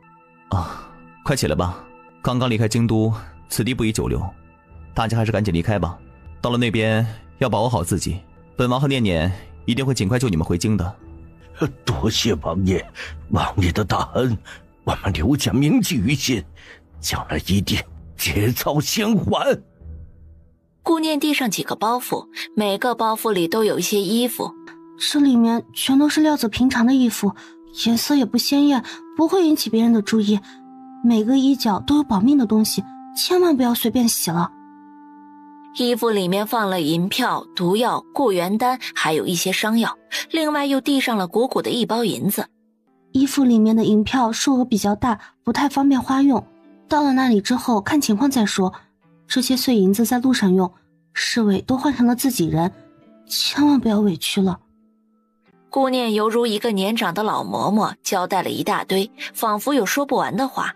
好了，路上消息随时会传来，不要担心了，不能再耽搁了，咱们得赶紧回去。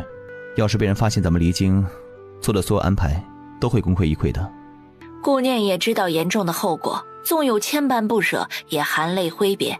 好了，别担心了，那些侍卫到了那边也会暗中保护刘家人的安全，他们武功高强，不会有事的。这样行吗？没事的，到了回京时间，会有另外一批人顶替他们身份回来。偷梁换柱，顾念这才放下心来。一颗心刚稍稍的放下，忽然想起舅舅当时说，他把制作盘龙柱的玉交给宫中最好的工匠师傅，直到皇上的寿宴才见到盘龙柱，中间的事情肯定与工匠师傅有关。宁王一脸为难，不知如何说才好。怎么了？那工匠师傅？工匠师傅在寿宴结束回家路上死掉了。顾念知道这件事与争夺皇位的几位皇子脱不了关系，他忽然转头，眼神一眨不眨地看向宁王。你想坐在那个高高在上的位置上吗？以前不想，现在想了。京都安静的小院子里，彩儿急匆匆地回来，走到小姐身边低语：小姐，咱们的事情被发现了，宁王已经暗中派人在调查丢失女子的事情。宁王妃没有对宁王说过什么吧？宁王在暗中调查，有没有打听到查到了什么？奴婢无能，没有打听到。没想到太子是个废物，给他的毒药到现在都没派上用场。也许太子对咱们的药还有疑虑，况且宁王妃医术超绝，太子一向小心谨慎，可能是想要等到万无一失的机会。这一点苏贤也能想到，只是心里依然愤怒，忍不住咒骂太子废物。若是宁王继续调查此事，就把宁王妃抓来专门为我研究解药，只要解了毒，我就再没有后顾之忧，与姑念和宁王的仇才能做个了断。是，小姐。苏贤渐渐地陷入沉思，当时因为中毒，脸上面目全非，不宜见人，也是因为这张脸受到许多的虐待与折磨。后来遇到那个能救他的人，就仿佛抓住了救命稻草一般，无论付出多大的代价都要把脸治好，最后用以毒攻毒的方式真的给医治好了。想想现在每月的15月圆夜都要承受极大的痛苦，他苦笑一下，脸是变美了，可是在别人看不到的地方，折磨依然伴随着他。宁王府内，莫方听说宁王回府，急匆匆地过来。王爷，京都已经丢失了6个年轻女子，你肯定猜不到，抓走这些女子的竟然是个女人。什么？女人？是啊，可惜我没看到容貌，只看到一个背影，身手不错，稍不留神就让她跑了。能从你手下逃了，显然这个女人武功不低，起码轻功很好。他摸了摸鼻子，微微心虚，承认当时有些轻敌了，看见是个女人就放松了警惕，谁知那女人逃跑的本事这么强。这个女人到底想要做什么？不知这次会不会与上次一样，3个女人被折磨得面目全非，扔到乱葬岗。莫方的话被刚走进来的顾念听到了，怀疑自己听错了。你说什么？抓人的竟然是个女人？那个女人是不是脑子有毛病啊？本是一句无奈的话，却点醒了顾念的某根神经。对，她应该是有病的，否则除去那3点作案动机，其他根本想不出来到底是为什么。他神思百转，思考着问题的所在，忽然想到什么。上次找到尸体是哪一日？上月中旬刚过。15月圆夜，女人面目全非，15月圆夜，这3个词联系起来好像没有什么关系，但又好像有着千丝万缕的关系。难道真的是他？时间不对啊！是谁？哦，有个病人到医馆找我，他中毒了，每月15月圆夜都会毒发，而且他毒发的时候症状在脸上，但是这个月的时间也对不上啊，比毒发的时间要早。再说他折磨年轻的女子能做什么呢？难道这些女子能解毒？难道女子脸上的血能减轻毒发痛苦？至于时间，若是你们会在每个月的月圆之夜再准备一下吗？当然不会，时间长了肯定会被发现的。提前准备不仅避开时间，免得惹人怀疑，而且还能挑挑拣拣，让药引的质量更高。宁王同意的点头，但是顾念真的不敢相信还有如此残忍的女人，想想那个场面都觉得恐怖。下次那个女子再去医馆的时候，让魔方跟住，找到他们所住的地方。好，顾念答应下来。为了查清这件事情，在府中躲了几天清闲日子的顾念再次出门前往医馆。坐在马车上一直在想如何稳住神秘的主仆2人，就被突然闯入马车的人一个手刀给劈晕了。手段太快，他都没来得及看清对方是男是女。当他醒来的时候，已经是夕阳西下，门吱呀一声被人推开，走进来的人令顾念很是意外，不禁脱口而出：“是你？”苏贤在看见他的一瞬间，眸光中迸发出了恨意，想要立刻让他死在自己的面前。片刻之后才隐去眸中的恨意，微微勾了勾唇。顾念清楚地感受到那股恨意，但是却不知对他的恨从何而来。他看得很清楚，那股子恨意是从心底发出的，仿佛已经刻在了心里。请大夫前来是为了本小姐的毒，没人打扰的地方才能专心找出解毒方法。就算是解毒，在医馆不是更好？那里有现成的药材，而且工具齐全。不，本小姐把你放在眼皮子底下才放心。需要什么药材尽管说，你唯一要做的就是找出解毒之法。给你3天时间，否则……哼。他惊愕的模样让苏贤很是得意，用看猎物一样的眸光审视了顾念一番才离开。天已经黑透了，晚饭还没吃呢，肚子饿得咕咕叫，让他解毒却不给他饭吃。苏贤为了让顾念老老实实的，故意饿他2顿，身体饿得无力，也就不想着逃跑了。再说他也逃不出去。此时宁王一定已经知道他丢失的事情了，但是这个地方不好找，自己有空间可以躲在里面，但是空间是静止的，再次出来依然还在这间屋子里，他不能永远躲在里面，只能想办法逃走。眼神落在绑在手腕的绳子上，空间里有各种刀具，轻叹一口气，为了不引起怀疑，这绳子还是绑着吧。忽然听到嘤嘤嘤的哭泣声，吓得顾念猛地一个机灵，瞬间没有了一丝困意。这大半夜的，哪里传来的声音？他们抓我们来，到底要做什么？不知道，那个女人看起来很凶，他们会不会杀了我们呢？我害怕。你们都听说了吗？之前丢失的那3个女子，她们都死了。别说了，别说了，越说越害怕。说话的声音很轻很小，顾念支棱着耳朵仔细听，还是能听出这是3个女子的对话。宁王府内已经乱作一团，宁王见莫方进来，着急地迎上去。怎么样，找到了吗？莫方一脸为难地摇了摇头，宁王的心瞬间落入谷底。阎王阁的信息一向灵通又精准，到底什么人能躲过阎王阁的眼睛？莫方，通知阎王阁所有人，不管付出什么代价，都要找到王妃。通知阎王阁所有人，不管付出什么代价，都要找到王妃，哪怕把整个京都掀了。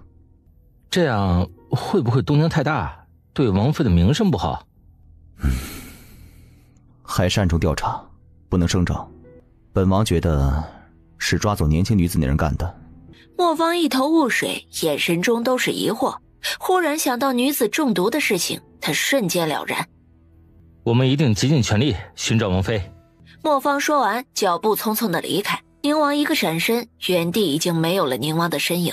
他用轻功踏遍每一座房顶，借力每一棵大树，沿着城东找到了城西，从城南找到了城北，他就不信找不到人。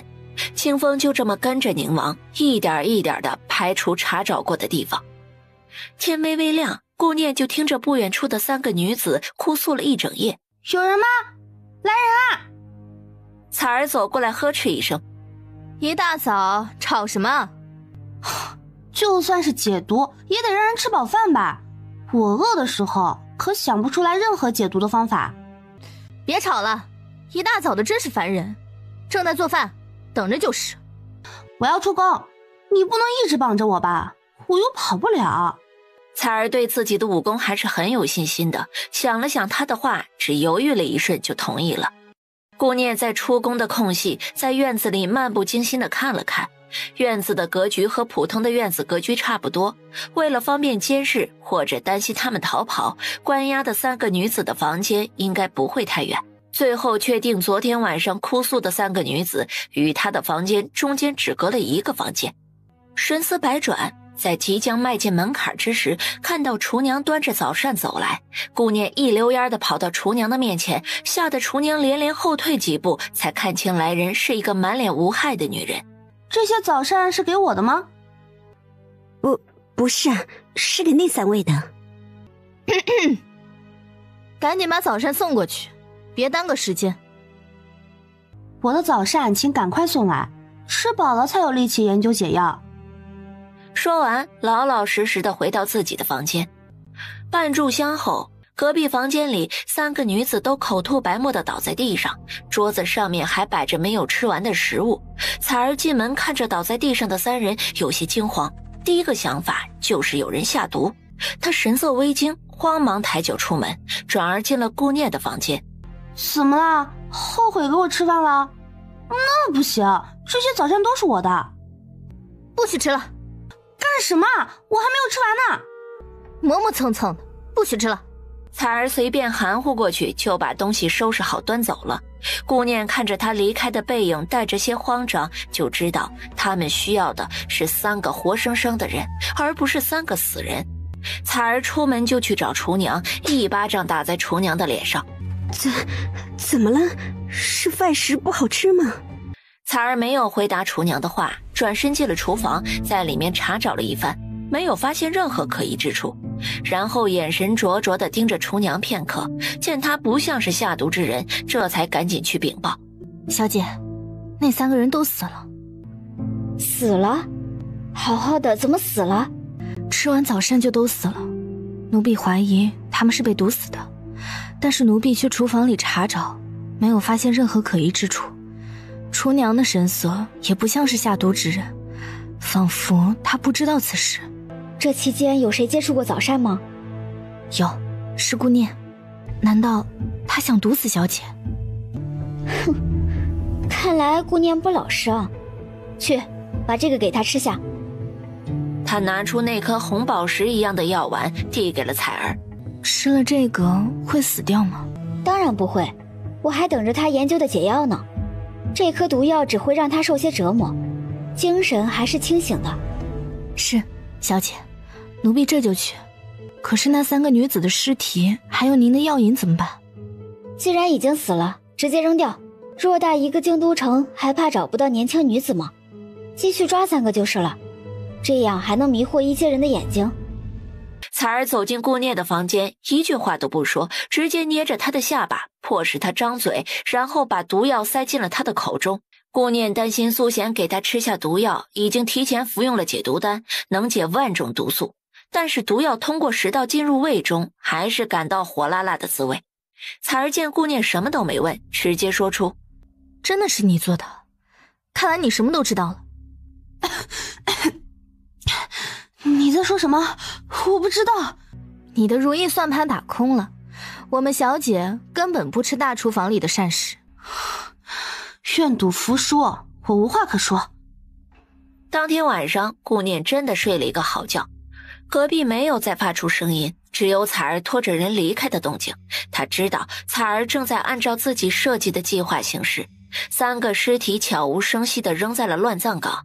莫方与宁王这边立刻接到消息前去，刚刚赶到乱葬岗，就看到一个女子拍了拍手上的灰尘，准备离开。宁王幽深的双眸在夜色中更加深邃，这次他终于看清了彩儿的模样，这个正是在医馆遇到的戴眉帽女子身边的丫鬟。见彩儿已经离开，宁王赶紧悄无声息地追上去，一路跟随，终于找到他们住的小院子。他隐藏在不远处，盯着院子的一举一动，必须先弄清楚聂儿被关在什么地方，还有其他人都在什么方位，以免打草惊蛇。没想到刚回到院子的彩儿再次离开，小院因为彩儿离开的脚步声再次陷入了一片安静。王爷，让属下好找，属下去了乱葬岗，莫方说您在跟踪一个人，属下就按照您留下来的踪迹寻过来了。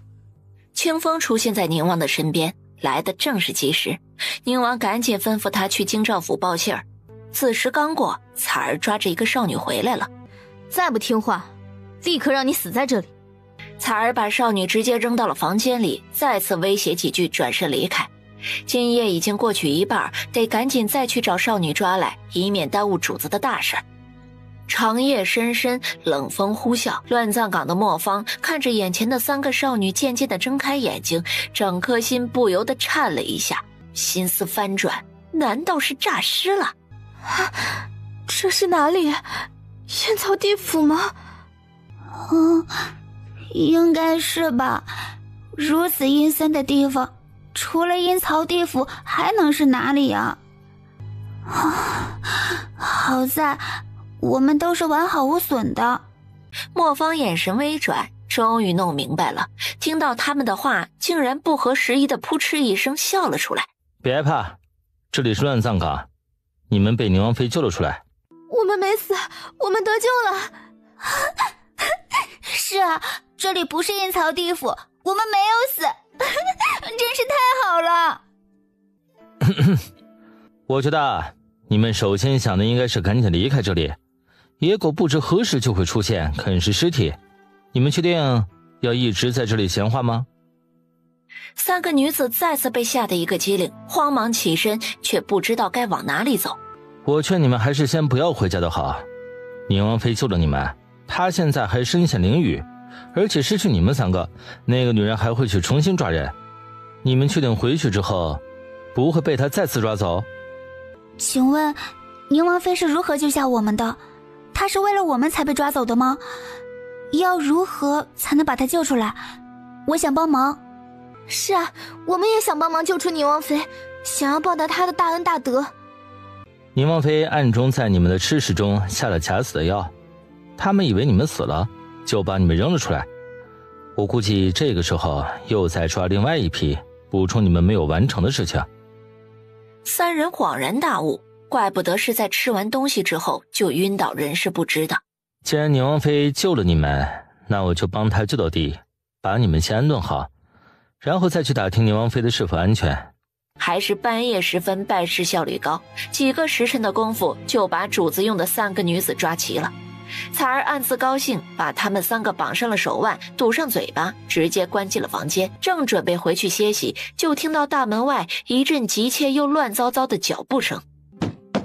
开门，快点开门！彩儿心下一惊，难道自己抓人的事情被发现了？不应该呀，他抓人的时候很是注意，都是在睡梦中就把人抓走了。快开门呐！快开门！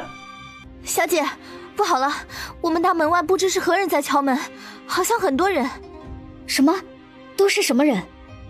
奴婢不知，听到嘈杂声就过来禀报了。彩儿扶着苏贤出来的时候，侍卫们已经进入了院子。苏贤看见进院子的人全是侍卫，心里一阵惊慌，极力保持镇定，大喝一声：半夜3更闯入女子住的地方，是为何故？说不出个所以然来，本小姐告你们私闯民宅。私闯民宅？那本官就看看你要告谁私闯民宅啊！京兆府尹从自觉分成2排的侍卫后面走出来，让苏贤更加心慌。接到举报，你们这里是贩卖人口的窝点，所以本官亲自来查看，确认事情是否属实。大人说的哪里话？我们只是普通人家，而且都是女眷，哪有这个胆子？再说了，也没那么大本事呀。到底是谁在污蔑我们？请大人明察。府尹见苏贤面容和煦，也不与他刚才的样子过多计较，他朝后面的侍卫挥了挥手，示意他们进去搜查。3个女子被关押的地方并不隐蔽，很快就被侍卫找到。多谢大人救命之恩，多谢大人，多谢大人。快快请起，不过还是得请你们几位去京兆府做个详细的调查。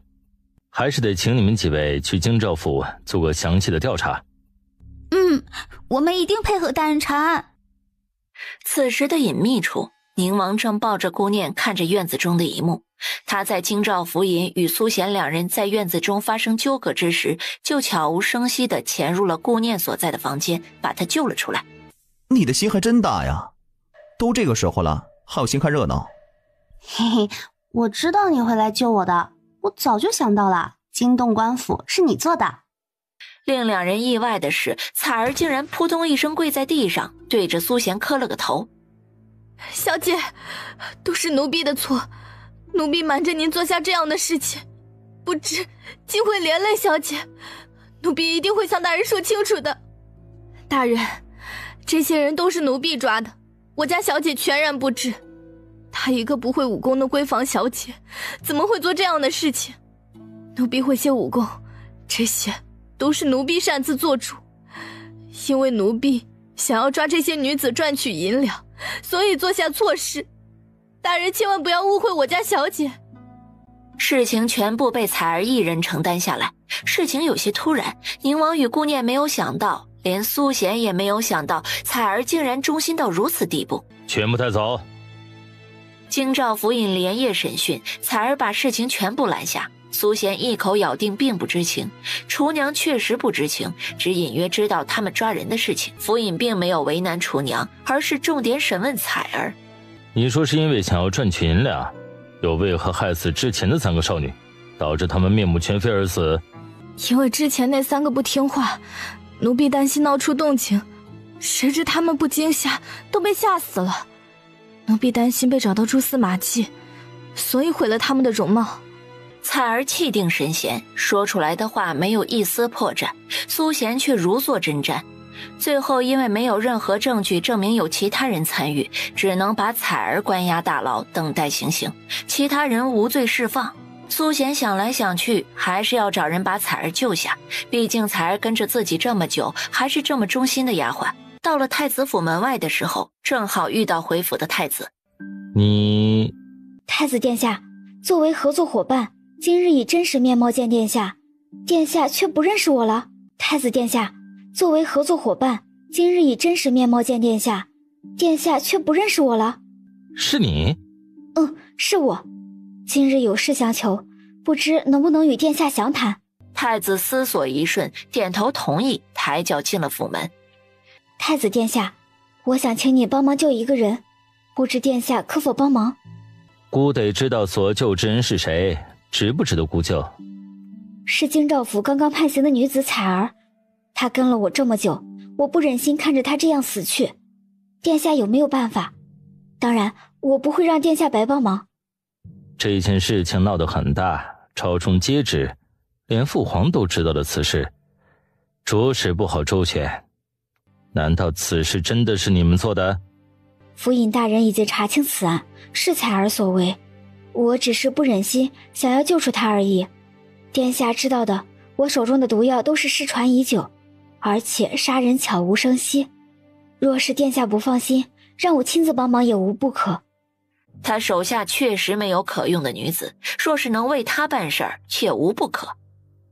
为了安慰恐慌的民心，朝臣决议上刑场当众行刑。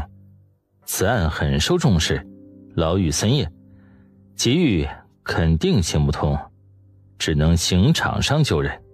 多谢殿下相助，以后若是有用到我的地方，义不容辞。只等3日后的行刑。宁王的书房内，清风正在禀报暗线送来的消息。王爷，那个女子被释放，然后去了太子府，好像做了什么交易，因为不能靠得太近，暗线没能探听出具体的事儿。还能什么事啊？肯定是想着要救出那个叫彩儿的人。商议的也是与太子合作的事情。令宁王深思的是，这个女人有种莫名其妙似曾相识的感觉。女人，敌人，似曾相识，恨意。清风，去查一下京郊的尼姑庵。是，王爷。哎，等等，安排一些人。清风应声后退出书房。当日就有消息传出，这个消息令清风极为意外。宁王倒是气定神闲，一副早就料到的样子。怪不得一直有种似曾相识的感觉，还从他们的身上感觉到了恨意。原来是他。你是什么时候猜出是苏贤的？我也只是猜测，没想到真的是他。尼姑庵里有一个名字叫做苏贤的女子，但是身形、年龄、模样都与苏贤一点相像的地方都没有。他们竟然偷梁换柱更换了人。虽然这个真的苏贤样子也很陌生，但是给人的感觉不会错。他出来是不是苏丞相帮忙？他们会不会有什么计划呀？不会，这个苏贤一直没找苏丞相帮忙，这合作也不曾与齐王联系，可见他对苏家和齐王也心存记恨。你到底还有什么计划？哎，快到15月圆之夜了，咱们把苏贤扔给太子如何呀？让太子享受娥皇女婴。如果苏丞相还知道的话，那就更热闹了。顾念转头看了看身后的男人，知道他又有了计划，同样对他的计划也很是满意。月亮悄悄地爬上夜空，星星眨着眼睛瞧着平凡的一切。苏丞相接到消息，惊讶的半信半疑，还是派人快马前往尼姑庵查探消息。暗卫快马加鞭，不到2个时辰就返回丞相府禀报情况，查到的消息与宁王查到的一样，然后派暗卫前往太子府查看情况，苏贤在太子府的事情是否属实。暗卫返回禀报消息时，面色着急。大人，太子府守卫森严，属下只能远远地探查一番。确实听到了一处院子里传来奇怪的声音，仿佛经受着折磨一般，痛苦不堪。走，带上人前往太子府。苏丞相怒气冲冲，带着府兵前往太子府。你们是谁啊？你们不能进！太子殿下已经睡下。苏丞相怒极，也顾不上这里是太子府了，直接闯进去，直接朝着暗卫查到的院子而去。刚到院子门口，就听见里面啊的声音，像是享受，又像是折磨。还本相的女儿，就算是太子，也不能平白侮辱人。一脚踹开了房门，走进去，看到的景象却傻了眼。太子与一个女子在床上，并没有自己想象的女儿被折磨的画面。滚出去！苏丞相一时觉得尴尬无比，皱着一张老脸，赶紧退出了房间。在下人的指引下，到了前厅，坐在椅子上一动不动，一直在思索着事情。那个到底是不是女儿？若是女儿，为何会是现在的模样？若是不是，那她今日突然闯入，打扰了太子的好事儿，怎么也得给她一个交代吧。房间里的两人累到虚脱才睡去，直到清晨醒来，两人对视一眼，深知是被人下了药。苏贤对于太子来说，只是后院里多了一个女人而已，并不放在心上。让他愤怒的是，到底是谁能神不知鬼不觉地给他下药？殿下，苏丞相已经在前厅等了您一晚上，您要过去吗？你是苏丞相的女儿？确定的语气不容苏贤拒绝。太子的表情比刚才更黑了，难看到让人不敢看过去。两人出现在前厅的时候，苏丞相已经把所有的事情都想了一遍。太子殿下，老臣的女儿已经进入尼姑庵，你为何还要如此羞辱？是要借我女儿的名声来羞辱老臣吗？老臣绝不答应。老臣要禀报皇上，请皇上为老臣主持公道。况且我女儿已经，你要为我女儿负责。苏丞相抓起女儿的手就离开了太子府。苏丞相直接带着苏贤进宫面见圣上，跪在皇上面前，哭得鼻涕一把泪一把。皇上，求皇上为老臣做主，为老臣的女儿讨回公道啊！苏爱卿何故如此？先起来说说事情的来龙去脉。还有这位是……经过他的解释，才知道竟然是送走的苏贤，而且还与太子。荒唐！给朕把这个逆子寻过来！荒唐！给朕把这个逆子寻过来！啊，皇上，太子殿下已经在殿外候着了。让他进来。太子心里有些成算，这件事情很是诡异，显然是被人陷害的。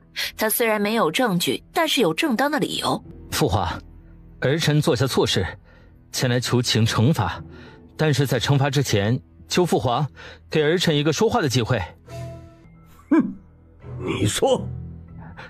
父皇，儿臣是被人陷害下药了，而且苏小姐不知为何出现在儿臣的房间。当时儿臣的神志已经不清醒，怎能分清楚到底是谁？况且那个时候，儿臣并不知她就是苏丞相的女儿苏贤。要说给个交代的话，儿臣还要问问苏丞相，这到底是怎么回事？请苏丞相给过一个交代。太子看向苏丞相，反咬一口，他都怀疑是父女两人一起串通好的来陷害他。皇上，是太子殿下把我女儿从尼姑庵抓到太子府的，堂堂太子殿下竟然不敢承认吗？皇上，老臣有证据。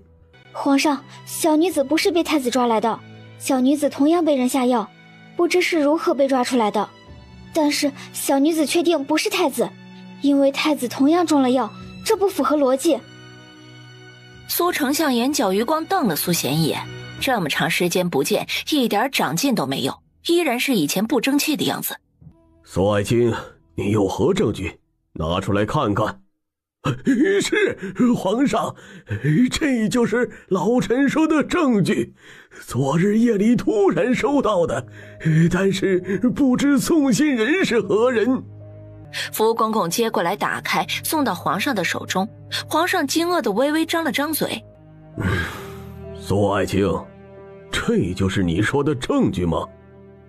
苏丞相刚想点头承认，却看见一张白纸，上面没有任何字迹。这字呢？哼，苏丞相，孤怀疑这件事儿是你一手策划的，否则怎么会如此巧合？我和苏小姐同时被人下药，你赶来的还这么及时。苏丞相，到底是何意图？皇上，真的不是老臣呐！老臣见到女儿的时候也是无比惊讶。老臣是接到消息说女儿在太子府被折磨，才急匆匆赶去的，没想到老臣是被人算计了。求皇上明察，而且老臣的女儿已经与太子有了肌肤之亲之事实啊！老臣依然要为女儿讨个公道。皇上听出来了，仿佛他们都有被人算计的理由，但是又不能全部排除他们的嫌疑。不过苏丞相有句话倒是说对了，苏贤与太子有了肌肤之亲，那是事实。想要安抚苏丞相，只能把苏贤嫁给太子。可是太子已经娶了苏丞相的一个女儿了，难道……皇上，老臣的大女儿虽然被送去过尼姑庵，但也是黄花闺女，怎能如此受人侮辱？苏父的脸面如何安放啊？父皇，儿臣才是受害者，不能只顾着他们的脸面，而不顾儿臣的委屈啊！皇上想用调查案情推迟过去，但最后还是在苏丞相的苦苦哀求之下，把苏贤指给了太子做侧妃。太子满脸的委屈与不情愿，皇上都明白，但谁让他毁了人家女儿的清白呢？这能怪谁？苏丞相府姐妹两人嫁给太子的事情，在百姓中作为闲暇的谈资，流传了好久才渐渐的平息。几日之后，一个奏折如飞鸽一般落在了御书房的案桌上。同时呈上的还有顾念从顾江书房里找到的太子与各位朝臣之间的秘密。宁王依然顾着顾念的情面，把顾江的名字除掉才呈上。皇上看到后，不仅脸色难看，心里也是一阵刺痛。皇上莫要动怒，千万要保重龙体呀！朕早晚都会被太子给气死。奏折上清清楚楚地写着，太子多处收敛银子，暗处豢养死士，还用银子收买朝中重臣，名字也都一一地写在上面。这样大逆不道的事情被威远将军发现了，太子伙同朝中重臣陷害威远将军通敌叛国，导致威远将军一家被斩首。哎呦，皇上，您怎么样啊？您可别吓唬老奴啊！太医，太医！不必，都是被气的，急火攻心，无碍了。第二天早朝，皇上把手中的奏折和证据直接扔到了太子的脸上。奏折与证据确凿，他好像如何辩解都毫无意义。废除太子，恢复皇子身份，凡是参与此事的朝臣全都罢免官职。决定一出，朝堂之上一片哭喊求饶声，却都无济于事，不能改变皇上的决定。下朝之后，皇上胸口又是一阵的疼痛，立刻宣了太医看诊。宁王眼神微闪，他忘记了父皇的承受度，但是若不这样，永远无法把太子拉下来。可是这样还不够，太子一度想要他与念儿的命，他不能给太子留下任何机会。暗线传来消息，太子最近从不出府，整日沉迷在酒色之中，不问政事。但是发现太子夜深之时，一身黑衣出去2次，不知去往何处。清风，安排暗酒监视太子一举一动，特别是太子出府都去做了什么，见了何人。清风应声去做安排，他知道主子的意思。暗酒是暗卫中最擅长跟踪的，派他出去肯定有重要的事情。宁王站在窗前，眼睛看着窗外，思绪却飞向了别处。明日就是母妃的生辰，每年的这个时候都是宁王最是思念母妃的时候，也是觉得冷宫遥不可及的时候。母妃一定是有什么苦衷，否则不可能抛下深爱的人。我想去一趟冷宫，你可有什么办法？自从母妃进入冷宫，父皇便命人每日清晨时送去新鲜蔬菜和各种鲜肉，有的时候一上料子也会有那些一起送进去。担心母妃会反感拒绝，所以送东西的仆人始终都是那一个，从来不曾变过。那个仆人只听令于父皇，关于冷宫的只言片语也是从仆人那里得知的。你的意思是？两人的想法不约而同，宁王又有些犹豫。只是要如何才能进去呢？我有办法。说完，在宁王耳边低语几声。宁王惊讶一瞬。什么？你竟然还会易容术？跟你说了，不是易容术，是化妆。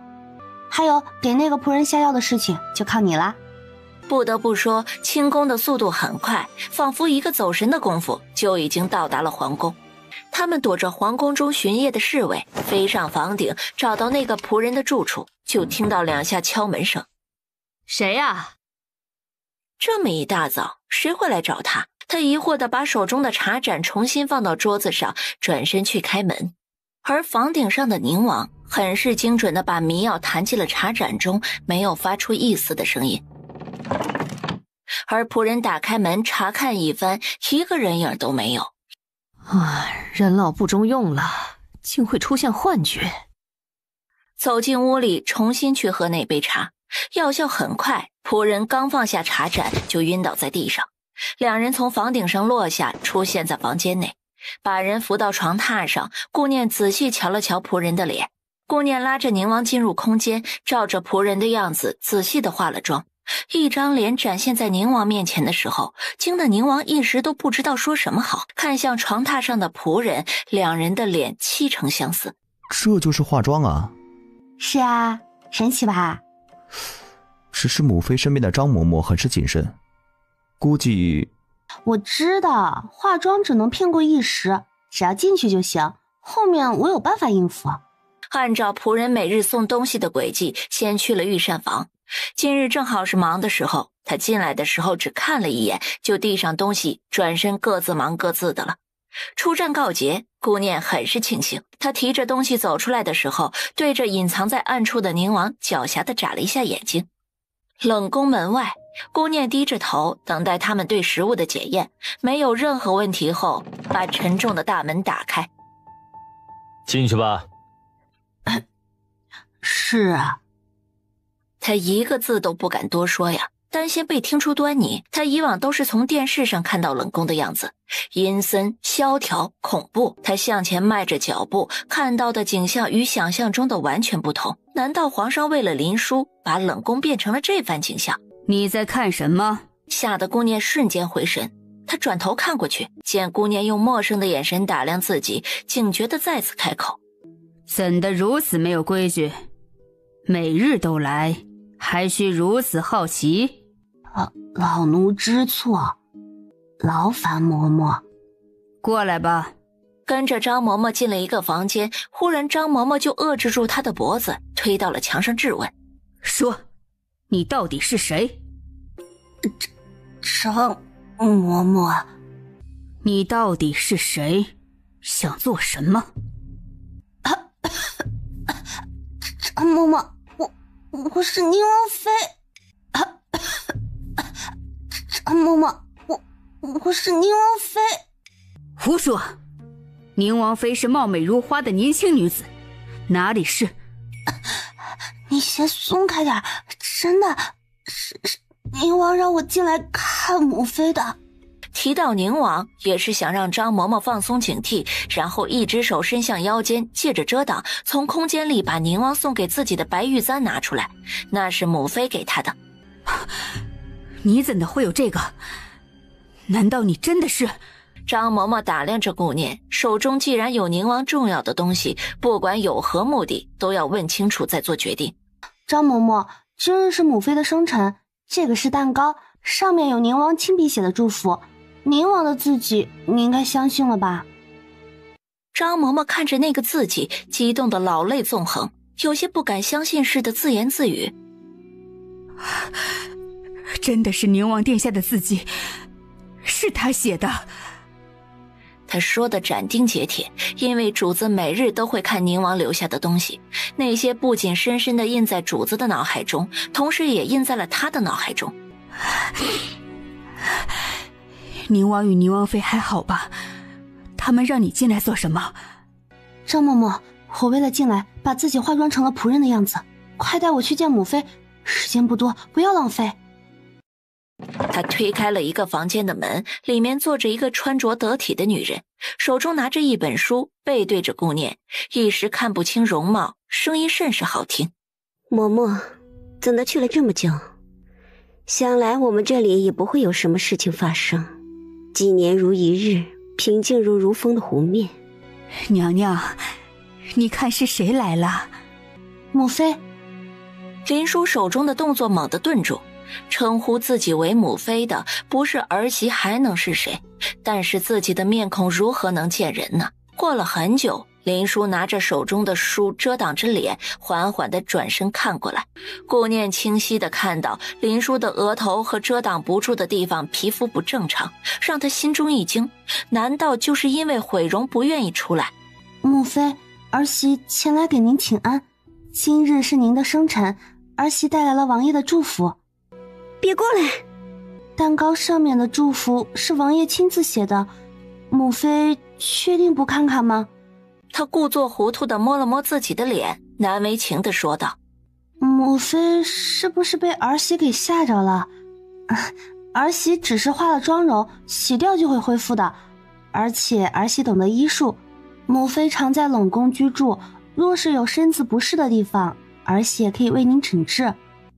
娘娘，不如让王妃诊治一下吧，也许还有希望呢。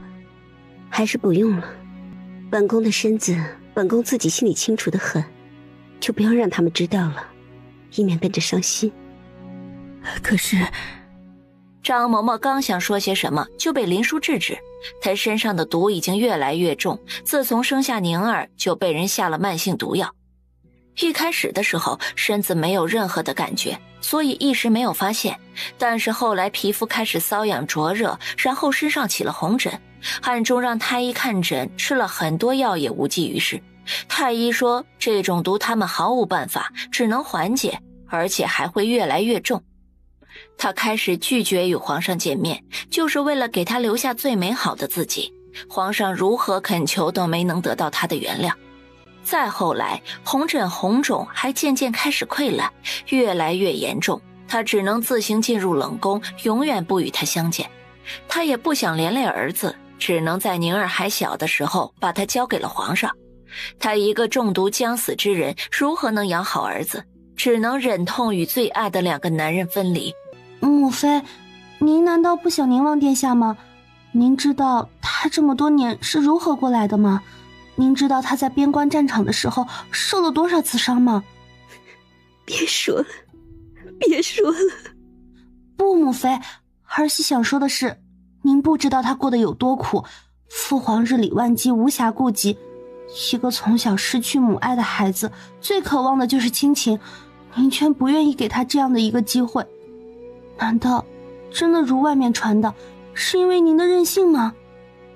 顾念从林叔的额头处已经看出是身体出现状况，但是不能确定是生病还是中毒，只能不断的刺激林叔，让他主动放下手中遮挡的书，心甘情愿的诊治才行。王妃并不知情，还是不要妄自揣测的好。其实娘娘也是有苦衷的，其实娘娘她……别说了，宁王妃还是出去吧，照顾好宁王。母妃没有尽到一个母亲的责任，就当母妃已经死了吧。母妃，您不只有宁王，您还有了小孙儿，名字叫哲儿，他肉嘟嘟的，很是可爱。您不想见一见吗？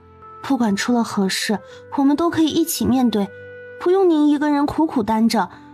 只要不放弃，就还有希望。儿媳医术高超，想必您也是听说了的，儿媳一定可以治好您的病。您以后也可以享受儿孙绕膝、其乐融融的日子。听到儿孙绕膝，林叔的表情有些动容，遐想过后，缓缓地放下遮挡着脸的书。本宫不是病，是中毒，而且已经进入血脉，没有希望了。顾念在心里倒吸了一口凉气，这是一张多么恐怖的脸呐！顾念慌忙过去，一把抓住林叔的手腕把脉。他心中咯噔一声，确实是中毒了。慢性毒药若想治愈，也不是一朝一夕的功夫。林叔的眸光中一片死灰，已经放弃了对生活的希望。母妃，您的毒儿媳能解。顾念为了给林叔希望，他说了谎话。他现在根本没有找到解毒的方法，只能先稳住他的情绪。真的吗？请母妃相信儿媳，儿媳一定让您恢复如初。母妃，这是解毒丸，服下它暂时不能解毒，但是能让您的毒不再继续扩散。儿媳回去研究一下如何解毒，然后配合针灸，一定能把您身体里的毒全部清除。母妃放心，儿媳会每日清晨过来帮母妃诊治。林叔深深吸了一口气，仿佛下了很大的决心，终于服下了解毒丸。母妃，儿媳得赶紧回去了，时间太久会惹人怀疑，儿媳明日再来。他们也深知这个道理。林叔嘱咐张嬷嬷送顾念离开。到了冷宫门口，侍卫听到里面的动静，打开了大门。怎的耽误这么久？还想说些什么，忽然看到后面跟着的张嬷嬷，瞬间闭了嘴。明日还来这里洗菜，洗完菜做完这里的活计才能回去。是啊。回去吧。说完，顾念才转身离开。听到后面沉重的大门关上，他头也没回。等下朝的人都离开，宁王牵着顾念的手走向御书房。他不放心父皇的身体，必须前去看看才放心。儿媳给父皇请安。好好好，快起来。父皇，让念念给您把平安脉吧。不用，朕每日都有太医把平安脉，放心吧，朕的身体好得很呐。就是这2日被太子给气着了，你们难得过来一次，陪朕说说话就好。皇上，宁王妃医术超绝，您还是把一下平安脉吧。皇上，宁王妃医术超绝，您还是把一下平安脉吧。福子，今日的话如此多，别扫朕的兴致。几人见皇上态度坚决，没人再提了。你们2人留下用膳吧，今日有你们陪着，也算是好。顾念看着皇上落寞的神情，就像一位空巢老人思念亲人时才有的落寞。可惜他心心念念想着的人，现在中毒已深而不自知。回去的路上，顾念把冷宫的情况告知宁王。宁王坐在马车里，目光凝视一处地方，久久没有回神。你放心，我一定会把母妃治好的。谢谢你啊，念念。只是那个仆人，我们每日都以这样的方式进宫，不太方便吧？1次2次可以蒙混过去，次数多了就很容易被发现。宁王沉思片刻，把目光移向他，有些犹豫又有些心虚，欲言又止。我想在冷宫里陪着母妃，直到母妃全部解毒为止。我想在冷宫里陪着母妃，直到母妃全部解毒为止。你应该也能想到，这是最好最安全的办法了。拥有你，我很幸运，此生有你足矣了。第2天，顾念还是按照前一天的样子再次进入冷宫。宁王府中封锁了关于顾念的消息，对于顾念的离开，宁王一时有些不适应，一整天都魂不守舍。而大皇子府中，尹岩依然独自饮酒，喝得醉意朦胧。他看着夜空中圆圆的月亮，泛着荧光，忽然想起侧妃从进门之后还没有圆房呢。如此美好的月圆夜，岂不是辜负良辰美景，花好月圆呢？他起身摇晃着身子向后院走去。听风院走到厢房门外，贴身伺候的丫鬟都在门外听候。发生了何事？怎的都站在门外，不会做下人，迟早把你们打发走。主子，不要把奴婢赶走，是侧妃娘娘让奴婢在门外候着的，奴婢们一定好好伺候娘娘。哦，是苏贤让他们出来的，不在房内伺候，竟然都赶出来，难道他有什么见不得人的秘密不成？他怀着好奇的心情继续向寝房走，而房间内痛苦的折磨让苏贤紧紧咬着嘴唇，不敢发出声音。尹岩依然站在寝房的门外，停顿一瞬才推开，眼前的景象让他瞬间睁大了眼睛。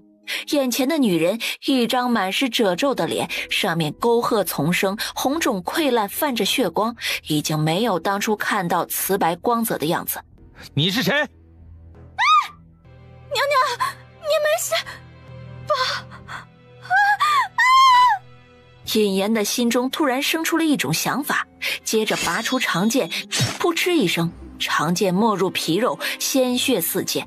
苏贤还有些不敢相信似的低头看了看胸口的长剑，他要死了吗？怎么会这样？大仇还未报，他心有不甘呐。好不容易受着折磨变成如今这副样子，没想到15月圆夜竟然成了他的死期。为何？大家不用害怕，这个不知是何妖孽的东西，把苏侧妃杀死之后，还想祸害府中其他人，如今被本王拿下，快把这个恶心的东西拉出去烧掉，以免再次化身成人形，祸害好人。苏贤死的时候依然是那副人不人鬼不鬼的恐怖模样。他们听从主子的命令，把尸体抬到苏丞相府大门外。苏丞相看到后同样一副震惊的样子，还没等开口，就听到尹岩冷厉的声音：丞相大人，这个妖孽把苏侧妃害得尸骨无存，本王为了给苏侧妃报仇，杀死了他。本来想着把妖孽的尸体烧掉，忽然想起丞相大人是不是也要为女儿报仇，就送到了这里。之后该怎么做，您看着办吧。尹岩说完甩袖就走，直接拒绝了苏丞相所有的心思。苏丞相哪里敢承认这是他的女儿啊？那张脸简直与妖孽没什么两样。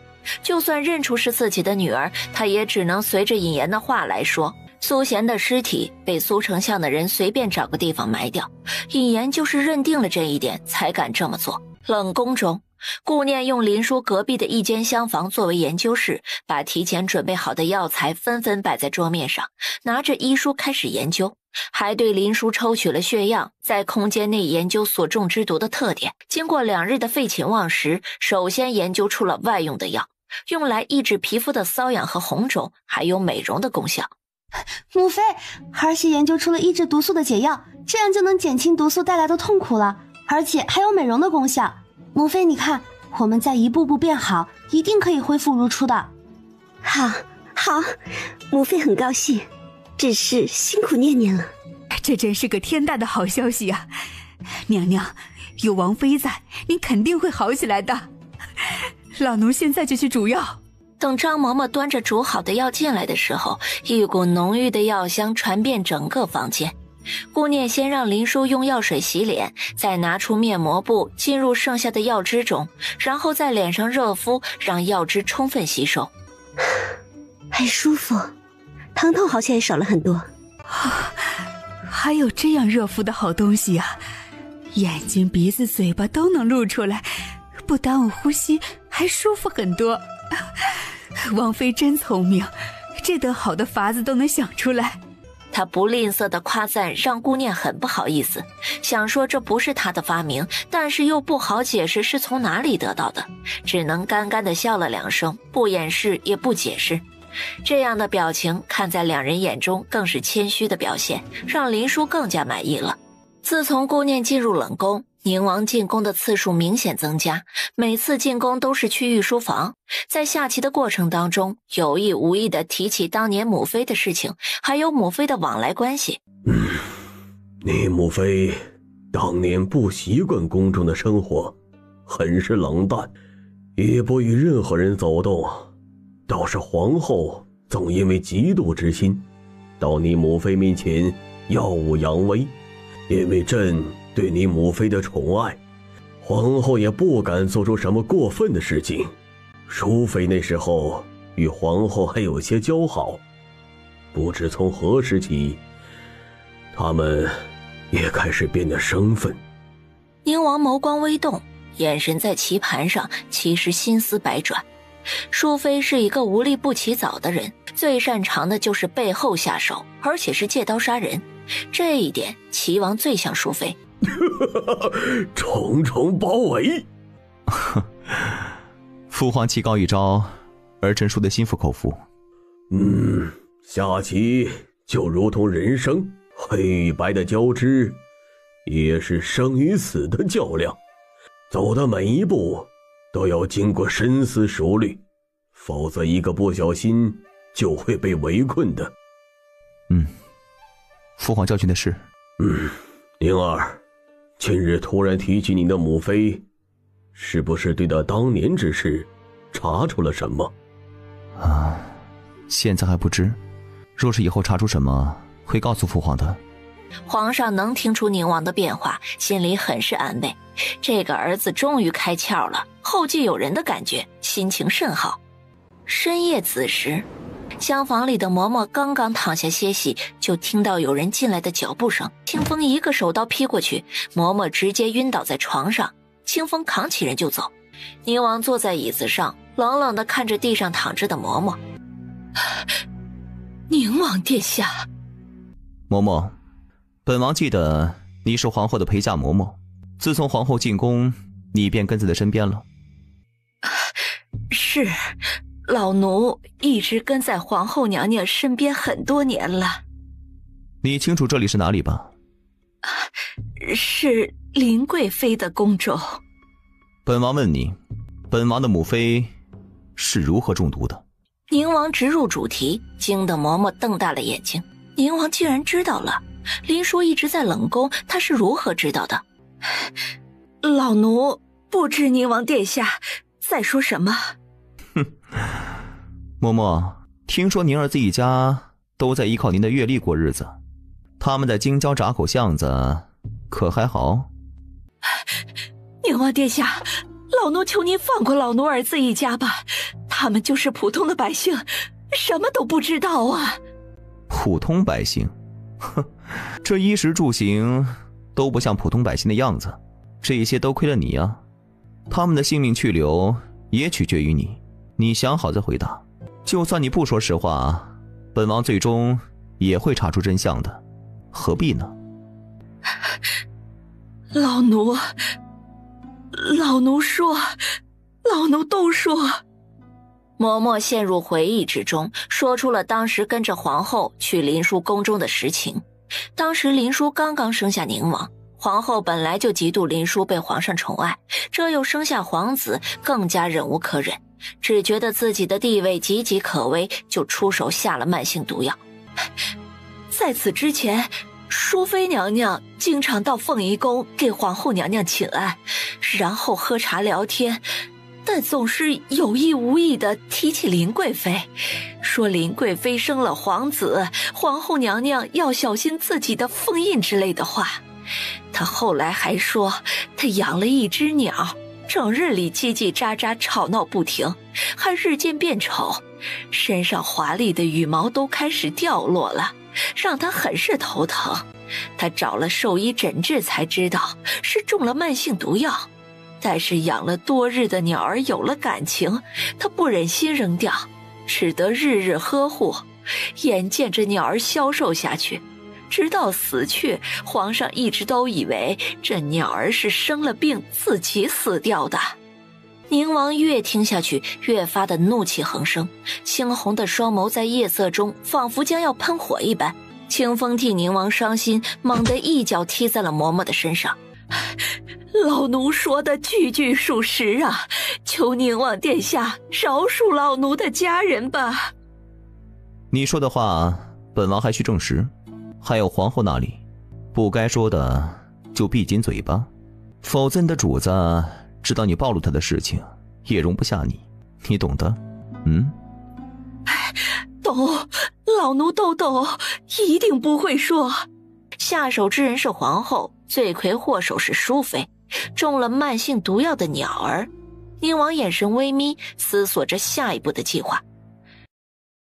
第二天，淑妃的宫殿传来一声惊呼，淑妃娘娘养了多年的小虎不动了，而且有人看到皇后娘娘的贴身丫鬟从淑妃的宫殿门外匆忙跑走，没跑几步栽倒在地上，七窍流血而亡。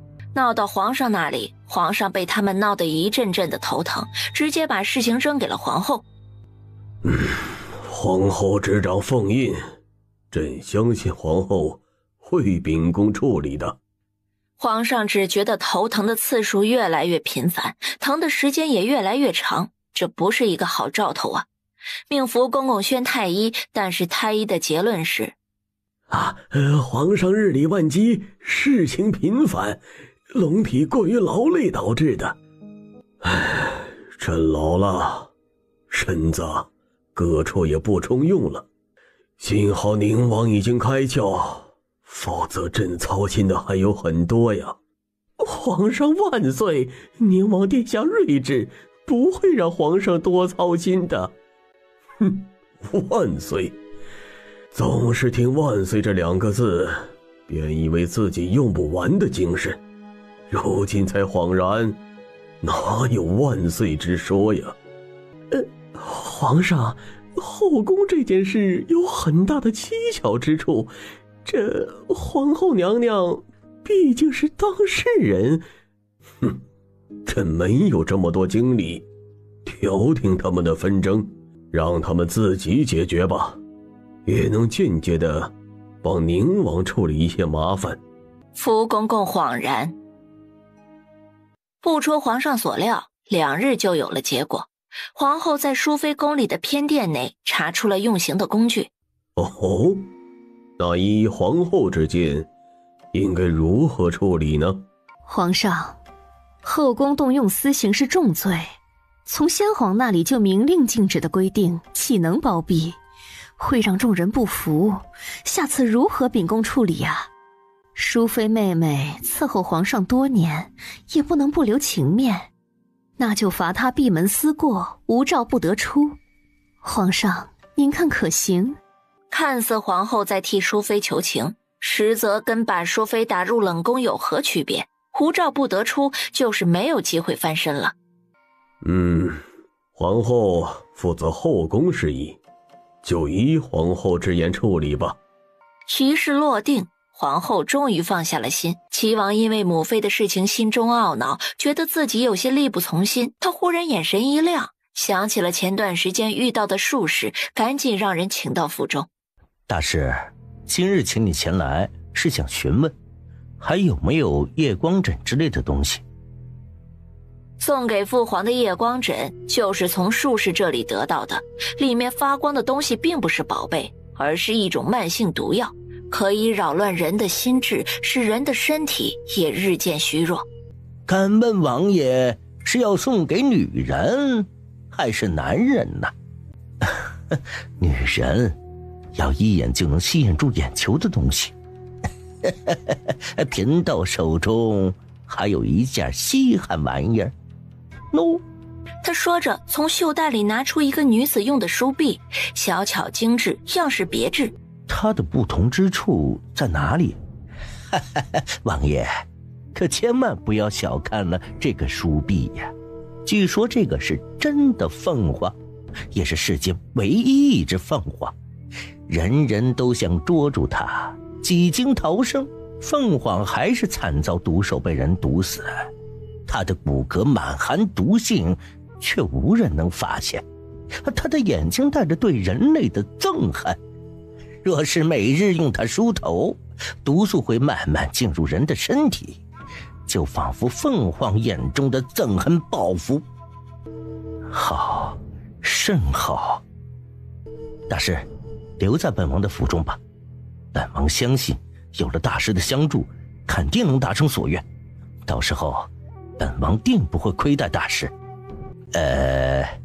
既然王爷开口了，贫道就留下助王爷一臂之力，无量天尊。好，好。齐王得了一大助力，心情甚好，把之前的心思郁结都给冲散了。天气寒冷，阳光甚好。四公主坐在马车上，掀开了车帘，享受宫外自由的风。我家娘子一见到这稀罕物件就喜欢的不得了，你把这个卖给我吧，多少银子都行。不行，我这可是家传的宝贝，世间仅此一件，就连宫里的贵人都没见过。哎呦，这位大哥，算小弟求你了，你卖给我吧，我有很多银子，真的不会亏待你的。听说大哥的母亲生病在床，为何不把这个卖了换银子看病啊？不行，这是家传的宝贝，家中长辈有遗缺，不论何事都要保住它。我把家传之物卖掉，以后如何见列祖列宗啊？大哥，我认识一位医术很有名的大夫，一定能治好您母亲的病。另外再付给大哥一大笔银子，保证不让大哥吃亏。再说了，大哥母亲的病若无银子治疗，岂不是会让大哥后悔一辈子？好吧，兄弟与我也算有缘，那我就卖给你吧。为了母亲的病，想必列祖列宗会理解我的吧。四公主轻手轻脚地走到两人不远处，只见那个男人拿出书币的时候，凤凰的白骨在阳光的照射下泛着似白似蓝的光。慢着！对面的两个男人顿住，对突然的声音很是意外。四公主几步走到两人身边，姿态高傲，势在必得。这东西本宫买了。可是已经被这位兄弟买了。是啊，我已经买了。你说你买了，付银子了吗？这个还没。既然没付银子，那就不是你的。这是本宫的定金，你手里的东西本宫买了，稍后还会再付一笔银子。本宫给的价格比他多出几倍，当然是价高者得。现在是本宫的了。就算你是公主，也不能夺人之好啊！夺人之好？本宫是付了银子的，正常买卖哪里夺人之好了？对方冷哼一声，甩袖离去。公主一定要好好保存呐，这是真正凤凰的骨骼化石，家里祖传了好几代的宝物。知道了，放心吧。吩咐马车原路返回，节日歇了出宫的心思，直接到了凤仪宫。母后，母后，多大的人了，还咋咋呼呼的，一点规矩都没有。在母后这里还用规矩束缚吗？多无趣啊！母后，这是女儿刚得的宝贝，这可是真正的凤凰的白骨。母后身居凤位，用上它正合适。皇后接过书币，同样喜欢上，况且是最宝贝女儿的心意。威尔送的书币确实不错，比那些书币显得轻巧通透，连刚才轻微的头痛都消失了呢。皇后微微笑着，一点戒备都没有，珍惜的让嬷嬷把书币好好的收起来。四公主在母后身边腻歪了一阵子才离开。第二天，嬷嬷拿出四公主送的书币，准备给皇后梳头，被皇后拒绝了。威儿有心了，送的此物甚得本宫的心，好好放起来，不要拿出来了。这是四公主的心意，娘娘不用吗？只听凤凰是个传说，没想到本宫有生之年还能见到真正的凤凰白骨，这是个难得一见的好东西，不能被破坏，还是好好收藏吧。是，娘娘。宁王府，王爷，刚到的消息。宁王接过纸条展开，脸上露出了一抹讽刺的笑。不知该说尹岩困兽犹斗，还是该说他无知无畏。信上说，尹岩曾经深夜去过一次皇宫，进了冰美人的宫殿，1个时辰后才出来。更令他震惊的是，今夜尹岩竟然去了漳州。王爷，他去漳州见端王，难道……就是你想的那样，尹岩不会安分接受废黜的结果的。况且端王也不是个安分的，若是尹岩联合端王，简直是给了端王一个契机。王爷，以尹岩小心谨慎的样子，不可能想不到这一点，他怎么敢？自负的人，或者对自己迷之信赖，或者存在侥幸心理，认为自己可以掌控一切，其实都是自欺欺人罢了。那咱们要阻止吗？自作孽不可活，本王为何阻止啊？是。宁王又和清风低语几句，清风出去后，找了僻静的角落，放飞了一只信鸽，对着边关的方向。尹岩此时已经到了漳州，正在端王的府邸商量着联合事宜。哎呦，皇侄能过来看皇叔，皇叔很是高兴啊。多年不见，皇侄成熟不少啊。皇叔，皇侄无事不登三宝殿，有事相商，不知皇叔能否给皇侄一个机会，也给您自己一个机会。这机会不机会的，皇叔并不在意，叙旧皇叔倒是很有兴趣啊。尹岩暗自冷笑，端王这个老狐狸。皇侄啊，这几年百姓安居乐业，丰衣足食，呈现富国强盛之态，是皇上治理的好啊。皇叔能替皇上治理这一片漳州之地，已经心满意足了。皇叔，朝堂的局势很是分明，此时齐王的势力被削弱，宁王也不足为惧，只要设计刺杀即可。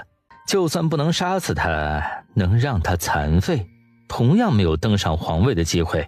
只有本王是最有机会的。皇叔若是助本王一臂之力，到时候可是从龙之功，一人之下，万人之上。端王微微勾了勾唇，他要的可不是从龙之功。一杯香茗，美人在怀，才是皇叔如今的日子。皇叔本不愿冒险，等皇侄真正有把握之时，皇叔还是愿意向皇侄伸出援助之手的。毕竟皇侄才是皇上的嫡长子，最有资格登上大宝。多谢皇叔的支持，侄儿以茶代酒，敬您一杯。尹岩端起茶盏，对着端王举了举，一饮而尽。再次开口：侄儿回去就会展开计划，皇叔很快就会收到好消息，到时候还请皇叔带兵前往。谨言准备好一切，进宫给皇后请安，密谋一些事情。皇后沉思片刻，也觉得是一个好时机。言儿说的是，楚军空缺时期，若是咱们不做些什么，到时候另立楚军就晚了。儿臣已经做好了万全之策对付宁王，只是齐王惯会背后出手，从来抓不住他的把柄，暂时对他无计可施。哼，那有何惧？只要淑妃在后宫一日，齐王就有盼头，直接把他燃着的希望火苗碾灭，他就能消沉一阵子。尹言听出了皇后的意思，可见皇后早就有了对淑妃下手的想法。只要后宫有皇后出手，他无需担忧，把全部的精力用来对付宁王即可。天色大亮，淑妃宫殿的大门内，她的贴身丫鬟惊慌地拍打着宫门。淑妃娘娘出事了，快开门！侍卫大哥，奴婢求求你们快开门！淑妃娘娘出事了！淑妃娘娘出事了！快开门！侍卫大哥，奴婢求求你们快开门！淑妃娘娘出事了！侍卫相互对视一眼，感觉不好，赶紧让其中一个侍卫禀报给皇上。皇上到的时候，丫鬟依然在那里拍着门，仿佛是哭累了，声音小了一些，着急之色未见。皇上，不好了，淑妃娘娘的。丫鬟吓得全身颤抖，已经哽咽的说不出完整的话来。进去看看。皇上仿佛已经知道结果，带着公公走进大殿，丫鬟带路来到淑妃的寝宫。她躺在床上，像是沉睡着一样安详，但是仔细看去，她眼圈乌青，面部肿胀。为了证实自己的想法，她宣太医和仵作前来。太医和仵作各自用着自己的方法对尸体进行检查，最后得出的结论确实是窒息而亡。皇上，臣妾听说淑妃妹妹出事了，着急过来看看。皇后说着话，转头看向床上的淑妃，声音戛然而止，捂住嘴，一副十分惊愕又惋惜的样子。淑妃妹妹怎的如此想不开呢？想不开？皇上眸光犀利地盯着皇后的表情，看着她继续表演，并不准备点破。他们之间的争斗越来越激烈，这场生死的角逐，不管谁是赢家谁是输家，都是他的儿子们，何其可悲呀！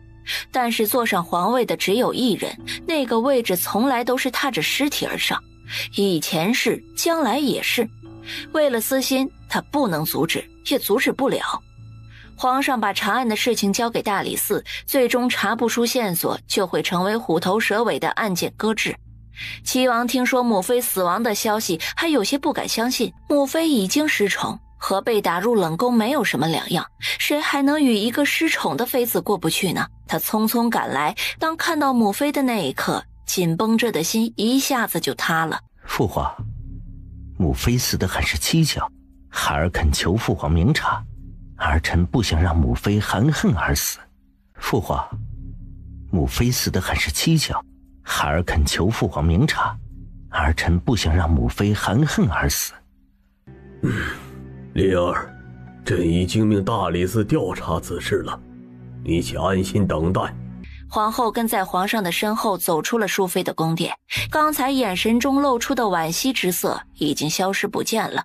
皇上，淑妃妹妹走得突然，臣妾刚才看着齐王的情绪不太对呀，不会出什么事吧？他能出什么事？一个顶天立地的男儿，若是连这点打击都承受不住，怎么做朕的儿子？他还没有说完，皇上就堵住了他的嘴。皇上哪里不知他要说什么，已经害死淑妃，还想斩草除根把齐王也赶走。皇后身居高位，越发的不可一世了。齐王失去了淑妃，表面上看不出变化，但是眸光仿佛阴沉如水的深潭，能将人吸进深渊似的。给本王去查，一定要查出母妃被害的真相。王爷，您是不是有怀疑的人？本王昨日还与母妃见过面，晚上就被害了。除了后宫中人如此大胆，谁还能这么毫无顾忌的进宫，就为了害一个失宠的妃嫔？肯定是与皇后脱不了关系。皇后那个阴险的毒妇。齐王忽然想起送给皇后的书币，怎么没有发现任何异常呢？赶紧找到术士询问情况。大师，不是说书币中含有剧毒吗？今日见到那人，怎么一点变化都不曾有？王爷，那个东西确实含着毒啊，也需要日积月累的使用才能奏效，急不得呀。况且，并不知对方是不是每日使用。齐王被术士的话说通，觉得确实是有道理，他就是有些心急了。2个时辰后，调查淑妃被害的侍卫前来。王爷，属下调查过程中发现了异常。哦，什么异样？属下发现大皇子暗中安排了死士，每个武功都不低，好像在盘算着对付宁王，看得出他们做足了准备。你估摸着他们何时动手？属下说不准，不过总觉得风雨欲来，仿佛就在明日。明日？哼，斗吧，斗得越厉害越好。齐王暗自一笑，有些幸灾乐祸的意味。他此时最好的状态就是蛰伏。齐王进宫，跪在父皇面前，低垂着头，表情依然沉痛。父皇，母妃定在3日后下葬，这3日，儿臣想去皇家寺庙替母妃诵经超度，求父皇恩准。皇上很是欣慰，虽然这个儿子生性阴沉，对母妃的这片孝心却做不得假，点头恩准了他的请求。一大早，齐王就坐在马车中，带着侍卫随从，经过热闹的长街，前往皇家寺庙，用替母妃诵经超度的理由，巧妙躲避他们的纷争。宁王最近经常出入宫中，厉雷把查到的宁王的行程禀报给主子。就是今日，东顺已经做好了准备，让他提前埋伏在宁王回宫的路上即可。是。宁王下朝后又进了御书房，陪着父皇下棋，一直陪父皇用过午膳才离开。汉献来报，引言的人已经做好安排，只等今日出手，所以今日迟迟不出现，不仅有故意耍弄的成分，也有避开人群的有意为之。出了宫门，宁王骑着马一直向西走，身边跟着清风。他目不斜视，悠闲地坐在马上，心里已经做好了准备。走到宫门不远处的竹林边上，听到竹林里传来悉悉索索的声音。说时迟那时快，一个转瞬的功夫，竹林中就跑出来一群黑衣人。宁王与清风两人深知不能被黑衣人围困，出手狠厉，速战速决，已经有很多黑衣人应声倒下。董顺的长剑对着宁王的胸口急速而来，宁王眼角余光看向清风与打斗中的黑衣人，情况已经好了很多，黑衣人也所剩不多了。他眸光微转，眼神灼灼地盯着董顺刺过来的长剑，到达胸口之时，猛地一把抓住，然后顺势稍稍用力插进自己的胸口。就在董顺还沉浸在喜悦当中时，宁王手中的长剑直接刺入他的身体，剑尖穿过身体，在背后泛着寒光。董顺惊愕地睁大了眼睛，仿佛不相信就这么完了，生死只在一瞬间。董顺眸光中含着恨意与不甘，渐渐地倒下。王爷，您受伤了。然后慌忙地跑过去扶住主子，翻身上马，疾驰而去。告诉主子，宁王就是燕王阁主。刚说完最后一个字，抓着黑衣人衣摆的手猛地一松，落了下去。宁王身受重伤的事情很快就传遍了大街小巷，尹岩在府中一直等着消息，而回来的只是几个黑衣人。齐王已经去了皇家寺庙，此时是他最有利的时机。一只飞鸽从府中放飞，直飞向漳州。宁王府中，宁王躺在床上，神医替他包扎好伤口，斜眼瞪了他好几次。你有话直说，犹犹豫豫不像你的性格。你说你是不是傻？话音刚落，就看到宁王犀利的目光。你生气我要说，用什么方法不行？非得用这种伤害自己的方式？虽然伤口不大，剑尖也没插入太深，总是皮肉之苦啊。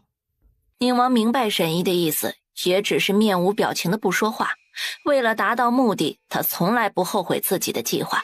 哎，千万瞒着王妃啊，不要把消息传到冷宫里。是，王爷。冷宫内消息闭塞，顾念帮林殊解毒，已经找到了治疗的方法，但是遇到了很大的麻烦。他不知是应该高兴还是该伤心。念念，不管你用什么方法，只要你觉得有用，母妃都愿意一试，你放心去做。此种方法凶险，他只有50%的把握。若是出现个万一，他如何向宁王交代？念念找到了什么方法解毒，可以告知母妃吗？母妃想听听。母妃，儿媳确实找到了方法，但是以毒攻毒的方式，而且只有50%的把握。念念，这个镯子是母妃的母亲留下的，母妃一直戴在身上，也是最喜欢的玉镯。母妃把这个送给你，母妃很喜欢你，知道你是个好孩子，但是母妃不想一直这样人不人鬼不鬼的生活。况且若是不解毒，母妃的生命也坚持不了多久了，还不如按照你的方法试一试，也许能博得一线生机，你说呢？顾念在林殊的眸光中看到了对生活的希望和准备面对生活的坚韧。他想了想，最终下定决心。母妃，喝下这碗药，然后儿媳为您施针。林殊微微一笑，他接过碗，没有一丝犹豫的就喝了下去，然后躺在床上等待施针。顾念深吸一口气，静心凝神，银针一针一针的刺向穴位，每一针的落针都无比认真。他额头上渐渐渗出了细密的汗水，在准备落下最后一针时，林殊猛地吐出了一口黑血，吓得顾念顿时顿住了落针的动作。娘娘，娘娘，您觉得怎么样啊？娘娘，您可千万不能出事啊！您若是有事，奴婢也跟着您去。娘娘。林殊脸色煞白，额头冒着汗，身体虚弱的连睁开眼睛的力气都没有，几秒钟后晕死过去。娘娘，奴婢来陪着您，您就不会孤单了。娘娘等等奴婢，奴婢马上就来。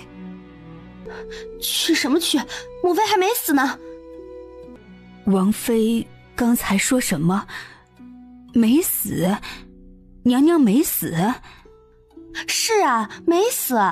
你看，母妃吐出来的都是黑色的血，这里面都是毒素，吐出来是好事，说明已经把毒素排出了体外。可是，娘娘却……母妃体内的毒已经清理干净，但是身体太过虚弱，只能静养，还需要很长的一段时间才能恢复。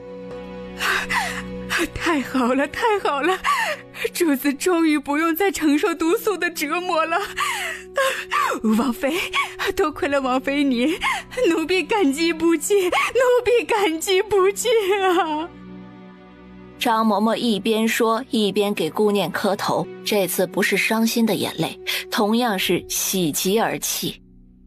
顾念喂给林殊吃下一颗固元丹，林殊才悠悠的转醒，第一句话就是：“念念，谢谢你让我重获新生。”这是儿媳应该做的，况且也是母妃心地善良得到的福报。林殊休息一个晚上，已经能起身走动，他脸上的红肿红疹已经消失不见了，看上去很是年轻，根本不像是他这个年纪该有的样子。真神奇！最令顾念惊讶的是，看到林殊就想起了冰美人，两个人的模样可真是像啊，特别是林殊年轻之后，简直可以以假乱真了。3日后，漳州京都郊外出现了大批的士兵，驻扎在一处林子旁，地方还算隐蔽，最前面骑着马的人正是端王。应言接到消息，眸光中瞬间迸发出势在必得的信心。收拾妥当之后，带着厉雷前往皇宫。皇上还在御书房内批阅奏折，对他的前来有些疑惑，同时也有不好的预感。言儿怎么这时候过来了？可是有事找父皇？父皇，儿臣体恤您的辛苦，前来给您帮忙，比如批阅奏折，比如朝堂政事，再比如您的龙椅。皇上盯着尹岩，眼神微眯，他心中暗想，狐狸尾巴终于露出来了，只是没想到会这样快。他看着自己的大儿子，不由得冷笑出声：你笑什么？难道儿臣不该坐在这个位置上吗？况且儿臣是先皇后嫡子，又是现任皇后的继子，儿臣的能力也不比任何皇子差。父皇年纪大了，该退位做太上皇。父皇放心，以后儿臣会好好孝敬父皇。皇上心里咯噔一声，大儿子说话的表情都透着即将成功的意味，怪不得今日他的眼皮一直跳个不停。父皇，写退位诏书吧，免得儿臣做出什么难看的事情来，有损我们父子的关系。哼，你既做出此等事情，还能知道难看？朕是不会写的。把江山托付给你这样的人，朕着实不放心。要如何做，眼儿看着办吧。尹岩眼角余光看了看外面的天色，已经失去了耐心。父皇，儿臣没有多少时辰，您还是写下退位诏书吧，否则儿臣真的不想伤害您，但是事情不可控制的时候，不知道会做出什么事情。正在这时，齐王带着人杀进了皇宫，外面一片喧哗，金属碰撞的声音让御书房内的尹岩一阵惊慌，但又瞬间恢复。皇兄，朕没想到你做出这样的事儿，皇帝大开眼界呀！你最好放开父皇，否则后果你承担不起。慌张并不是担心尹岩伤害父皇，而是担心皇位落入别人的手中。但是他带的人太少了，根本没办法与尹岩的死士相比，并且在打斗中又被端王的人包围。王爷，外面很多兵士，咱们的人都被……与齐王禀报最后半句话，便倒地不起。齐王的心猛地一紧，侍卫虽然没把话说完，但是他听得明白，他带的人已经被消灭干净了。不多时，端王抬头挺胸地走进了御书房。皇兄，皇帝不请自来，还请恕罪呀！哼，皇帝别来无恙啊，朕很欣慰啊。令皇兄操心了，是皇帝的罪过。不过此时还得麻烦皇兄写个诏书啊。哦，皇帝想让朕立谁为君呢？当然是臣弟了。除了这些年轻气盛的皇侄，哪里有可堪大任的人呢？只有臣弟才是最适合的人选。臣弟相信，在朕的带领下，一定能让国家进入鼎盛的。端王稳操胜算，尹岩拿着匕首的手都在颤抖，他愤怒地瞪着端王。皇叔，您刚才说什么？您不是答应皇侄事成之后许你一人之下万人之上的地位，怎可出尔反尔？端王冷哼一声，对尹岩满是不屑。哼，皇侄看看外面的场面，全都是本王的人打下来的，你的那点人早就死得干净了。按照能力，你有何资格坐稳江山？父皇，他是个小人，您千万不能答应他。哼，朕是小人，那你呢？是谁暗自找到我，请我帮忙夺位的？是谁信誓旦旦许给我好处，让我带兵前来的？皇叔，事情瞬息万变，说话还是留些余地的好。兵士包围皇宫又怎样？所有百姓都是父皇的百姓，所有兵士也都是朝廷的兵士。你一个图谋篡位之人，不配用兵。从皇祖父那里就已经断定你与皇位无缘，就不要徒劳做无谓的挣扎。就在双方焦灼，都逼着皇上写退位诏书之时，宁王从天而降，打落了尹岩的匕首，然后一个侧踢把尹岩踢了个猝不及防，向后趔趄了好几步才站稳。你不是身受重伤吗？本王身受重伤，看来皇兄很高兴啊。本王在此叫你一声皇叔，是因为你还是父皇弟弟，别无其他的。而且朕这个字并不适合你，以后不要再说了，否则本王脾气会收不住的。宁王，你看看皇宫内外都是谁的人，竟敢大言不惭！宁王忽地对外面做了一个手势，外面刀剑相向，再次陷入混乱之中。刀剑相向的声音连绵不绝。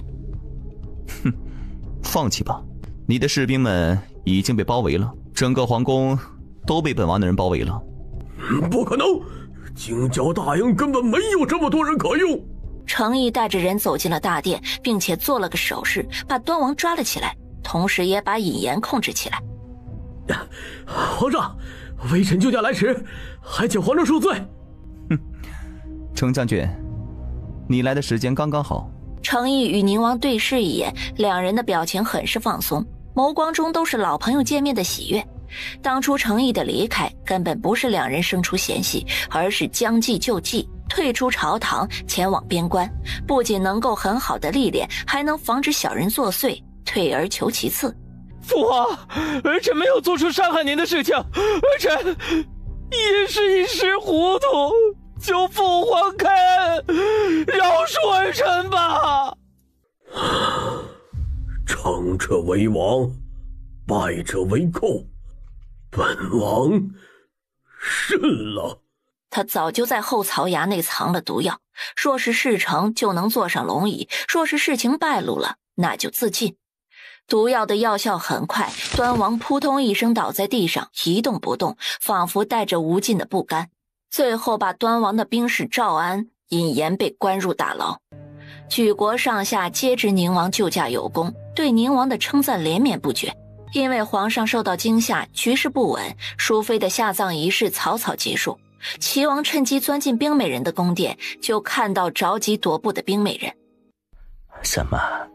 替尹岩着急伤心？主子在说什么话？属下听不懂。听不懂？冰儿，别以为你怀了尹岩的孩子，本王不知道。冰儿脸上硬挤出的一点微笑也僵住了。主子怎么知道的？你猜，若是本王把这件事情告知父皇，会怎么样？会不会立刻把皇兄斩首啊？主子，冰儿求你，千万不要禀报皇上，冰儿求求你。冰儿的模样确实迷人，否则本王那个皇兄怎会义无反顾地坠入你的温柔乡呢？冰儿不知道他到底想如何，只能眸光中带着哀求。若是你按照本王说的做，本王就不会揭发你们的奸情，反之，本王一气之下就不知会做出什么事情。为了尹岩，也为了自己的孩子，只能硬着头皮答应。因为尹岩与端王逼宫，父皇头疼的毛病更加严重，你去皇上床前服侍，不能离开他的寝殿。可是皇上不喜我，如何晋升伺候？这个不用担心，你只管前去即可。还有，父皇的脑子越来越糊涂，他问起的时候，你就说自己是林殊即可。冰儿知道林殊的事情，把他送进宫也是因为与林殊长得相似。他走进皇上寝殿的时候，皇上仿佛一下子老了很多，躺在龙榻上，眸光浑浊，看见他神色忽然变得激动起来。殊儿，殊儿，是你吗？你终于肯出来了。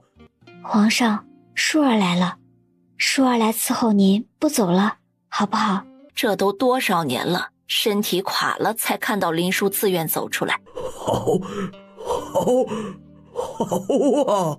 在寝殿门口站着的齐王嘴角勾了勾，转身离开。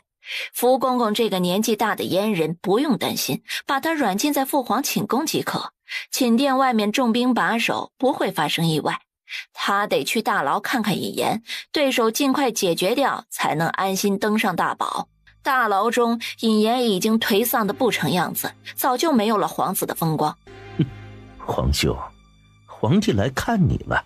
黄鼠狼给鸡拜年，想来本王的死期到了。识时务者为俊杰，皇兄明白就好。说完，他挥了挥手，一个提着食盒的侍卫走了进来，把膳食一一放在尹岩面前。上好的珍珠泉，多谢皇帝的好酒。他说完一饮而尽。大皇子在牢中自尽的消息传遍整个京都，皇上被尹岩勾结端王逼宫的事情气得更加激发了身体内的毒素，如今脑子糊涂不清，在齐王的引诱下，皇上写下了让齐王监国的诏书，但是让皇上写下立齐王为君的诏书却迟迟不肯写，他都怀疑父皇是真的糊涂还是假的糊涂。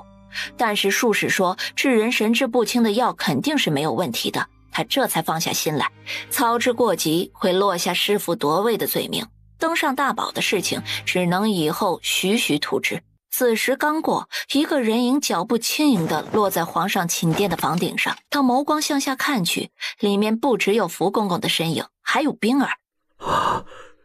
舒儿，过来。是皇上，舒儿在。宁王的身体猛地紧绷，父皇的样子像是中毒了，否则好好的怎的患病如此之快，头脑不清了。手因为用力过猛，摁着的瓦片发出了一点点的脆响，却正好被端水的福公公听见。福公公迅速沾了沾杯子里的水，在餐盘上写下：中毒、糊涂、冰儿。皇上，舒儿给您喂药，吃了药龙体就好了。看来父皇的糊涂是毒药控制的。宁王心中有了计较，闪身离开，方向是冷宫。娘娘，您快看是谁来了。宁王出现在房间的一瞬间，林殊立刻跑了过来。这么多年没有尽到母亲的责任，这个儿子不知道接不接受自己。此时的心情是欣喜的、胆怯的、哀伤的、渴望的。皇爷，母妃整日拿着你小时候的东西凝神，幸好如今毒已经清理干净，容貌也恢复如初，大家能够团聚，这是个大好的消息。恭喜母妃，儿臣真心为母妃高兴。宁儿，母妃对不起你，但是母妃有不得已的苦衷，你能原谅母妃吗？他此时好像有很多话要说，但是又不知从何说起。之前顾念就把林殊的情况告知给宁王，他理解母妃。情况紧急，一阵寒暄之后，宁王把外面的情况都说明白。王爷，你看母妃的模样与冰儿是不是可以以假乱真？是很像啊。母妃可以。既然已经决定，那就开始行动。三人再次轻手轻脚地落到皇上的寝殿上方，从缝隙中吹进一些迷药，寝殿里的三人瞬间睡着。他们赶紧跳进房间，顾念给皇上把脉，确实是中毒的迹象。不过中毒迹象并不是最近几日才出现的，而是已经很久了。母妃，这个是固元丹，每日喂父皇一颗，强身健体，也防止齐王发现端倪，儿媳会尽快找到解药的。好，你们两人万事小心，母妃担心齐王下一步就会对付你们。母妃不用担心，我们会很小心的。临走之际，他把福公公叫醒，交代了一些事情。福公公欣喜的双眼涌出了泪光，顾念的眼神无意间落到皇上枕着的夜光枕上，在灯光的照耀下泛着诡异的光。他忽然脑海中闪现出一个想法，在宁王耳边低语几句，宁王冷厉的目光猛地一闪。为了不打草惊蛇，只得再拖几日。他们两人把冰儿带走毒哑，挑断了手筋与脚筋，扔进了冷宫里。留在冷宫的张嬷嬷会好好的伺候冰儿的。只用了2日，皇上身上的毒就清理干净了。齐王每日都会到皇上窗前检查一番，今日也不例外。皇上紧闭双眼，不想看到这个混账儿子。老二比老大更让他生气。冰儿，父皇的药吃了吗？是。冰儿，一定要按时喂父皇吃药，别忘了你的肚子里还有尹岩的孩子。小心本王斩草除根。只要你乖乖的按照本王说的做，本王可以放你一马。皇上听后，被子下的手紧紧地握在一起，手臂的青筋都暴露无遗。虽然不喜欢冰儿，但是这关乎男人的尊严，特别是高高在上的皇上。齐王走出房间，他忽然想起还有一件事情没做。母妃的仇已经查清了，是皇后一手策划的，然后他用同样的手段还给了皇后。第二天，丧钟敲响，凤仪宫内传出丫鬟的哭声，皇后已经没了气息，下人们连皇上的面都见不着，求救无门呐！局势已经大乱了，皇宫里的人战战兢兢，而皇上寝殿内的几人喜极而泣。皇上头脑刚刚清醒，就认出了林殊，他紧紧地握着林殊的手，不舍得放开，仿佛松开手他就又会离开似的。今日怎的如此高兴？有何喜事？也让本王高兴高兴。王爷，皇上刚才说离不开臣妾，臣妾也不会离开皇上。皇上听后很是高兴。齐王满意的点了点头，这样最好。皇上越是喜欢他，就越能抓住皇上的心，不如趁此机会再提一次。父皇，朝堂上一些官员坚持让父皇写诏书，儿臣也认为国不可一日无君，这样会让国家大乱的。父皇龙体欠安，以后还是好好歇息为好。不如还是让儿臣替您治理国家吧。皇上的脸色猛地一变，怒气直往上冲。呀，皇上，您的手怎能如此凉？您的手颤抖得越来越严重了，怎么是好啊？诏书必须是皇上亲自书写的才有效。齐王眼神灼灼地盯着皇上的手看了片刻，不甘心地吩咐：宣太医。林殊用独家点穴法在皇上手臂上点了穴，导致皇上的手颤抖无法写字，就连太医也看不出任何端倪。最后齐王只得甩袖离去，再次失去机会。